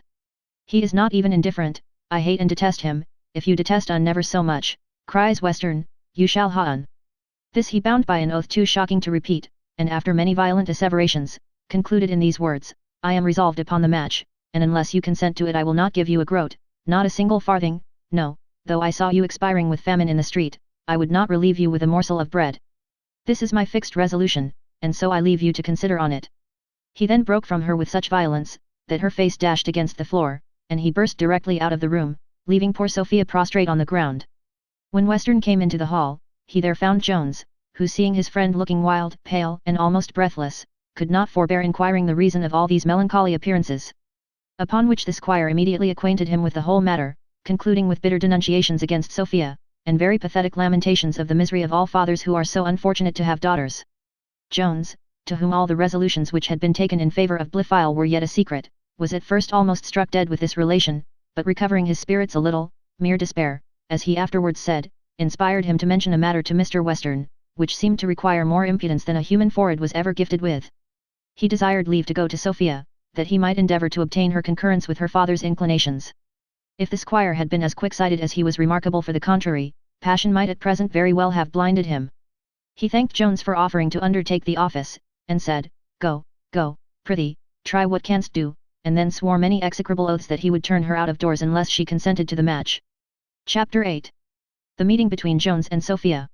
Jones departed instantly in quest of Sophia, whom he found just risen from the ground, where her father had left her, with the tears trickling from her eyes, and the blood running from her lips. He presently ran to her, and with a voice full at once of tenderness and terror, cried, Oh my Sophia, what means this dreadful sight? She looked softly at him for a moment before she spoke, and then said, Mr. Jones, for heaven's sake how came you here? Leave me, I beseech you, this moment. Do not, says he, impose so harsh a command upon me, my heart bleeds faster than those lips. Oh Sophia, how easily could I drain my veins to preserve one drop of that dear blood? I have too many obligations to you already, answered she, for sure you meant them such. Here she looked at him tenderly almost a minute, and then bursting into an agony, cried, "Oh, Mr. Jones, why did you save my life? My death would have been happier for us both." "Happier for us both," cried he. "Could racks or wheels kill me so painfully as Sophia's? I cannot bear the dreadful sound. Do I live but for her?" Both his voice and looks were full of inexpressible tenderness when he spoke these words, and at the same time he laid gently hold on her hand, which she did not withdraw from him. To say the truth, she hardly knew what she did or suffered. A few moments now passed in silence between these lovers, while his eyes were eagerly fixed on Sophia, and hers declining towards the ground. At last she recovered strength enough to desire him again to leave her, for that her certain ruin would be the consequence of their being found together, adding, "Oh, Mr. Jones, you know not what hath passed this cruel afternoon." "I know all, my Sophia," answered he, "your cruel father hath told me all, and he himself hath sent me hitherto." "You, my father sent you to me," replied she. "Sure you dream." "Would to heaven," cries he, "it was but a dream." "Oh, Sophia, your father hath sent me to you, to be an advocate for my odious rival, to solicit you in his favour. I took any means to get access to you. Oh, speak to me, Sophia. Comfort my bleeding heart. Sure no one ever loved, ever doted like me. Do not unkindly withhold this dear, this soft, this gentle hand. One moment, perhaps, tears you forever from me. Nothing less than this cruel occasion could, I believe, have ever conquered the respect and awe with which you have inspired me." She stood a moment silent, and covered with confusion, then lifting up her eyes gently towards him, she cried, "What would Mr. Jones have me say?" "Oh, do but promise," cries he, "that you never will give yourself to Blifil." "Name not," answered she, "the detested sound. Be assured I never will give him what is in my power to withhold from him." "Now then," cries he, "while you are so perfectly kind, go a little farther, and add that I may hope." "Alas," says she, "Mr. Jones, whither will you drive me? What hope have I to bestow? You know my father's intentions." "But I know," answered he, "your compliance with them cannot be compelled." "What," says she, "must be the dreadful consequence of my disobedience? My own ruin is my least concern. I cannot bear the thoughts of being the cause of my father's misery." "He is himself the cause," cries Jones, "by exacting a power over you which nature hath not given him. Think on the misery which I am to suffer if I am to lose you, and see on which side pity will turn the balance." "Think of it," replied she. "Can you imagine I do not feel the ruin which I must bring on you, should I comply with your desire? It is that thought which gives me resolution to bid you fly from me forever, and avoid your own destruction." "I fear no destruction," cries he, "but the loss of Sophia. If you would save me from the most bitter agonies, recall that cruel sentence. Indeed, I can never part with you, indeed I cannot." The lovers now stood both silent and trembling, Sophia being unable to withdraw her hand from Jones, and he almost as unable to hold it, when the scene, which I believe some of my readers will think had lasted long enough, was interrupted by one of so different a nature, that we shall reserve the relation of it for a different chapter. Chapter 9. Being of a much more tempestuous kind than the former. Before we proceed with what now happened to our lovers, it may be proper to recount what had passed in the hall during their tender interview. Soon after Jones had left Mr. Western in the manner above mentioned, his sister came to him, and was presently informed of all that had passed between her brother and Sophia relating to Blifil. This behaviour in her niece the good lady construed to be an absolute breach of the condition on which she had engaged to keep her love for Mr. Jones a secret. She considered herself, therefore, at full liberty to reveal all she knew to the squire, which she immediately did in the most explicit terms, and without any ceremony or preface. The idea of a marriage between Jones and his daughter, had never once entered into the squire's head, either in the warmest minutes of his affection towards that young man, or from suspicion, or on any other occasion. He did indeed consider a parity of fortune and circumstances to be physically as necessary an ingredient in marriage, as difference of sexes, or any other essential, and had no more apprehension of his daughter's falling in love with a poor man, than with any animal of a different species. He became, therefore, like one thunderstruck at his sister's relation. He was, at first, incapable of making any answer, having been almost deprived of his breath by the violence of the surprise. This, however, soon returned, and, as is usual in other cases after an intermission, with redoubled force and fury. The first use he made of the power of speech, after his recovery from the sudden effects of his astonishment, was to discharge a round volley of oaths and imprecations. After which he proceeded hastily to the apartment where he expected to find the lovers, and murmured, or rather indeed roared forth, intentions of revenge every step he went. As when two doves, or two wood pigeons, or as when Strephon and Phyllis, for that comes nearest to the mark, are retired into some pleasant solitary grove, to enjoy the delightful conversation of love, that bashful boy, who cannot speak in public, and is never a good companion to more than two at a time, here, while every object is serene, should hoarse thunder burst suddenly through the shattered clouds, and rumbling roll along the sky, the frightened maid starts from the mossy bank or verdant turf, the pale livery of death succeeds the red regimentals in which love had before dressed her cheeks, fear shakes her whole frame, and her lover scarce supports her trembling tottering limbs. Or as when two gentlemen, strangers to the wondrous wit of the place, are cracking a bottle together at some inn or tavern at Salisbury, if the great Doughty, who acts the part of a madman as well as some of his setters on do that of a fool, should rattle his chains, and dreadfully hum forth the grumbling catch along the gallery, the frightened strangers stand aghast, scared at the horrid sound, they seek some place of shelter from the approaching danger, and if the well-barred windows did admit their exit, would venture their necks to escape the threatening fury now coming upon them. So trembled poor Sophia, so turned she pale at the noise of her father, who, in a voice most dreadful to hear, came on swearing, cursing, and vowing the destruction of Jones. To say the truth, I believe the youth himself would, from some prudent considerations, have preferred another place of abode at this time, had his terror on Sophia's account given him liberty to reflect a moment on what any other ways concerned himself, than as his love made him partake whatever affected her. And now the squire, having burst open the door, beheld an object which instantly suspended all his fury against Jones. This was the ghastly appearance of Sophia, who had fainted away in her lover's arms. This tragical sight Mr. Western no sooner beheld, than all his rage forsook him, he roared for help with his utmost violence, ran first to his daughter, then back to the door calling for water, and then back again to Sophia, never considering in whose arms she then was, nor perhaps once recollecting that there was such a person in the world as Jones, for indeed I believe the present circumstances of his daughter were now the sole consideration which employed his thoughts. Mrs. Western and a great number of servants soon came to the assistance of Sophia with water, cordials, and everything necessary on those occasions. These were applied with such success, that Sophia in a very few minutes began to recover, and all the symptoms of life to return. Upon which she was presently led off by her own maid and Mrs. Western, nor did that good lady depart without leaving some wholesome admonitions with her brother, on the dreadful effects of his passion, or, as she pleased to call it, madness. The squire, perhaps, did not understand this good advice, as it was delivered in obscure hints, shrugs, and notes of admiration. At least, if he did understand it, he profited very little by it, for no sooner was he cured of his immediate fears for his daughter, than he relapsed into his former frenzy, which must have produced an immediate battle with Jones, had not Parson Supple, who was a very strong man, been present, and by mere force restrained the squire from acts of hostility.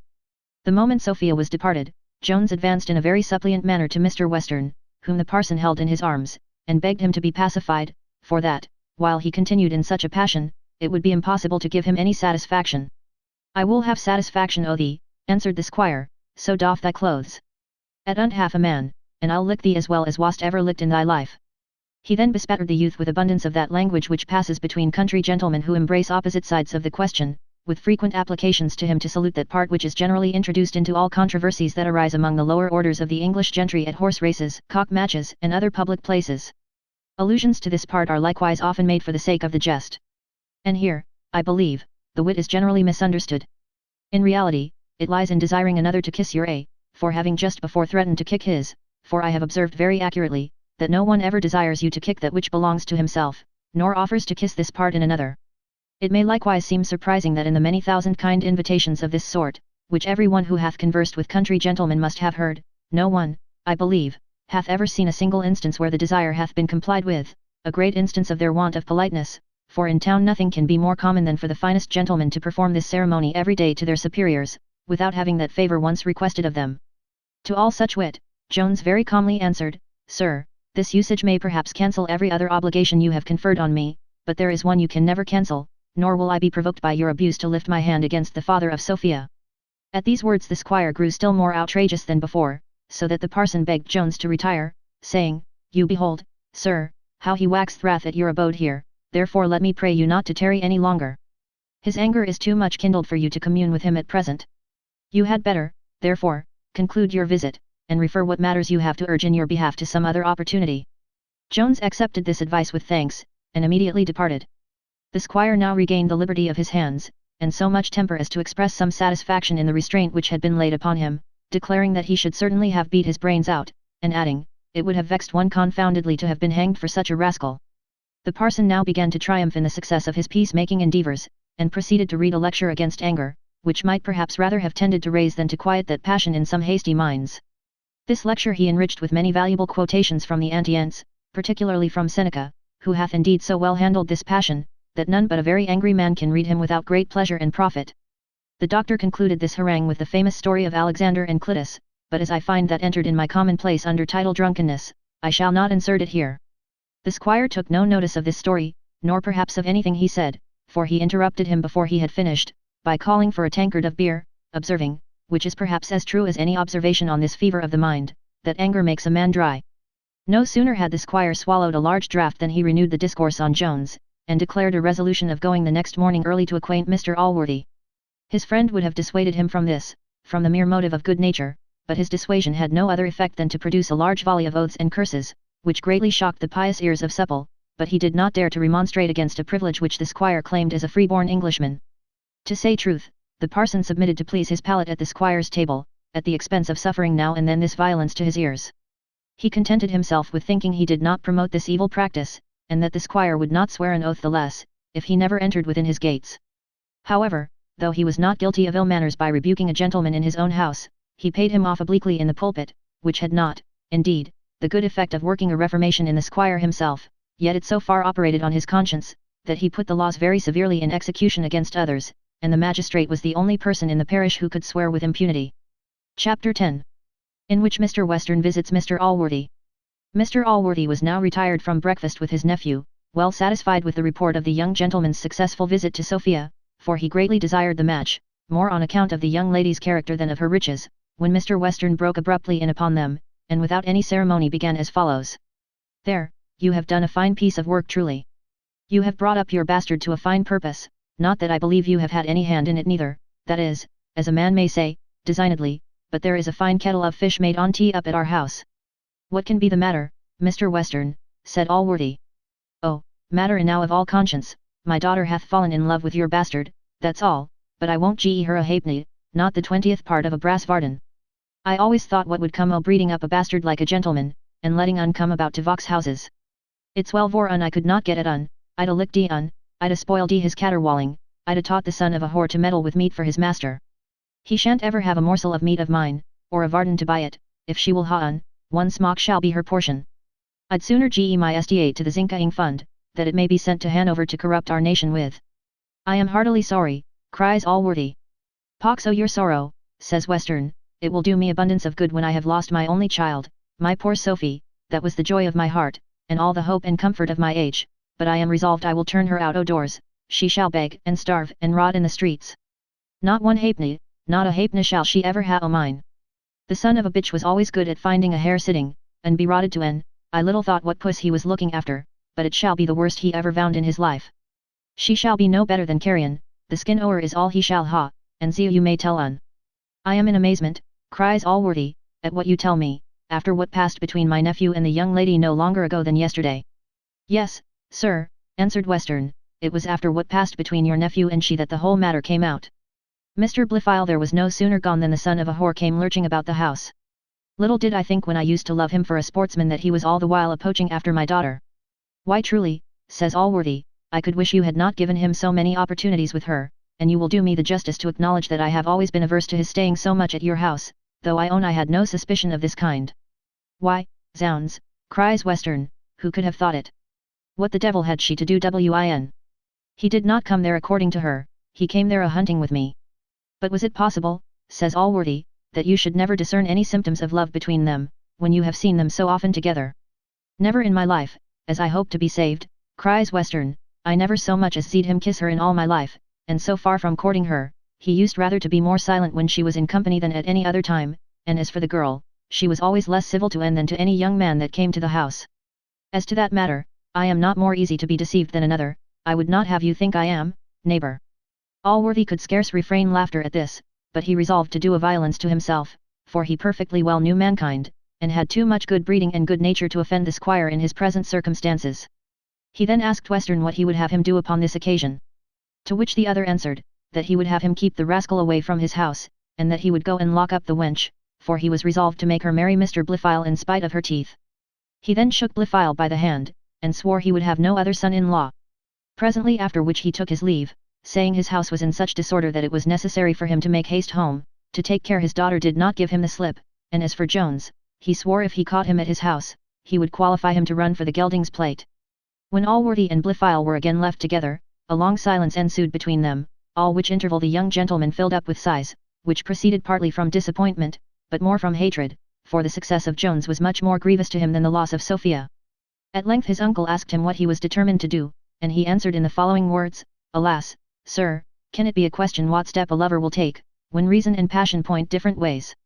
I am afraid it is too certain he will, in that dilemma, always follow the latter. Reason dictates to me, to quit all thoughts of a woman who places her affections on another, my passion bids me hope she may in time change her inclinations in my favour. Here, however, I conceive an objection may be raised, which, if it could not fully be answered, would totally deter me from any further pursuit. I mean the injustice of endeavouring to supplant another in a heart of which he seems already in possession, but the determined resolution of Mr. Western shows that, in this case, I shall, by so doing, promote the happiness of every party, not only that of the parent, who will thus be preserved from the highest degree of misery, but of both the others, who must be undone by this match. The lady, I am sure, will be undone in every sense, for, besides the loss of most part of her own fortune, she will be not only married to a beggar, but the little fortune which her father cannot withhold from her will be squandered on that wench with whom I know he yet converses. Nay, that is a trifle, for I know him to be one of the worst men in the world, for had my dear uncle known what I have hitherto endeavoured to conceal, he must have long since abandoned so profligate a wretch." "How," said Allworthy, "hath he done anything worse than I already know? Tell me, I beseech you."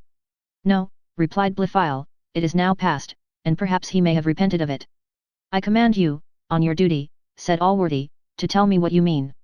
"You know, sir," says Blifil, "I never disobeyed you, but I am sorry I mentioned it, since it may now look like revenge, whereas, I thank heaven, no such motive ever entered my heart, and if you oblige me to discover it, I must be his petitioner to you for your forgiveness."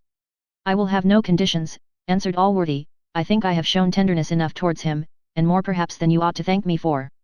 "More, indeed, I fear, than he deserved," cries Blifil, "for in the very day of your utmost danger, when myself and all the family were in tears, he filled the house with riot and debauchery. He drank, and sung, and roared, and when I gave him a gentle hint of the indecency of his actions, he fell into a violent passion, swore many oaths, called me rascal, and struck me." "How," cries Allworthy, "did he dare to strike you?" "I am sure," cries Blifil, "I have forgiven him that long ago. I wish I could so easily forget his ingratitude to the best of benefactors, and yet even that I hope you will forgive him, since he must have certainly been possessed with the devil, for that very evening, as Mr. Thwackum and myself were taking the air in the fields, and exulting in the good symptoms which then first began to discover themselves, we unluckily saw him engaged with a wench in a manner not fit to be mentioned. Mr. Thwackum, with more boldness than prudence, advanced to rebuke him, when, I am sorry to say it, he fell upon the worthy man, and beat him so outrageously that I wish he may have yet recovered the bruises. Nor was I without my share of the effects of his malice, while I endeavoured to protect my tutor, but that I have long forgiven, nay, I prevailed with Mr. Thwackum to forgive him too, and not to inform you of a secret which I feared might be fatal to him. And now, sir, since I have unadvisedly dropped a hint of this matter, and your commands have obliged me to discover the whole, let me intercede with you for him." "O child," said Allworthy, "I know not whether I should blame or applaud your goodness, in concealing such villainy a moment, but where is Mr. Thwackum? Not that I want any confirmation of what you say, but I will examine all the evidence of this matter, to justify to the world the example I am resolved to make of such a monster." Thwackum was now sent for, and presently appeared. He corroborated every circumstance which the other had deposed, nay, he produced the record upon his breast, where the handwriting of Mr. Jones remained very legible in black and blue. He concluded with declaring to Mr. Allworthy, that he should have long since informed him of this matter, had not Mr. Blifil, by the most earnest interpositions, prevented him. "He is," says he, "an excellent youth, though such forgiveness of enemies is carrying the matter too far." In reality, Blifil had taken some pains to prevail with the parson, and to prevent the discovery at that time, for which he had many reasons. He knew that the minds of men are apt to be softened and relaxed from their usual severity by sickness. Besides, he imagined that if the story was told when the fact was so recent, and the physician about the house, who might have unravelled the real truth, he should never be able to give it the malicious turn which he intended. Again, he resolved to hoard up this business, till the indiscretion of Jones should afford some additional complaints, for he thought the joint weight of many facts falling upon him together, would be the most likely to crush him, and he watched, therefore, some such opportunity as that with which fortune had now kindly presented him. Lastly, by prevailing with Thwackum to conceal the matter for a time, he knew he should confirm an opinion of his friendship to Jones, which he had greatly laboured to establish in Mr. Allworthy. Chapter 11. A short chapter, but which contains sufficient matter to affect the good-natured reader. It was Mr. Allworthy's custom never to punish anyone, not even to turn away a servant, in a passion. He resolved therefore to delay passing sentence on Jones till the afternoon. The poor young man attended at dinner, as usual, but his heart was too much loaded to suffer him to eat. His grief too was a good deal aggravated by the unkind looks of Mr. Allworthy, whence he concluded that Western had discovered the whole affair between him and Sophia, but as to Mr. Blifil's story, he had not the least apprehension, for of much the greater part he was entirely innocent, and for the residue, as he had forgiven and forgotten it himself, so he suspected no remembrance on the other side. When dinner was over, and the servants departed, Mr. Allworthy began to harangue. He set forth, in a long speech, the many iniquities of which Jones had been guilty, particularly those which this day had brought to light, and concluded by telling him, that unless he could clear himself of the charge, he was resolved to banish him his sight for ever. Many disadvantages attended poor Jones in making his defence, nay, indeed, he hardly knew his accusation, for as Mr. Allworthy, in recounting the drunkenness, N.C., while he lay ill, out of modesty sunk everything that related particularly to himself, which indeed principally constituted the crime, Jones could not deny the charge. His heart was, besides, almost broken already, and his spirits were so sunk, that he could say nothing for himself, but acknowledged the whole, and, like a criminal in despair, threw himself upon mercy, concluding, that though he must own himself guilty of many follies and inadvertencies, he hoped he had done nothing to deserve what would be to him the greatest punishment in the world. Allworthy answered, that he had forgiven him too often already, in compassion to his youth, and in hopes of his amendment, that he now found he was an abandoned reprobate, and such as it would be criminal in any one to support and encourage.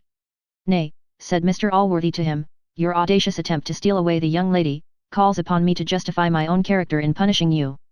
The world who have already censured the regard I have shown for you may think, with some colour at least of justice, that I connive at so base and barbarous an action of which you must have known my abhorrence, and which, had you had any concern for my ease and honour, as well as for my friendship, you would never have thought of undertaking. Fie upon it, young man! Indeed there is scarce any punishment equal to your crimes, and I can scarce think myself justifiable in what I am now going to bestow on you. However, as I have educated you like a child of my own, I will not turn you naked into the world. When you open this paper, therefore, you will find something which may enable you, with industry, to get an honest livelihood, but if you employ it to worse purposes, I shall not think myself obliged to supply you farther, being resolved, from this day forward, to converse no more with you on any account. I cannot avoid saying, there is no part of your conduct which I resent more than your ill treatment of that good young man, meaning Blifil, who hath behaved with so much tenderness and honour towards you. These last words were a dose almost too bitter to be swallowed. A flood of tears now gushed from the eyes of Jones, and every faculty of speech and motion seemed to have deserted him.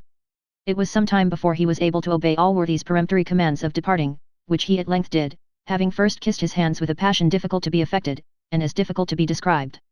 The reader must be very weak, if, when he considers the light in which Jones then appeared to Mr. Allworthy, he should blame the rigour of his sentence. And yet all the neighbourhood, either from this weakness, or from some worse motive, condemned this justice and severity as the highest cruelty. Nay, the very persons who had before censured the good man for the kindness and tenderness shown to a bastard, his own, according to the general opinion, now cried out as loudly against turning his own child out of doors. The women especially were unanimous in taking the part of Jones, and raised more stories on the occasion than I have room, in this chapter, to set down. One thing must not be omitted, that, in their censures on this occasion, none ever mentioned the sum contained in the paper which Allworthy gave Jones, which was no less than £500, but all agreed that he was sent away penniless, and some said naked, from the house of his inhuman father. Chapter 12. Containing love letters, N.C. Jones was commanded to leave the house immediately, and told, that his clothes and everything else should be sent to him whithersoever he should order them. He accordingly set out, and walked above a mile, not regarding, and indeed scarce knowing, whither he went. At length a little brook obstructing his passage, he threw himself down by the side of it, nor could he help muttering with some little indignation, "Sure my father will not deny me this place to rest in." Here he presently fell into the most violent agonies, tearing his hair from his head, and using most other actions which generally accompany fits of madness, rage, and despair. When he had in this manner vented the first emotions of passion, he began to come a little to himself. His grief now took another turn, and discharged itself in a gentler way, till he became at last cool enough to reason with his passion, and to consider what steps were proper to be taken in his deplorable condition. And now the great doubt was, how to act with regard to Sophia. The thoughts of leaving her almost rent his heart asunder, but the consideration of reducing her to ruin and beggary still racked him, if possible, more, and if the violent desire of possessing her person could have induced him to listen one moment to this alternative, still he was by no means certain of her resolution to indulge his wishes at so high an expense. The resentment of Mr. Allworthy, and the injury he must do to his quiet, argued strongly against this latter, and lastly, the apparent impossibility of his success, even if he would sacrifice all these considerations to it, came to his assistance, and thus honour at last backed with despair, with gratitude to his benefactor, and with real love to his mistress, got the better of burning desire, and he resolved rather to quit Sophia, then pursue her to her ruin. It is difficult for any who have not felt it, to conceive the glowing warmth which filled his breast on the first contemplation of this victory over his passion. Pride flattered him so agreeably, that his mind perhaps enjoyed perfect happiness, but this was only momentary. Sophia soon returned to his imagination, and allayed the joy of his triumph with no less bitter pangs than a good-natured general must feel, when he surveys the bleeding heaps, at the price of whose blood he hath purchased his laurels, for thousands of tender ideas lay murdered before our conqueror. Being resolved, however, to pursue the paths of this giant honor, as the gigantic poet Lee calls it, he determined to write a farewell letter to Sophia, and accordingly proceeded to a house not far off, where, being furnished with proper materials, he wrote as follows. Madam, when you reflect on the situation in which I write, I am sure your good nature will pardon any inconsistency or absurdity which my letter contains, for everything here flows from a heart so full that no language can express its dictates. I have resolved, madam, to obey your commands, in flying forever from your dear, your lovely sight. Cruel indeed those commands are. But it is a cruelty which proceeds from fortune, not from my Sophia. Fortune hath made it necessary to your preservation, to forget there ever was such a wretch as I am. Believe me, I would not hint all my sufferings to you, if I imagined they could possibly escape your ears. I know the goodness and tenderness of your heart, and would avoid giving you any of those pains which you always feel for the miserable. Oh, let nothing which you shall hear of my hard fortune cause a moment's concern. For, after the loss of you, everything is to me a trifle. Oh Sophia, it is hard to leave you, it is harder still to desire you to forget me, yet the sincerest love obliges me to both. Pardon my conceiving that any remembrance of me can give you disquiet, but if I am so gloriously wretched, sacrifice me every way to your relief. Think I never loved you, or think truly how little I deserve you. And learn to scorn me for a presumption which can never be too severely punished. I am unable to say more. May guardian angels protect you forever. He was now searching his pockets for his wax, but found none, nor indeed anything else therein, for in truth he had, in his frantic disposition, tossed everything from him, and amongst the rest, his pocket-book, which he had received from Mr. Allworthy, which he had never opened, and which now first occurred to his memory. The house supplied him with a wafer for his present purpose, with which, having sealed his letter, he returned hastily towards the brook side, in order to search for the things which he had there lost. In his way he met his old friend Black George, who heartily condoled with him on his misfortune, for this had already reached his ears, and indeed those of all the neighbourhood. Jones acquainted the gamekeeper with his loss, and he as readily went back with him to the brook, where they searched every tuft of grass in the meadow, as well where Jones had not been as where he had been, but all to no purpose, for they found nothing, for, indeed, though the things were then in the meadow, they omitted to search the only place where they were deposited, to wit, in the pockets of the said George, for he had just before found them, and being luckily apprised of their value, had very carefully put them up for his own use. The gamekeeper having exerted as much diligence in quest of the lost goods, as if he had hoped to find them, desired Mr. Jones to recollect if he had been in no other place, for sure, said he, if you had lost them here so lately, the things must have been here still, for this is a very unlikely place for any one to pass by. And indeed it was by great accident that he himself had passed through that field, in order to lay wires for hares, with which he was to supply a poulterer at Bath the next morning. Jones now gave over all hopes of recovering his loss, and almost all thoughts concerning it, and turning to Black George, asked him earnestly if he would do him the greatest favour in the world. George answered with some hesitation, Sir, you know you may command me whatever is in my power, and I heartily wish it was in my power to do you any service. In fact, the question staggered him, for he had, by selling game, amassed a pretty good sum of money in Mr. Western's service, and was afraid that Jones wanted to borrow some small matter of him, but he was presently relieved from his anxiety, by being desired to convey a letter to Sophia, which with great pleasure he promised to do. And indeed I believe there are few favours which he would not have gladly conferred on Mr. Jones, for he bore as much gratitude towards him as he could, and was as honest as men who love money better than any other thing in the universe, generally are. Mrs. Honour was agreed by both to be the proper means by which this letter should pass to Sophia. They then separated, the gamekeeper returned home to Mr. Western's, and Jones walked to an alehouse at half a mile's distance, to wait for his messenger's return. George no sooner came home to his master's house than he met with Mrs. Honour, to whom, having first sounded her with a few previous questions, he delivered the letter for her mistress, and received at the same time another from her, for Mr. Jones, which Honour told him she had carried all that day in her bosom, and began to despair of finding any means of delivering it. The gamekeeper returned hastily and joyfully to Jones, who, having received Sophia's letter from him, instantly withdrew, and eagerly breaking it open, read as follows. Sir, it is impossible to express what I have felt since I saw you. Your submitting, on my account, to such cruel insults from my father, lays me under an obligation I shall ever own. As you know his temper, I beg you will, for my sake, avoid him. I wish I had any comfort to send you, but believe this, that nothing but the last violence shall ever give my hand or heart where you would be sorry to see them bestowed. Jones read this letter 100 times over, and kissed it 100 times as often. His passion now brought all tender desires back into his mind. He repented that he had writ to Sophia in the manner we have seen above, but he repented more that he had made use of the interval of his messenger's absence to write and dispatch a letter to Mr. Allworthy, in which he had faithfully promised and bound himself to quit all thoughts of his love. However, when his cool reflections returned, he plainly perceived that his case was neither mended nor altered by Sophia's billet, unless to give him some little glimpse of hope, from her constancy, of some favourable accident hereafter. He therefore resumed his resolution, and taking leave of Black George, set forward to a town about 5 miles distant, whither he had desired Mr. Allworthy, unless he pleased to revoke his sentence, to send his things after him. Chapter 13. The behaviour of Sophia on the present occasion, which none of her sex will blame, who are capable of behaving in the same manner. And the discussion of a knotty point in the court of conscience. Sophia had passed the last 24 hours in no very desirable manner.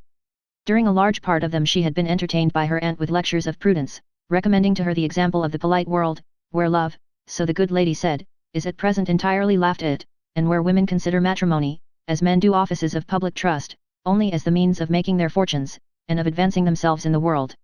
In commenting on which text Mrs. Western had displayed her eloquence during several hours.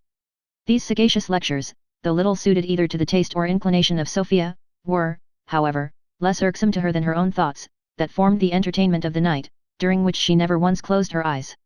But though she could neither sleep nor rest in her bed, yet, having no avocation from it, she was found there by her father at his return from Allworthy's, which was not till past 10 o'clock in the morning. He went directly up to her apartment, opened the door, and seeing she was not up, cried, "Oh, you are safe then, and I am resolved to keep you so." He then locked the door, and delivered the key to Honour, having first given her the strictest charge, with great promises of rewards for her fidelity, and most dreadful menaces of punishment in case she should betray her trust. Honour's orders were, not to suffer her mistress to come out of her room without the authority of the squire himself, and to admit none to her but him and her aunt, but she was herself to attend her with whatever Sophia pleased, except only pen, ink, and paper, of which she was forbidden the use. The squire ordered his daughter to dress herself and attend him at dinner, which she obeyed, and having set the usual time, was again conducted to her prison. In the evening the jailer Honour brought her the letter which she received from the gamekeeper. Sophia read it very attentively twice or thrice over, and then threw herself upon the bed, and burst into a flood of tears. Mrs. Honour expressed great astonishment at this behaviour in her mistress, nor could she forbear very eagerly begging to know the cause of this passion. Sophia made her no answer for some time, and then, starting suddenly up, caught her maid by the hand, and cried, "Oh Honour! I am undone!" "Marry forbid," cries Honour, "I wish the letter had been burnt before I had brought it to your lordship. I'm sure I thought it would have comforted your lordship, or I would have seen it at the devil before I would have touched it." "Honour," says Sophia, "you are a good girl, and it is vain to attempt concealing longer my weakness from you. I have thrown away my heart on a man who hath forsaken me." "And is Mr. Jones," answered the maid, "such a perfidy man?" "He hath taken his leave of me," says Sophia, "for ever in that letter. Nay, he hath desired me to forget him." "Could he have desired that if he had loved me?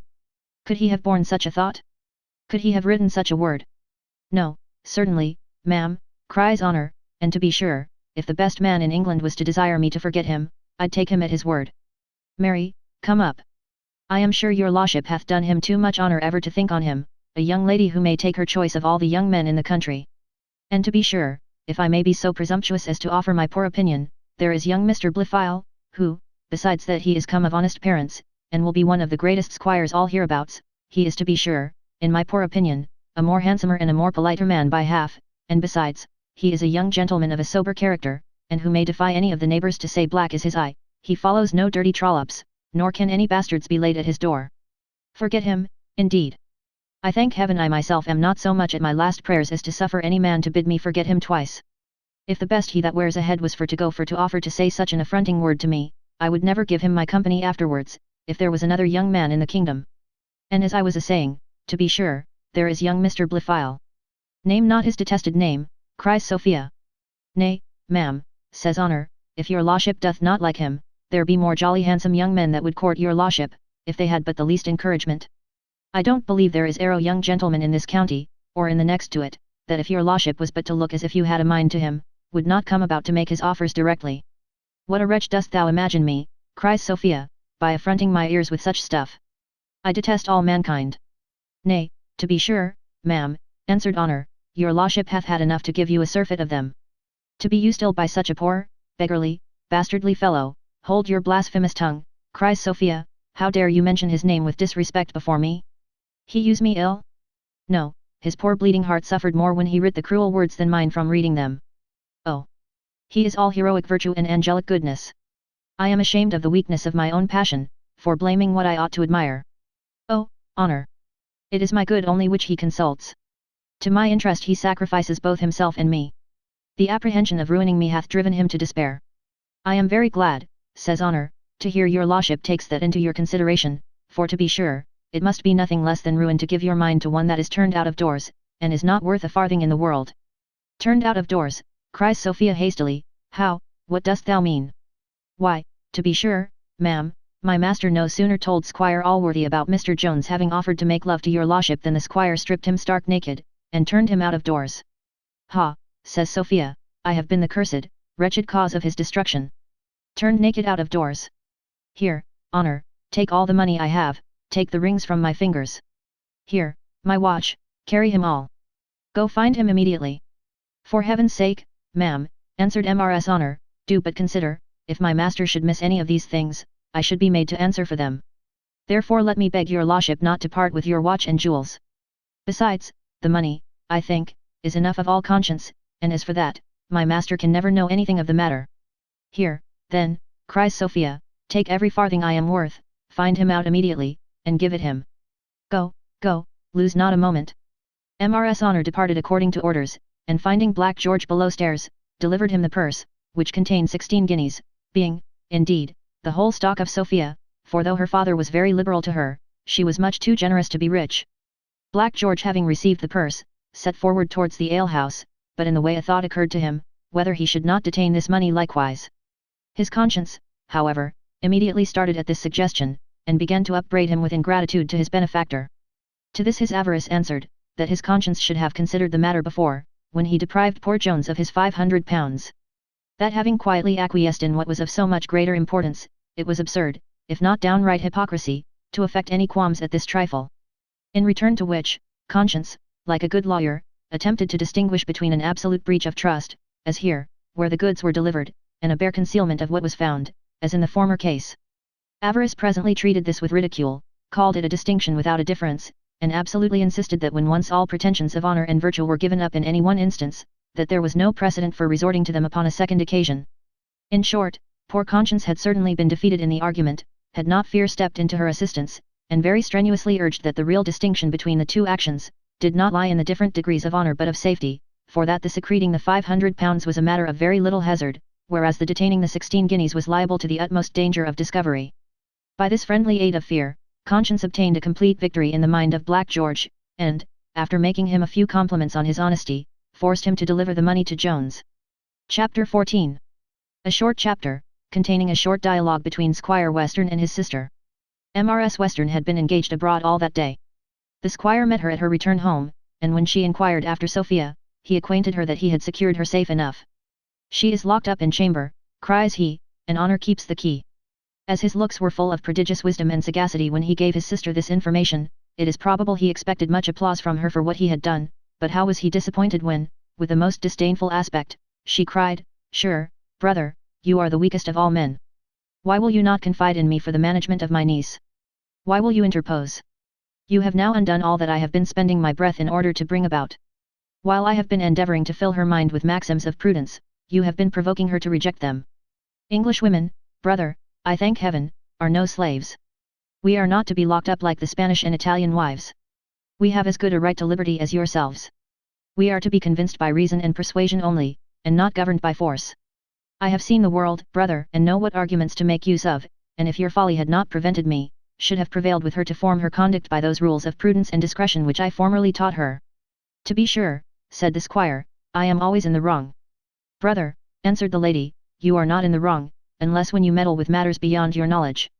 You must agree that I have seen most of the world, and happy had it been for my niece if she had not been taken from under my care. It is by living at home with you that she hath learnt romantic notions of love and nonsense. You don't imagine, I hope, cries the squire, that I have taught her any such things. Your ignorance, brother, returned she, as the great Milton says, almost subdues my patience. And Milton, answered the squire, if he had the impudence to say so to my face, I'd lend him a douse, though if he was never so great a man. Patience. And you come to that, sister, I have more occasion of patience, to be used like an overgrown schoolboy, as I am by you. Do you think no one hath any understanding, unless he hath been about at court? Pox! The world is come to a fine pass indeed, if we are all fools, except a parcel of Roundheads and Hanover rats. Pox! I hope the times are a-coming when we shall make fools of them, and every man shall enjoy his own. That's all, sister, and every man shall enjoy his own. I hope to see it, sister, before the Hanover rats have eat up all our corn, and left us nothing but turnips to feed upon. I protest, brother, cries she, you are now got beyond my understanding. Your jargon of turnips and Hanover rats is to me perfectly unintelligible, I believe, cries he, you don't care to hear but the country interest may succeed one day or other for all that. I wish, answered the lady, you would think a little of your daughter's interest, for, believe me, she is in greater danger than the nation. Just now, said he, you chid me for thinking on her, and would ha her left to you, and if you will promise to interpose no more, answered she, I will, out of my regard to my niece, undertake the charge. Well, do then, said the squire, for you know I always agreed, that women are the properest to manage women. The reader may, perhaps, subdue his own patience, if he searches for this in Milton. Mrs. Western then departed, muttering something with an air of disdain concerning women and management of the nation. She immediately repaired to Sophia's apartment, who was now, after a day's confinement, released again from her captivity. Book 7. Containing 3 days. Chapter 1. A comparison between the world and the stage. The world hath been often compared to the theatre, and many grave writers, as well as the poets, have considered human life as a great drama, resembling, in almost every particular, those scenical representations which Thespis is first reported to have invented, and which have been since received with so much approbation and delight in all polite countries. This thought hath been carried so far, and is become so general, that some words proper to the theatre, and which were at first metaphorically applied to the world, are now indiscriminately and literally spoken of both. Thus stage and scene are by common use grown as familiar to us, when we speak of life in general, as when we confine ourselves to dramatic performances, and when transactions behind the curtain are mentioned. St. James's is more likely to occur to our thoughts than Drury Lane. It may seem easy enough to account for all this, by reflecting that the theatrical stage is nothing more than a representation, or, as Aristotle calls it, an imitation of what really exists, and hence, perhaps, we might fairly pay a very high compliment to those who by their writings or actions have been so capable of imitating life, as to have their pictures in a manner confounded with, or mistaken for, the originals. But, in reality, we are not so fond of paying compliments to these people, whom we use as children frequently do the instruments of their amusement, and have much more pleasure in hissing and buffeting them, than in admiring their excellence. There are many other reasons which have induced us to see this analogy between the world and the stage. Some have considered the larger part of mankind in the light of actors, as personating characters no more their own, and to which in fact they have no better title, than the player hath to be in earnest thought the king or emperor whom he represents. Thus the hypocrite may be said to be a player, and indeed the Greeks called them both by one and the same name. The brevity of life hath likewise given occasion to this comparison. So the immortal Shakespeare. Life's a poor player, that struts and frets his hour upon the stage, and then is heard no more. For which hackneyed quotation I will make the reader amends by a very noble one, which few, I believe, have read. It is taken from a poem called The Deity, published about 9 years ago, and long since buried in oblivion, a proof that good books, no more than good men, do always survive the bad. From thee all human actions take their springs. The rise of empires and the fall of kings. See the vast theatre of time displayed while o'er the scene succeeding heroes tread. With pomp the shining images succeed. What leaders triumph, and what monarchs bleed. Perform the parts thy providence assigned. Their pride, their passions, to thy ends inclined. Awhile they glitter in the face of day. Then at thy nod the phantoms pass away. No traces left of all the busy scene. But that remembrance says, the things have been. The Deity. In all these, however, and in every other similitude of life to the theatre, the resemblance hath been always taken from the stage only. None, as I remember, have at all considered the audience at this great drama. But as nature often exhibits some of her best performances to a very full house, so will the behavior of her spectators no less admit the above-mentioned comparison than that of her actors. In this vast theatre of time are seated the friend and the critic, here are claps and shouts, hisses and groans, in short, everything which was ever seen or heard at the Theatre Royal. Let us examine this in one example, for instance, in the behavior of the great audience on that scene which nature was pleased to exhibit in the 12th chapter of the preceding book, where she introduced Black George running away with the £500 from his friend and benefactor. Those who sat in the world's upper gallery treated that incident, I am well convinced, with their usual vociferation, and every term of scurrilous reproach was most probably vented on that occasion. If we had descended to the next order of spectators, we should have found an equal degree of abhorrence, though less of noise and scurrility, yet here the good women gave Black George to the devil, and many of them expected every minute that the cloven-footed gentleman would fetch his own. The pit, as usual, was no doubt divided. Those who delight in heroic virtue and perfect character objected to the producing such instances of villainy, without punishing them very severely for the sake of example. Some of the author's friends cried, "Lookee, gentlemen, the man is a villain, but it is nature for all that."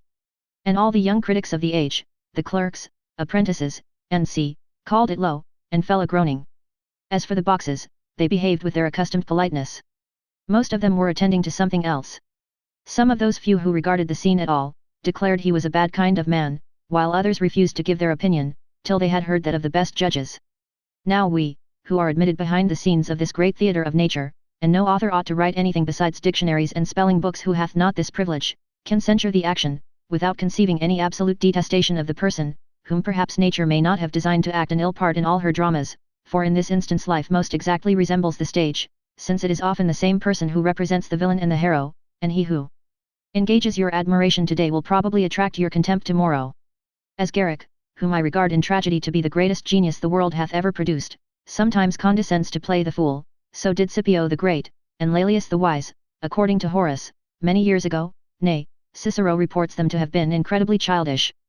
These, it is true, played the fool, like my friend Garrick, in jest only, but several eminent characters have, in numberless instances of their lives, played the fool egregiously in earnest, so far as to render it a matter of some doubt whether their wisdom or folly was predominant, or whether they were better entitled to the applause or censure, the admiration or contempt, the love or hatred, of mankind. Those persons, indeed, who have passed any time behind the scenes of this great theatre, and are thoroughly acquainted not only with the several disguises which are there put on, but also with the fantastic and capricious behavior of the passions, who are the managers and directors of this theatre, for as to reason, the patentee, he is known to be a very idle fellow and seldom to exert himself, may most probably have learned to understand the famous nil admirari of Horace, or in the English phrase, to stare at nothing. A single bad act no more constitutes a villain in life, than a single bad part on the stage. The passions, like the managers of a playhouse, often force men upon parts without consulting their judgment, and sometimes without any regard to their talents. Thus the man, as well as the player, may condemn what he himself acts. Nay, it is common to see vice sit as awkwardly on some men, as the character of Iago would on the honest face of Mr. William Mills. Upon the whole, then, the man of candour and of true understanding is never hasty to condemn. He can censure an imperfection, or even a vice, without rage against the guilty party. In a word, they are the same folly, the same childishness, the same ill-breeding, and the same ill-nature, which raise all the clamours and uproars both in life and on the stage. The worst of men generally have the words rogue and villain most in their mouths, as the lowest of all wretches are the aptest to cry out low in the pit. Chapter 2. Containing a conversation which Mr. Jones had with himself. Jones received his effects from Mr. Allworthy's early in the morning, with the following answer to his letter. Sir, I am commanded by my uncle to acquaint you, that as he did not proceed to those measures he had taken with you, without the greatest deliberation, and after the fullest evidence of your unworthiness, so will it be always out of your power to cause the least alteration in his resolution. He expresses great surprise at your presumption in saying you have resigned all pretensions to a young lady, to whom it is impossible you should ever have had any, her birth and fortune having made her so infinitely your superior. Lastly, I am commanded to tell you, that the only instance of your compliance with my uncle's inclinations which he requires, is, your immediately quitting this country. I cannot conclude this without offering you my advice, as a Christian, that you would seriously think of amending your life. That you may be assisted with grace so to do, will be always the prayer of your humble servant, W. Lefile. Many contending passions were raised in our hero's mind by this letter, but the tender prevailed at last over the indignant and irascible, and a flood of tears came seasonably to his assistance, and possibly prevented his misfortunes from either turning his head, or bursting his heart. He grew, however, soon ashamed of indulging this remedy, and starting up, he cried, Well, then, I will give Mr. Allworthy the only instance he requires of my obedience. I will go this moment, but whither? Why, let fortune direct, since there is no other who thinks it of any consequence what becomes of this wretched person, it shall be a matter of equal indifference to myself. Shall I alone regard what no other, ha? Have I not reason to think there is another, one whose value is above that of the whole world? I must imagine my Sophia is not indifferent to what becomes of me. Shall I then leave this only friend, and such a friend? Shall I not stay with her? Where, how can I stay with her? Have I any hopes of ever seeing her, though she was as desirous as myself, without exposing her to the wrath of her father, and to what purpose? Can I think of soliciting such a creature to consent to her own ruin? Shall I indulge any passion of mine at such a price? Shall I lurk about this country like a thief, with such intentions? No, I disdain, I detest the thought. Farewell, Sophia, farewell, most lovely, most beloved. Here passion stopped his mouth, and found a vent at his eyes. And now having taken a resolution to leave the country, he began to debate with himself whither he should go. The world, as Milton phrases it, lay all before him, and Jones, no more than Adam, had any man to whom he might resort for comfort or assistance. All his acquaintance were the acquaintance of Mr. Allworthy, and he had no reason to expect any countenance from them, as that gentleman had withdrawn his favour from him. Men of great and good characters should indeed be very cautious how they discard their dependents, for the consequence to the unhappy sufferer is being discarded by all others. What course of life to pursue, or to what business to apply himself, was a second consideration, and here the prospect was all a melancholy void. Every profession, and every trade, required length of time, and what was worse, money, for matters are so constituted, that nothing out of nothing is not a truer maxim in physics than in politics, and every man who is greatly destitute of money, is on that account entirely excluded from all means of acquiring it. At last the ocean, that hospitable friend to the wretched, opened her capacious arms to receive him, and he instantly resolved to accept her kind invitation. To express myself less figuratively, he determined to go to sea. This thought indeed no sooner suggested itself, than he eagerly embraced it, and having presently hired horses, he set out for Bristol to put it in execution. But before we attend him on this expedition, we shall resort a while to Mr. Western's, and see what further happened to the charming Sophia. Chapter 3. Containing several dialogues. The morning in which Mr. Jones departed, Mrs. Western summoned Sophia into her apartment, and having first acquainted her that she had obtained her liberty of her father, she proceeded to read her a long lecture on the subject of matrimony, which she treated not as a romantic scheme of happiness arising from love, as it hath been described by the poets, nor did she mention any of those purposes for which we are taught by divines to regard it as instituted by sacred authority. She considered it rather as a fund in which prudent women deposit their fortunes to the best advantage, in order to receive a larger interest for them than they could have elsewhere. When Mrs. Western had finished, Sophia answered, that she was very incapable of arguing with a lady of her aunt's superior knowledge and experience, especially on a subject which she had so very little considered, as this of matrimony. Argue with me, child, replied the other, I do not indeed expect it.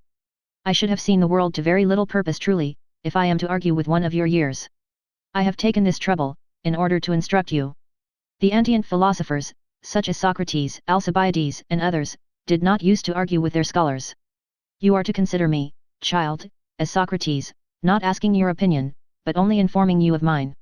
From which last words the reader may possibly imagine, that this lady had read no more of the philosophy of Socrates, than she had of that of Alcibiades, and indeed we cannot resolve his curiosity as to this point. Madam, cries Sophia, I have never presumed to controvert any opinion of yours, and this subject, as I said, I have never yet thought of, and perhaps never may.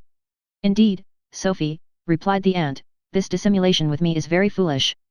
The French shall as soon persuade me that they take foreign towns in defence only of their own country, as you can impose on me to believe you have never yet thought seriously of matrimony.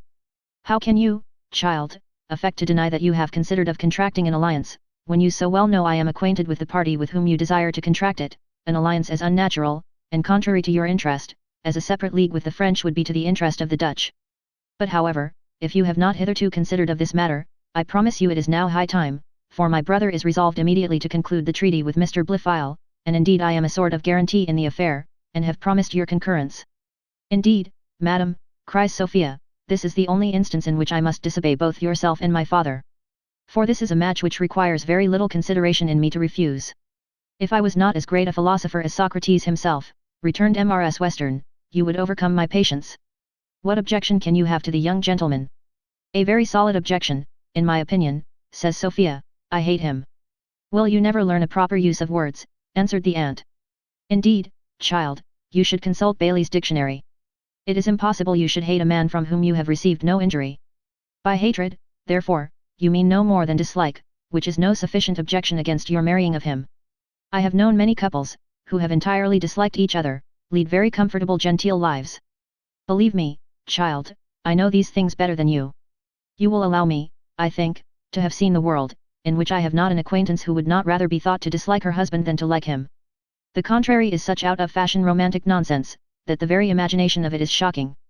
Indeed, madam, replied Sophia, I shall never marry a man I dislike. If I promise my father never to consent to any marriage contrary to his inclinations, I think I may hope he will never force me into that state contrary to my own inclinations, cries the aunt, with some warmth. Inclinations. I am astonished at your assurance. A young woman of your age, and unmarried, to talk of inclinations. But whatever your inclinations may be, my brother is resolved, nay, since you talk of inclinations, I shall advise him to hasten the treaty. Inclinations. Sophia then flung herself upon her knees, and tears began to trickle from her shining eyes. She entreated her aunt, to have mercy upon her, and not to resent so cruelly her unwillingness to make herself miserable, often urging, that she alone was concerned, and that her happiness only was at stake. As a bailiff, when well authorized by his writ, having possessed himself of the person of some unhappy debtor, views all his tears without concern, in vain the wretched captive attempts to raise compassion, in vain the tender wife bereft of her companion, the little prattling boy, or frightened girl, are mentioned as inducements to reluctance. The noble bumtrap, blind and deaf to every circumstance of distress, greatly rises above all the motives to humanity, and into the hands of the jailer resolves to deliver his miserable prey. Not less blind to the tears, or less deaf to every entreaty of Sophia was the politic aunt, nor less determined was she to deliver over the trembling maid into the arms of the jailer Blifil. She answered with great impetuosity, so far, madam, from your being concerned alone, your concern is the least, or surely the least important. It is the honor of your family which is concerned in this alliance, you are only the instrument. Do you conceive, mistress, that in an intermarriage between kingdoms, as when a daughter of France is married into Spain, the princess herself is alone considered in the match? No. It is a match between two kingdoms, rather than between two persons. The same happens in great families such as ours. The alliance between the families is the principal matter. You ought to have a greater regard for the honor of your family than for your own person, and if the example of a princess cannot inspire you with these noble thoughts, you cannot surely complain at being used no worse than all princesses are used. I hope, madam, cries Sophia, with a little elevation of voice, I shall never do anything to dishonor my family, but as for Mr. Blifil, whatever may be the consequence, I am resolved against him, and no force shall prevail in his favour. Western, who had been within hearing during the greater part of the preceding dialogue, had now exhausted all his patience, he therefore entered the room in a violent passion, crying, D—n me then if sha'n't ha-un, D—n me if sha'n't, that's all, D—n me if sha'n't. Mrs. Western had collected a sufficient quantity of wrath for the use of Sophia, but she now transferred it all to the squire. Brother, said she, it is astonishing that you will interfere in a matter which you had totally left to my negotiation. Regard to my family hath made me take upon myself to be the mediating power, in order to rectify those mistakes in policy which you have committed in your daughter's education. For, brother, it is your preposterous conduct which hath eradicated all the seeds that I had formerly sown in her tender mind. It is you yourself who have taught her disobedience. Blood, cries the squire, foaming at the mouth, you are enough to conquer the patience of the devil. Have I ever taught my daughter disobedience? Here she stands, speak honestly, girl, did ever I bid you be disobedient to me? Have not I done everything to humor and to gratify you, and to make you obedient to me? And very obedient to me she was when a little child, before you took her in hand and spoiled her, by filling her head with a pack of court notions. Why, did I not overhear you telling her she must behave like a princess? You have made a wig of the girl, and how should her father, or anybody else, expect any obedience from her?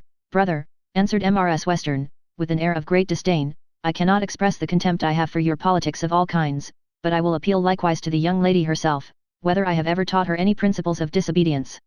On the contrary, niece, have I not endeavoured to inspire you with a true idea of the several relations in which a human creature stands in society? Have I not taken infinite pains to show you, that the law of nature hath enjoined a duty on children to their parents? Have I not told you what Plato says on that subject, a subject on which you was so notoriously ignorant when you came first under my care, that I verily believe you did not know the relation between a daughter and a father? 'Tis a lie, answered Western. The girl is no such fool, as to live to 11 years old without knowing that she was her father's relation. Oh, more than Gothic ignorance, answered the lady. And as for your manners, brother, I must tell you, they deserve a cane. Why then you may gi at me, if you think you are able, cries the squire. Nay, I suppose your niece there will be ready enough to help you, brother, said Mrs. Western, though I despise you beyond expression, yet I shall endure your insolence no longer, so I desire my coach may be got ready immediately, for I am resolved to leave your house this very morning, and a good riddance too, answered he. I can bear your insolence no longer, and you come to that. Blood. It is almost enough of itself to make my daughter undervalue my sense, when she hears you telling me every minute you despise me. It is impossible, cries the aunt, no one can undervalue such a boor, answered the squire, I am no boor, no, nor ass, no, nor rat neither, madam. Remember that, I am no rat. I am a true Englishman, and not of your Hanover breed, that have eat up the nation. Thou art one of those wise men, cries she, whose nonsensical principles have undone the nation, by weakening the hands of our government at home, and by discouraging our friends and encouraging our enemies abroad. Ho, are you come back to your politics, cries the squire, as for those I despise them as much as I do a.f.t. which last words he accompanied and graced with the very action, which, of all others, was the most proper to it.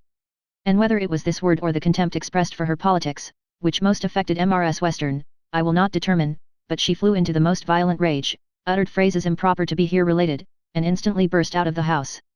Nor did her brother or her niece think proper either to stop or to follow her, for the one was so much possessed by concern, and the other by anger, that they were rendered almost motionless. The squire, however, sent after his sister the same holloa which attends the departure of a hare, when she is first started before the hounds. He was indeed a great master of this kind of vociferation, and had a holla proper for most occasions in life. Women who, like Mrs. Western, know the world, and have applied themselves to philosophy and politics, would have immediately availed themselves of the present disposition of Mr. Western's mind, by throwing in a few artful compliments to his understanding at the expense of his absent adversary, but poor Sophia was all simplicity. By which word we do not intend to insinuate to the reader, that she was silly, which is generally understood as a synonymous term with simple, for she was indeed a most sensible girl, and her understanding was of the first rate, but she wanted all that useful art which females convert to so many good purposes in life, and which, as it rather arises from the heart than from the head, is often the property of the silliest of women. Chapter 4. A picture of a country gentlewoman taken from the life. Mr. Western, having finished his holla, and taken a little breath, began to lament, in very pathetic terms, the unfortunate condition of men, who are, says he, always whipped in by the humours of some D&D or other. I think I was hard run enough by your mother for one man, but after giving her a dotch, here's another B, follows me upon the foil, but curse my jacket if I will be run down in this manner by any Sophia never had a single dispute with her father, till this unlucky affair of Blifil, on any account, except in defence of her mother, whom she had loved most tenderly, though she lost her in the 11th year of her age. The squire, to whom that poor woman had been a faithful upper servant all the time of their marriage, had returned that behaviour by making what the world calls a good husband. He very seldom swore at her, perhaps not above once a week, and never beat her. She had not the least occasion for jealousy, and was perfect mistress of her time, for she was never interrupted by her husband, who was engaged all the morning in his field exercises, and all the evening with bottle companions. She scarce indeed ever saw him but at meals, where she had the pleasure of carving those dishes which she had before attended at the dressing. From these meals she retired about 5 minutes after the other servants, having only stayed to drink the king over the water. Such were, it seems, Mr. Western's orders, for it was a maxim with him, that women should come in with the first dish, and go out after the first glass. Obedience to these orders was perhaps no difficult task, for the conversation, if it may be called so, was seldom such as could entertain a lady.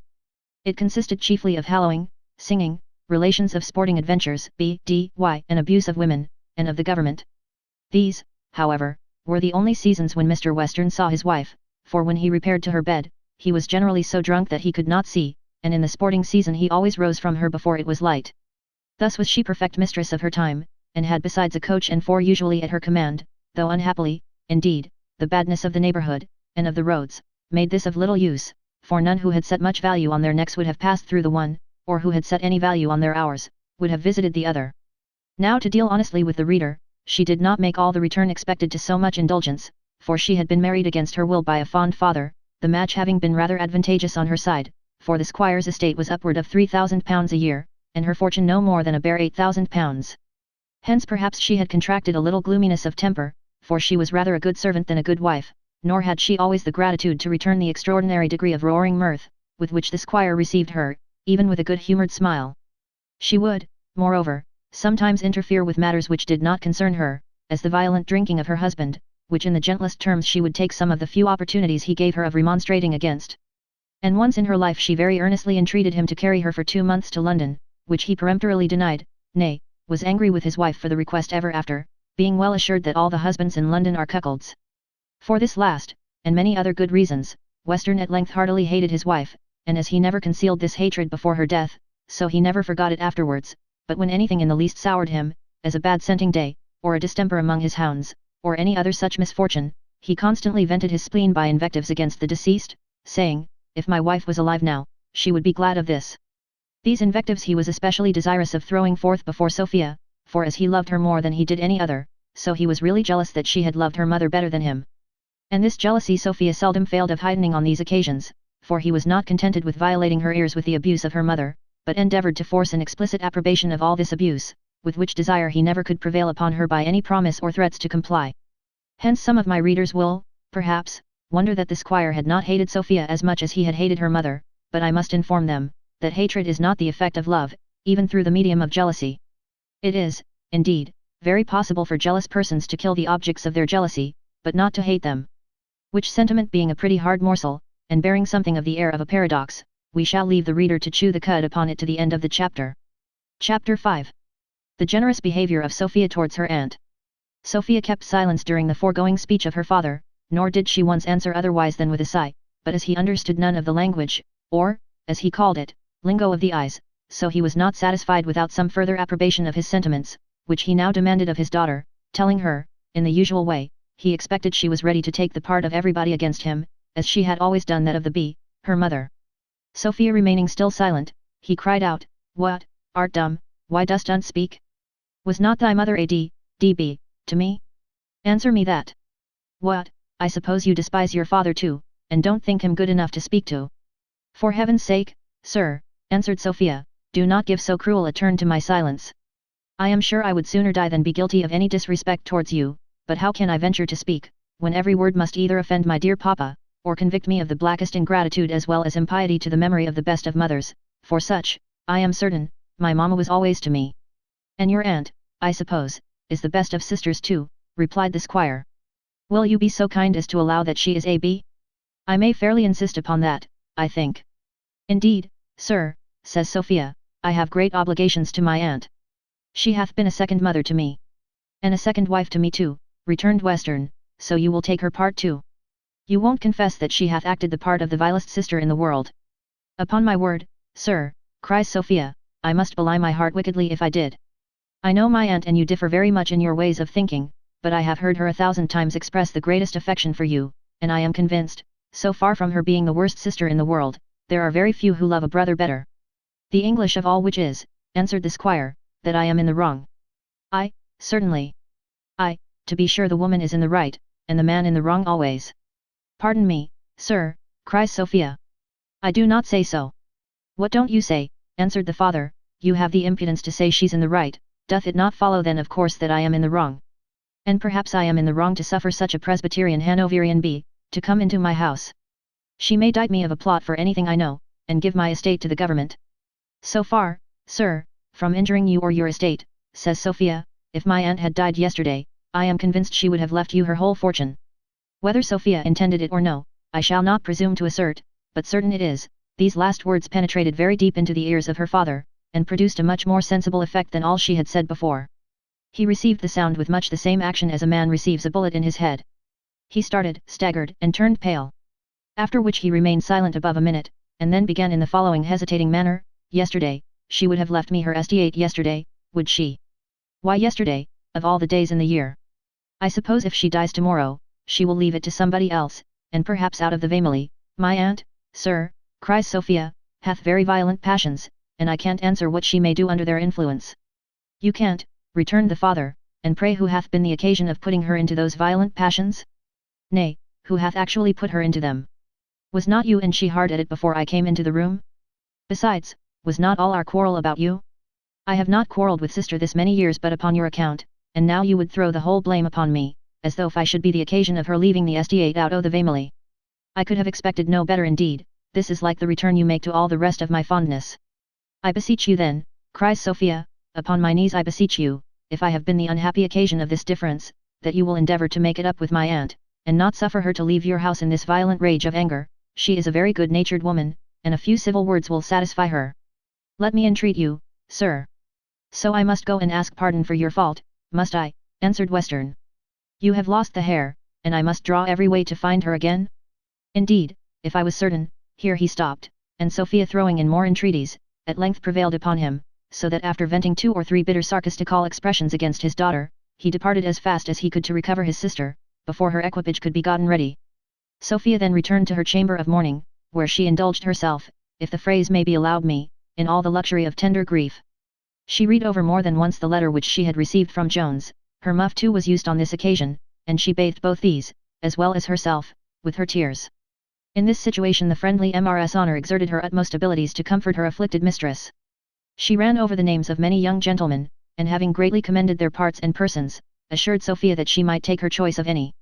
These methods must have certainly been used with some success in disorders of the like kind, or so skillful a practitioner as Mrs. Honor would never have ventured to apply them. Nay, I have heard that the College of Chambermaids hold them to be as sovereign remedies as any in the female dispensary, but whether it was that Sophia's disease differed inwardly from those cases with which it agreed in external symptoms, I will not assert, but, in fact, the good waiting woman did more harm than good. And at last so incensed her mistress, which was no easy matter, that with an angry voice she dismissed her from her presence. Chapter 6. Containing great variety of matter. The squire overtook his sister just as she was stepping into the coach, and partly by force, and partly by solicitations, prevailed upon her to order her horses back into their quarters. He succeeded in this attempt without much difficulty, for the lady was, as we have already hinted, of a most placable disposition, and greatly loved her brother, though she despised his parts, or rather his little knowledge of the world. Poor Sophia, who had first set on foot this reconciliation, was now made the sacrifice to it. They both concurred in their censures on her conduct, jointly declared war against her, and directly proceeded to counsel, how to carry it on in the most vigorous manner. For this purpose, Mrs. Western proposed not only an immediate conclusion of the treaty with Allworthy, but as immediately to carry it into execution, saying, that there was no other way to succeed with her niece, but by violent methods, which she was convinced Sophia had not sufficient resolution to resist. By violent, says she, I mean rather, hasty measures, for as to confinement or absolute force, no such things must or can be attempted. Our plan must be concerted for a surprise, and not for a storm. These matters were resolved on, when Mr. Blifil came to pay a visit to his mistress. The squire no sooner heard of his arrival, than he stepped aside, by his sister's advice, to give his daughter orders for the proper reception of her lover, which he did with the most bitter execrations and denunciations of judgment on her refusal. The impetuosity of the squire bore down all before him, and Sophia, as her aunt very wisely foresaw, was not able to resist him. She agreed, therefore, to see Blifil, though she had scarce spirits or strength sufficient to utter her assent. Indeed, to give a peremptory denial to a father whom she so tenderly loved, was no easy task. Had this circumstance been out of the case, much less resolution than what she was really mistress of, would, perhaps, have served her, but it is no unusual thing to ascribe those actions entirely to fear, which are in a great measure produced by love. In pursuance, therefore, of her father's peremptory command, Sophia now admitted Mr. Blifil's visit. Scenes like this, when painted at large, afford, as we have observed, very little entertainment to the reader. Here, therefore, we shall strictly adhere to a rule of Horace, by which writers are directed to pass over all those matters which they despair of placing in a shining light, a rule, we conceive, of excellent use as well to the historian as to the poet, and which, if followed, must at least have this good effect, that many a great evil, for so all great books are called, would thus be reduced to a small one. It is possible the great art used by Blifil at this interview would have prevailed on Sophia to have made another man in his circumstances her confidant, and to have revealed the whole secret of her heart to him, but she had contracted so ill an opinion of this young gentleman, that she was resolved to place no confidence in him, for simplicity, when set on its guard, is often a match for cunning. Her behaviour to him, therefore, was entirely forced, and indeed such as is generally prescribed to virgins upon the second formal visit from one who is appointed for their husband. But though Blifil declared himself to the squire perfectly satisfied with his reception, yet that gentleman, who, in company with his sister, had overheard all, was not so well pleased. He resolved, in pursuance of the advice of the sage lady, to push matters as forward as possible, and addressing himself to his intended son-in-law in the hunting phrase, he cried, after a loud holla, "Follow her, boy, follow her, run in, that's it, honeys. Dead, dead, dead. Never be bashful, nor stand shall I? Allworthy and I can finish all matters between us this afternoon, and let us ha the wedding tomorrow." Blifil having conveyed the utmost satisfaction into his countenance, answered, "As there is nothing, sir, in this world which I so eagerly desire as an alliance with your family, except my union with the most amiable and deserving Sophia, you may easily imagine how impatient I must be to see myself in possession of my two highest wishes. If I have not therefore importuned you on this head, you will impute it only to my fear of offending the lady, by endeavouring to hurry on so blessed an event faster than a strict compliance with all the rules of decency and decorum will permit. But if, by your interest, sir, she might be induced to dispense with any formalities. Formalities, with the pox, answered the squire. Pooh, all stuff and nonsense. I tell thee, she shall ha thee tomorrow, you will know the world better hereafter, when you come to my age. Women never gi their consent, man, if they can help it, 'tis not the fashion. If I had stayed for her mother's consent, I might have been a bachelor to this day, to her, co to her, that's it, you jolly dog. I tell thee shat ha her tomorrow morning. Blifil suffered himself to be overpowered by the forcible rhetoric of the squire, and it being agreed that Western should close with Allworthy that very afternoon, the lover departed home, having first earnestly begged that no violence might be offered to the lady by this haste, in the same manner as a popish inquisitor begs the lay power to do no violence to the heretic delivered over to it, and against whom the church hath passed sentence. And, to say the truth, Blifil had passed sentence against Sophia, for, however pleased he had declared himself to Western with his reception, he was by no means satisfied, unless it was that he was convinced of the hatred and scorn of his mistress, and this had produced no less reciprocal hatred and scorn in him. It may, perhaps, be asked, why then did he not put an immediate end to all further courtship? I answer, for that very reason, as well as for several others equally good, which we shall now proceed to open to the reader. Though Mr. Blifil was not of the complexion of Jones, nor ready to eat every woman he saw, yet he was far from being destitute of that appetite which is said to be the common property of all animals.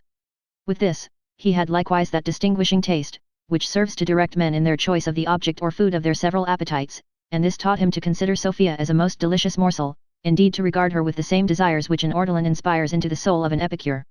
Now the agonies which affected the mind of Sophia, rather augmented than impaired her beauty, for her tears added brightness to her eyes, and her breasts rose higher with her sighs.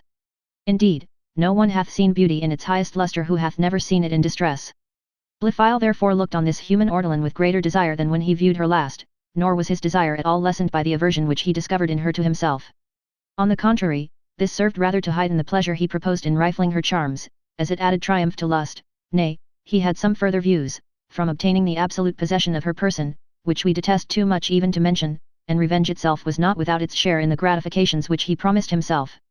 The rivaling poor Jones, and supplanting him in her affections, added another spur to his pursuit, and promised another additional rapture to his enjoyment. Besides all these views, which to some scrupulous persons may seem to savour too much of malevolence, he had one prospect, which few readers will regard with any great abhorrence. And this was the estate of Mr. Western, which was all to be settled on his daughter and her issue, for so extravagant was the affection of that fond parent, that, provided his child would but consent to be miserable with the husband he chose, he cared not at what price he purchased him. For these reasons Mr. Blifil was so desirous of the match that he intended to deceive Sophia, by pretending love to her, and to deceive her father and his own uncle, by pretending he was beloved by her. In doing this he availed himself of the piety of Thwackum, who held, that if the end proposed was religious, as surely matrimony is, it mattered not how wicked were the means. As to other occasions, he used to apply the philosophy of Square, which taught, that the end was immaterial, so that the means were fair and consistent with moral rectitude. To say truth, there were few occurrences in life on which he could not draw advantage from the precepts of one or other of those great masters. Little deceit was indeed necessary to be practiced on Mr. Western, who thought the inclinations of his daughter of as little consequence as Blifil himself conceived them to be, but as the sentiments of Mr. Allworthy were of a very different kind, so it was absolutely necessary to impose on him. In this, however, Blifil was so well assisted by Western, that he succeeded without difficulty, for as Mr. Allworthy had been assured by her father that Sophia had a proper affection for Blifil, and that all which he had suspected concerning Jones was entirely false, Blifil had nothing more to do than to confirm these assertions, which he did with such equivocations, that he preserved a salvo for his conscience, and had the satisfaction of conveying a lie to his uncle, without the guilt of telling one. When he was examined touching the inclinations of Sophia by Allworthy, who said, he would on no account be accessory to forcing a young lady into a marriage contrary to her own will, he answered, that the real sentiments of young ladies were very difficult to be understood, that her behaviour to him was full as forward as he wished it, and that if he could believe her father, she had all the affection for him which any lover could desire. As for Jones, said he, whom I am loath to call villain, though his behaviour to you, sir, sufficiently justifies the appellation, his own vanity, or perhaps some wicked views, might make him boast of a falsehood, for if there had been any reality in Miss Western's love to him, the greatness of her fortune would never have suffered him to desert her, as you are well informed he hath. Lastly, sir, I promise you I would not myself, for any consideration, no, not for the whole world, consent to marry this young lady, if I was not persuaded she had all the passion for me which I desire she should have. This excellent method of conveying a falsehood with the heart only, without making the tongue guilty of an untruth, by the means of equivocation and imposture, hath quieted the conscience of many a notable deceiver, and yet, when we consider that it is omniscience on which these endeavour to impose, it may possibly seem capable of affording only a very superficial comfort, and that this artful and refined distinction between communicating a lie, and telling one, is hardly worth the pains it costs them. Allworthy was pretty well satisfied with what Mr. Western and Mr. Blifil told him, and the treaty was now, at the end of 2 days, concluded. Nothing then remained previous to the office of the priest, but the office of the lawyers, which threatened to take up so much time, that Western offered to bind himself by all manner of covenants, rather than defer the happiness of the young couple. Indeed, he was so very earnest and pressing, that an indifferent person might have concluded he was more a principal in this match than he really was, but this eagerness was natural to him on all occasions, and he conducted every scheme he undertook in such a manner, as if the success of that alone was sufficient to constitute the whole happiness of his life. The joint importunities of both father and son-in-law would probably have prevailed on Mr. Allworthy, who brooked but ill any delay of giving happiness to others, had not Sophia herself prevented it, and taken measures to put a final end to the whole treaty, and to rob both church and law of those taxes which these wise bodies have thought proper to receive from the propagation of the human species in a lawful manner. Of which in the next chapter. Chapter 7. A strange resolution of Sophia, and a more strange stratagem of Mrs. Honor. Though Mrs. Honor was principally attached to her own interest, she was not without some little attachment to Sophia. To say truth, it was very difficult for anyone to know that young lady without loving her.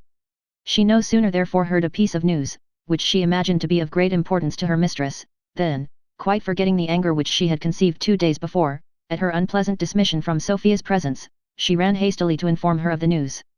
The beginning of her discourse was as abrupt as her entrance into the room. "Oh dear ma'am," says she, "what doth your lordship think? To be sure I am frightened out of my wits, and yet I thought it my duty to tell your lordship, though perhaps it may make you angry, for we servants don't always know what will make our ladies angry, for, to be sure, everything is always laid to the charge of a servant. When our ladies are out of humour, to be sure we must be scolded, and to be sure I should not wonder if your lordship should be out of humour, nay, it must surprise you certainly, aye, and shock you too, good Honour, let me know it without any longer preface," says Sophia. "There are few things, I promise you, which will surprise, and fewer which will shock me, dear ma'am," answered Honour. "To be sure, I overheard my master talking to Parson Supple about getting a license this very afternoon, and to be sure I heard him say, your lordship should be married tomorrow morning." Sophia turned pale at these words, and repeated eagerly, "Tomorrow morning, yes, ma'am," replied the trusty waiting woman. "I will take my oath I heard my master say so." "Honour," says Sophia, "you have both surprised and shocked me to such a degree that I have scarce any breath or spirits left. What is to be done in my dreadful situation? I wish I was able to advise your lordship," says she. "Do advise me," cries Sophia, "pray, dear Honour, advise me. Think what you would attempt if it was your own case." "Indeed, ma'am," cries Honour, "I wish your lordship and I could change situations, that is, I mean without hurting your lordship, for to be sure I don't wish you so bad as to be a servant, but because that if so be it was my case, I should find no manner of difficulty in it, for, in my poor opinion, young Squire Blifil is a charming, sweet, handsome man." "Don't mention such stuff," cries Sophia. "Such stuff," repeated Honour, "why, there. Well, to be sure, what's one man's meat is another man's poison, and the same is altogether as true of women." "Honour," says Sophia, "rather than submit to be the wife of that contemptible wretch, I would plunge a dagger into my heart." "Oh lud, ma'am," answered the other, "I am sure you frighten me out of my wits now. Let me beseech your lordship not to suffer such wicked thoughts to come into your head. Oh lud! To be sure I tremble every inch of me. Dear ma'am, consider, that to be denied Christian burial, and to have your corpse buried in the highway, and a stake drove through you, as Farmer Halfpenny was served at Ox Cross, and, to be sure, his ghost hath walked there ever since, for several people have seen him. To be sure it can be nothing but the devil which can put such wicked thoughts into the head of anybody, for certainly it is less wicked to hurt all the world than one's own dear self, and so I have heard said by more parsons than one.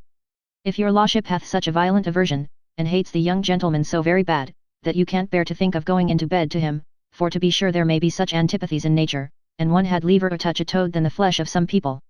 Sophia had been too much wrapped in contemplation to pay any great attention to the foregoing excellent discourse of her maid. Interrupting her therefore, without making any answer to it, she said, "Honour, I am come to a resolution.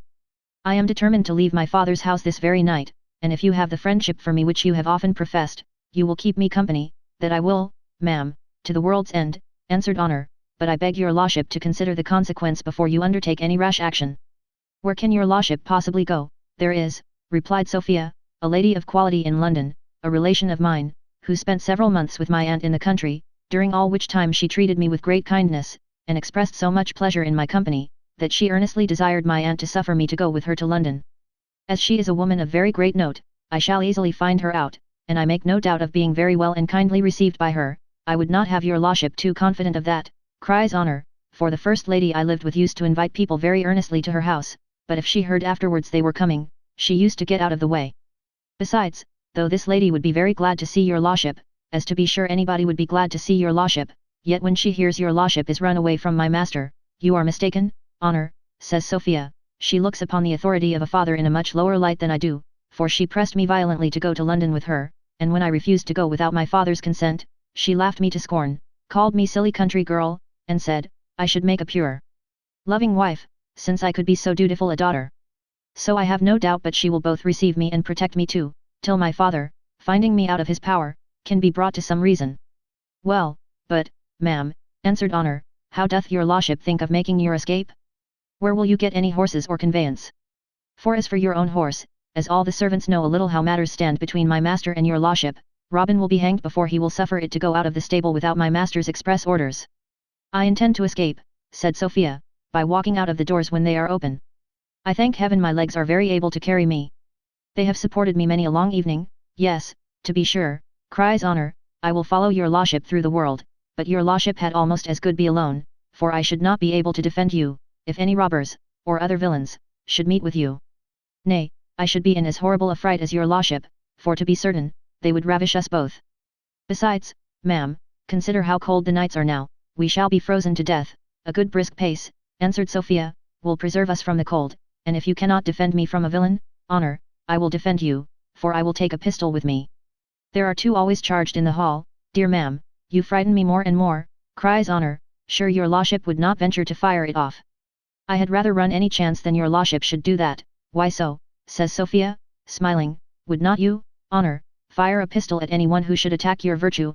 To be sure, ma'am, cries Honour, one's virtue is a dear thing, especially to us poor servants, for it is our livelihood, as a body may say, yet I mortally hate firearms, for so many accidents happen by them. Well, well, says Sophia, I believe I may insure your virtue at a very cheap rate, without carrying any arms with us, for I intend to take horses at the very first town we come to, and we shall hardly be attacked in our way thither.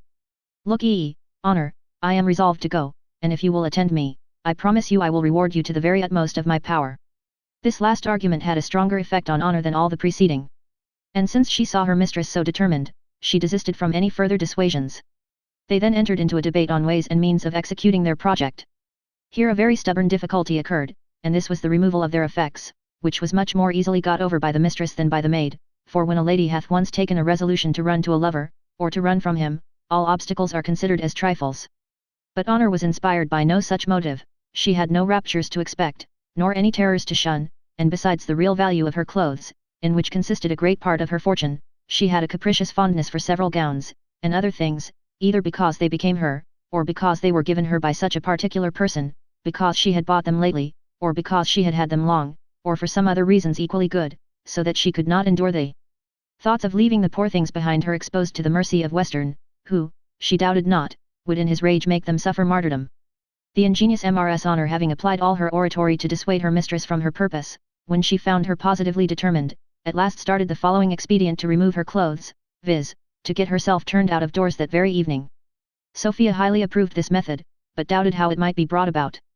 Oh, ma'am, cries Honour, your lordship may trust that to me, we servants very well know how to obtain this favour of our masters and mistresses, though sometimes, indeed, where they owe us more wages than they can readily pay, they will put up with all our affronts, and will hardly take any warning we can give them, but the squire is none of those, and since your lordship is resolved upon setting out tonight, I warrant I get discharged this afternoon.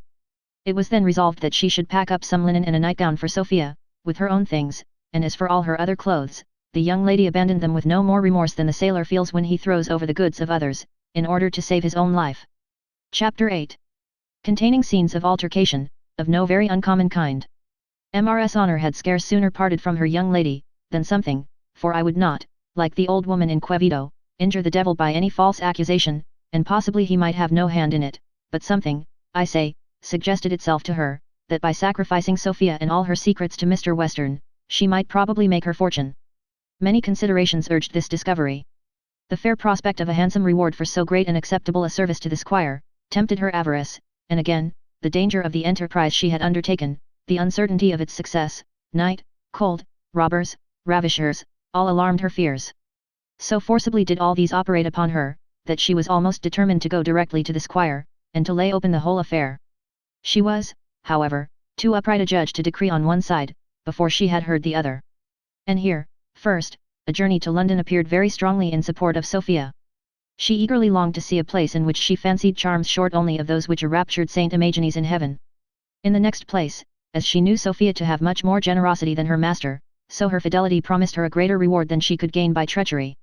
She then cross-examined all the articles which had raised her fears on the other side, and found, on fairly sifting the matter, that there was very little in them. And now both scales being reduced to a pretty even balance, her love to her mistress being thrown into the scale of her integrity, made that rather preponderate, when a circumstance struck upon her imagination which might have had a dangerous effect, had its whole weight been fairly put into the other scale. This was the length of time which must intervene before Sophia would be able to fulfill her promises, for though she was entitled to her mother's fortune at the death of her father, and to the sum of £3,000 left her by an uncle when she came of age, yet these were distant days, and many accidents might prevent the intended generosity of the young lady, whereas the rewards she might expect from Mr. Western were immediate. But while she was pursuing this thought, the good genius of Sophia, or that which presided over the integrity of Mrs. Honor, or perhaps mere chance, sent an accident in her way, which at once preserved her fidelity, and even facilitated the intended business. Mrs. Western's maid claimed great superiority over Mrs. Honor on several accounts. First, her birth was higher, for her great-grandmother by the mother's side was a cousin, not far removed, to an Irish peer. Secondly, her wages were greater. And lastly, she had been at London, and had of consequence seen more of the world. She had always behaved, therefore, to Mrs. Honor with that reserve, and had always exacted of her those marks of distinction, which every order of females preserves and requires in conversation with those of an inferior order. Now as Honor did not at all times agree with this doctrine, but would frequently break in upon the respect which the other demanded, Mrs. Western's maid was not at all pleased with her company. Indeed, she earnestly longed to return home to the house of her mistress, where she domineered at will over all the other servants. She had been greatly, therefore, disappointed in the morning, when Mrs. Western had changed her mind on the very point of departure, and had been in what is vulgarly called a gloating humour ever since. In this humour, which was none of the sweetest, she came into the room where Honor was debating with herself in the manner we have above related. Honor no sooner saw her, than she addressed her in the following obliging phrase: "So, madam, I find we are to have the pleasure of your company longer, which I was afraid the quarrel between my master and your lady would have robbed us of." "I don't know, madam," answered the other, "what you mean by we and us. I assure you I do not look on any of the servants in this house to be proper company for me. I am company, I hope, for their betters every day in the week. I do not speak on your account, Mrs. Honor, for you are a civilized young woman, and when you have seen a little more of the world, I should not be ashamed to walk with you in St. James's Park." "Hoity-toity," cries Honor, "madam is in her airs, I protest." Mrs. Honor, forsooth. "Sure, madam, you might call me by my surname, for though my lady calls me Honor, I have a surname as well as other folks." "Ashamed to walk with me," quotha. "Marry, as good as yourself, I hope, since you make such a return to my civility," said the other. "I must acquaint you, Mrs. Honor, that you are not so good as me. In the country, indeed, one is obliged to take up with all kind of trumpery, but in town I visit none but the women of quality." "Indeed, Mrs. Honor, there is some difference, I hope, between you and me." "I hope so too," answered Honor. "There is some difference in our ages, and, I think in our persons." Upon speaking which last words, she strutted by Mrs. Western's maid with the most provoking air of contempt, turning up her nose, tossing her head, and violently brushing the hoop of her competitor with her own. The other lady put on one of her most malicious sneers, and said, "Creature, you are below my anger, and it is beneath me to give ill words to such an audacious saucy trollop, but, hussy, I must tell you, your breeding shows the meanness of your birth as well as of your education, and both very properly qualify you to be the mean-serving woman of a country girl. Don't abuse my lady," cries Honor. "I won't take that of you, she's as much better than yours as she is younger, and 10,000 times more handsomer." Here ill luck, or rather good luck, sent Mrs. Western to see her maid in tears, which began to flow plentifully at her approach, and of which being asked the reason by her mistress, she presently acquainted her that her tears were occasioned by the rude treatment of that creature there, meaning Honor. "And, madam," continued she, "I could have despised all she said to me, but she hath had the audacity to affront your ladyship, and to call you ugly. Yes, madam, she called you ugly old cat to my face. I could not bear to hear your ladyship called ugly. Why do you repeat her impudence so often, said Mrs. Western. And then turning to Mrs. Honor, she asked her how she had the assurance to mention her name with disrespect. Disrespect, madam, answered Honor, I never mentioned your name at all. I said somebody was not as handsome as my mistress, and to be sure you know that as well as I. Hussy, replied the lady, I will make such a saucy trollop as yourself know that I am not a proper subject of your discourse. And if my brother doth not discharge you this moment, I will never sleep in his house again. I will find him out, and have you discharged this moment. Discharged, cries Honor, and suppose I am, there are more places in the world than one. Thank heaven, good servants need not want places, and if you turn away all who do not think you handsome, you will want servants very soon, let me tell you that. Mrs. Western spoke, or rather thundered, in answer, but as she was hardly articulate, we cannot be very certain of the identical words, we shall therefore omit inserting a speech which at best would not greatly redound to her honor. She then departed in search of her brother, with a countenance so full of rage, that she resembled one of the Furies rather than a human creature. The two chambermaids being again left alone, began a second bout at altercation, which soon produced a combat of a more active kind. In this the victory belonged to the lady of inferior rank, but not without some loss of blood, of hair, and of lawn and muslin. Chapter 9. The wise demeanour of Mr. Western in the character of a magistrate. A hint to justices of peace, concerning the necessary qualifications of a clerk, with extraordinary instances of paternal madness and filial affection. Logicians sometimes prove too much by an argument, and politicians often overreach themselves in a scheme. Thus had it like to have happened to Mrs. Honor, who, instead of recovering the rest of her clothes, had like to have stopped even those she had on her back from escaping, for the squire no sooner heard of her having abused his sister, than he swore 20 oaths he would send her to Bridewell. Mrs. Western was a very good-natured woman, and ordinarily of a forgiving temper. She had lately remitted the trespass of a stage coachman, who had overturned her post-chaise into a ditch, nay, she had even broken the law, in refusing to prosecute a highwayman who had robbed her, not only of a sum of money, but of her earrings, at the same time ning her, and saying, such handsome b.s. as you don't want jewels to set them off, and b.d. and d to you. But now, so uncertain are our tempers, and so much do we at different times differ from ourselves, she would hear of no mitigation, nor could all the affected penitence of Honor, nor all the entreaties of Sophia for her own servant, prevail with her to desist from earnestly desiring her brother to execute justiceship, for it was indeed a syllable more than justice, on the wench. But luckily the clerk had a qualification, which no clerk to a justice of peace ought ever to be without, namely, some understanding in the law of this realm. He therefore whispered in the ear of the justice that he would exceed his authority by committing the girl to Bridewell, as there had been no attempt to break the peace, for I am afraid, sir, says he, you cannot legally commit anyone to Bridewell only for ill-breeding. In matters of high importance, particularly in cases relating to the game, the justice was not always attentive to these admonitions of his clerk, for, indeed, in executing the laws under that head, many justices of peace suppose they have a large discretionary power, by virtue of which, under the notion of searching for and taking away engines for the destruction of the game, they often commit trespasses, and sometimes felony, at their pleasure. But this offence was not of quite so high a nature, nor so dangerous to the society. Here, therefore, the justice behaved with some attention to the advice of his clerk, for, in fact, he had already had 2 informations exhibited against him in the King's Bench, and had no curiosity to try a third. The squire, therefore, putting on a most wise and significant countenance, after a preface of several hums and haws, told his sister, that upon more mature deliberation, he was of opinion, that as there was no breaking up of the peace, such as the law, says he, calls breaking open a door, or breaking a hedge, or breaking a head, or any such sort of breaking, the matter did not amount to a felonious kind of a thing, nor trespasses, nor damages, and, therefore, there was no punishment in the law for it. Mrs. Western said, she knew the law much better, that she had known servants very severely punished for affronting their masters, and then named a certain justice of the peace in London, who, she said, would commit a servant to Bridewell at any time when a master or mistress desired it. Like enough, cries the squire, it may be so in London, but the law is different in the country. Here followed a very learned dispute between the brother and sister concerning the law, which we would insert, if we imagined many of our readers could understand it. This was, however, at length referred by both parties to the clerk, who decided it in favour of the magistrate, and Mrs. Western was, in the end, obliged to content herself with the satisfaction of having Honor turned away, to which Sophia herself very readily and cheerfully consented. Thus Fortune, after having diverted herself, according to custom, with 2 or 3 frolics, at last disposed all matters to the advantage of our heroine, who indeed succeeded admirably well in her deceit, considering it was the first she had ever practised. And, to say the truth, I have often concluded, that the honest part of mankind would be much too hard for the knavish, if they could bring themselves to incur the guilt, or thought it worth their while to take the trouble. Honor acted her part to the utmost perfection. She no sooner saw herself secure from all danger of Bridewell, a word which had raised most horrible ideas in her mind, than she resumed those airs which her terrors before had a little abetted, and laid down her place, with as much affectation of content, and indeed of contempt, as was ever practised at the resignation of places of much greater importance.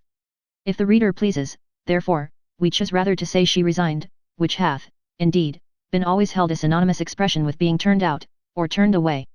Mr. Western ordered her to be very expeditious in packing, for his sister declared she would not sleep another night under the same roof with so impudent a slut.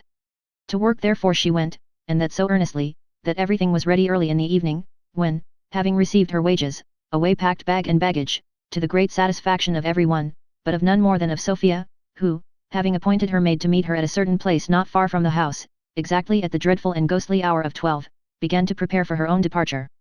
But first she was obliged to give 2 painful audiences, the one to her aunt, and the other to her father.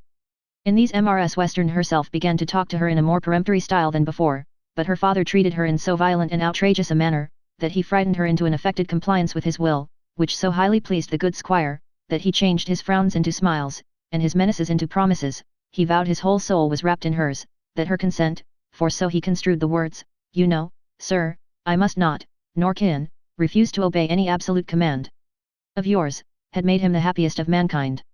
He then gave her a large bank bill to dispose of in any trinkets she pleased, and kissed and embraced her in the fondest manner, while tears of joy trickled from those eyes which a few moments before had darted fire and rage against the dear object of all his affection. Instances of this behaviour in parents are so common, that the reader, I doubt not, will be very little astonished at the whole conduct of Mr. Western. If he should, I own I am not able to account for it, since that he loved his daughter most tenderly, is, I think, beyond dispute. So indeed have many others, who have rendered their children most completely miserable by the same conduct, which, though it is almost universal in parents, hath always appeared to me to be the most unaccountable of all the absurdities which ever entered into the brain of that strange prodigious creature man. The latter part of Mr. Western's behaviour had so strong an effect on the tender heart of Sophia, that it suggested a thought to her, which not all the sophistry of her politic aunt, nor all the menaces of her father, had ever once brought into her head. She reverenced her father so piously, and loved him so passionately, that she had scarce ever felt more pleasing sensations, than what arose from the share she frequently had of contributing to his amusement, and sometimes, perhaps, to higher gratifications, for he never could contain the delight of hearing her commended, which he had the satisfaction of hearing almost every day of her life. The idea, therefore, of the immense happiness she should convey to her father by her consent to this match, made a strong impression on her mind. Again, the extreme piety of such an act of obedience worked very forcibly, as she had a very deep sense of religion. Lastly, when she reflected how much she herself was to suffer, being indeed to become little less than a sacrifice, or a martyr, to filial love and duty, she felt an agreeable tickling in a certain little passion, which though it bears no immediate affinity either to religion or virtue, is often so kind as to lend great assistance in executing the purposes of both. Sophia was charmed with the contemplation of so heroic an action, and began to compliment herself with much premature flattery, when Cupid, who lay hid in her muff, suddenly crept out, and like Punchinello in a puppet show, kicked all out before him. In truth, for we scorn to deceive our reader, or to vindicate the character of our heroine by ascribing her actions to supernatural impulse, the thoughts of her beloved Jones, and some hopes, however distant, in which he was very particularly concerned, immediately destroyed all which filial love, piety, and pride had, with their joint endeavours, been labouring to bring about. But before we proceed any farther with Sophia, we must now look back to Mr. Jones. Chapter 10. Containing several matters, natural enough perhaps, but lo! The reader will be pleased to remember, that we left Mr. Jones, in the beginning of this book, on his road to Bristol, being determined to seek his fortune at sea, or rather, indeed, to fly away from his fortune on shore. It happened, a thing not very unusual, that the guide who undertook to conduct him on his way, was unluckily unacquainted with the road, so that having missed his right track, and being ashamed to ask information, he rambled about backwards and forwards till night came on, and it began to grow dark. Jones, suspecting what had happened, acquainted the guide with his apprehensions, but he insisted on it, that they were in the right road, and added, it would be very strange if he should not know the road to Bristol, though, in reality, it would have been much stranger if he had known it, having never passed through it in his life before. Jones had not such implicit faith in his guide, but that on their arrival at a village he inquired of the first fellow he saw, whether they were in the road to Bristol. "Whence did you come?" cries the fellow. "No matter," says Jones, a little hastily, "I want to know if this be the road to Bristol." "The road to Bristol," cries the fellow, scratching his head. Why, meester, I believe you will hardly get to Bristol this way tonight. Prithee, friend, then, answered Jones, do tell us which is the way. Why, meester, cries the fellow, you must be come out of your road the Lord knows whither, for thick way goeth to Gloucester. Well, and which way goes to Bristol? Said Jones. Why, you be going away from Bristol, answered the fellow. Then, said Jones, we must go back again. Aye, you must, said the fellow. Well, and when we come back to the top of the hill, which way must we take? Why, you must keep the straight road, but I remember there are two roads, one to the right and the other to the left. Why, you must keep the right-hand road, and then go straight forwards, only remember to turn first to your right, and then to your left again, and then to your right, and that brings you to the squire's, and then you must keep straight forwards, and turn to the left. Another fellow now came up, and asked which way the gentlemen were going, of which being informed by Jones, he first scratched his head, and then leaning upon a pole he had in his hand, began to tell him, that he must keep the right-hand road for about a mile, or a mile and a half, or such a matter, and then he must turn short to the left, which would bring him round by Mr. Jin Bairns's, but which is Mr. John Bairns's, says Jones. O Lord, cries the fellow, why, don't you know Mr. Jin Bairns? Whence then did you come? These two fellows had almost conquered the patience of Jones, when a plain well-looking man, who was indeed a Quaker, accosted him thus, Friend, I perceive thou hast lost thy way, and if thou wilt take my advice, thou wilt not attempt to find it tonight. It is almost dark, and the road is difficult to hit, besides, there have been several robberies committed lately between this and Bristol. Here is a very creditable good house just by, where thou mayest find good entertainment for thyself and thy cattle till morning. Jones, after a little persuasion, agreed to stay in this place till the morning, and was conducted by his friend to the public house. The landlord, who was a very civil fellow, told Jones, he hoped he would excuse the badness of his accommodation, for that his wife was gone from home, and had locked up almost everything, and carried the keys along with her. Indeed the fact was, that a favourite daughter of hers was just married, and gone that morning home with her husband, and that she and her mother together had almost stripped the poor man of all his goods, as well as money, for though he had several children, this daughter only, who was the mother's favourite, was the object of her consideration, and to the humour of this one child she would with pleasure have sacrificed all the rest, and her husband into the bargain. Though Jones was very unfit for any kind of company, and would have preferred being alone, yet he could not resist the importunities of the honest Quaker, who was the more desirous of sitting with him, from having remarked the melancholy which appeared both in his countenance and behaviour, and which the poor Quaker thought his conversation might in some measure relieve. After they had passed some time together, in such a manner that my honest friend might have thought himself at one of his silent meetings, the Quaker began to be moved by some spirit or other, probably that of curiosity, and said, Friend, I perceive some sad disaster hath befallen thee, but pray be of comfort. Perhaps thou hast lost a friend. If so, thou must consider we are all mortal. And why shouldst thou grieve, when thou knowest thy grief will do thy friend no good? We are all born to affliction. I myself have my sorrows as well as thee, and most probably greater sorrows. Though I have a clear estate of £100 a year, which is as much as I want, and I have a conscience, I thank the Lord, void of offence, my constitution is sound and strong, and there is no man can demand a debt of me, nor accuse me of an injury, yet, friend, I should be concerned to think thee as miserable as myself. Here the Quaker ended with a deep sigh, and Jones presently answered, I am very sorry, sir, for your unhappiness, whatever is the occasion of it. Ah, friend, replied the Quaker, one only daughter is the occasion, one who was my greatest delight upon earth, and who within this week is run away from me, and is married against my consent. I had provided her a proper match, a sober man and one of substance, but she, forsooth, would choose for herself, and away she is gone with a young fellow not worth a groat. If she had been dead, as I suppose thy friend is, I should have been happy. That is very strange, sir, said Jones. Why, would it not be better for her to be dead, than to be a beggar, replied the Quaker, for, as I told you, the fellow is not worth a groat, and surely she cannot expect that I shall ever give her a shilling. No, as she hath married for love, let her live on love if she can, let her carry her love to market, and see whether any one will change it into silver, or even into halfpence. You know your own concerns best, sir, said Jones. It must have been, continued the Quaker, a long premeditated scheme to cheat me, for they have known one another from their infancy, and I always preached to her against love, and told her 1,000 times over it was all folly and wickedness. Nay, the cunning slut pretended to hearken to me, and to despise all wantonness of the flesh, and yet at last broke out at a window 2 pair of stairs, for I began, indeed, a little to suspect her, and had locked her up carefully, intending the very next morning to have married her up to my liking. But she disappointed me within a few hours, and escaped away to the lover of her own choosing, who lost no time, for they were married and bedded and all within an hour. But it shall be the worst hour's work for them both that ever they did, for they may starve, or beg, or steal together, for me. I will never give either of them a farthing." Here Jones starting up cried, "I really must be excused, I wish you would leave me." "Come, come, friend," said the Quaker, "don't give way to concern. You see there are other people miserable besides yourself. I see there are madmen, and fools, and villains in the world," cries Jones. "But let me give you a piece of advice, send for your daughter and son-in-law home, and don't be yourself the only cause of misery to one you pretend to love. Send for her and her husband home," cries the Quaker loudly. "I would sooner send for the two greatest enemies I have in the world." "Well, go home yourself, or where you please," said Jones, "for I will sit no longer in such company." "Nay, friend," answered the Quaker, "I scorn to impose my company on anyone." He then offered to pull money from his pocket, but Jones pushed him with some violence out of the room. The subject of the Quaker's discourse had so deeply affected Jones, that he stared very wildly all the time he was speaking.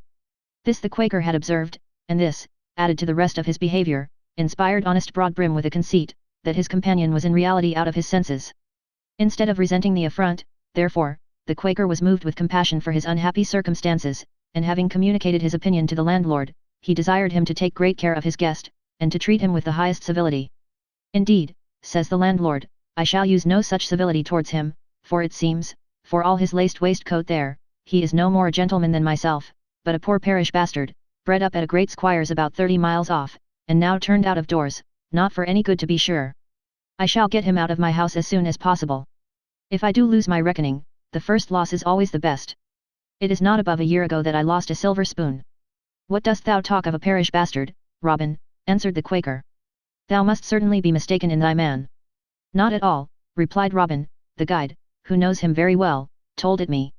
For, indeed, the guide had no sooner taken his place at the kitchen fire, than he acquainted the whole company with all he knew or had ever heard concerning Jones. The Quaker was no sooner assured by this fellow of the birth and low fortune of Jones, than all compassion for him vanished, and the honest plain man went home fired with no less indignation than a duke would have felt at receiving an affront from such a person. The landlord himself conceived an equal disdain for his guest, so that when Jones rung the bell in order to retire to bed, he was acquainted that he could have no bed there. Besides disdain of the mean condition of his guest, Robin entertained violent suspicion of his intentions, which were, he supposed, to watch some favourable opportunity of robbing the house. In reality, he might have been very well eased of these apprehensions, by the prudent precautions of his wife and daughter, who had already removed everything which was not fixed to the freehold, but he was by nature suspicious, and had been more particularly so since the loss of his spoon. In short, the dread of being robbed totally absorbed the comfortable consideration that he had nothing to lose. Jones, being assured that he could have no bed, very contentedly betook himself to a great chair made with rushes, when sleep, which had lately shunned his company in much better apartments, generously paid him a visit in his humble cell. As for the landlord, he was prevented by his fears from retiring to rest. He returned therefore to the kitchen fire, whence he could survey the only door which opened into the parlour, or rather hole, where Jones was seated, and as for the window to that room, it was impossible for any creature larger than a cat to have made his escape through it. Chapter 11. The Adventure of a Company of Soldiers. The landlord, having taken his seat directly opposite to the door of the parlour, determined to keep guard there the whole night. The guide and another fellow remained long on duty with him, though they neither knew his suspicions, nor had any of their own. The true cause of their watching did, indeed, at length, put an end to it, for this was no other than the strength and goodness of the beer, of which having tippled a very large quantity, they grew at first very noisy and vociferous, and afterwards fell both asleep. But it was not in the power of liquor to compose the fears of Robin. He continued still waking in his chair, with his eyes fixed steadfastly on the door which led into the apartment of Mr. Jones, till a violent thundering at his outward gate called him from his seat, and obliged him to open it, which he had no sooner done, than his kitchen was immediately full of gentlemen in red coats, who all rushed upon him in as tumultuous a manner as if they intended to take his little castle by storm. The landlord was now forced from his post to furnish his numerous guests with beer, which they called for with great eagerness, and upon his second or third return from the cellar, he saw Mr. Jones standing before the fire in the midst of the soldiers, for it may easily be believed, that the arrival of so much good company should put an end to any sleep, unless that from which we are to be awakened only by the last trumpet. The company having now pretty well satisfied their thirst, nothing remained but to pay the reckoning, a circumstance often productive of much mischief and discontent among the inferior rank of gentry, who are apt to find great difficulty in assessing the sum, with exact regard to distributive justice, which directs that every man shall pay according to the quantity which he drinks. This difficulty occurred upon the present occasion, and it was the greater, as some gentlemen had, in their extreme hurry, marched off, after their first draught, and had entirely forgot to contribute anything towards the said reckoning. A violent dispute now arose, in which every word may be said to have been deposed upon oath, for the oaths were at least equal to all the other words spoken. In this controversy the whole company spoke together, and every man seemed wholly bent to extenuate the sum which fell to his share, so that the most probable conclusion which could be foreseen was, that a large portion of the reckoning would fall to the landlord's share to pay, or, what is much the same thing, would remain unpaid. All this while Mr. Jones was engaged in conversation with the sergeant, for that officer was entirely unconcerned in the present dispute, being privileged by immemorial custom from all contribution. The dispute now grew so very warm that it seemed to draw towards a military decision, when Jones, stepping forward, silenced all their clamours at once, by declaring that he would pay the whole reckoning, which indeed amounted to no more than 3 shillings and 4pence. This declaration procured Jones the thanks and applause of the whole company. The terms honourable, noble, and worthy gentleman, resounded through the room. Nay, my landlord himself began to have a better opinion of him, and almost to disbelieve the account which the guide had given. The sergeant had informed Mr. Jones that they were marching against the rebels, and expected to be commanded by the glorious Duke of Cumberland. By which the reader may perceive, a circumstance which we have not thought necessary to communicate before, that this was the very time when the late rebellion was at the highest, and indeed the banditti were now marched into England, intending, as it was thought, to fight the king's forces, and to attempt pushing forward to the metropolis. Jones had some heroic ingredients in his composition, and was a hearty well-wisher to the glorious cause of liberty, and of the Protestant religion. It is no wonder, therefore, that in circumstances which would have warranted a much more romantic and wild undertaking, it should occur to him to serve as a volunteer in this expedition. Our commanding officer had said all in his power to encourage and promote this good disposition, from the first moment he had been acquainted with it. He now proclaimed the noble resolution aloud, which was received with great pleasure by the whole company, who all cried out, "God bless King George and your honour," and then added, with many oaths, "We will stand by you both to the last drops of our blood." The gentleman who had been all night tippling at the alehouse, was prevailed on by some arguments which a corporal had put into his hands, to undertake the same expedition. And now the portmanteau belonging to Mr. Jones being put up in the baggage cart, the forces were about to move forwards, when the guide, stepping up to Jones, said, "Sir, I hope you will consider that the horses have been kept out all night, and we have travelled a great ways out of our way." Jones was surprised at the impudence of this demand, and acquainted the soldiers with the merits of his cause, who were all unanimous in condemning the guide for his endeavours to put upon a gentleman. Some said, he ought to be tied neck and heels, others that he deserved to run the gantlope, and the sergeant shook his cane at him, and wished he had him under his command, swearing heartily he would make an example of him. Jones contented himself however with a negative punishment, and walked off with his new comrades, leaving the guide to the poor revenge of cursing and reviling him, in which latter the landlord joined, saying, He is a pure one, I warrant you. A pretty gentleman, indeed, to go for a soldier. He shall wear a laced waistcoat truly. It is an old proverb and a true one, all is not gold that glisters. I am glad my house is well rid of him."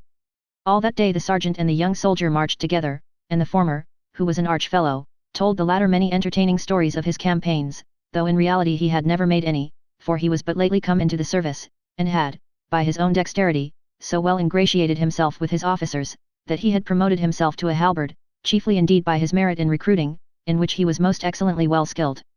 Much mirth and festivity passed among the soldiers during their march, in which the many occurrences that had passed at their last quarters were remembered, and every one, with great freedom, made what jokes he pleased on his officers, some of which were of the coarser kind, and very near bordering on scandal.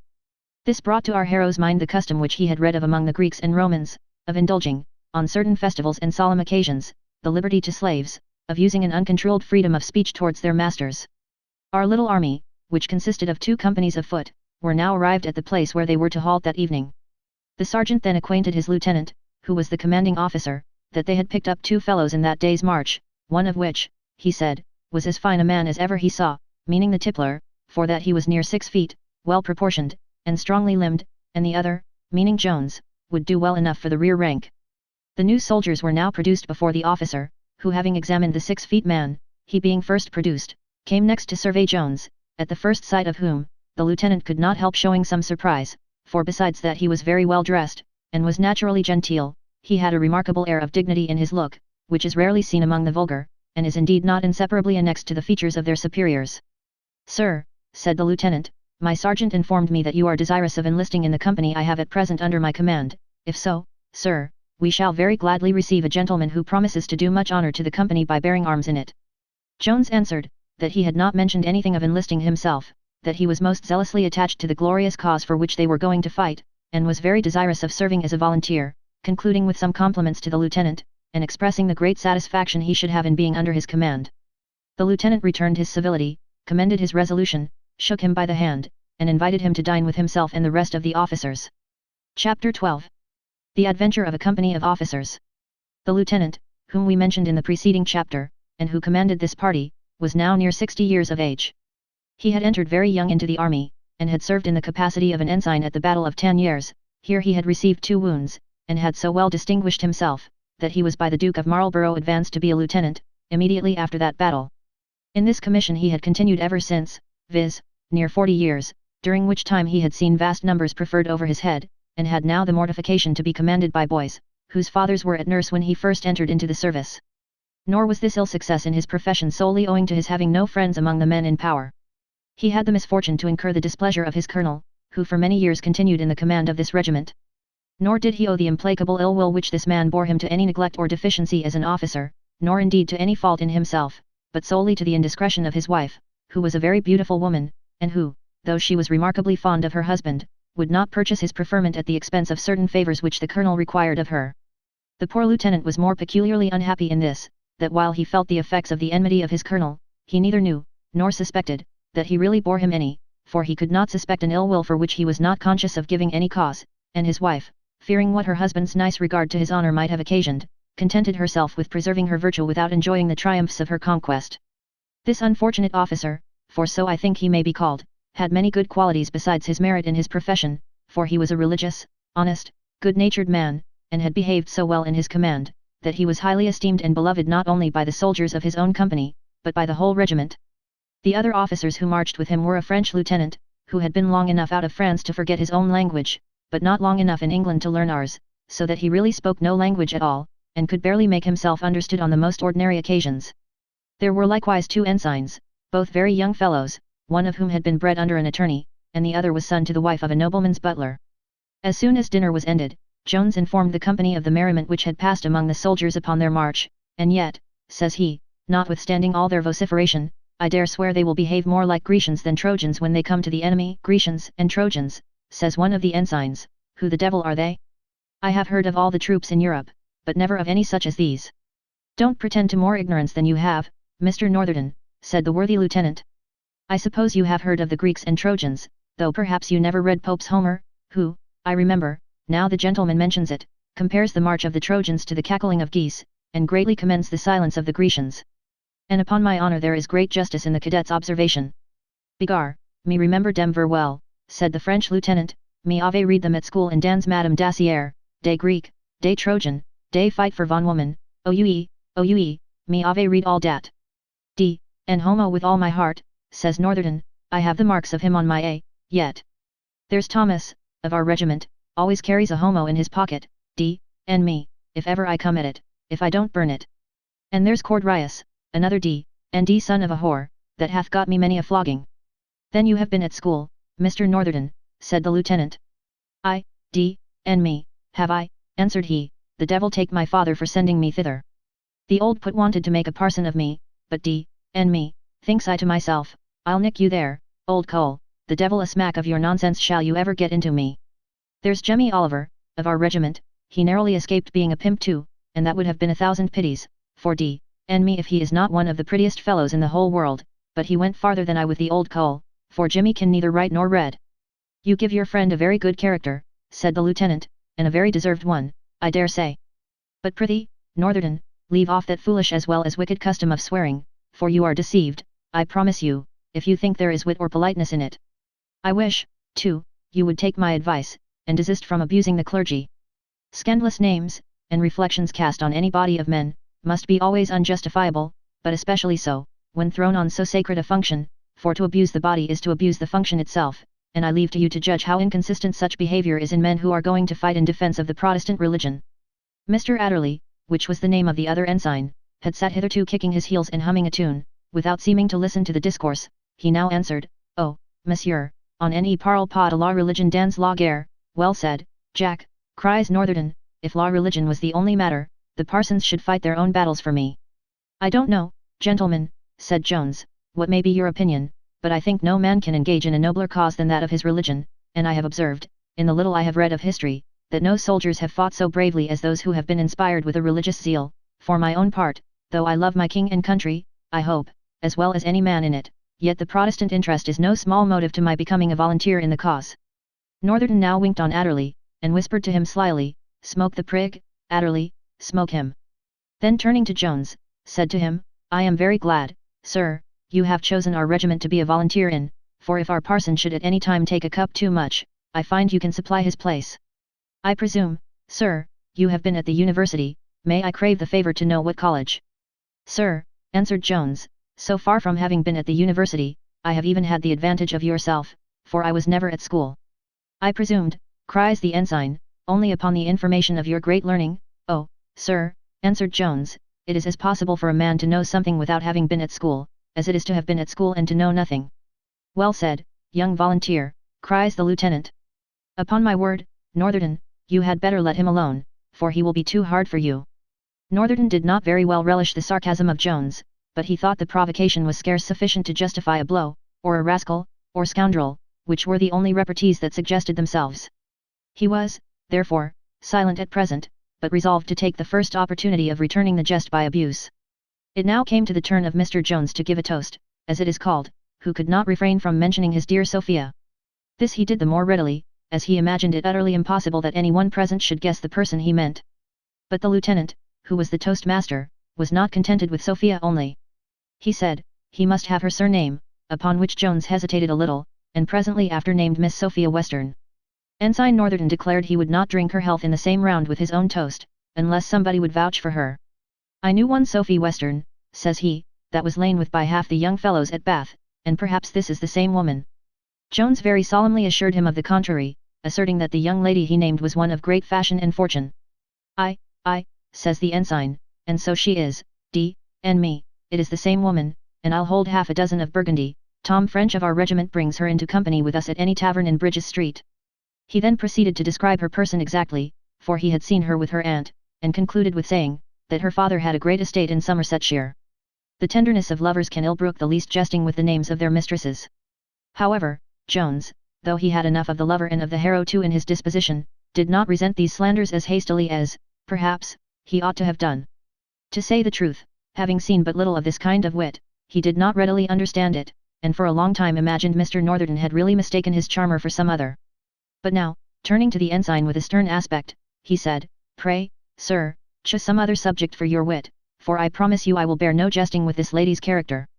"Jesting," cries the other, and me if ever I was more in earnest in my life. Tom French of our regiment had both her and her aunt at Bath. "Then I must tell you in earnest," cries Jones, "that you are one of the most impudent rascals upon earth."